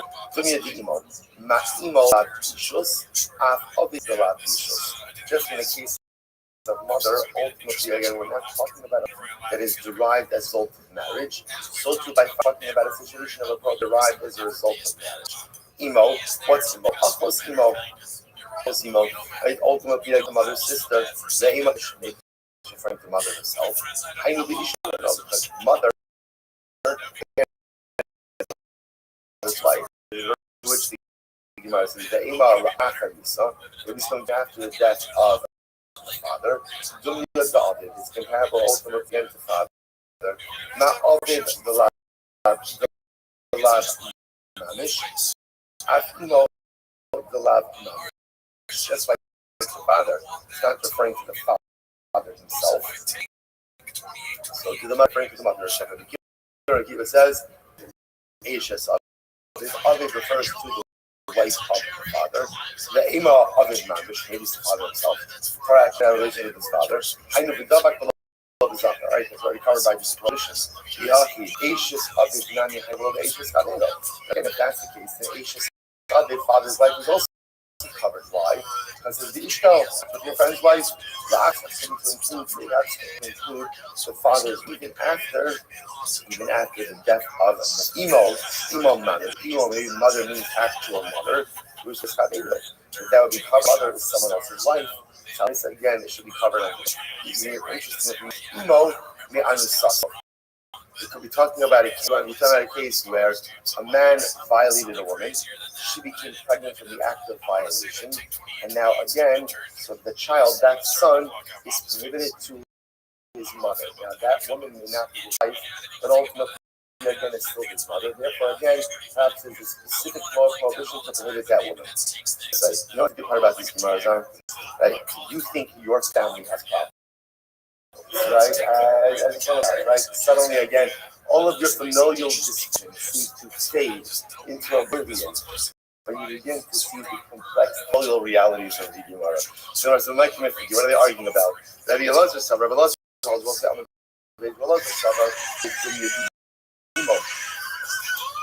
says that he was prepared to mother. And ultimately, again, the mother case is compared to the father, and that can be found on the Shabbos, the only case is prepared when it's referring to sisters, referring to the sister of the father and the mother. That she says will be a different. I manage lectionary right in game, and with that goes up. And the keeper Mutaf will make this of the Ervas of it, Lafuke office of it agreed, Ervas of it will. Keep on the other hand, disagree. Those are local to Mesa. It is much better to set the husband referring to the father's wife. Why? Because the father's wife is called an Erva, as opposed to a sister who's not called an Erva. Sister shares relative. Now, practically speaking, they both prohibited a share and an erva. But again, halacha like we're talking about cases of ayos, therefore we'd rather include the father's wife than the father's sister. Okay, Tashma shows us some interesting Gemaras over here. Tashma. Ma'ika Amram is Yocheved Dogasel. Amram took Yocheved his aunt as a wife. Amram married his aunt. Moshe Rabbeinu's parents. Like Moshe Rabbeinu's parents, like Amram and Yocheved, were nephew and aunt. My love, Dodas Aminaim, so must have been, was Yocheved, Amram's mother's sister. Lo Dodas Aminaim. No, she was a paternal sister. Right? Because again, remember again, Bnei Noach had Aminaim, not Shem and Ha'ab. Dashma. Right, when again, when Sarah was taken by Abimelech, remember again that whole story, she was taken by Abimelech because Abim's twin was his sister. Abimelech takes her, and when Abimelech returns her, Abimelech says, I didn't try you because she is also my sister, the daughter of my father. Remember that? What do you see from Avnei's statement? Avnei said of my father, but what? Lo Basti, the daughter of my mother. Why? Because we go to Bnei Noach, but Bnei Noach shares familial connection from the mother's side, not familial connection from the father's side. So therefore, even Avnei is careful to say, I'm a little bit Sarah from my father's side, which means we're not really related, which is why I can marry her. But technically speaking, there's a biological relationship, but no legal relationship. Bas Achihavi was Sarah, namely the daughter of Abraham's brother. So you might say, Bas Achihavi. Even the Hachi, who hello Sheminaim Sharia. Either way, if she's the daughter of his brother, then halacha mice, the truth is, in that case, it actually doesn't matter whether or not she's a paternal brother or a maternal brother. And the Hachi brother, he was trying to say was as follows. Korba the Achos Isli Bahadam I have a relationship with her. Related. But just on so when I told you that she's my sister, I wasn't blind. She's sister a little bit of a looser form, in that we're related, and again, but our relation is from the fathers and not from the mother. So Tashma. So Gemara says, because remember again, at the end of the day, remember that Sarai wasn't the daughter of Avinu's brother, right? I'm sorry, she was the daughter of Avinu's brother, not Avinu's actual sister. Right? So Tashma, Adam is Pito. It's interesting. Why didn't Adam marry his daughter? Sounds very strange. So what is asking there is ourselves. Remember, to go ahead and propagate the world. So a lot of kinds of relationships are going to have to occur. Like it was a very limited human pool. So why didn't Adam marry his daughter? So they should be such finding as a host. In order to find, right, Adam's son should marry his sister, right? If Adam married his daughter, then ultimately again, Cain would not have been able to marry his sister, same person. So there again, the nation doesn't marry his daughter. Gemara says, "Shneimar kiamarti olam chesed yiboneh." Also, therefore, I have said that the world is built on chesed. Most interesting, you know it's here the fact that Adam didn't marry his daughter and left her for Cain as a chesed. Technically speaking, which is really on a variety of different that this is called. So if you have a quote-unquote right to something, and then the doctor you yield to something else, that is called an act of chesed. It's also interesting to point out that remember the Torah uses the word chesed also to refer to immorality, right? It's fascinating, like chesed, right? Immorality. We mentioned this before, so why is the same word for kindness and charitability and for immorality? Because again, right, a person has a desire to express love to the other. What's immorality? Expressing it to too many people who you shouldn't be expressing it to. So there's this fine line sometimes between being a giving person and being too much of a giving person. So the nice is just fascinating that etymologically, or just algebraically, the same word chesed, which means loving kindness, is the same word for immorality. Okay, sorry, that was my little like that. Now, what do you see for Allah? For 1 second, but that halacha l'maisa you see from here is were it not for that Cain had to marry his sister because crisis, there was no one else to marry. Right? There was no one else to. So l'maisa again, but otherwise it would have been prohibited. So that a ben Noach is not permitted to marry his sister. To which the Gemara says, interesting enough, even the Ishtri, this kind of the opinion that technically speaking, a ben Noach could even marry his sister. And once it became permitted for Cain, became permitted in general. Okay, I'm not, Kusi Mutra Babito. If one says a Kusi, all right, and now he was permitted to marry his daughter. Then Domar, Nipnema, Long Nasa, Adam's Pito. If that's the case, then why didn't Adam marry his daughter? Singing around the Farkadish, Isa Cain as a person. In order that Cain should be able to have a wife and marry his sister. Gemara says, Mishim Olam Chesed Jibon. The world is built on kindness. And again, I both like the same is so that sometimes kindness is not even necessarily what you give someone else. The kindness is more found in the ability to yield. I have a right to something. I exercise that right. That's chesed as well. Vika down here, alternate version of this discussion. I'm not Kusi Asur Bebito. Kusi is not allowed to marry his brother. How do we know this case? Shalonasa Adam's Bito. Because Bahara didn't marry his daughter. And the fact that Adam didn't marry his daughter indicates to us that a Kusi isn't allowed to marry his daughter. Although the Gemara says that's actually not a good raya. Ultimately, that's different. The reason Adam didn't marry his daughter is because in order to go ahead and have Cain marry his sister. Why? Mishum the Olam says incredible. Remember, like I'm not this stuff. But Krista says, "Ev mutter remote or mutter bebito." I was supposed to say this is the case in Evet. Now we're talking about an Evet owned by a Jew. Right, so now a Jew acquires an Evet. Now, let's remember again, we've learned this many times before.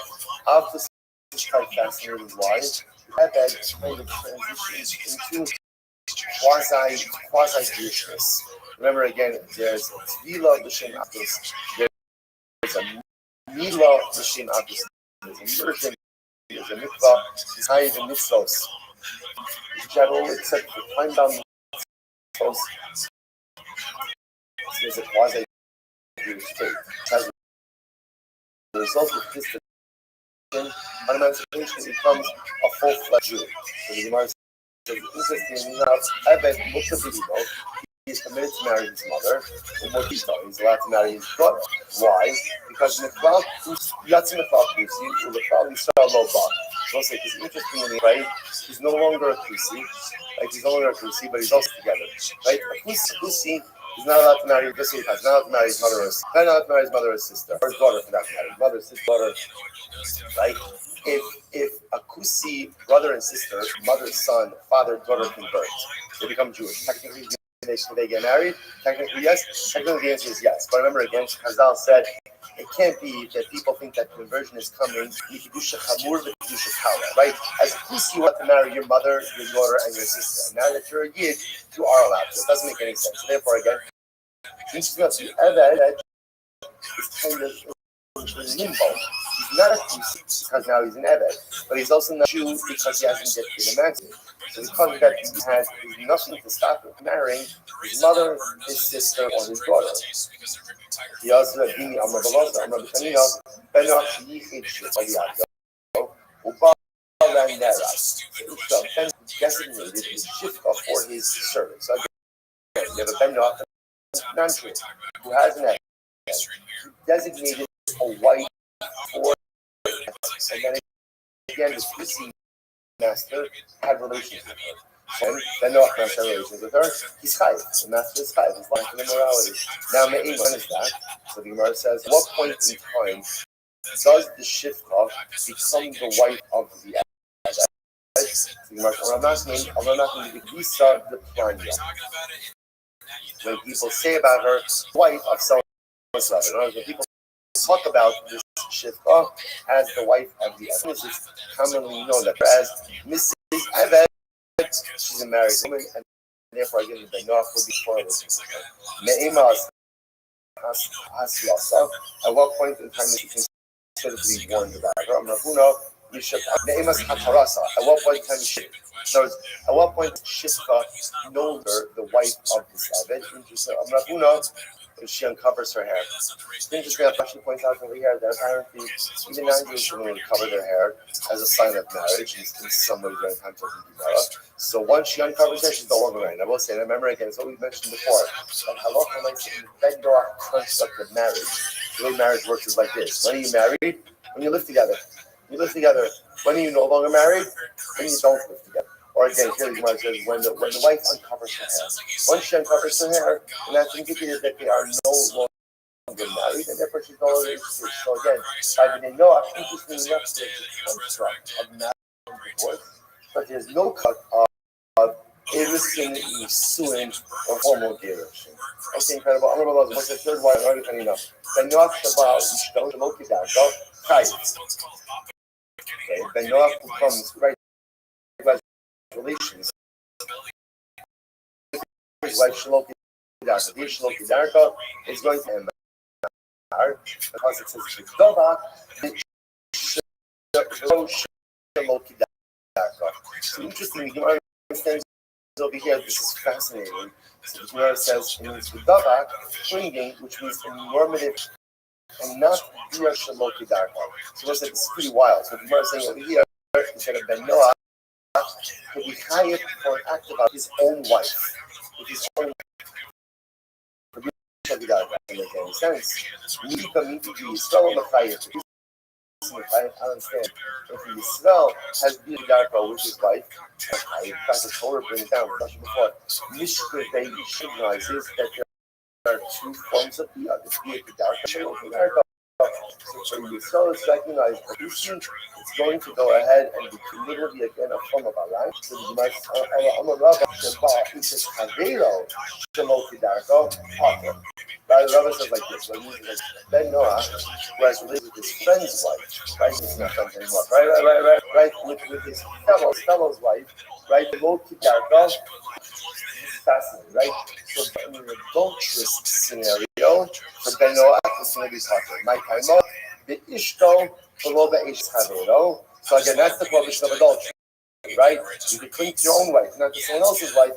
The dava, again, the dava.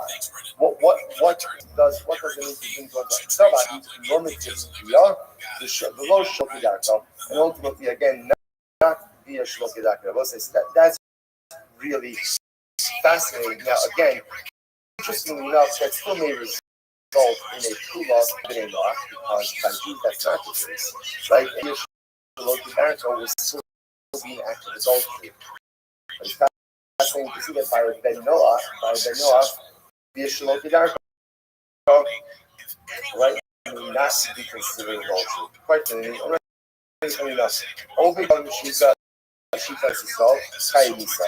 If an Ovik of Hanan hits a Jew, he's has Shnemar, Bayit and Koba, Bayar, English, Bayat, and so that's quite beautiful. Where's that from Moshe Rabbeinu? Moshe Rabbeinu, right?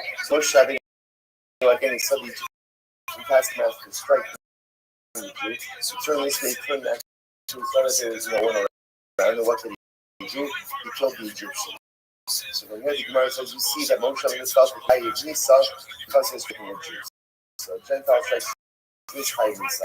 Okay, the Gemara jump over here and says, so beautiful. The Gemara says, Hanina, Asoso Hasoker, Kol Shal Yisrael, Ku Shal Shkina. If one struck the mouth of the youth of a Jew, it's as if he has struck the mouth. Ne'emar, Mokesh Adam Kodesh. In the Rashi, we see on the white line, Mokesh Adam Henry Yisrael Shkina Adam, Yisib, Ve'etnet Soni Tomar Yisib Adam Adam, Yola Kodesh, Loa as HaKodesh, Roma Kisosha Aba'o. That one who strikes a Jew on his, it will be again as if he has struck itself on the mouth. We'll say, what's the shot of that? So first understand, the crowning gift that the Rebbe has given us is the gift of speech. So when the pasuk says, "Vayitach ba'af ruach HaKadosh Baruch Hu breathed the life into us," Ukula says, "What's life? Ruach Nemalala." Speech. That's life. So again, one goes and strikes a youth on the mouth, as if they're striking on the mouth itself, which also tells us that our greatest kedusha comes from our mouth. Our greatest kedusha comes from the words that we say, whether it's words of Torah, whether it's words of tefillah, whether it's words of encouragement, words of praise, words of music that we give together. The kedusha that we can go ahead and speak in this world. You know, sometimes we just said before, that said something means giving up something that you're entitled to. Maybe you're entitled to a sarcastic comment. Maybe you're entitled to make a cynical comment. But you accept yourself from doing so, you lose enough to push out your power that has managed the highest level of divine relation. The mouth of the youth is Kiviyachal. I was going to come over for today. Sayach, everyone. Incredible dot. Have a great day, everyone. Another story about a stupid ass marriage. Everybody wants to hear me talk about saving kids from cars and Tiger Lake ski.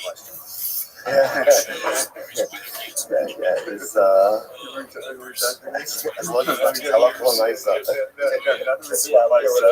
This is purely like a liberal trying to understand how we what out of here. And no taxes.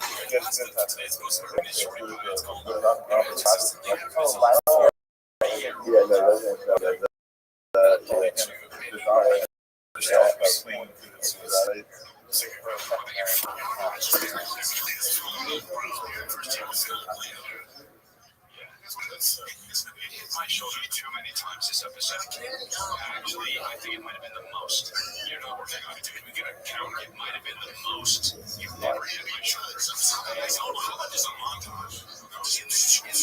All right, so let's say good morning. Let us begin by thanking all of our sponsors for this morning share campaign. Our annual campaign is the Tosin Shvach of Eretz Yisrael for keeping all the children for the soil struggles for Am Yisrael. Very sponsored Beryl and Rachel Goldfield of Beryl's Father's yard site. Beryl then, whose yard site is on our shot. It was on our shot here in America. Tommy Dora Shama having Aliyah, the family in the Chama, we should be zeichem Hashem that all of our hostages should come home with Shalom and the Kalam, and our holy soldiers should be successful before a Maaseh Yidin. Let's say that let us begin today's daf with the very special Holy Torah Yitzchak that we being the Yeshua over the last 2 days. Again, my apologies again for yesterday, but it was a great position for Hashem to be daf with everyone, and let us begin. So today's daf is Nun Zion. We are picking up the next Hashem on the bottom of Nun Vav on the base. So we left off with Rabbi Omer, which is 2, 4, 6, 7 lines up in the bottom. Rabbi Omer. So again, our entire studio over here is the studio of Shem says K'nei Noach. And again, the fascinating sugya is interesting that one of the fascinating things that we've seen is whereas everyone agrees that K'nei Noach or the Mitzvah are the 7 mitzvahs, there's a fundamental focus as to what comprises of those particular 7 mitzvahs. So as you says that he is the first who comes along and says, no, other mitzvahs, only mitzvah and one mitzvah. Avodah zarah, talking about idolatry, Shneimar, Vayitzav Hashem Elokim ala Adam. As it says, Hashem commanded Adam, and again, that lashon of Vayitzav, we've already seen before, lashon of Avodah zarah. So it's actually quite dramatic to think about this, that Adam Arishon could have been with Silva and Avodah zarah, right? What exactly were his alternatives? What exactly was it? But what you see from here is that there is this innate pull. There is an innate pull away from the powerful that man was created. And this is incredibly important that, remember, the only reason why Avodah Hashem is meaningful is because there's something, in general in life, the only reason why something is meaningful is because there's something pulling you away from it. If there's no pull away from something, then there's no schar to run to something. So the only Adam Arishon is going to get for worshipping HaKadosh Baruch Hu is if he has this innate pull away from HaKadosh Baruch Hu. This is called the concept of Rothschild V'shov, forward and backwards. Man has this almost like innate back and forth with HaKadosh Baruch Hu, and on the other hand, the power pulling you away from HaKadosh Baruch Hu. So therefore, again, it's incredible to see that Yehuda says that Adam Arishon is super already on Avodah zarah. On Avodah zarah, incredible that Yehuda Simba over Abba Birkat Hashem. That Yehuda Simba says, even close to HaKadosh Baruch Hu. So basically, you see that like almost the need to be human condition is this idea that man wants to rebel against HaKadosh Baruch Hu. Avodah zarah, cursing Hashem, I mentioned this many times, that the kindness beloveds and Sichos Musar brings down that the psychology of faith in general, why do we sin? Why do people commit that sin? So a lot of the explanations are almost physical, and Frank explains that faith is the ultimate pursuit of the muscles of self-authority. That when I say, right, because it can't be about lust or desire, because if you think about it, the fallout of sin always outweighs whatever the benefit is. So I always think about this all the time. Even though Rothschild said, the psychology of it is self-autonomy. Don't tell me what to do. Don't tell me what to do. Even though you got, I'm sure it's a little bit, don't tell me what to do. I need to get there. Like, I'm in charge. And again, it sounds so crazy when you say it. But at the end, that's what all this is. Because man has, and again, why does man have this desire for self-autonomy? Because man is naked, son of Elohim. The Ribono Shel Olam, completely autonomous. That's what's great. That's an expression powerful. So man has this incredible desire for sin as well. Others was also commanded regarding setting up Batigim, legal system. So so he just singing with like over here, saying what does the name of God, listen to this. So the name of God, so that multiple statements to other, what are the multiple statements? Number one, mostly calorie. The other. Number one, I am God. Don't curse me. Elohim Ani, Lord singing me, God, do not exchange me for Elohim Ani, Yehei Molai Alech. Ultimately, again, I am God, let my awe and reverence be upon you. Behind these statements, because Baruch is God, Elohim Ani, whose name does this reflect? The creation of the and according to the Rothschild, they just say, but there is so much profundity in this particular statement, right? And the initial relationship with Adam Arishon, is codified, using these, or is created using these three states. Adam, I am your God, do not curse me. Adam, I am your God, do not go ahead and exchange me. Adam, I am your God, let my reverence be my worship, by the way. What's missing from the what's not here? What's not? I am your God. Love me. But by the way, for a very simple reason, that you can't legislate love. You can't force someone to love you. So instead of his wife, who says, Adam, here's what I'm asking of you. Don't mistreat me. Mistreat me. Don't curse me, don't exchange me, reveal me, and reference usually manifests itself in different types of behavior. And then once we have that basic foundation, we can build love from that. Relationships, love is never the first step in a relationship. It's usually something before, especially in a relationship with a Kurdish partner. Incredible. So the Gemara says, "K'man kisha, v'torei ben Nasha, v'yitzar v'yitzad, afilu ha'natan." Sounds the Gemara like this. Son of Nasha says, "Thomas, if you don't v'yitzad, then these others should be included as well." You also are v'yitzad, honey modalik, and we're viewing. The only modalik v'yitzad. So in reality, it doesn't actually v'yitzad, honey called chad, and in reality, all of these other programs that were given to Moshe, ultimately are remembered all. So how do we know that ultimately, again, Shemesh B'nai that the level design Gilad, so where do you know that? Top of verse 57a, the Pasuk says, the earth corrupted itself from the generation of the flood. So because the Torah, the date of Yishmael, the Kodatim Shema Hashchasa, wherever come you the Hashchasa, destruction, Ela Ela Divar Erba, let's go cover. That refers ultimately to morality and to idolatry. Divar Erba Shnei, first line on the book 57, everything is idolatry. By Erba Shneimar, Yishis Kol Basar Es Darko. The Pasuk says every living thing comes its way. I will let's go come to say Tashkisa Vasisus. So therefore, once every receiver is actually these simple rules that the Gemara always quite fascinating because you can apply them throughout the Torah. So wherever you see that Hishachis, means corruption always means idolatry and immorality.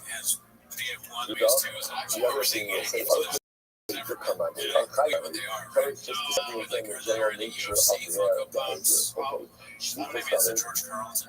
So it's the point of it. There are two schools of thought. One school of thought is going to Noah from Vayitzad, which is that remember that goes back to this idea that really Adam Arishon was commanded regarding Shemesh B'nai Noah. And then there's going to be another school of thought that Shemesh B'nai Noah are learned out from other places in the Torah. So we should be unrighteous, but nevertheless from Vayitzad. So whenever it says Idah refers to the other opinion who learns it out from Vayitzad. Shvichos Damim, what about bloodshed? This is Shovet Dam Ha'adam Ba'adam. Idah, Kaklai Hu B'Kameradu. And the other thing is that from Vayitzad saying, no, that passage teaches you that whenever the Noah are executed by the head, by Saif. Yeah, don't theft, but say, Kiyarak is very true. Kiyarak has said that Saki Lachan as Kar. So it's a again, this is. So the pasuk over here, right? Kol Rebbe, this is gracious. Kol Yerak, sorry, Yerak Pintin Nasat Lechem Kol. So like the vegetation of the green vegetation, I've given to you everything. Baba Relegi, what does this mean? Yerak Exet, below Yerak Ukino. The Kashwab was telling man, you can have like the vegetation of the field and not the vegetation of the garden. What does that mean? This is an incredible Rashi. Rashi says it's the last white line I talk about. He said, but coming to man was vegetation that grows on its own. Vegetation that grows on its own is after ownerless, so that you can have. So it's again, that means anything that grows and does not have pusa, has no effort, to flower, and so here, telling Adam, you can take stuff that doesn't belong to other people. Right? But you can't take stuff that people look at it as a profound, because it's a funny thing like Rashi. Rashi said, let's introduce something that is owned and something that is ownerless. Something that is owned, in order to own something, there has to be tirkah. There has to be tirkah. If you want something in life, there has to be effort. So the challenge we often encounter in life is we want the ownership of accomplishment. Like we want to go ahead and I want this and I want that, and whatever the this and that is, whether it's in the material world or it's in the spiritual world. The issue is sometimes we want the ownership, but we don't want to have to expend the effort. And actually said that formula over here is so profound. He says, there's something in the shouldn't both there's absolutely no effort. So the child goes here, there's no effort, there's no ownership. If you just be in the listeniness of genius, there's going to have expendation or expending of incredible amounts of effort. Incredible. So what does that be? That's everything we say. How will the mission also be done? No, that was to permit consumption of meat.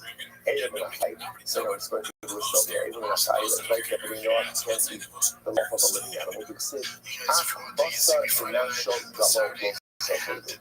You can't eat. The meat of an animal while inside of the way. By even a type, you eat up everything you'll say. How will you be struts in the dog? So that comes from the struts and putting it off. Like that, you know, I have another thing to see the phone thing. See this castration. Starts to wild. So the fact that Hashem says that he wants to promote the species, that's gives rise to the function of castration. Right? Because obviously, again, if you're castrating, so you're not going to have the proliferation of species. That's an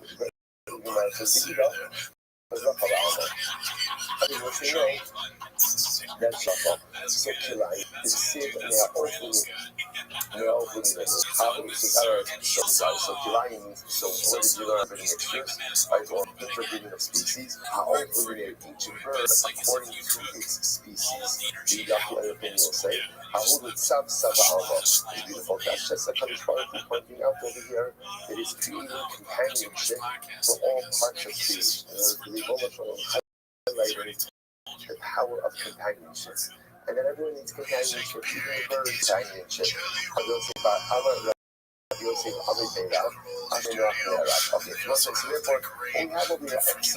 of machlokas in that over here. So first and foremost, fundamental machlokas as to where we learn out the Shem from.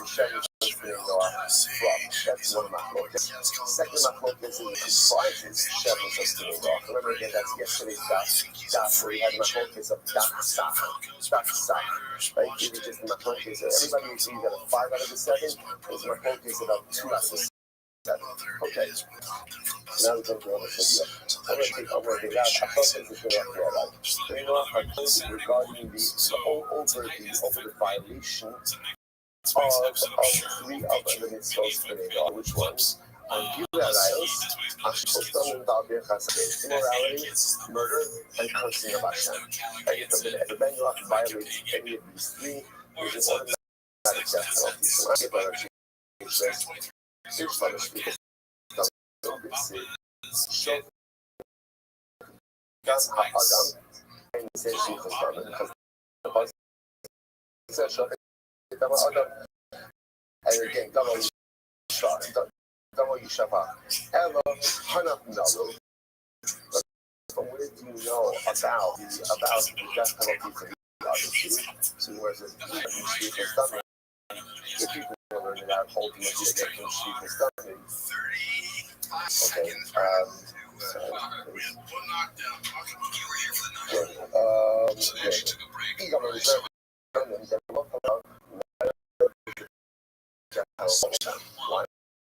Okay, the violation of any by definition is a death penalty.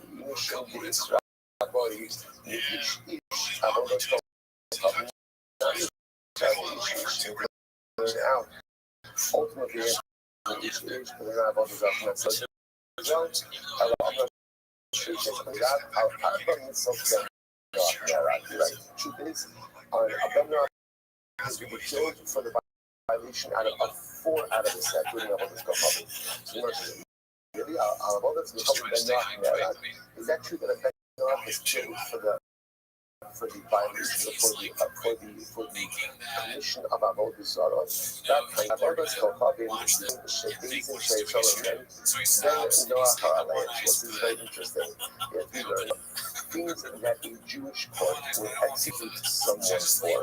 Ben Noach is Rothschild. But what's interesting, because the Lashon of Responsibility means what? Warned. So the says, as hard in Solo, I think that there's a warning. There's a but like that, there's a death penalty for how many as Harsha is opening Sasa. No, by Ben Noach, by definition, is that the explicitly, but this will come up as well.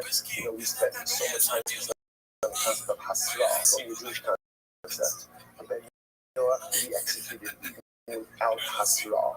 So when you see Hasra, that is a warning to Ben Noach, that means death penalty. So ultimately the Rabbi said, execution of any one relatively few results, but very high stakes. So the Gemara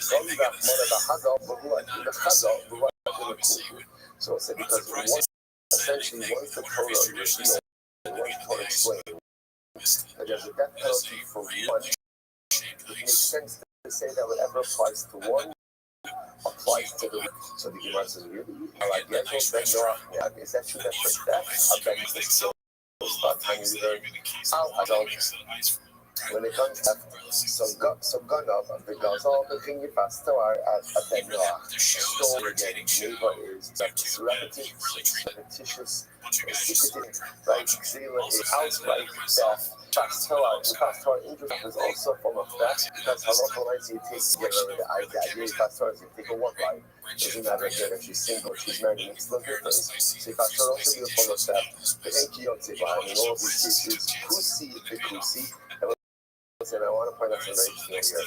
The Gemara over here uses much Kusi, but context means a non-Jew. So in other words, it's not often when you use Kusi, so Kusi refers to the people who settled from Kusa, which was done under Shalmaneser. Shalmaneser exiled the 10 tribes, and one of his incredible strategies was he took, understood that the best way to ensure that there's no rebellion is to take indigenous people out of their land. That was one of the goals. That's why he exiled the third tribe. And he settled people, from Kusa in Eretz Yisrael. They were called the Kusa. Right? So it's the whole message. There was an outbreak of lions. They converted, was the conversion, a good conversion, not a conversion. But here in this context, actually, Kusi attitude doesn't mean it's taking a Kusi. So it says Kusi, the Kusi, any of these cases of theft. So it's Kusi, if it's actually Kusi or Kusi theft, it's or Kusi be Yisrael, but Kusi mutter. So what's interesting is Kusi against Kusi, Kusi against Yisrael. So yes, Yisrael against Kusi is going to be mutter. Now mutter doesn't mean that it's encouraged. You can't prosecute it in a court. That's what it means. In Yisrael, that's the different Chayiv. So Chayiv looks like if you're talking about that there's a death penalty for any one of the sentences for Noah, then the proper lashon is not osir. That's not proper lashon. The proper lashon is Chayiv. So you should combine it with the same mutter. Since we need to write that we saw that to see mutter again, it is therefore tunnel rate. Okay, we just linguistic symmetry. The hawk call it. That's where I need to watch a Chayiv always uses that. It's tiny. When it comes to bloodshed, when it comes to murder, so Kusi against Kusi, or Kusi against Chayiv, you saw Kusi, Potter. So the Mars says, how else should we write it? Listening also in Mutter, if you want to write it as also in Mutter, that's funny, we're going to Kosi the Rosaka. So this is interesting. When it comes to a Kusi, and Roy So this requires a little bit of explanation, or of explanation. If you look at Rashi, it's in the white lines, probably about 12 lines up from the bottom. That's what it comes down there to the pussy, and a person who shepherds small animals. Remember, that you're not allowed to raise the Himadakana Israel. Like, why not? Because they graze where people aren't careful about having the raise of other people's lives. The Kusi and Roe, the Himadakana Israel. Now, again, this is even Jews. So, non-Jews raise the Kusi, and again, Jews who raise small animals are these.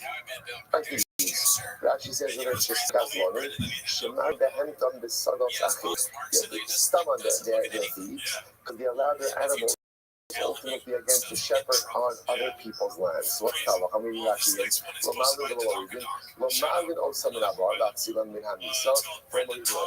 If they fall into a pit, there's no obligation to go ahead and get them out, which is a pretty significant thing. Throw them into the pit. But there's another way of saying they're not liable to a death penalty, but if they find themselves in circumstances, you are not obligated to hoist them out. Which is, let's say, such a profound idea. Why? Like, what did these guys do so wrong? They're hurting other people.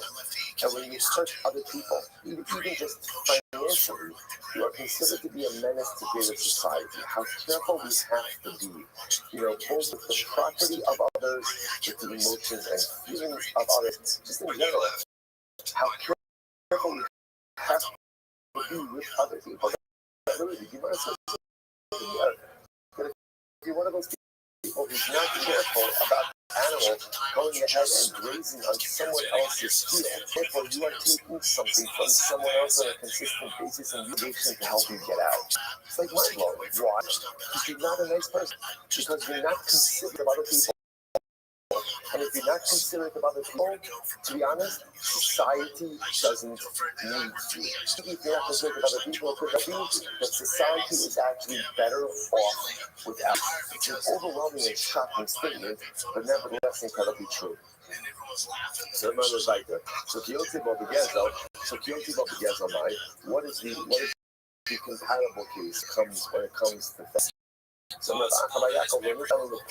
public carrot. So the comparable case would be a worker in a vineyard. So the Gemara says, okay, public carrot ain't much. So when exactly is the worker in the field? That if someone's working in a field at the time of the harvest, then what's halacha? They're allowed to eat. They're allowed to eat while they're harvesting.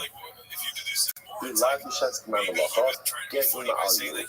not at the time of the completion of work, then it's just straight out theft. So what's this is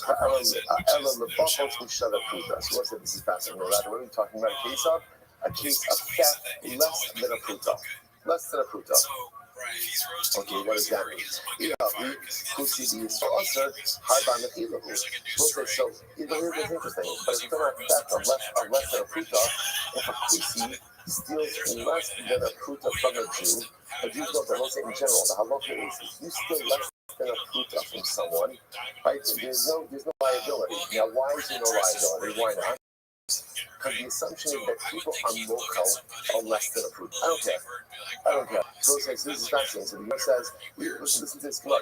You see the Yisrael, Asa, Hasahar, and the people. So the Gemara says, I understand. So if a Kusi steals less than a pruta from a Jew, why should he be kind? Generally, the mochel or less pruta, to which the Gemara says, he, the Basa Haki, the Jew is mochel, Sarah, the Shaite, needless. So does he not have Sarah at the time of the theft? In other words, while it's true that the Jew is it's absolutely true. Somebody started it's still doing what he called at the time of the theft itself. Which I will say is such a profound idea. So this is this concept just in the realm of relationships. Sometimes it's very important to remember if you wrong someone, you may gain forgiveness. Because you gain forgiveness, don't think that the pain is gone. So there could be mechila, but the pain of the personalistic infraction is absolutely still there, and it very often remains for a very long time afterwards. You know, people sometimes think that we don't understand this relationship where you do something legitimately wrong, you apologize, and you think, okay, I apologize, like we're good, right? We're good, and like let's just move forward, and then somehow something on the infraction comes up again. Like, I don't understand what happened. You forgave me. So it's important to understand. People could cloud Gogo and human beings, if you forgive, you never forget. You never forget. That's the way it works. And when you hurt someone, just understand, they will remember that action forever. That's future. I can still forgive, but I never forget. And even if there is forgiveness, it's important to understand that sometimes the pain of what was done will still remain for some time afterwards. So you know, like that. So who's not too bad, but a lot of goes on the audio because look at this. There can be found. There lies between the Jew and the cuisine. So the Jews local ultimately again on Western Shalakuta. The cuisine is not local unless the Shalakuta. The love the name of Hilanu. So what's listening to the Kusi, you're not Hila. You're not looking at Hila. Again, yes on the audio. Therefore, again, still even less than a Shalakuta, ultimately, again, is going to be Gezala. It's going to be complete Gezala. So I just put something in the so many profound Yisodos in Yishimaras. Look at this lesson. Sikusim are allowed to name Hila. Right? So they're not the Mechila. Listen, what happens when you are an unforgiving person? What happens when you're not a forgiving person? Every single slight is a major infraction. When you are not, and listen, we know this in life, there are people, Rabbi Nachman, one of the best things Rabbi Nachman writes is such a simple statement, is Tov Lios Vachon. It is good to be a forgiving person. It's good to let things go. Because what's the alternative? The alternative, if you don't let things go, is you're up in the Mechila. Pretty much, if you're not in the Vata, it says this. If you're not a yielding giving person, you know what you are? You're a Kusi. You're a Kusi. Kusin are not the name Mechila. So if you're not the name Mechila, you're not the forgiving person, then every single thing is a slight. And there are people who go like this, right? There are people who go through life, and they're always offended. They're always offended. This one said this, and this one did this, and this one did this. Right? People are jerks. That's just the way that it is, right? Global in life, people are jerks, right? So Lamaisa, people are going to say stuff that's offensive. They're going to do stuff that's offensive. Grateful. They don't say thank you. They're unappreciative. They're not nice. They're demanding. That's the way that it is. You have a choice. The choice is you could be locked in the Mechila, like you could be person, and then for every infraction. And you walk around life perpetually wounded. Or you could be a good Mechila. You could be the kind of person, like, not Tokyo's doctrine. About there, if you forgive, if you're yielding, you recognize the people are the way that they are. But I'm not going to allow it to hold me back from living the life I want and doing the things I need to do. And the Gemara says, that's the chilek.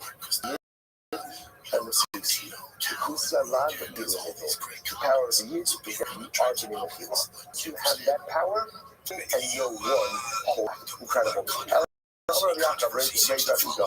But sometimes I have like a lot pent up from not being in a couple of days. So I'm going to raise up ego.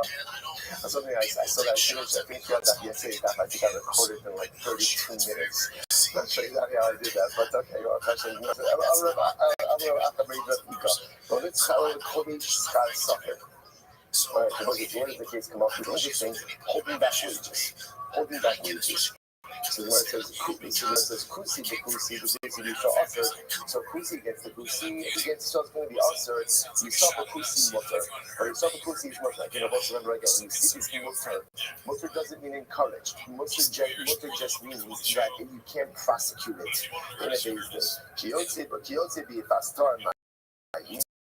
So if you could parallel things like that, so our kiosk are being able to go to is very interesting. But not chief, the chief collab, the ball by Naragala. The Benoah side a shift car for Adam, or the Benoah has an Adam. He set aside a shift car for his Adam, and then he had relations with that shift car. Naragala, he would be killed for active immorality with her. Kiyotzi, but the street was done in a long time there. But again, Dijimar doesn't discuss the power case. By Rothschild. Rabbi, even the Sanya of Yosef and Shalom. The Sanya of Yosef and Shalom. Lodi Achar is very good. Lodi Achar Chaveo. So what happens? So if somebody is Ruben was running at this person, Shimon to tell him. And Shimon obviously has the right to defend himself. But let's say Shimon had the ability to defend himself by injuring Ruben in the leg. Right? So what happens? The law hits you on the base. And instead of injuring Ruben in the leg, he shoots Shimon in the head. Right? So in other words, he delivers a mortal wound. This is very good. We had this by the Gemara of Yoav. Or Abner Ben Ner, so there's culpability, which is very interesting. So there's culpability. So we'll say if somebody is pursuing me, I have the right to have a halakhic mandate to go ahead and defend myself. But if I could defend myself, I'll call it in a non-lethal way. But instead, I use lethal force. Halakha finds me responsible and culpable for that. Hashkov. No, take a look at Rashi. Top Rashi means I always. And if you shape of this comment, the Habikar of Lahakir, you know, most of the Kusi because Kusi Potter. Fine. Similar to follows. Ashka Sabiako Baraka, Sabikasa the same like the day live. Yakob Baraka, so they're writing it seems like that. So they never the dying effort. A repeat Isha Bafilu Karas. So what's the very instance of last halacha so we about a Ben Noah. Number one, a Ben Noah to be executed by a basin of one judge. Next, one witness. 3, without hasra. Number 4, it has to be a male witness and not a female. But the male witness can even be related. Afilu Karas. So the Gemara says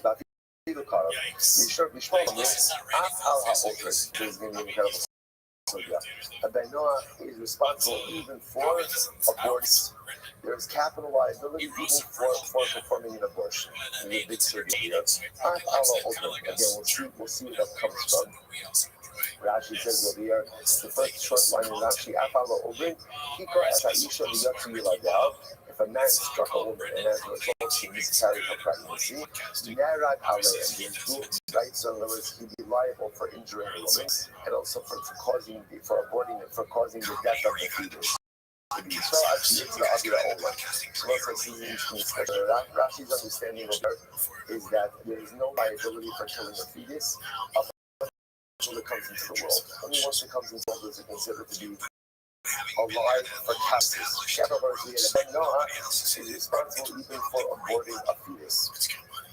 Again, we'll see this a little bit more behind you. So we know all this from all of the episodes. So that was a lot of information just thrown away.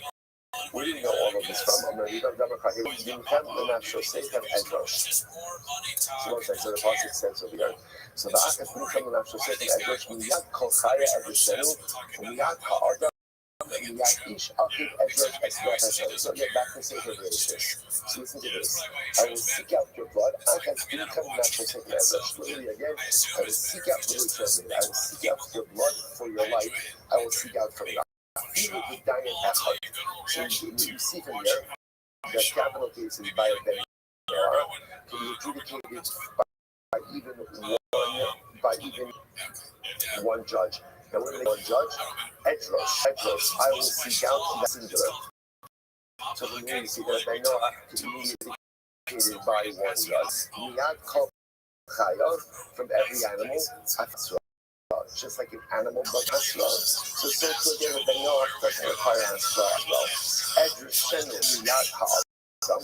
I will seek it out, and even again, miyad ha'adam from the afilu be'eri b'echad. Even 1-8. Miyad Ish, right, from the hands of a man, but one Miyad Ish. So unless it could be one witness, it has to be a male. If it's not a woman, his brother, Akiva Kara, even if that one witness is related to him. We should be told about half our witness. Mary Kelly said that Ben Noach is liable even for causing the death of a fetus. My family will be small. What's the response like? If it's said, Shote Dam Ha'adam Ba'adam Damo Yishafa. So what's the very interesting? The last of the here is, let me spill the blood of man in man. That's how the passage literally translated. Shote Dam Ha'adam Ba'adam. Spill the blood of man in man, Damo Yishafa. His blood will be spilled. So what is the it's a case of a man in a man. That refers to a fetus and its mother. So you see that there's culpability of his liability for Ben Noah who causes the death of a fetus. The Tanakama, again, Nashu, the Omar, called Nisa, the Khalas. This is not so again, interesting. Targum Nasha say, or Targum Nasha says this passage for. He says this passage to teach me that any time death is mentioned for the Noah, it's always strangulation. So we've always said before, up until now, we've always had the principle that the death for the Noah is sight, is the heading. So there is apparently another school of thought. Another school of thought says, no, death for the Noah, excuse me, is heading, is strangulation. Now, where does he get that? And he puts that ba'adam at the end of the ba'adam dama yishafa. So let's say, ultimately, again, when you're for Ben Noah, violation of any one of these infractions, so how is he killed? Ba'adam dama yishafa. So literally, again, in man, his blood will be spilled. However, a case of execution, the blood of the person remains inside of the person. Do you ever have a case like that? So how the almost that's strangulation. It's on forms of when the blood comes out, strangulation, the blood remains inside of the person. Type of death, but blood remains in the person, that's going to be strangulation. Master Rabbi, when I wrote this, by the way, as you're keeping your tally of ongoing the folks, interestingly, we thought like the one piece that everyone in mind is that a Ben Noach is always executed with Chena. Outside we thought with Sayed, with Sayed. Now it turns out that that's not a focus also. Now the interesting part that what everyone does agree is Ben Noach is going to have one uniform death penalty. As opposed to Yisrael, who ultimately again there's still different types of capital punishments, and Ben Noach is only going to have one.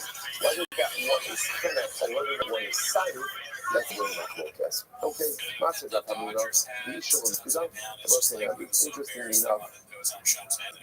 interesting enough, is that true that a woman is not permitted to be part of a basin for Bnei Noach? Baksi, we learned, he adopted Lamana Shahid Saba, so the Pasuk says, right? He adopted Lamana Shahid Saba, look at Rashi. Rashi says over here, so based on, there's the question of base on when it comes to the concept ultimately again of creating legal systems, and they soon include women over here, who most of them who were fighting was very interesting. One of you did, ultimately what Hashem was saying was, right? One of the things, so it's point out, fascinating enough, this is part of evil, but yet amazing enough, it's using the Noah, which makes sense because Avinu is not only the father of the Jews, he's also the father of a number of different nations. Many remember again the end of our Sarah, right? And that Avinu remarries after the death of Sarai, and he has all of these other kids, right? All of these other nations. So those are opening no nations. So in the same passage, when the Pasuk says of Kiyadativ, right? Kiyadativ Lamana Sheyitzaba es Barav Yesh Beisa Acharot V'Shamu Derech Hashem Lasos Tzedakah U'Mishpat. I know that Abraham will command his children, his offspring, Lasos Tzedakah U'Mishpat. So now the question is amazing. Barav Ledin, the sons, men, those are the ones who are in charge of the judicial system. Based on the daughters, the women, Tzedakah. Ultimately, again, tzedakah are for the goodness, for the tzedakah pieces, for the charitable pieces. So interestingly enough, differentiated roles in the often of Aminu by Noah. It's also quite profound. You guys also giving us a fascinating insight also into the distinction between the nature of men and women, right? How often in general, and I don't know why this is, but it would appear that women are often much more forgiving than men. You know, again, paternal and maternal realm. Like it's often the father who is the jinn, right, and the mother who is the rachamim. It's a fascinating idea. The father within, so often again the father who is the jinn, the base cell, the mother who is the stuff. A beautiful Saba Papa, ain't not done there, but so if that's the case, maybe they say that we're not excluded from the system in totality. Maybe Halacha might say that a Bas Noah is not executed if she kills someone, or maybe it's not just that she's not a drug, but maybe she's just not included in the judicial system at all. Miyad Ish, Miyad Ish, the Pasuk says, sorry.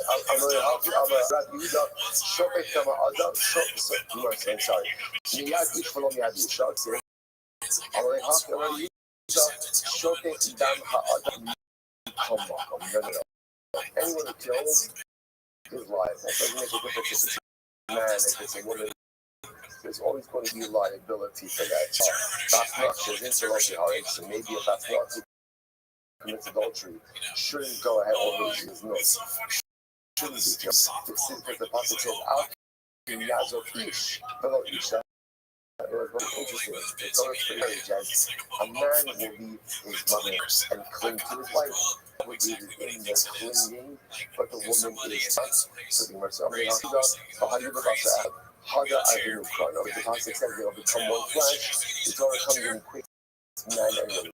Just as the man is not permitted to stray, so too the woman is not permitted to stray as well. Come out, come out like Ish. Why does the Pasuk say Ish? Where it says Ish, the rabbis as Hakusim, Shemish Hon al Ha'arayos Tisra. To teach us ultimately, Ish comes to teach us. What they depart with one son will be Ish of the Sikleru, Legaros Erva. So Torah uses the double option of Ish, Kusim, that even are obligated regarding Arayos. The Ha'arayos, after, you don't have to hear, the other Nafka, Lemar. Listen, it's back to Russia beforehand. The Pasuk Lemar. Right by Azrarish. Zed Gilarayos, Hassam Rayos Bidon, Ba'apat Ba'arayos Bidon. So this is very interesting. There, by Azrarish, on the question of Arayos and Ben Noach with the Ben Noach. Here's Noach with the Jew. Both forms of Arayos are together. Everyone's, the Psalm over here will pick up in Red Hashem with this section tomorrow. What an incredible and encouraging journey. I will point out that tomorrow, the next day, we'll get to the Halakha L'maisa, what actually comprises Hashem message today off, and what is liability. It's always bad as a comedian. All right, Hashem have a great day. It's so funny when you see it. It's funny because that's all he knows to do. Mark said that's kind of exactly what Mark said. Yeah. This is his kind of he doesn't really understand joke structure. All right, so we'll say good morning. Good morning. Let us begin by thanking all of our sponsors for this morning's share. Our anchor sponsor, Tosin Mishpach of Eretz Yisrael, for dedicating all the children Rothschilds this year as he's supposed for the Sonos Tavos for Am Yisrael. Our week of learning sponsors, Beryl and Rachel Goldstein. Information of Sarah Stern on his website, Beryl Ben Chaim, his website is on Yud Alivat, it was on Yud Alivat, Yoker, and the merit of our Talmud Torah.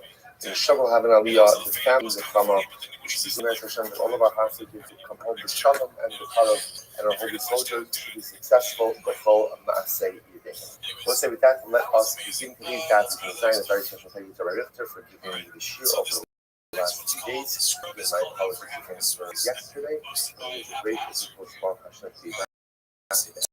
Everyone, and let us begin. Chapter in Zion, we are picking up the Netz Hashem on the bottom of the Vav on the base. We left off with Yehuda Omer, which is 2, 6, 7 lines up to the bottom. Yehuda Omer. Adam Arishon only for Dova. So we can remember our entire city over here is the city of Shem Mitzvahs B'nai Noach. And again, the fascinating So yeah, it's interesting that one fascinating thing that we've seen is where everyone agrees that Noah from the silver on 7 mitzvahs, the fundamental anthology says surprises in those particular 7 mitzvahs. Rabbi says, Rabbi is the first who comes along and says, no, it's only mitzvah on 1 mitzvah. Avodah Zarah. He wasn't approached by Shneimar, by Tzara Kim ala Adam. Says Hashem commanded again that lashon of Vayisar. We've already seen before the lashon of Avodah Zarah. I'll say it's actually quite dramatic to think about this. Adam Arishon would have been with still on Avodah Zarah, right? What exactly was his alternative? What exactly was But what you see from here is that there is this innate pull. There's this innate pull away from a Baruch Hu that man was created with. This is incredibly important that, remember, the only reason that Hashem is meaningful is because there's something in general in life. The only reason why something is meaningful is because it's pulling you away from it. There's no pull away from it, and there's no power to run to something. So the only way that Adam Arishon is going to get scarred for worshiping after Baruch Hu is if he has this innate pull away from Baruch Hu. See this is called the concept of Rothschild v'shol, forward and backwards. Man always has this almost like innate back and forth within himself. On the one hand, a power pulling me towards that of the Baruch Hu, and on the other hand, a power pulling me away from that of the Baruch Hu. So therefore, again, it's incredible to see that he says that other Rishon was Mitzvah already on Avodah Zarah. Avodah Zarah is incredible that even Sina Omer Aval Berkas Hashem, that even Sina says, even cursing at Kodesh Baruch Hu. So once again, you see that like almost innate to the human condition is this idea that man wants to rebel against HaKadosh Baruch Hu. So these are cursing Hashem. I mentioned this many times, but the kind of Rabbi bring down that the psychology of hate in general. Why do we sin? Why do people commit that hate? So there's a lot of different explanations, but almost physical and essential explains that hate is the ultimate flexing of the muscles of self-autonomy. Now, when I sin, I think it can't be about lust or desire, because if you think about it, the fallout of sin always outweighs whatever the benefit is. So I will commit that errors all the time. Equal Hashem said, the psychology of it is self-autonomy. Don't tell me what to do. Don't tell me what to do. Even though you laugh, don't tell me what to do. I'm in charge. And again, it sounds so crazy to say it. But at the end of the day, deep down, that's what all of this is. So you see, again, that man is, because man has, and again, why does man have this desire for self-autonomy? Because man is made to sell another kid. So the emotional organ is complete. That's what makes him great as this like Baruch Hu. So man has this incredible desire for self-autonomy as well. Shomen, I would say that Adam was also commanded regarding setting up what they did. It's legal system. So tonight, this is beautiful. So who's looking at this like and what are we looking at God? Listen to this. It says in the God, and so that I can start with multiple gods. What were the multiple statements? Number one, Elohimani lo sikalu. This is what Hashem said to Adam. Adam, God. Number two, lo sinigim. I am not exchanging me for anyone else. And number three, Elohimani Yehim Olam Ya'aleh. Ultimately, again, I am God. Let my awe and reverence be upon me. These are the three statements as far as we God. The thing is just reflect Kiyesh Omer. According to the Kiyesh Omer, but I was that there's so much fun in this particular thing, right? That the initial relationship with Adam Arishon, is codified, using these or created using these three statements. I am your God, do not curse me. Adam, do not go ahead and change me. Adam, I am your God, let my reverence be upon you. We'll say something, by the way, what's missing from these statements? But I am your God, love me. But it's, by the way, for a very love. You can't force someone love you. So instead of what he says is, Adam, here's what I'm asking of you. Don't mistreat me. Don't kick me, don't exchange me, revere me, and reverence usually manifests itself in good behavior. And then once you have that basic foundation, you can build love from that. Love is never the first step in a relationship. It's usually something before, especially in a relationship with Hakadosh Baruch Hu. Incredible. So the Gemara says, "Not too strong. From the Nasha, each darish vayitzav silence. The Gemara is like this. From the Nasha, 6 followers. If you darish vayitzav, then these others should be included as well. You both darish vayitzav. Honey minoli. Where do you know these? Normally darish vayitzav. In reality, it doesn't actually look vayitzav. Honey kolchad with a tzad and nafshik siva. And in reality, all of these other prohibitions that are mentioned ultimately are written on their own. So the Gemara says, so how do we know? Again, Shem explained off that they include all these learning to guys. So where do we know? That's half of the science, 57. It says Haaretz B'nei Ha'elokim. The pasuk says the earth corrupts before God. It's like the Hamabel, the revelation of the flood.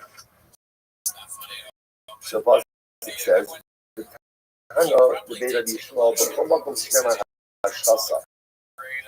Wherever someone uses hashchasa, destruction, Eino Ela Dvar Erbo Ba'avodas. That refers ultimately to immorality and idolatry. Dvar Erba Shneimar, first white line of 57:8, in Zion Dalit. Dvar Erba Shneimar, as the pasuk says, every living thing corrupted is Kocham B'Sim and Tashchison Ba'asis. So exactly. These type of rules of apply them throughout the Torah. So wherever you see corruption always means idolatry, and the other opinion will say, describing again the general nature of their behavior. Okay, so let's point out what's happening over here. What's happening over here is we're going to have to thought. One school of thought is pulling out all the Shemin Noah from Vayitzav, which is that, remember, and that goes back to this idea that the Adam Arishon was commanded regarding Shemin Noah. And then there's going to be another school of thought that Shemin are learned out from other things in the Torah. Earlier, gracious, but nevertheless not Vayitzav. So whenever it says the Idach refers to the other opinion who learns it out from Vayitzav. Shlichus Damim, what about bloodshed? The Sid, Shofet Dam Ha'adam Ha'adam. Good. So the Idach, Kaklai to Kamagadi. And the other opinion is that the Vayitzav will say, no, that passage teaches you never B'nai Noach are executed by beheading, by Sayif.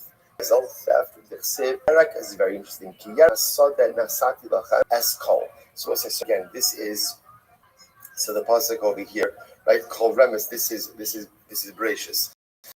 So kol yerek. Sorry, kiyerek esim nasat lachem kol. So like the vegetation of the the green vegetation that's given to you everything. Rabbi Levi, what is this? Kiyerek esim kiyerek gino. The Torah is telling man you have like the vegetation of the field and not the vegetation of the garden. Now, what does that mean? What is it? Rashi. Rashi says it's the last of Rashi. Asif karisif ha'ither the chol hagadol me'ela. So that Hashem was permitting to man was vegetation that grows on its own. In other words, ownerless, belongs to everyone. You can have the chol hagadol me'ela she'im b'torah lachlosh v'lizroah.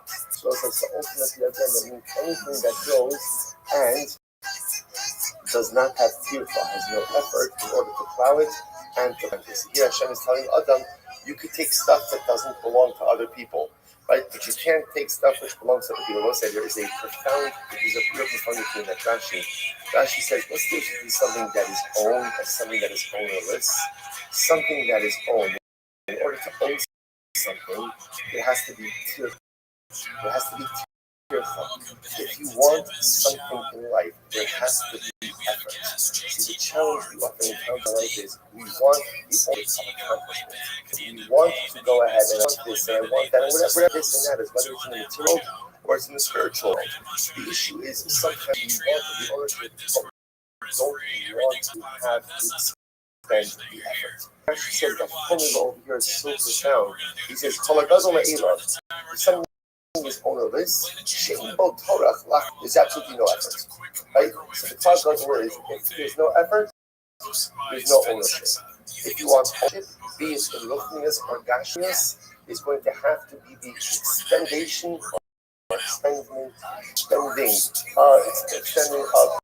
of incredible amounts of effort.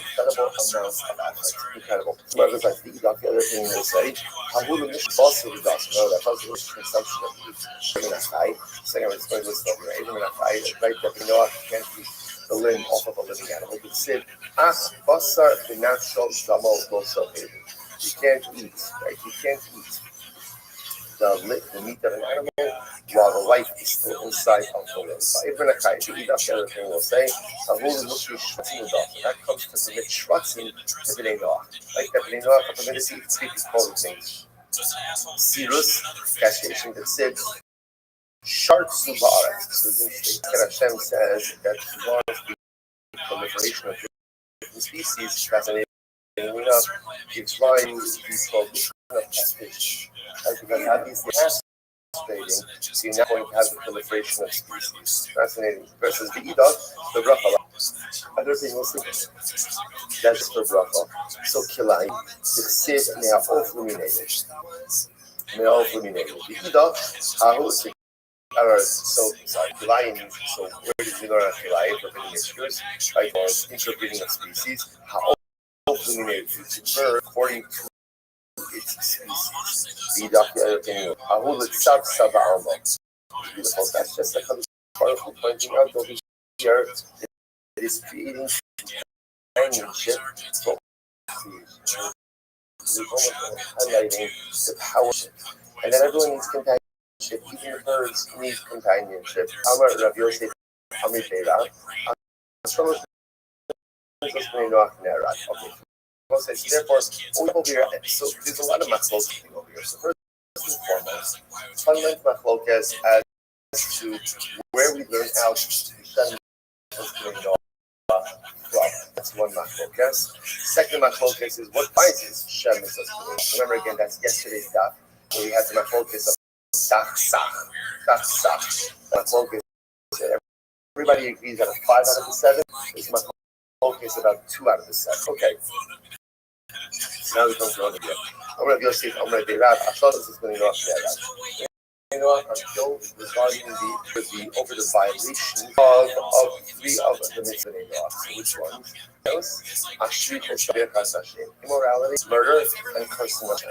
And if a defendant violates any of these things, there's an automatic death penalty. So let's get on it. He says,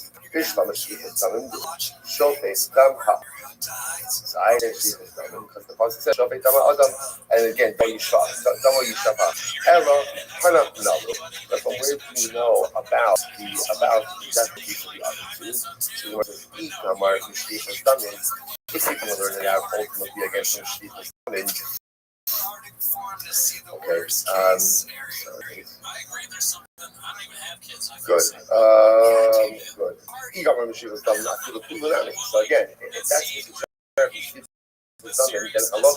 why not impose the death penalty on all of them?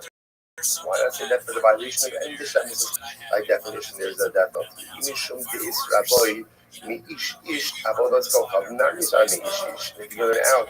Ultimately, again, from Ish, we're not all from that same source as well. You're right. The truth is, on a Ben Noach is really killed for the violation out of 4, including Avodas Kochav.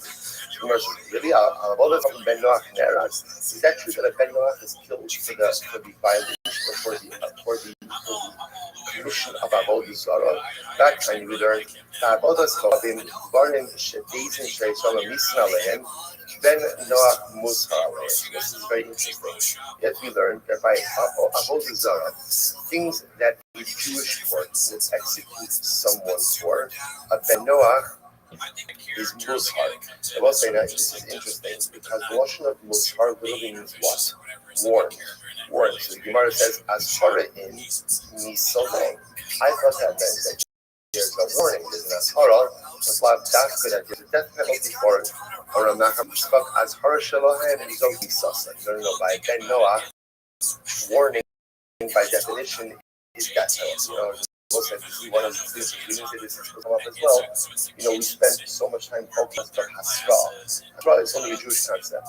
Ben Noah be executed even without Hasra. So therefore, when you see Azhara, that is a warning to Ben Noah, that means death penalty. Rav Rabbi Yehuda, B'Kulu Tamid Rav Amri, Rabbi Yehuda, all Tamid Rav said.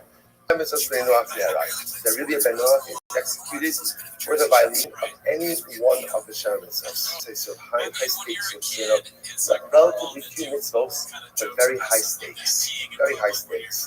So the Gemara says, Gali Rachmana Bahada, B'Chada, B'Chada. So also because once the Torah revealed, once the Torah explained that there's a death penalty for one, it makes sense to say that whatever applies to the rest as well. So the Gemara says, really? Ben Noach Nera, that's a death of Ben Noach, kind of learn out when it got so enough the Gazal, the thing is fast Noah. So again, whether a Ben Noach stole or again, Neva is surreptitious, secretive stealing, right? Zela is outright theft. The fast Torah, interestingly enough, is also a form of theft because how long do you take to get remember the idea of fast Torah is you can take a war bride. It doesn't matter again if she's single or she's married, it makes no difference. So if fast Torah also be a form of theft, but thank you, in all of these cases, Kusi, and once again, I want to point out very clearly here. Torah, the notion of Kusi, but Kusi in this context means non-Jew. Right? In other words, often when we use Kusi, so Kusi refers to the people resettled from Kusa, which was done under Shalmaneser. Shalmaneser exiled 10 tribes, and one of his incredible strategies was he took, understood that the best way to ensure that there's no rebellion, take indigenous people out of their land. That way they won't rebel. That's why he exiled the 10 tribes. And he resettled people from Kusa, Israel. They were called Kusa. Right? So it's the whole Kusa invasion outbreak. They converted. Was the conversion a good conversion, not a conversion? But here in this context, actually, Kusi actually means a non-Jew. Doesn't mean it's a Kusi that you saw. So the Gemara says Kusi, the Kusi Yisrael. So any of these cases of theft. So if it's Kusi, if it's a Kusi on Kusi theft. Right? Or Kusi Yisrael, Yisrael, but Kusi Mutter. So once it's interestingly enough, Kusi against Kusi, Aser, Kusi against Yisrael, Aser, but yet Yisrael against Kusi is going to be Mutter. Once they now Mutter, that it's encouraged. Mutter just means that it's not prosecuted in a court. In Esau, and if that's the case, Mr. Chayiv, so right Chayiv, almost like if you're talking about the death penalty for any one of the Shemis has been and the proper lotion is not that's not proper lotion. The proper lotion is chayiv. So the Gemara says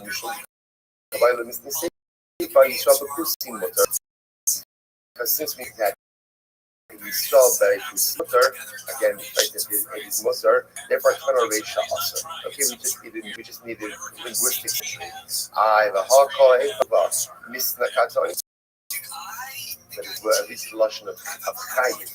Chayiv always means the death penalty. Tani Reisha, Ashti Chostam Kusi, the Kusi be Yisrael chayiv. The bloodshed comes to murder. Kusi against Kusi, or Kusi against Yisrael is going to be chayiv. Yisrael Kusi, Potter. So the Gemara says, listening. How else? Listening also mutter. If you want to write it as also by time we learn close to Roy Behema Daka, Loman Velomaridi. So also this is interesting. When it comes to a Kusi and Roy Behema Daka, Lomalin Velomaridi. So this requires a little bit of explanation. Or a lot of bit of explanation. If you take a look at Rashi, it's in the Y lines, probably about 12 lines up from the bottom. Akusi dechin roy behema daki Yisrael. Shestaman gaslonet. What comes down there between a kusi and a person who shepherds small animals, they're both thieves. Remember, I've seen this come out before. If you're not allowed to raise behema daki Yisrael. Right? Why not? Because they graze everywhere. They graze everywhere. People aren't careful about having them graze on other people's lands. And Roe Behima Daka Yisrael. Now again, this is the Jews. So, and again, Jews who raise small animals are thieves. Right? Rashi says over in Shestamonim, Shemarin that on the Sados Achira. They stam on their thieves because they allow their animals ultimately again to shepherd other people's lands. What's that? Rashi again. Lomalin the Lomorigin. Lomalin also Marlasiram min Hamisa. Lomorigin also. To a pit, there's no obligation to go ahead and get them out. It's a pretty significant thing. Throw them into the pit, which is another way of saying they're not liable that penalty. But if they find themselves in compromised circumstances, you are not obligated to hoist them out. You will say such a profound idea. Why do so long? They're hurting other people, and with other people, even just financially, you are considered to be a menace to greater society. How careful we have to be, both with the property of others, with the emotions and feelings of others, just in general. How careful we have to be with other people. That literally, Gemara says over here that if you're one of those people who's not careful about going ahead and raising someone else's field, and therefore you are taking something from someone else on a consistent basis, and you don't care, if you fall into a pit, we don't have an obligation to get out. It's like, why? Because you're not a nice, because you're not considerate of other people, and if you're not considerate of other people, to be honest, society doesn't need you. And maybe if you're not considerate of other people, it could very well be that society is actually better off without you. It's an overwhelming and shocking statement, but nevertheless incredibly true. So remember right there. So Yosef of Gezel, what is the critical case when it comes to that? So the comparable case would be a worker in a vineyard. So the says, okay, Paul the so when exactly is there in the field? He shots to remember local Tiru. So everyone says that if somebody's working in a field at the time of the harvest and wants halacha, they're allowed to eat. They're allowed to eat while they're harvesting. He allowed to shots to remember local, and if it's not at the time of the completion of work, then it's just straight out death. What are you talking about? A case of theft less than a pruta. Less than a pruta. Okay, what is that? We'll say so.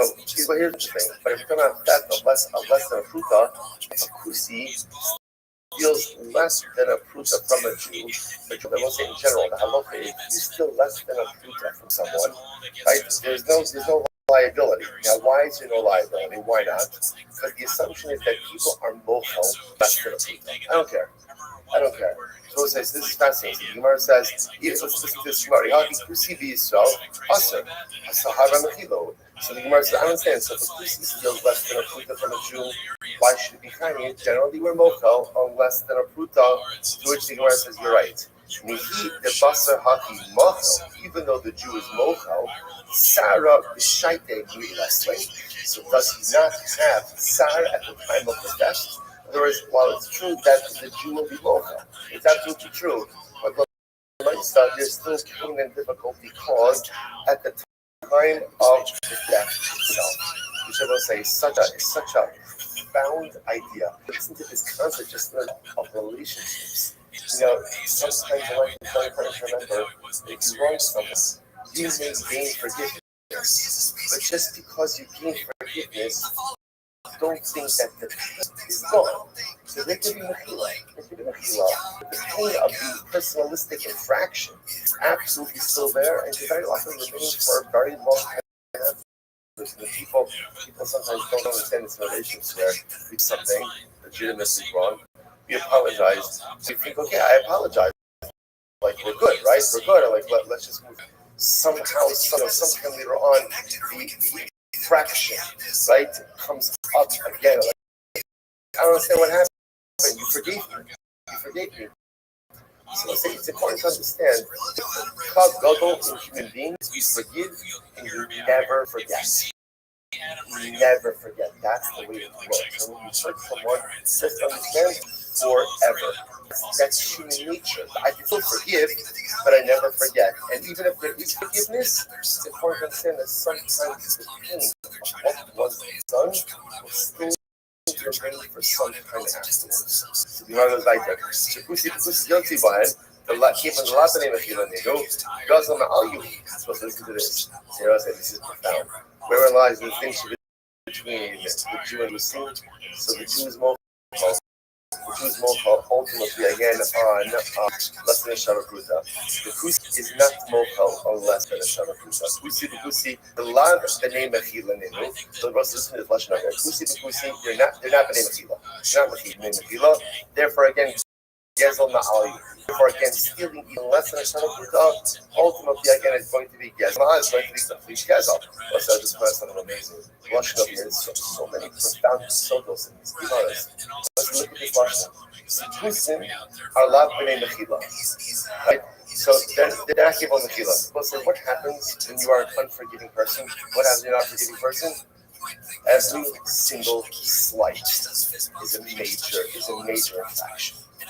When you are not, and once you know this in life, there are people. Rabbi Nachman, one of the best students for Rabbi Nachman, right? Is such a substance is totally Yos Vachra. It is good to be a forgiving person. It's good to let things go. So what's the alternative? The alternative if you don't let things go is you're lav b'nei mechila. Pretty much, if you're not a mavater, if you're not a yielding, a forgiving person, you know what you are? You're a kusi. You're a kusi. Kusim are not b'nei mechila. So if you're not b'nei mechila, you're not the forgiving person, then every single thing is slight. And there are people who go like this, right? The people go through life and they're always offended. They're always offended. This one said this, and this one said this, and this. Right? People are jerks. That's just the way that it is, right? Government in life, people are jerks, right? So Lamaisa, people are going to say stuff that's offensive. They're going to do stuff that's offensive. They're ungrateful. They don't say thank you. They're unappreciated. They're not nice. They're demanding. They'll take you for everything. That's the way that it is. So you have a choice. The choice is you see lots of like you could be a forgiving person, and therefore everything is an infraction. When you walk around life, actually wound, or you could be even anything. You could be kind of person, like Rabbi Nachman says, totally vachra. And if you're out there, if you're forgiving and if you're yielding, you recognize okay, people are the way that they are, but I'm not going to allow it to hold me back from living the life I want to live, doing the things I need. And the Gemara says over here, that's the chilek between the and the kusi. Kusi are the name that he brings. The power of the Yid is that you are the name of God. And once you have that power, nothing and no one holds you back. Incredible. Ella Rabbi Yaakov, great Rabbi ego. So let's have like a lot pent up from not being in a couple of days. Sorry. So Ella Rabbi ego. Something I saw that I finished the other yesterday. I had to do a couple of 36 minutes. I'm not sure exactly how I did that, but okay, you're question. Where does it's interesting. Holding back wages. So the Gemara says, Kusi the Yisrael Aser. So against the Kusi against Yisrael is going to be Aser. Yisrael Bakusi. But Yisrael Bakusi is mutar. I can remember again. When you see this mutar doesn't mean encourage. Mutar just means that you can't prosecute it in a Beis Din. But Piyotze be a fastar. So what would be the parallel case by a fastar? Very interesting. If a Ben Noach set a shifcha for his Evet, Ben Noach has an Evet, he set aside a shifcha for his Evet, and then he had relations with that shifcha. Neragala, he would be killed for an act of immorality with her. Kiyotzi bo d'shvichos damim lo tanya. But again, Gemara doesn't discuss a parallel case by bloodshed. Oh, Rabbi, imeshkachos d'sanya of Yosem ben Shaul. D'sanya, Rabbi Yosem ben Shaul Omer. Rodif achar is very good. Rodif achar kavelo. Yocholah be'achar me'evara. So what happens? So if somebody Reuben was running after Shimon, was pursuing Shimon to kill him, and Shimon had the right to defend himself. But let's say Shimon had the ability to defend himself by injuring Reuben in the leg, right? And what happens? Below hits on the base. And instead of injuring Ruben in the leg, he shoots him in the head. Right? So in other words, he delivers a mortal wound. We had this guy, Yoav, Amasa, or Avner Ben Ner, so there is culpability for that, which is very interesting. There's culpability. So I will say, if somebody is pursuing me, I just drive like a lack of members to go ahead and defend myself, I guess what we'll call it, unlethal way. But if I use lethal force, Allah finds me responsible and culpable for that. Ashka, take a look at Rashi, have a look at Rashi. There I go. And if you don't see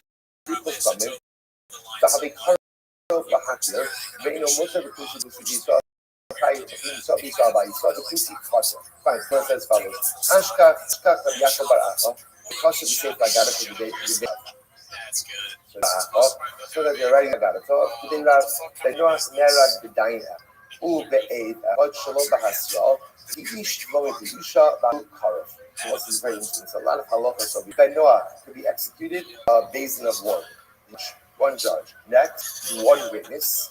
Number 3, number 4 has to be a man, right? A male witness, and not a female. But the male witness can even be related. So the Gemara says, Af al ha'oper. So a Benoah is responsible even for aborting a fetus. There's capital I even for performing an abortion. In the big study over here. We'll see where that comes from. Rashi says over here, the first short line, Skika as Aisha V'Yasi Yiladel, struck a woman, and as a result, she miscarried her pregnancy. Nerag Aleh, there's dual rights. In other words, he'd be liable for injuring the woman and also for causing the death of the fetus. So actually, it's the Adira Ola. So once I see in discussion of Rashi's understanding over here is that there is no liability for killing a fetus up until it comes into the world. And once it comes into the world, it's considered to be alive for capital purposes. Capital purposes, and Ben Noah is responsible even for aborting a fetus. Again, we'll see for the Torah honeymoon. So we know all of these. So that was a lot of information just thrown our way. Where do we know all of this from? Here we go. As the fact and after safe and edge. So the apostle says that here. So the after safe and after safe and edge. Miyad Chosaya Edishenu. Miyad Adam Miyad Ish Achid Edge Esnefesh. So get back to safe and edge. I will seek out the blood as income not for certain efforts. Again, I will seek out the return. I will seek out the blood for your life. I will seek out the blood. Usually the dynamic happens. You see from there that capital case is by a Ben Noah.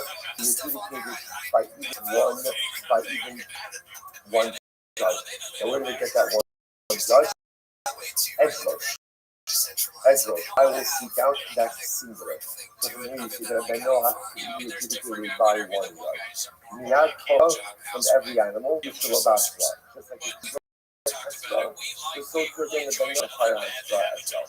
Ezra Shenu, Miyad Ha'adam, I will seek it out and even again, Miyad Ha'adam from the hand of a singular, even 1/8.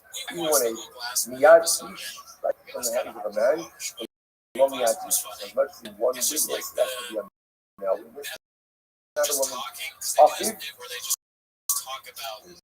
brother, I think it's hard. Even if that one witness is related. We should be told our move. I follow open. We already said that Ben Noah is liable even for causing the death of a fetus. Not having to be smoked. What's in the 12 logic? The Sid, Sophie, Dam, Kama, Yishafa. This is very interesting. What here is one who spills the blood of man in man. Sophie, Dam, Adam, Ba'adam. So the blood of man, Damo Yishafa, his blood will be spilled. Versus Adam, Ba'adam. What's the case in a man? That refers to a fetus in its mother. So you see here that there's culpability or liability for a Benoah causes the death of a fetus. The Tanakama, Omisa Nura Noah, Eno Elo Bekara. So again, interesting. Heard in natural shape, but Tanakama, what is used this concept for? It uses this concept to teach us that anytime death is mentioned for the Noah, it's always strangulation. We've always said before, up until now, the most academic principle is that the death for the Noah is sight, it's heading.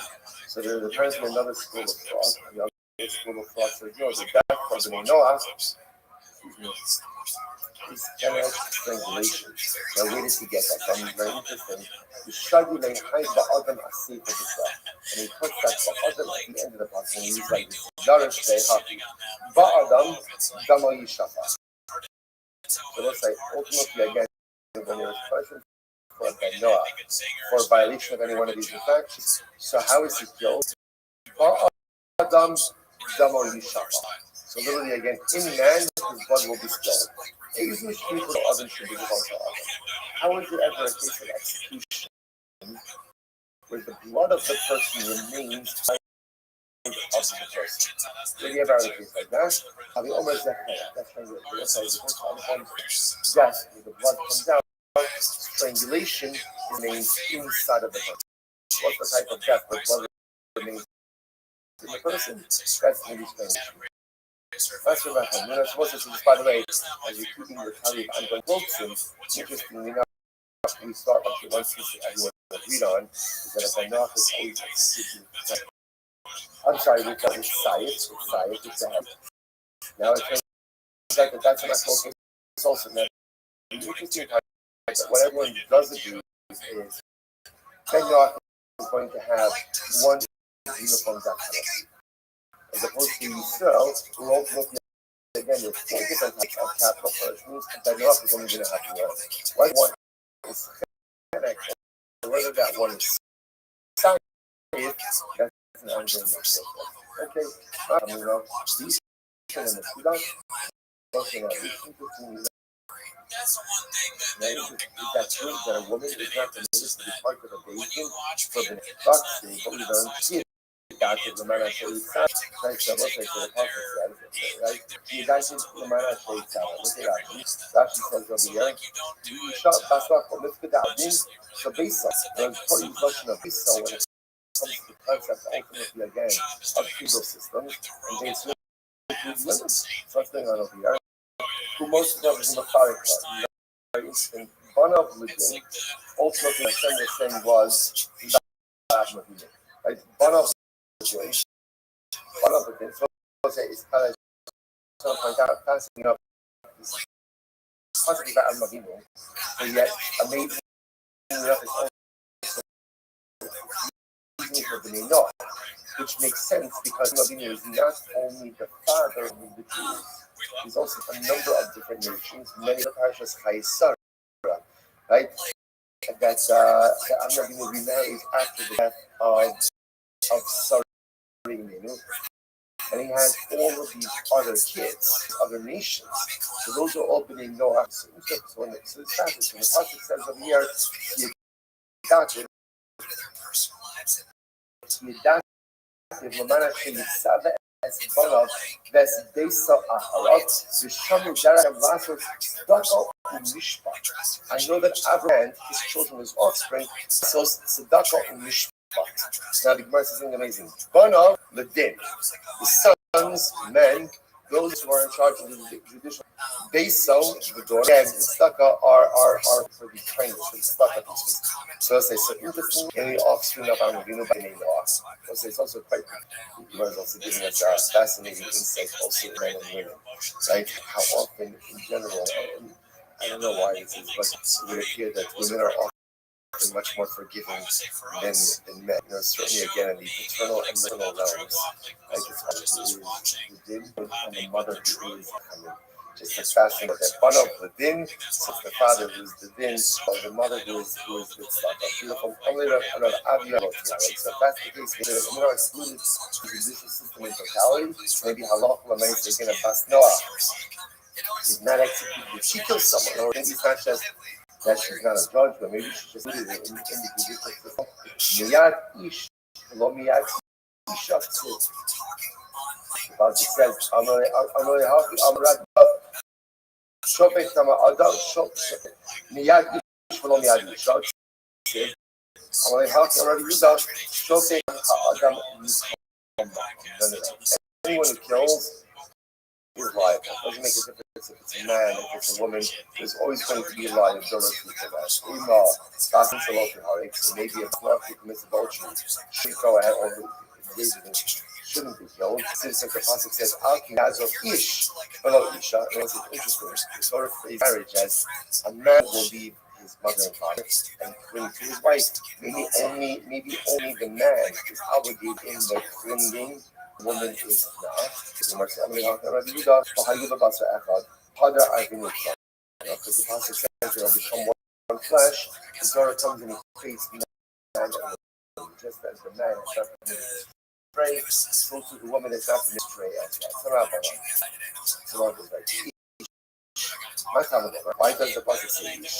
The Gemara says, Ish Rabos es hakisim shemusas Yisrael. Teach us, again, Ish comes to teach us. Pasuk is more explained over here. Ish el she'er b'single siklevu legal. The Torah uses the notion of Ish to teach us that even sins that even in Noah are obligated regarding our life. We're now from here. Leimor. Moses goes back to our Joshua beforehand. The Pasuk Leimor, right by Advan Rishon. Zeh Gidarayos. Hasam ba'arayos bizahu, ba'hafa ba'arayos bizahu. So we'll say this is very interesting. There, by Admar Rishon, it's arayos of Ben Noach with a Bach. Here it's talking about Ben Noach with a Jew. Both systems, right?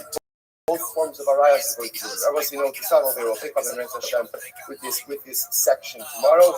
What an incredible journey. And we'll point out that tomorrow, the next day, we'll get to the halakha l'maisa, what implies Hashem and what is liability. That's all right. Zoom over to everyone. It's good to see everyone.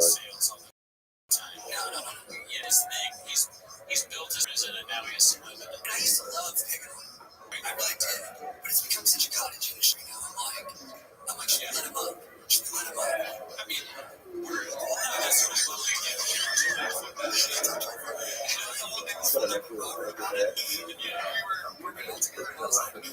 Yeah, and then so just put up the sign that says, yeah, perfect, that's great.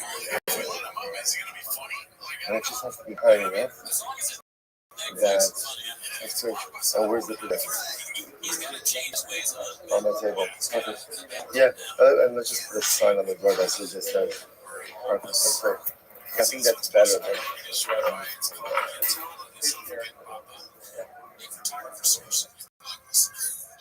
The kid said, fuck you. Things at home are not great. Correct. He's already losing.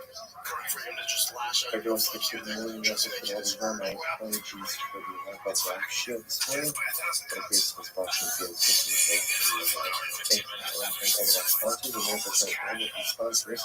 We will see a message in the description of the podcast, as well as in the notes of the YouTube channel. And thanks to everyone for their incredible generosity, all of our Shabbos and families in the Hama.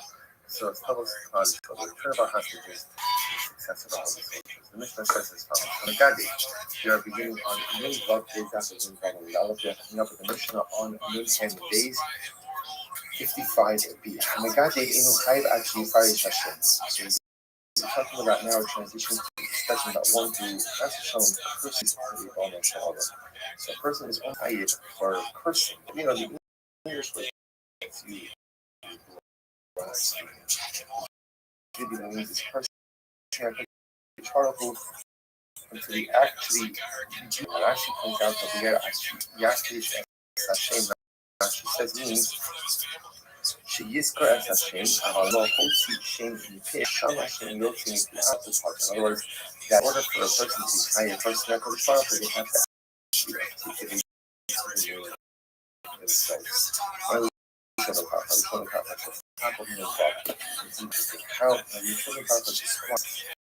Already, the last one is so the say in the key is Yossi and Yossi. So when it is being adjudicated, right? Obviously, he's like I'm a chronic masturbator, but I've gotten better. None of this is excusable. Do you remember one He's time like I was on my next the level truth with my with brother? it. Really into it. You're gonna say, oh, Ruvain, cycle the policy. Yeah. Testimony generally requires actual events as they occur. We don't want the actual telling of us saying the blasphemy of Hashem's name.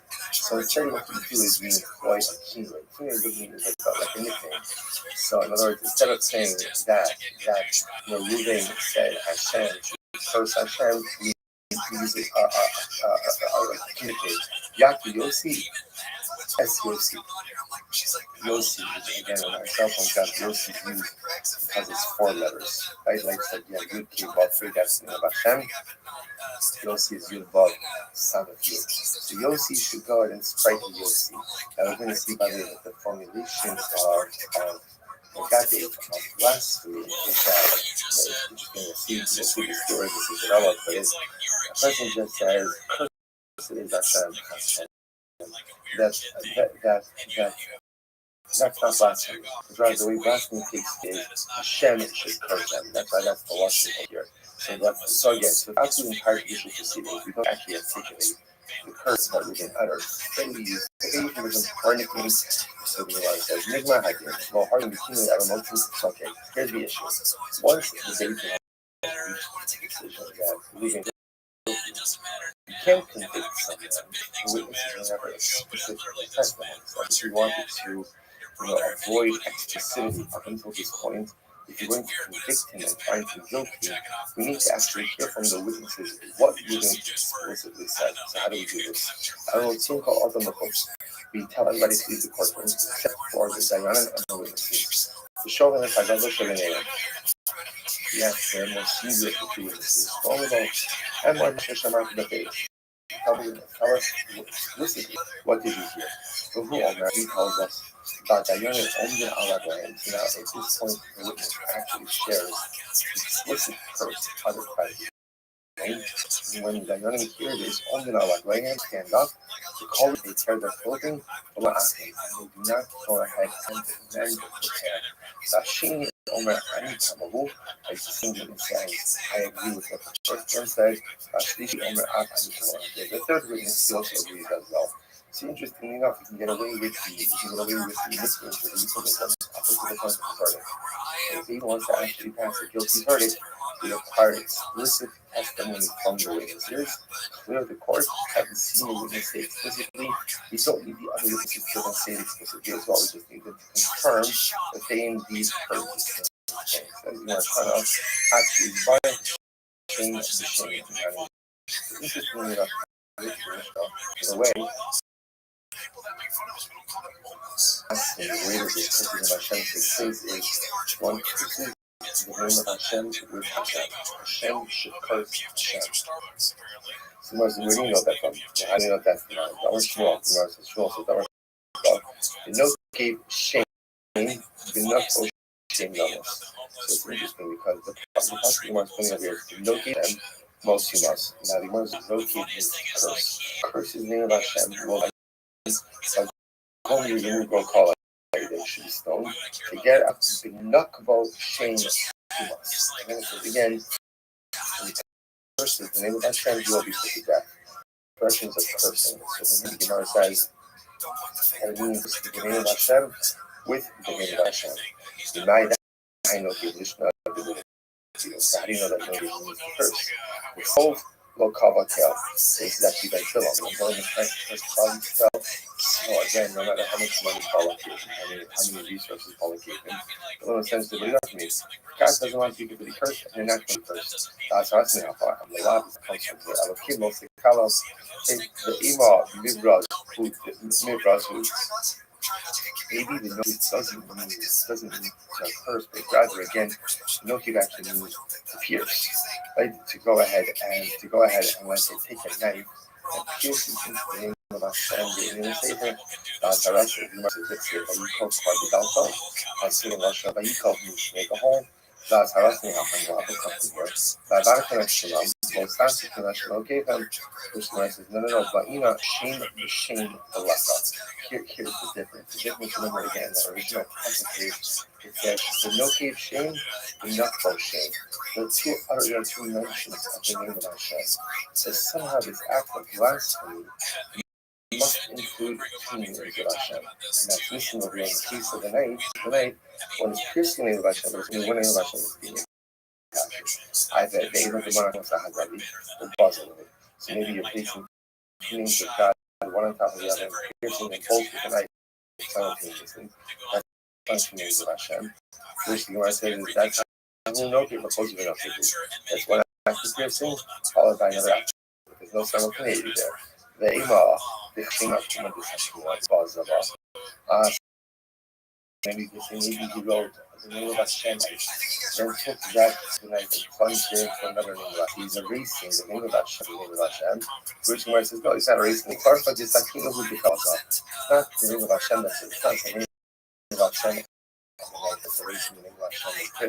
Tonight, that's the Hashem. Ema Perushi Shmenu. Maybe the no cave, means articulation of the name. He does incredible stuff on there. Shout out to Bone CK. So that says earlier, Perushi, Bos Yosef Erusham. Maybe the solution over here actually pronounced the name of Hashem. For example, when you say the name of Hashem or you see the name of Hashem, Yud Hey and then Vav Hey, we never updated as well as already. So maybe the prohibition over here, is to go ahead and to actually articulate the name. So say that you have more for the art incarnation of actually Nikvu B'Shemos. Because again, we see Lashon of Nikvu, Lashon of identified by the name. Lashon of identified by the name. To which the Gemara says, that's awesome. Rabbi from here. That's a Shemot Kakira. To which the Gemara says, here's the problem between the same black house. First of all, remember, I kind of married to this model because the actual pasuk that discusses the blasphemy of person in the name of Hashem have this double Lashon of the no cave shame, the nutful shame. Now, whatever blasphemy means is being utilization of two names of Hashem. The articulation of the name doesn't satisfy that criteria. But how do they ask us to say, ask us to say, furthermore, you're learning out the law from a positive statement that as a and any prohibition when you have from a positive statement is not really a prohibition. Okay, even saying that possibility is our God, Vayikov, Vayikal. So the other possibility is how do you know that ultimately, again, we're talking about here that Vayikov, no cave, and in Nutfall means, because you have another possibility. Vayikov, Vayikal, right? The possibility here is talking about is as follows. Vayikov, and I usually that's a shame, that's a shame. Vayikal, Vayaviru, also Al-Moshe. So we're talking about on the actual story in the Torah. There's a man actually got up and pushed back up his powerful. So the Lashon Vayikal, what do you see from here? Remember, the no cave Klolahu. So you see from here that these two words are synonymous. And no cave means the curse. I said, remember, Filmo, I have the office Habayim. Maybe not. Maybe they're two separate things. And maybe hello for one night stay here and the ultimate side if you do well. Or maybe they can say before, maybe no cave means particularly. And like, Allah obviously means maybe after the word quotes, which must be no, and I thought it said, Hotius and Khalab, Hotius, Hotius, the execution of the call. Remember again, in the Jewish, in the example, there are two dramatic acts of desecration of halacha. One is the negotiation that had regarding the Shabbos, called Shabbos, desecration of Shabbos, and the other was the Kalah. The individual who went ahead and blasted the first of the Shabbos. So when they executed the Kalah, it says, take out the Kalah. It doesn't say take out the Kalah, right? So you see, the fact that it just also Kalah indicates to us that no Kalah mean the same thing. Both mean ultimately the person of the name of God. You see that they're both used. So what's the Kalah? So therefore now we have the model. The model of the Megdad is one who uses the name of Hashem to curse the name of Hashem. Interesting combination, and last that biblical quality. Really based on the idea that the talks about blasphemy, uses Lashon of the no gave Shem Hashem and Benakva Shem. Uses the expression of curse twice and shame twice. So here we see that it would be highly difficult to curse in the name of Hashem. One must curse the name of Hashem with the name. Okay, Shtarabon, Ishmael, Omar, what does the passage mean when it says Ish? So if you remember again, this is the El Bnei or Ish Ish, Kiyekal El Kavan Asaf Hafal. This is every person in the curse will bear his sin. Ish, Matal Ish. So Shem says now, you might interesting turn over here. Here's interesting turn so well. Really, it's a fascinating sugya. Yeah, I think that's fascinating. Yeah, fascinating sugya. I'm sorry, we'd like to thank you very much for sure over the last few days of tremendous thank you for doing that. Not such easy service. The Gemara says as follows: we are transitioning to the interesting topic of seven law, five laws. So the Gemara says, what does it mean when it says ish ish? Right? Why does it say ish twice? So the Gemara says ish. The Rabbi says, "I'll be punctual around the Hashem." Teach us that Gentiles are liable for personally the same way that Jews are. Furthermore, whenever Gentiles are executed, are the violation of one of the seven Noahide laws, so they execute scythe, sorting. Because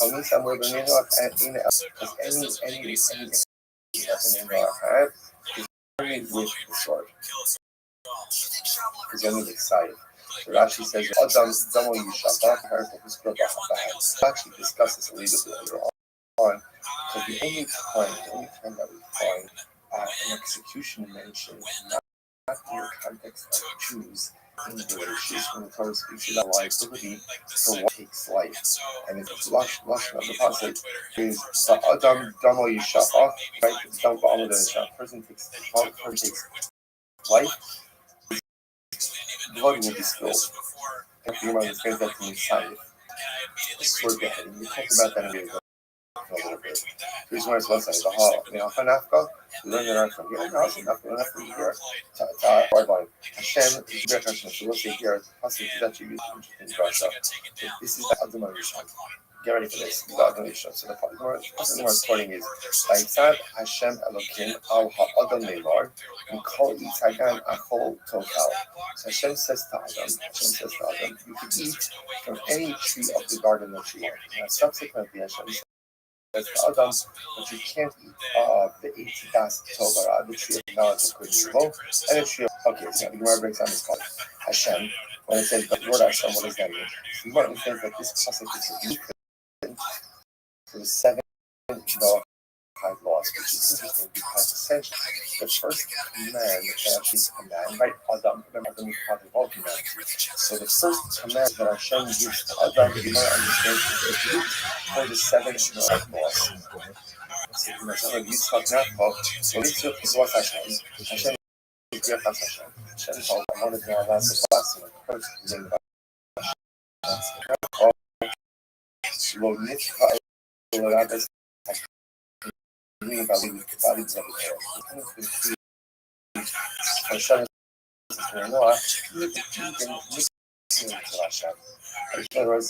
explicit in the Hashem, and other meanings that is known by. Besides your Ish Kavalo Kavana Sakakal. As if a man will curse Hashem, he will bear his sin. Not telling over what is husband does. Fellow Karnam, we learned no gate shame most humans. It says if you curse the name of Hashem, you will die. If you should never no give shame most humans, you might have thought you only hide it if you curse the actual name of Hashem. Versus the that was called I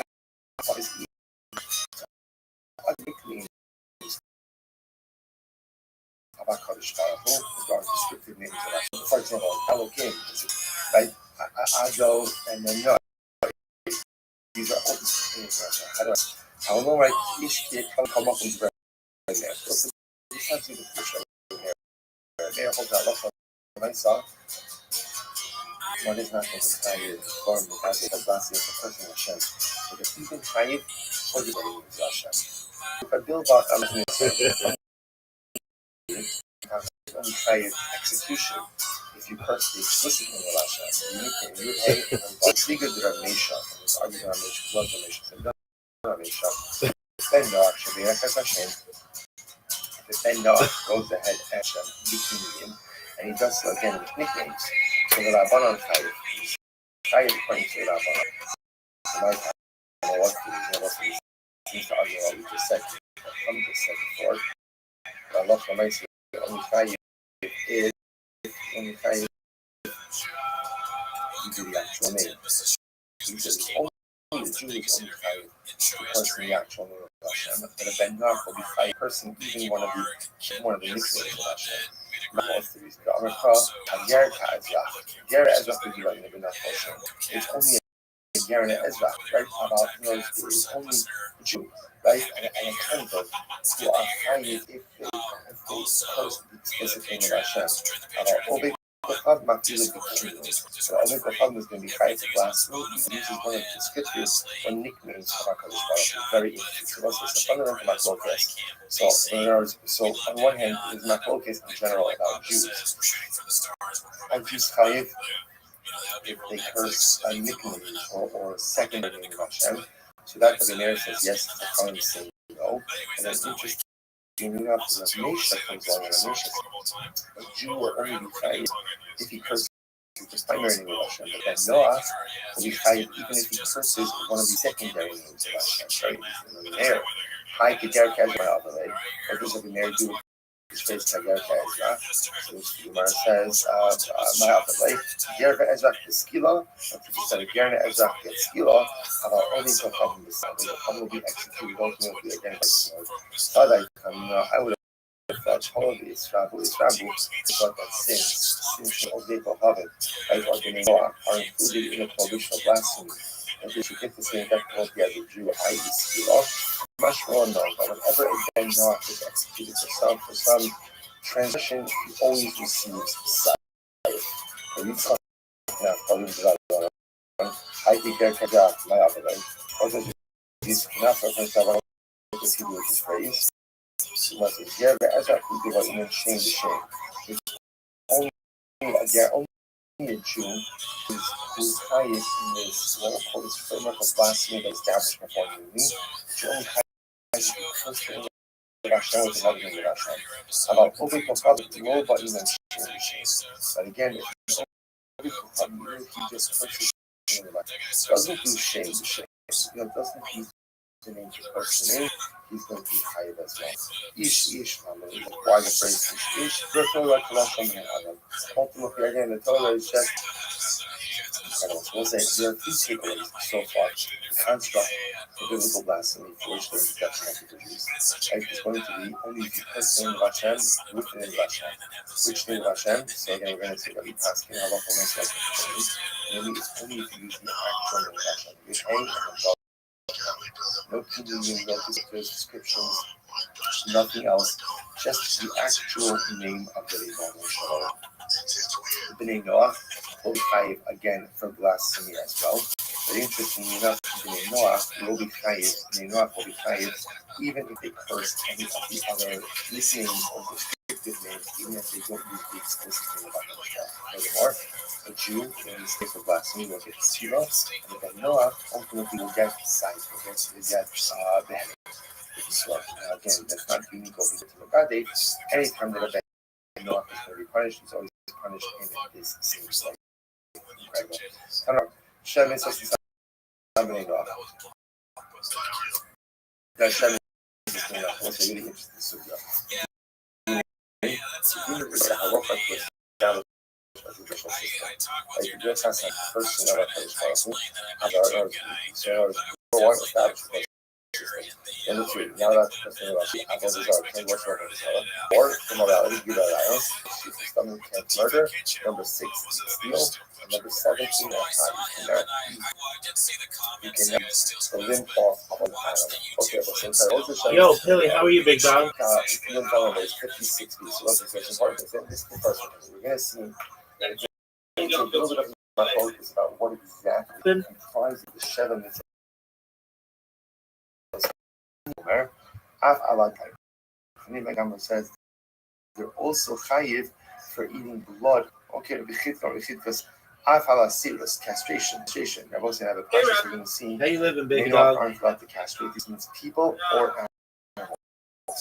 Shimon Omer Af Alakisha even Why chayiv. is that? Rabbi Yossi Omer Kala Omer Okay. Parshas Kisha. What happened to your phone? Rabbi Yossi says anything that's mentioned in the entire section of Kishuf. Oh, it got stolen on the bus. Noah. I've had that happen. Yes, Gemara says, "Lo yimatzi b'cham magre b'no b'no b'eish, kosim b'salim, ma'onin u'menafish, mechashi k'chol k'chaber b'shol of Okay, yidon." I'm sure you can get it done. So you know, so these are all Did you different download your link tree? that existed. Okay, good. And then in Torah caused the nations who inhabited Canaan. You just want to continue the what? Therefore, I, HaKadosh Baruch Hu, am going to displace them. See from here that their displacement, Okay, their loss, their defeat, is really the result I'm helping of people. their engagement in these sorcerous practices. Okay, excellent. But Lazar Omer Avala Kilayim, which are the Rothschild is right Kilayim, it's very interesting. That's one. Yeah, when it comes to forbidden, remember that Kilayim take on a couple of different forms. You could What does that mean? animals, you could also crossbreed vegetation, plants, like things like that. So Well, that's up to them. I can't guarantee that for you. What does that mean? It's Lumos, for example, Ben Noach with shadows. We're woven together, but let's even go and plant Kilayim together. So you could plant, let's say, for What did you say about the logo? or any other mixture. What did you say about you're it? not allowed to do is ultimately cause interbreeding between animals and to graft trees. The Gemara says, from where do we know this? So the Gemara says, I'm Rabbi Yochanan. Okay. So we'll say, so now again, we're obviously, there's a lot of different things over there about what comprises 9:30 Shabbos a.m. is going on. We're obviously not going to have to try to figure out where does everyone glean their respective positions. So in Hanimi, where's this Sounds from? like a plan, Ellie.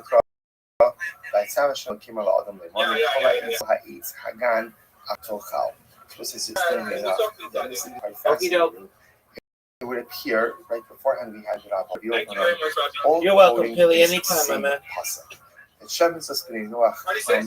You're welcome, Pilly, anytime. Of Hashem to Adam, because this was the first mitzvah You're Hashem welcome. gave to Adam. This is the first mitzvah Hashem gives to humanity.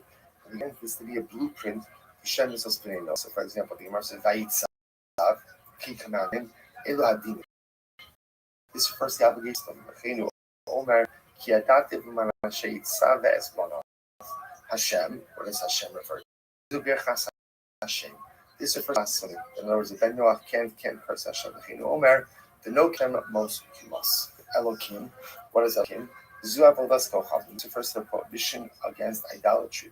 Omer the Omer lo yelecha Elohim achirim. So again, it's just dissecting the puzzle. One man, this refers to murder. Lemor, saying, this refers to morality. Lemor, hengi shalach ish es ishto, v'holcha mi'ito, v'hais. What's it?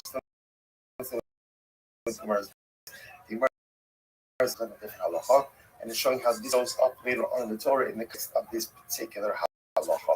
Incredible. So where it says, Mikol Eitzakan, you could eat from all of the trees, below Gezel, but not from theft. That's theft. Achol Tochal, you could eat, below Ephraim Menachai. But you can't take the limb from a living animal. Kes Rabbi Yitzchak, we'll say third wine line. When Rabbi Yitzchak came along, Tani Yitzchak, he actually understood this in an opposite way. By Yitzav, the commanded, this refers to idolatry. Idolatry, I like this. right? Elokim, Zudinin. This refers to a judicial system. Right? So Bishlam Elokim, Zudinin. I understand that Elokim is a judicial system that said, the Nikra Balabais Ela Elokim. Because again, the pasuk itself, when speaking about adjudicating a case, says that the balavais, the litigants, will come before the Elohim. Now, in this case, Elohim actually means the judges. And breakfast to Shakash Baruch Hu as well. Ella, Vaitzat Zuav Zara Maima. Shmahayim Vaitzat means Avodara. Chista Rabbi Yitzchak Bar Ibn Chad Amar Sar Asher Tzivisim Asula. So one says, they have quickly departed from the path that I command them. So again, this was an admonition of all the Zara. Right? They quickly is by the Egel, by the golden calf. They quickly sees here that Derech so referred to. I'm sorry, by it Asher Tzivisim, the command. So command over here is a reference to theology. Us, the other opinion quotes the pasuk here from Hoshuk Ephraim Utzutz Mishpat Kivil Halach Achad Sav. So the Gemara says, so once again, you see the same lashon Halach Asav. So Sabra Bavol Zara. My Ben asks, what's that lives in Tutsukim? Givinayu Akum Sha'asav Al Zara V'Lo Hishtachar. It's very interesting. Perhaps the words in these two opinions would be a Gentile. He did fashion in Al Zara, but didn't worship it. Lemanda Amar Asu Mishas Asimechayev. According to the one who learns that from Asu, a Gentile would be liable for Avodah Zarah the moment he fashions the idol, even if he doesn't worship it. Lemanda Amar Ki Hoel Halach, but the one learns from the second pasuk Ki Hoel Halach at the Azl Basra Halach. He wouldn't be chayiv idolatry until he goes ahead and actually worships it. That doesn't make sense. Amar Rava. Amar Akum Sha'asaf Avodah Zarah Lo Ishtach V'Lo Chayiv. Rabbi says, 1 second. No one holds. Rabbi asks it. Is there anyone who holds that if an akum makes an avodah zarah and doesn't worship it, that he would be chayiv? Is there such a thing like that? So the Gemara says, "V'atanya we learned, v'akum dvarim shebeis din la'Yisrael memisan alehem, ben noah musra alehem, ben beis she'Yisrael memisan alehem, ein ben noach musra alehem." Interesting. So the Rabbi says there's a cloud. When it comes to an akum, right? When determining the legal liability of an akum, Gentile, the way it works like this, right? Anything that a Beit Yisrael would, right, that a Jewish Beit would execute a Jew for, a Ben Noach is also on warrant for. In other words, he would also be liable, right? However, again, if Beit Yisrael wouldn't execute the Jew for a particular infraction, then a Ben Noach would also not be held liable for that infraction. What does this come for? Akum Sha'asa Avodah Zarah. The following case, Akum can make an Avodah Zarah, but did not bow down to it. He didn't bow down to it. So what do you do in a situation like this? Right? If a Jew, if you were to have a Jew made an idol, and did not bow down to it, that's good. Right, not with any items. But halakha myself, unless of course he actually goes ahead and counts it. He doesn't worship it, then there's no liability. However, Papa, and again, if you do so before, if you do it before, then the Akum doesn't have liability for it. And Papa, lo, let me eat the default Phoenicia. We're talking about hugging and kissing the idol. Versus, what does that mean? Default Phoenicia, deny. What do you mean you're hugging and kissing the idol? Even if you go back to tolerance, if always worship God always talking in case you know what everybody's lying about that. Hello, when you Shaloki Daka. That is talking about over here, even Shaloki Daka. I mean, let's say the derech of this particular idol is not to be hugged and kissed. So in this type of fashion, again, even if one is hugged and kissed, there will not be liability because one is inside the Avodah Zarah who will call normative worship of the Avodah Zarah. Okay, incredible. Demon, Gemara says, now let's go back, let's go through the list. When it comes to setting up the judicial system, is that true that the Noah are obligated in this? In that time, Esther mitzvos is not be Salamara. Claudius was commanded 10 mitzvos in Mara. Sheva Shekideh. Now, 7 of those. Now, when we say they were given 10 mitzvos, really, there were 7 pre-existing mitzvos that the Noah already had. Those Sigualayan, Dinin, Shabbat, and in Mara there are 3 more added. Dinin, Gavidic establishment, a judicial system, Shabbos, and Kibbutz. So the Mara Dinin, Siv, how do we know that Dinin were added at Mara? Remember, it's on this last parsha. Mara was the first stop after Kriyas. Like after we left the banks of the sea motion and a big suspect, we challenged 3 days in the desert. They couldn't find water. They came to a place called Mara. Why? Right? Why was it called Mara? Because the water was bitter. Even provided by the Rothschild, the apostle says they were unable to drink the water. Now, normally we translate that to for bitter. Rothschild says that it should have just said Maru, the water singular was bitter. What does it mean to Marian pain? They were bitter. The guy says it wasn't the waters that were bitter. The juice were bitter. And when a person is bitter, even the sweetest of waters has a taste. In other words, your perspective impacts everything. Positive perspective, the world looks different and incredible. Positive perspective, even most daunting of challenges become an personalistic growth and transcendence. On the other hand, negative attitude, even if it is rough, even the sweetest of waters, becomes something overwhelming, negative, and troubling. Life is always a matter of our perspective. It's incredible. So at Mara says demon. What do they get demons? It says Sham Sam Lo Koku Mishpah. Okay? Shabbos, Vikiva Ravai. It says Kashet Tzif Kashem Lo Kapai. So it's reminding you, Rabbi Yehuda Kashet Tzivcha V'Mara. And again, remember that's Lashon over here. Torah, both by Shabbos as well as by Kiva Ravai. You look at Kashet Tzivcha. It should command you. So I'm saying here as a command you previously back in Mara.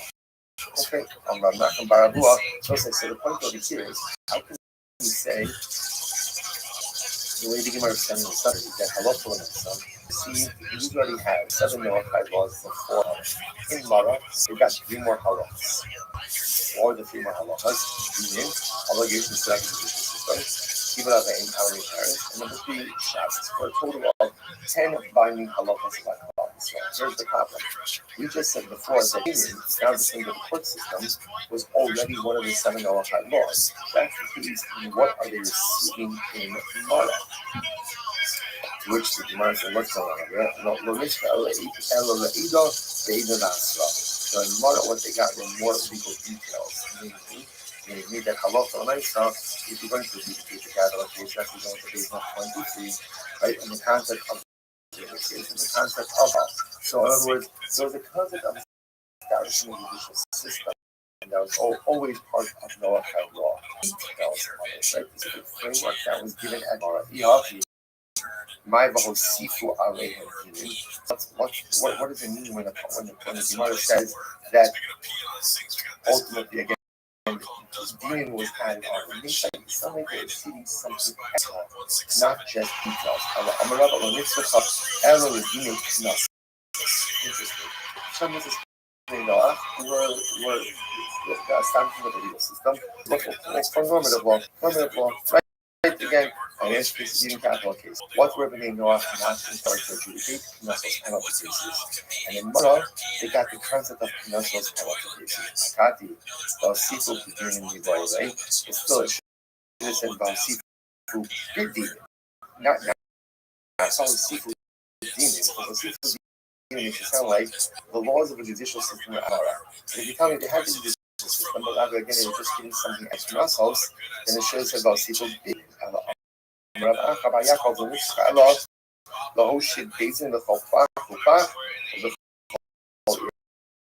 Rather again, interesting.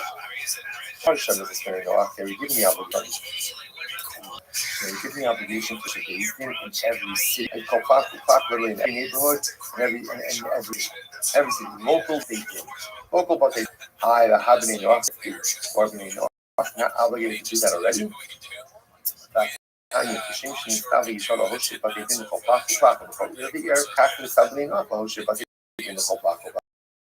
Every year. That's not true. The Gemara says the same way that Jews are obligated to go ahead and make what they did in every city and in every local city. So to bring up the Amrava right? So this kind of has a good opinion as to what the Shem of Noah was. He takes out Dak.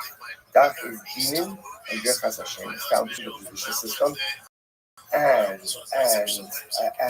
blasphemy, and instead he adds in Sah, which is serious castration and cough for Kilai. So this kind of different opinion as to what comprised the original Shabbos of Noah, and he actually holds that even the establishment judicial system was not part of the original set.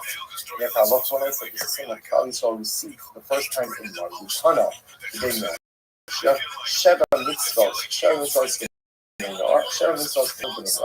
Zara, Gira Rayos, Yichasanim, Gezel, Menachai, Sirus, Kilayos. So this is the agreement of Menasha, right? So the Yeshiva they had a different opinion. The seven different, but they disagree on two. So whereas the primary opinion said that the Yeshiva enough was decided to make the judicial system and blasphemy, the Shiva Menasha they took it out. Not blasphemy, they take out blasphemy and the judicial system and instead replace it with serious castration and killing and laughter. And again, that's all about it. Just let's stop a bit. We'll pick up tomorrow with a beautiful about sorry again that I wanted to listen to the person today. Sorry for the last minute cancellation this morning of the live share. But thank you for the opportunity. So with all of you, I want to do it. Let's go also too. People were talking about how we missed a lot of questions for Mark Harley, and we apologize for that. One question I know. One question I really miss is why is Brendan Schaub so awesome? All of us. And are you hating on Brendan because he's an old Smith? Scripture on the podcast, as well as the YouTube channel, subscribe to everyone from the channel to the last thing, all the comments, have on your family will come up. So it's total party, so it's kind of a hospital. That's all. And this is oh my God, we are in on a new job page after being called a lot. We are coming up with a mission on new and days 55 of the Hamagad Dave Inu Hive actually fired Shashin. So we're talking about now transition to discuss about one group that's showing curses to the Bonner. So a person is only hired for person. You know, the English way that's used in the US. Giving the name is personal, powerful, until he actually uses the name of Hashem. And Rashi doubt that here actually Yafrish as Hashem. Rashi says means she yiskor as Hashem. Aval lo hotzi shem yichiv el shama shem yosim ki asa ubarti part. In other words, that in order for a person to be hired person that is powerful, they have to actually articulate themselves. When I was talking about this is very interesting. How you talk about the scribes, the way they would adjudicate the last sentence the calling of Daniel's able to Yakiosi. So when the case was being adjudicated right now, I would say like this. Of course, me a little fire emoji. Steph is a narcissist. It's like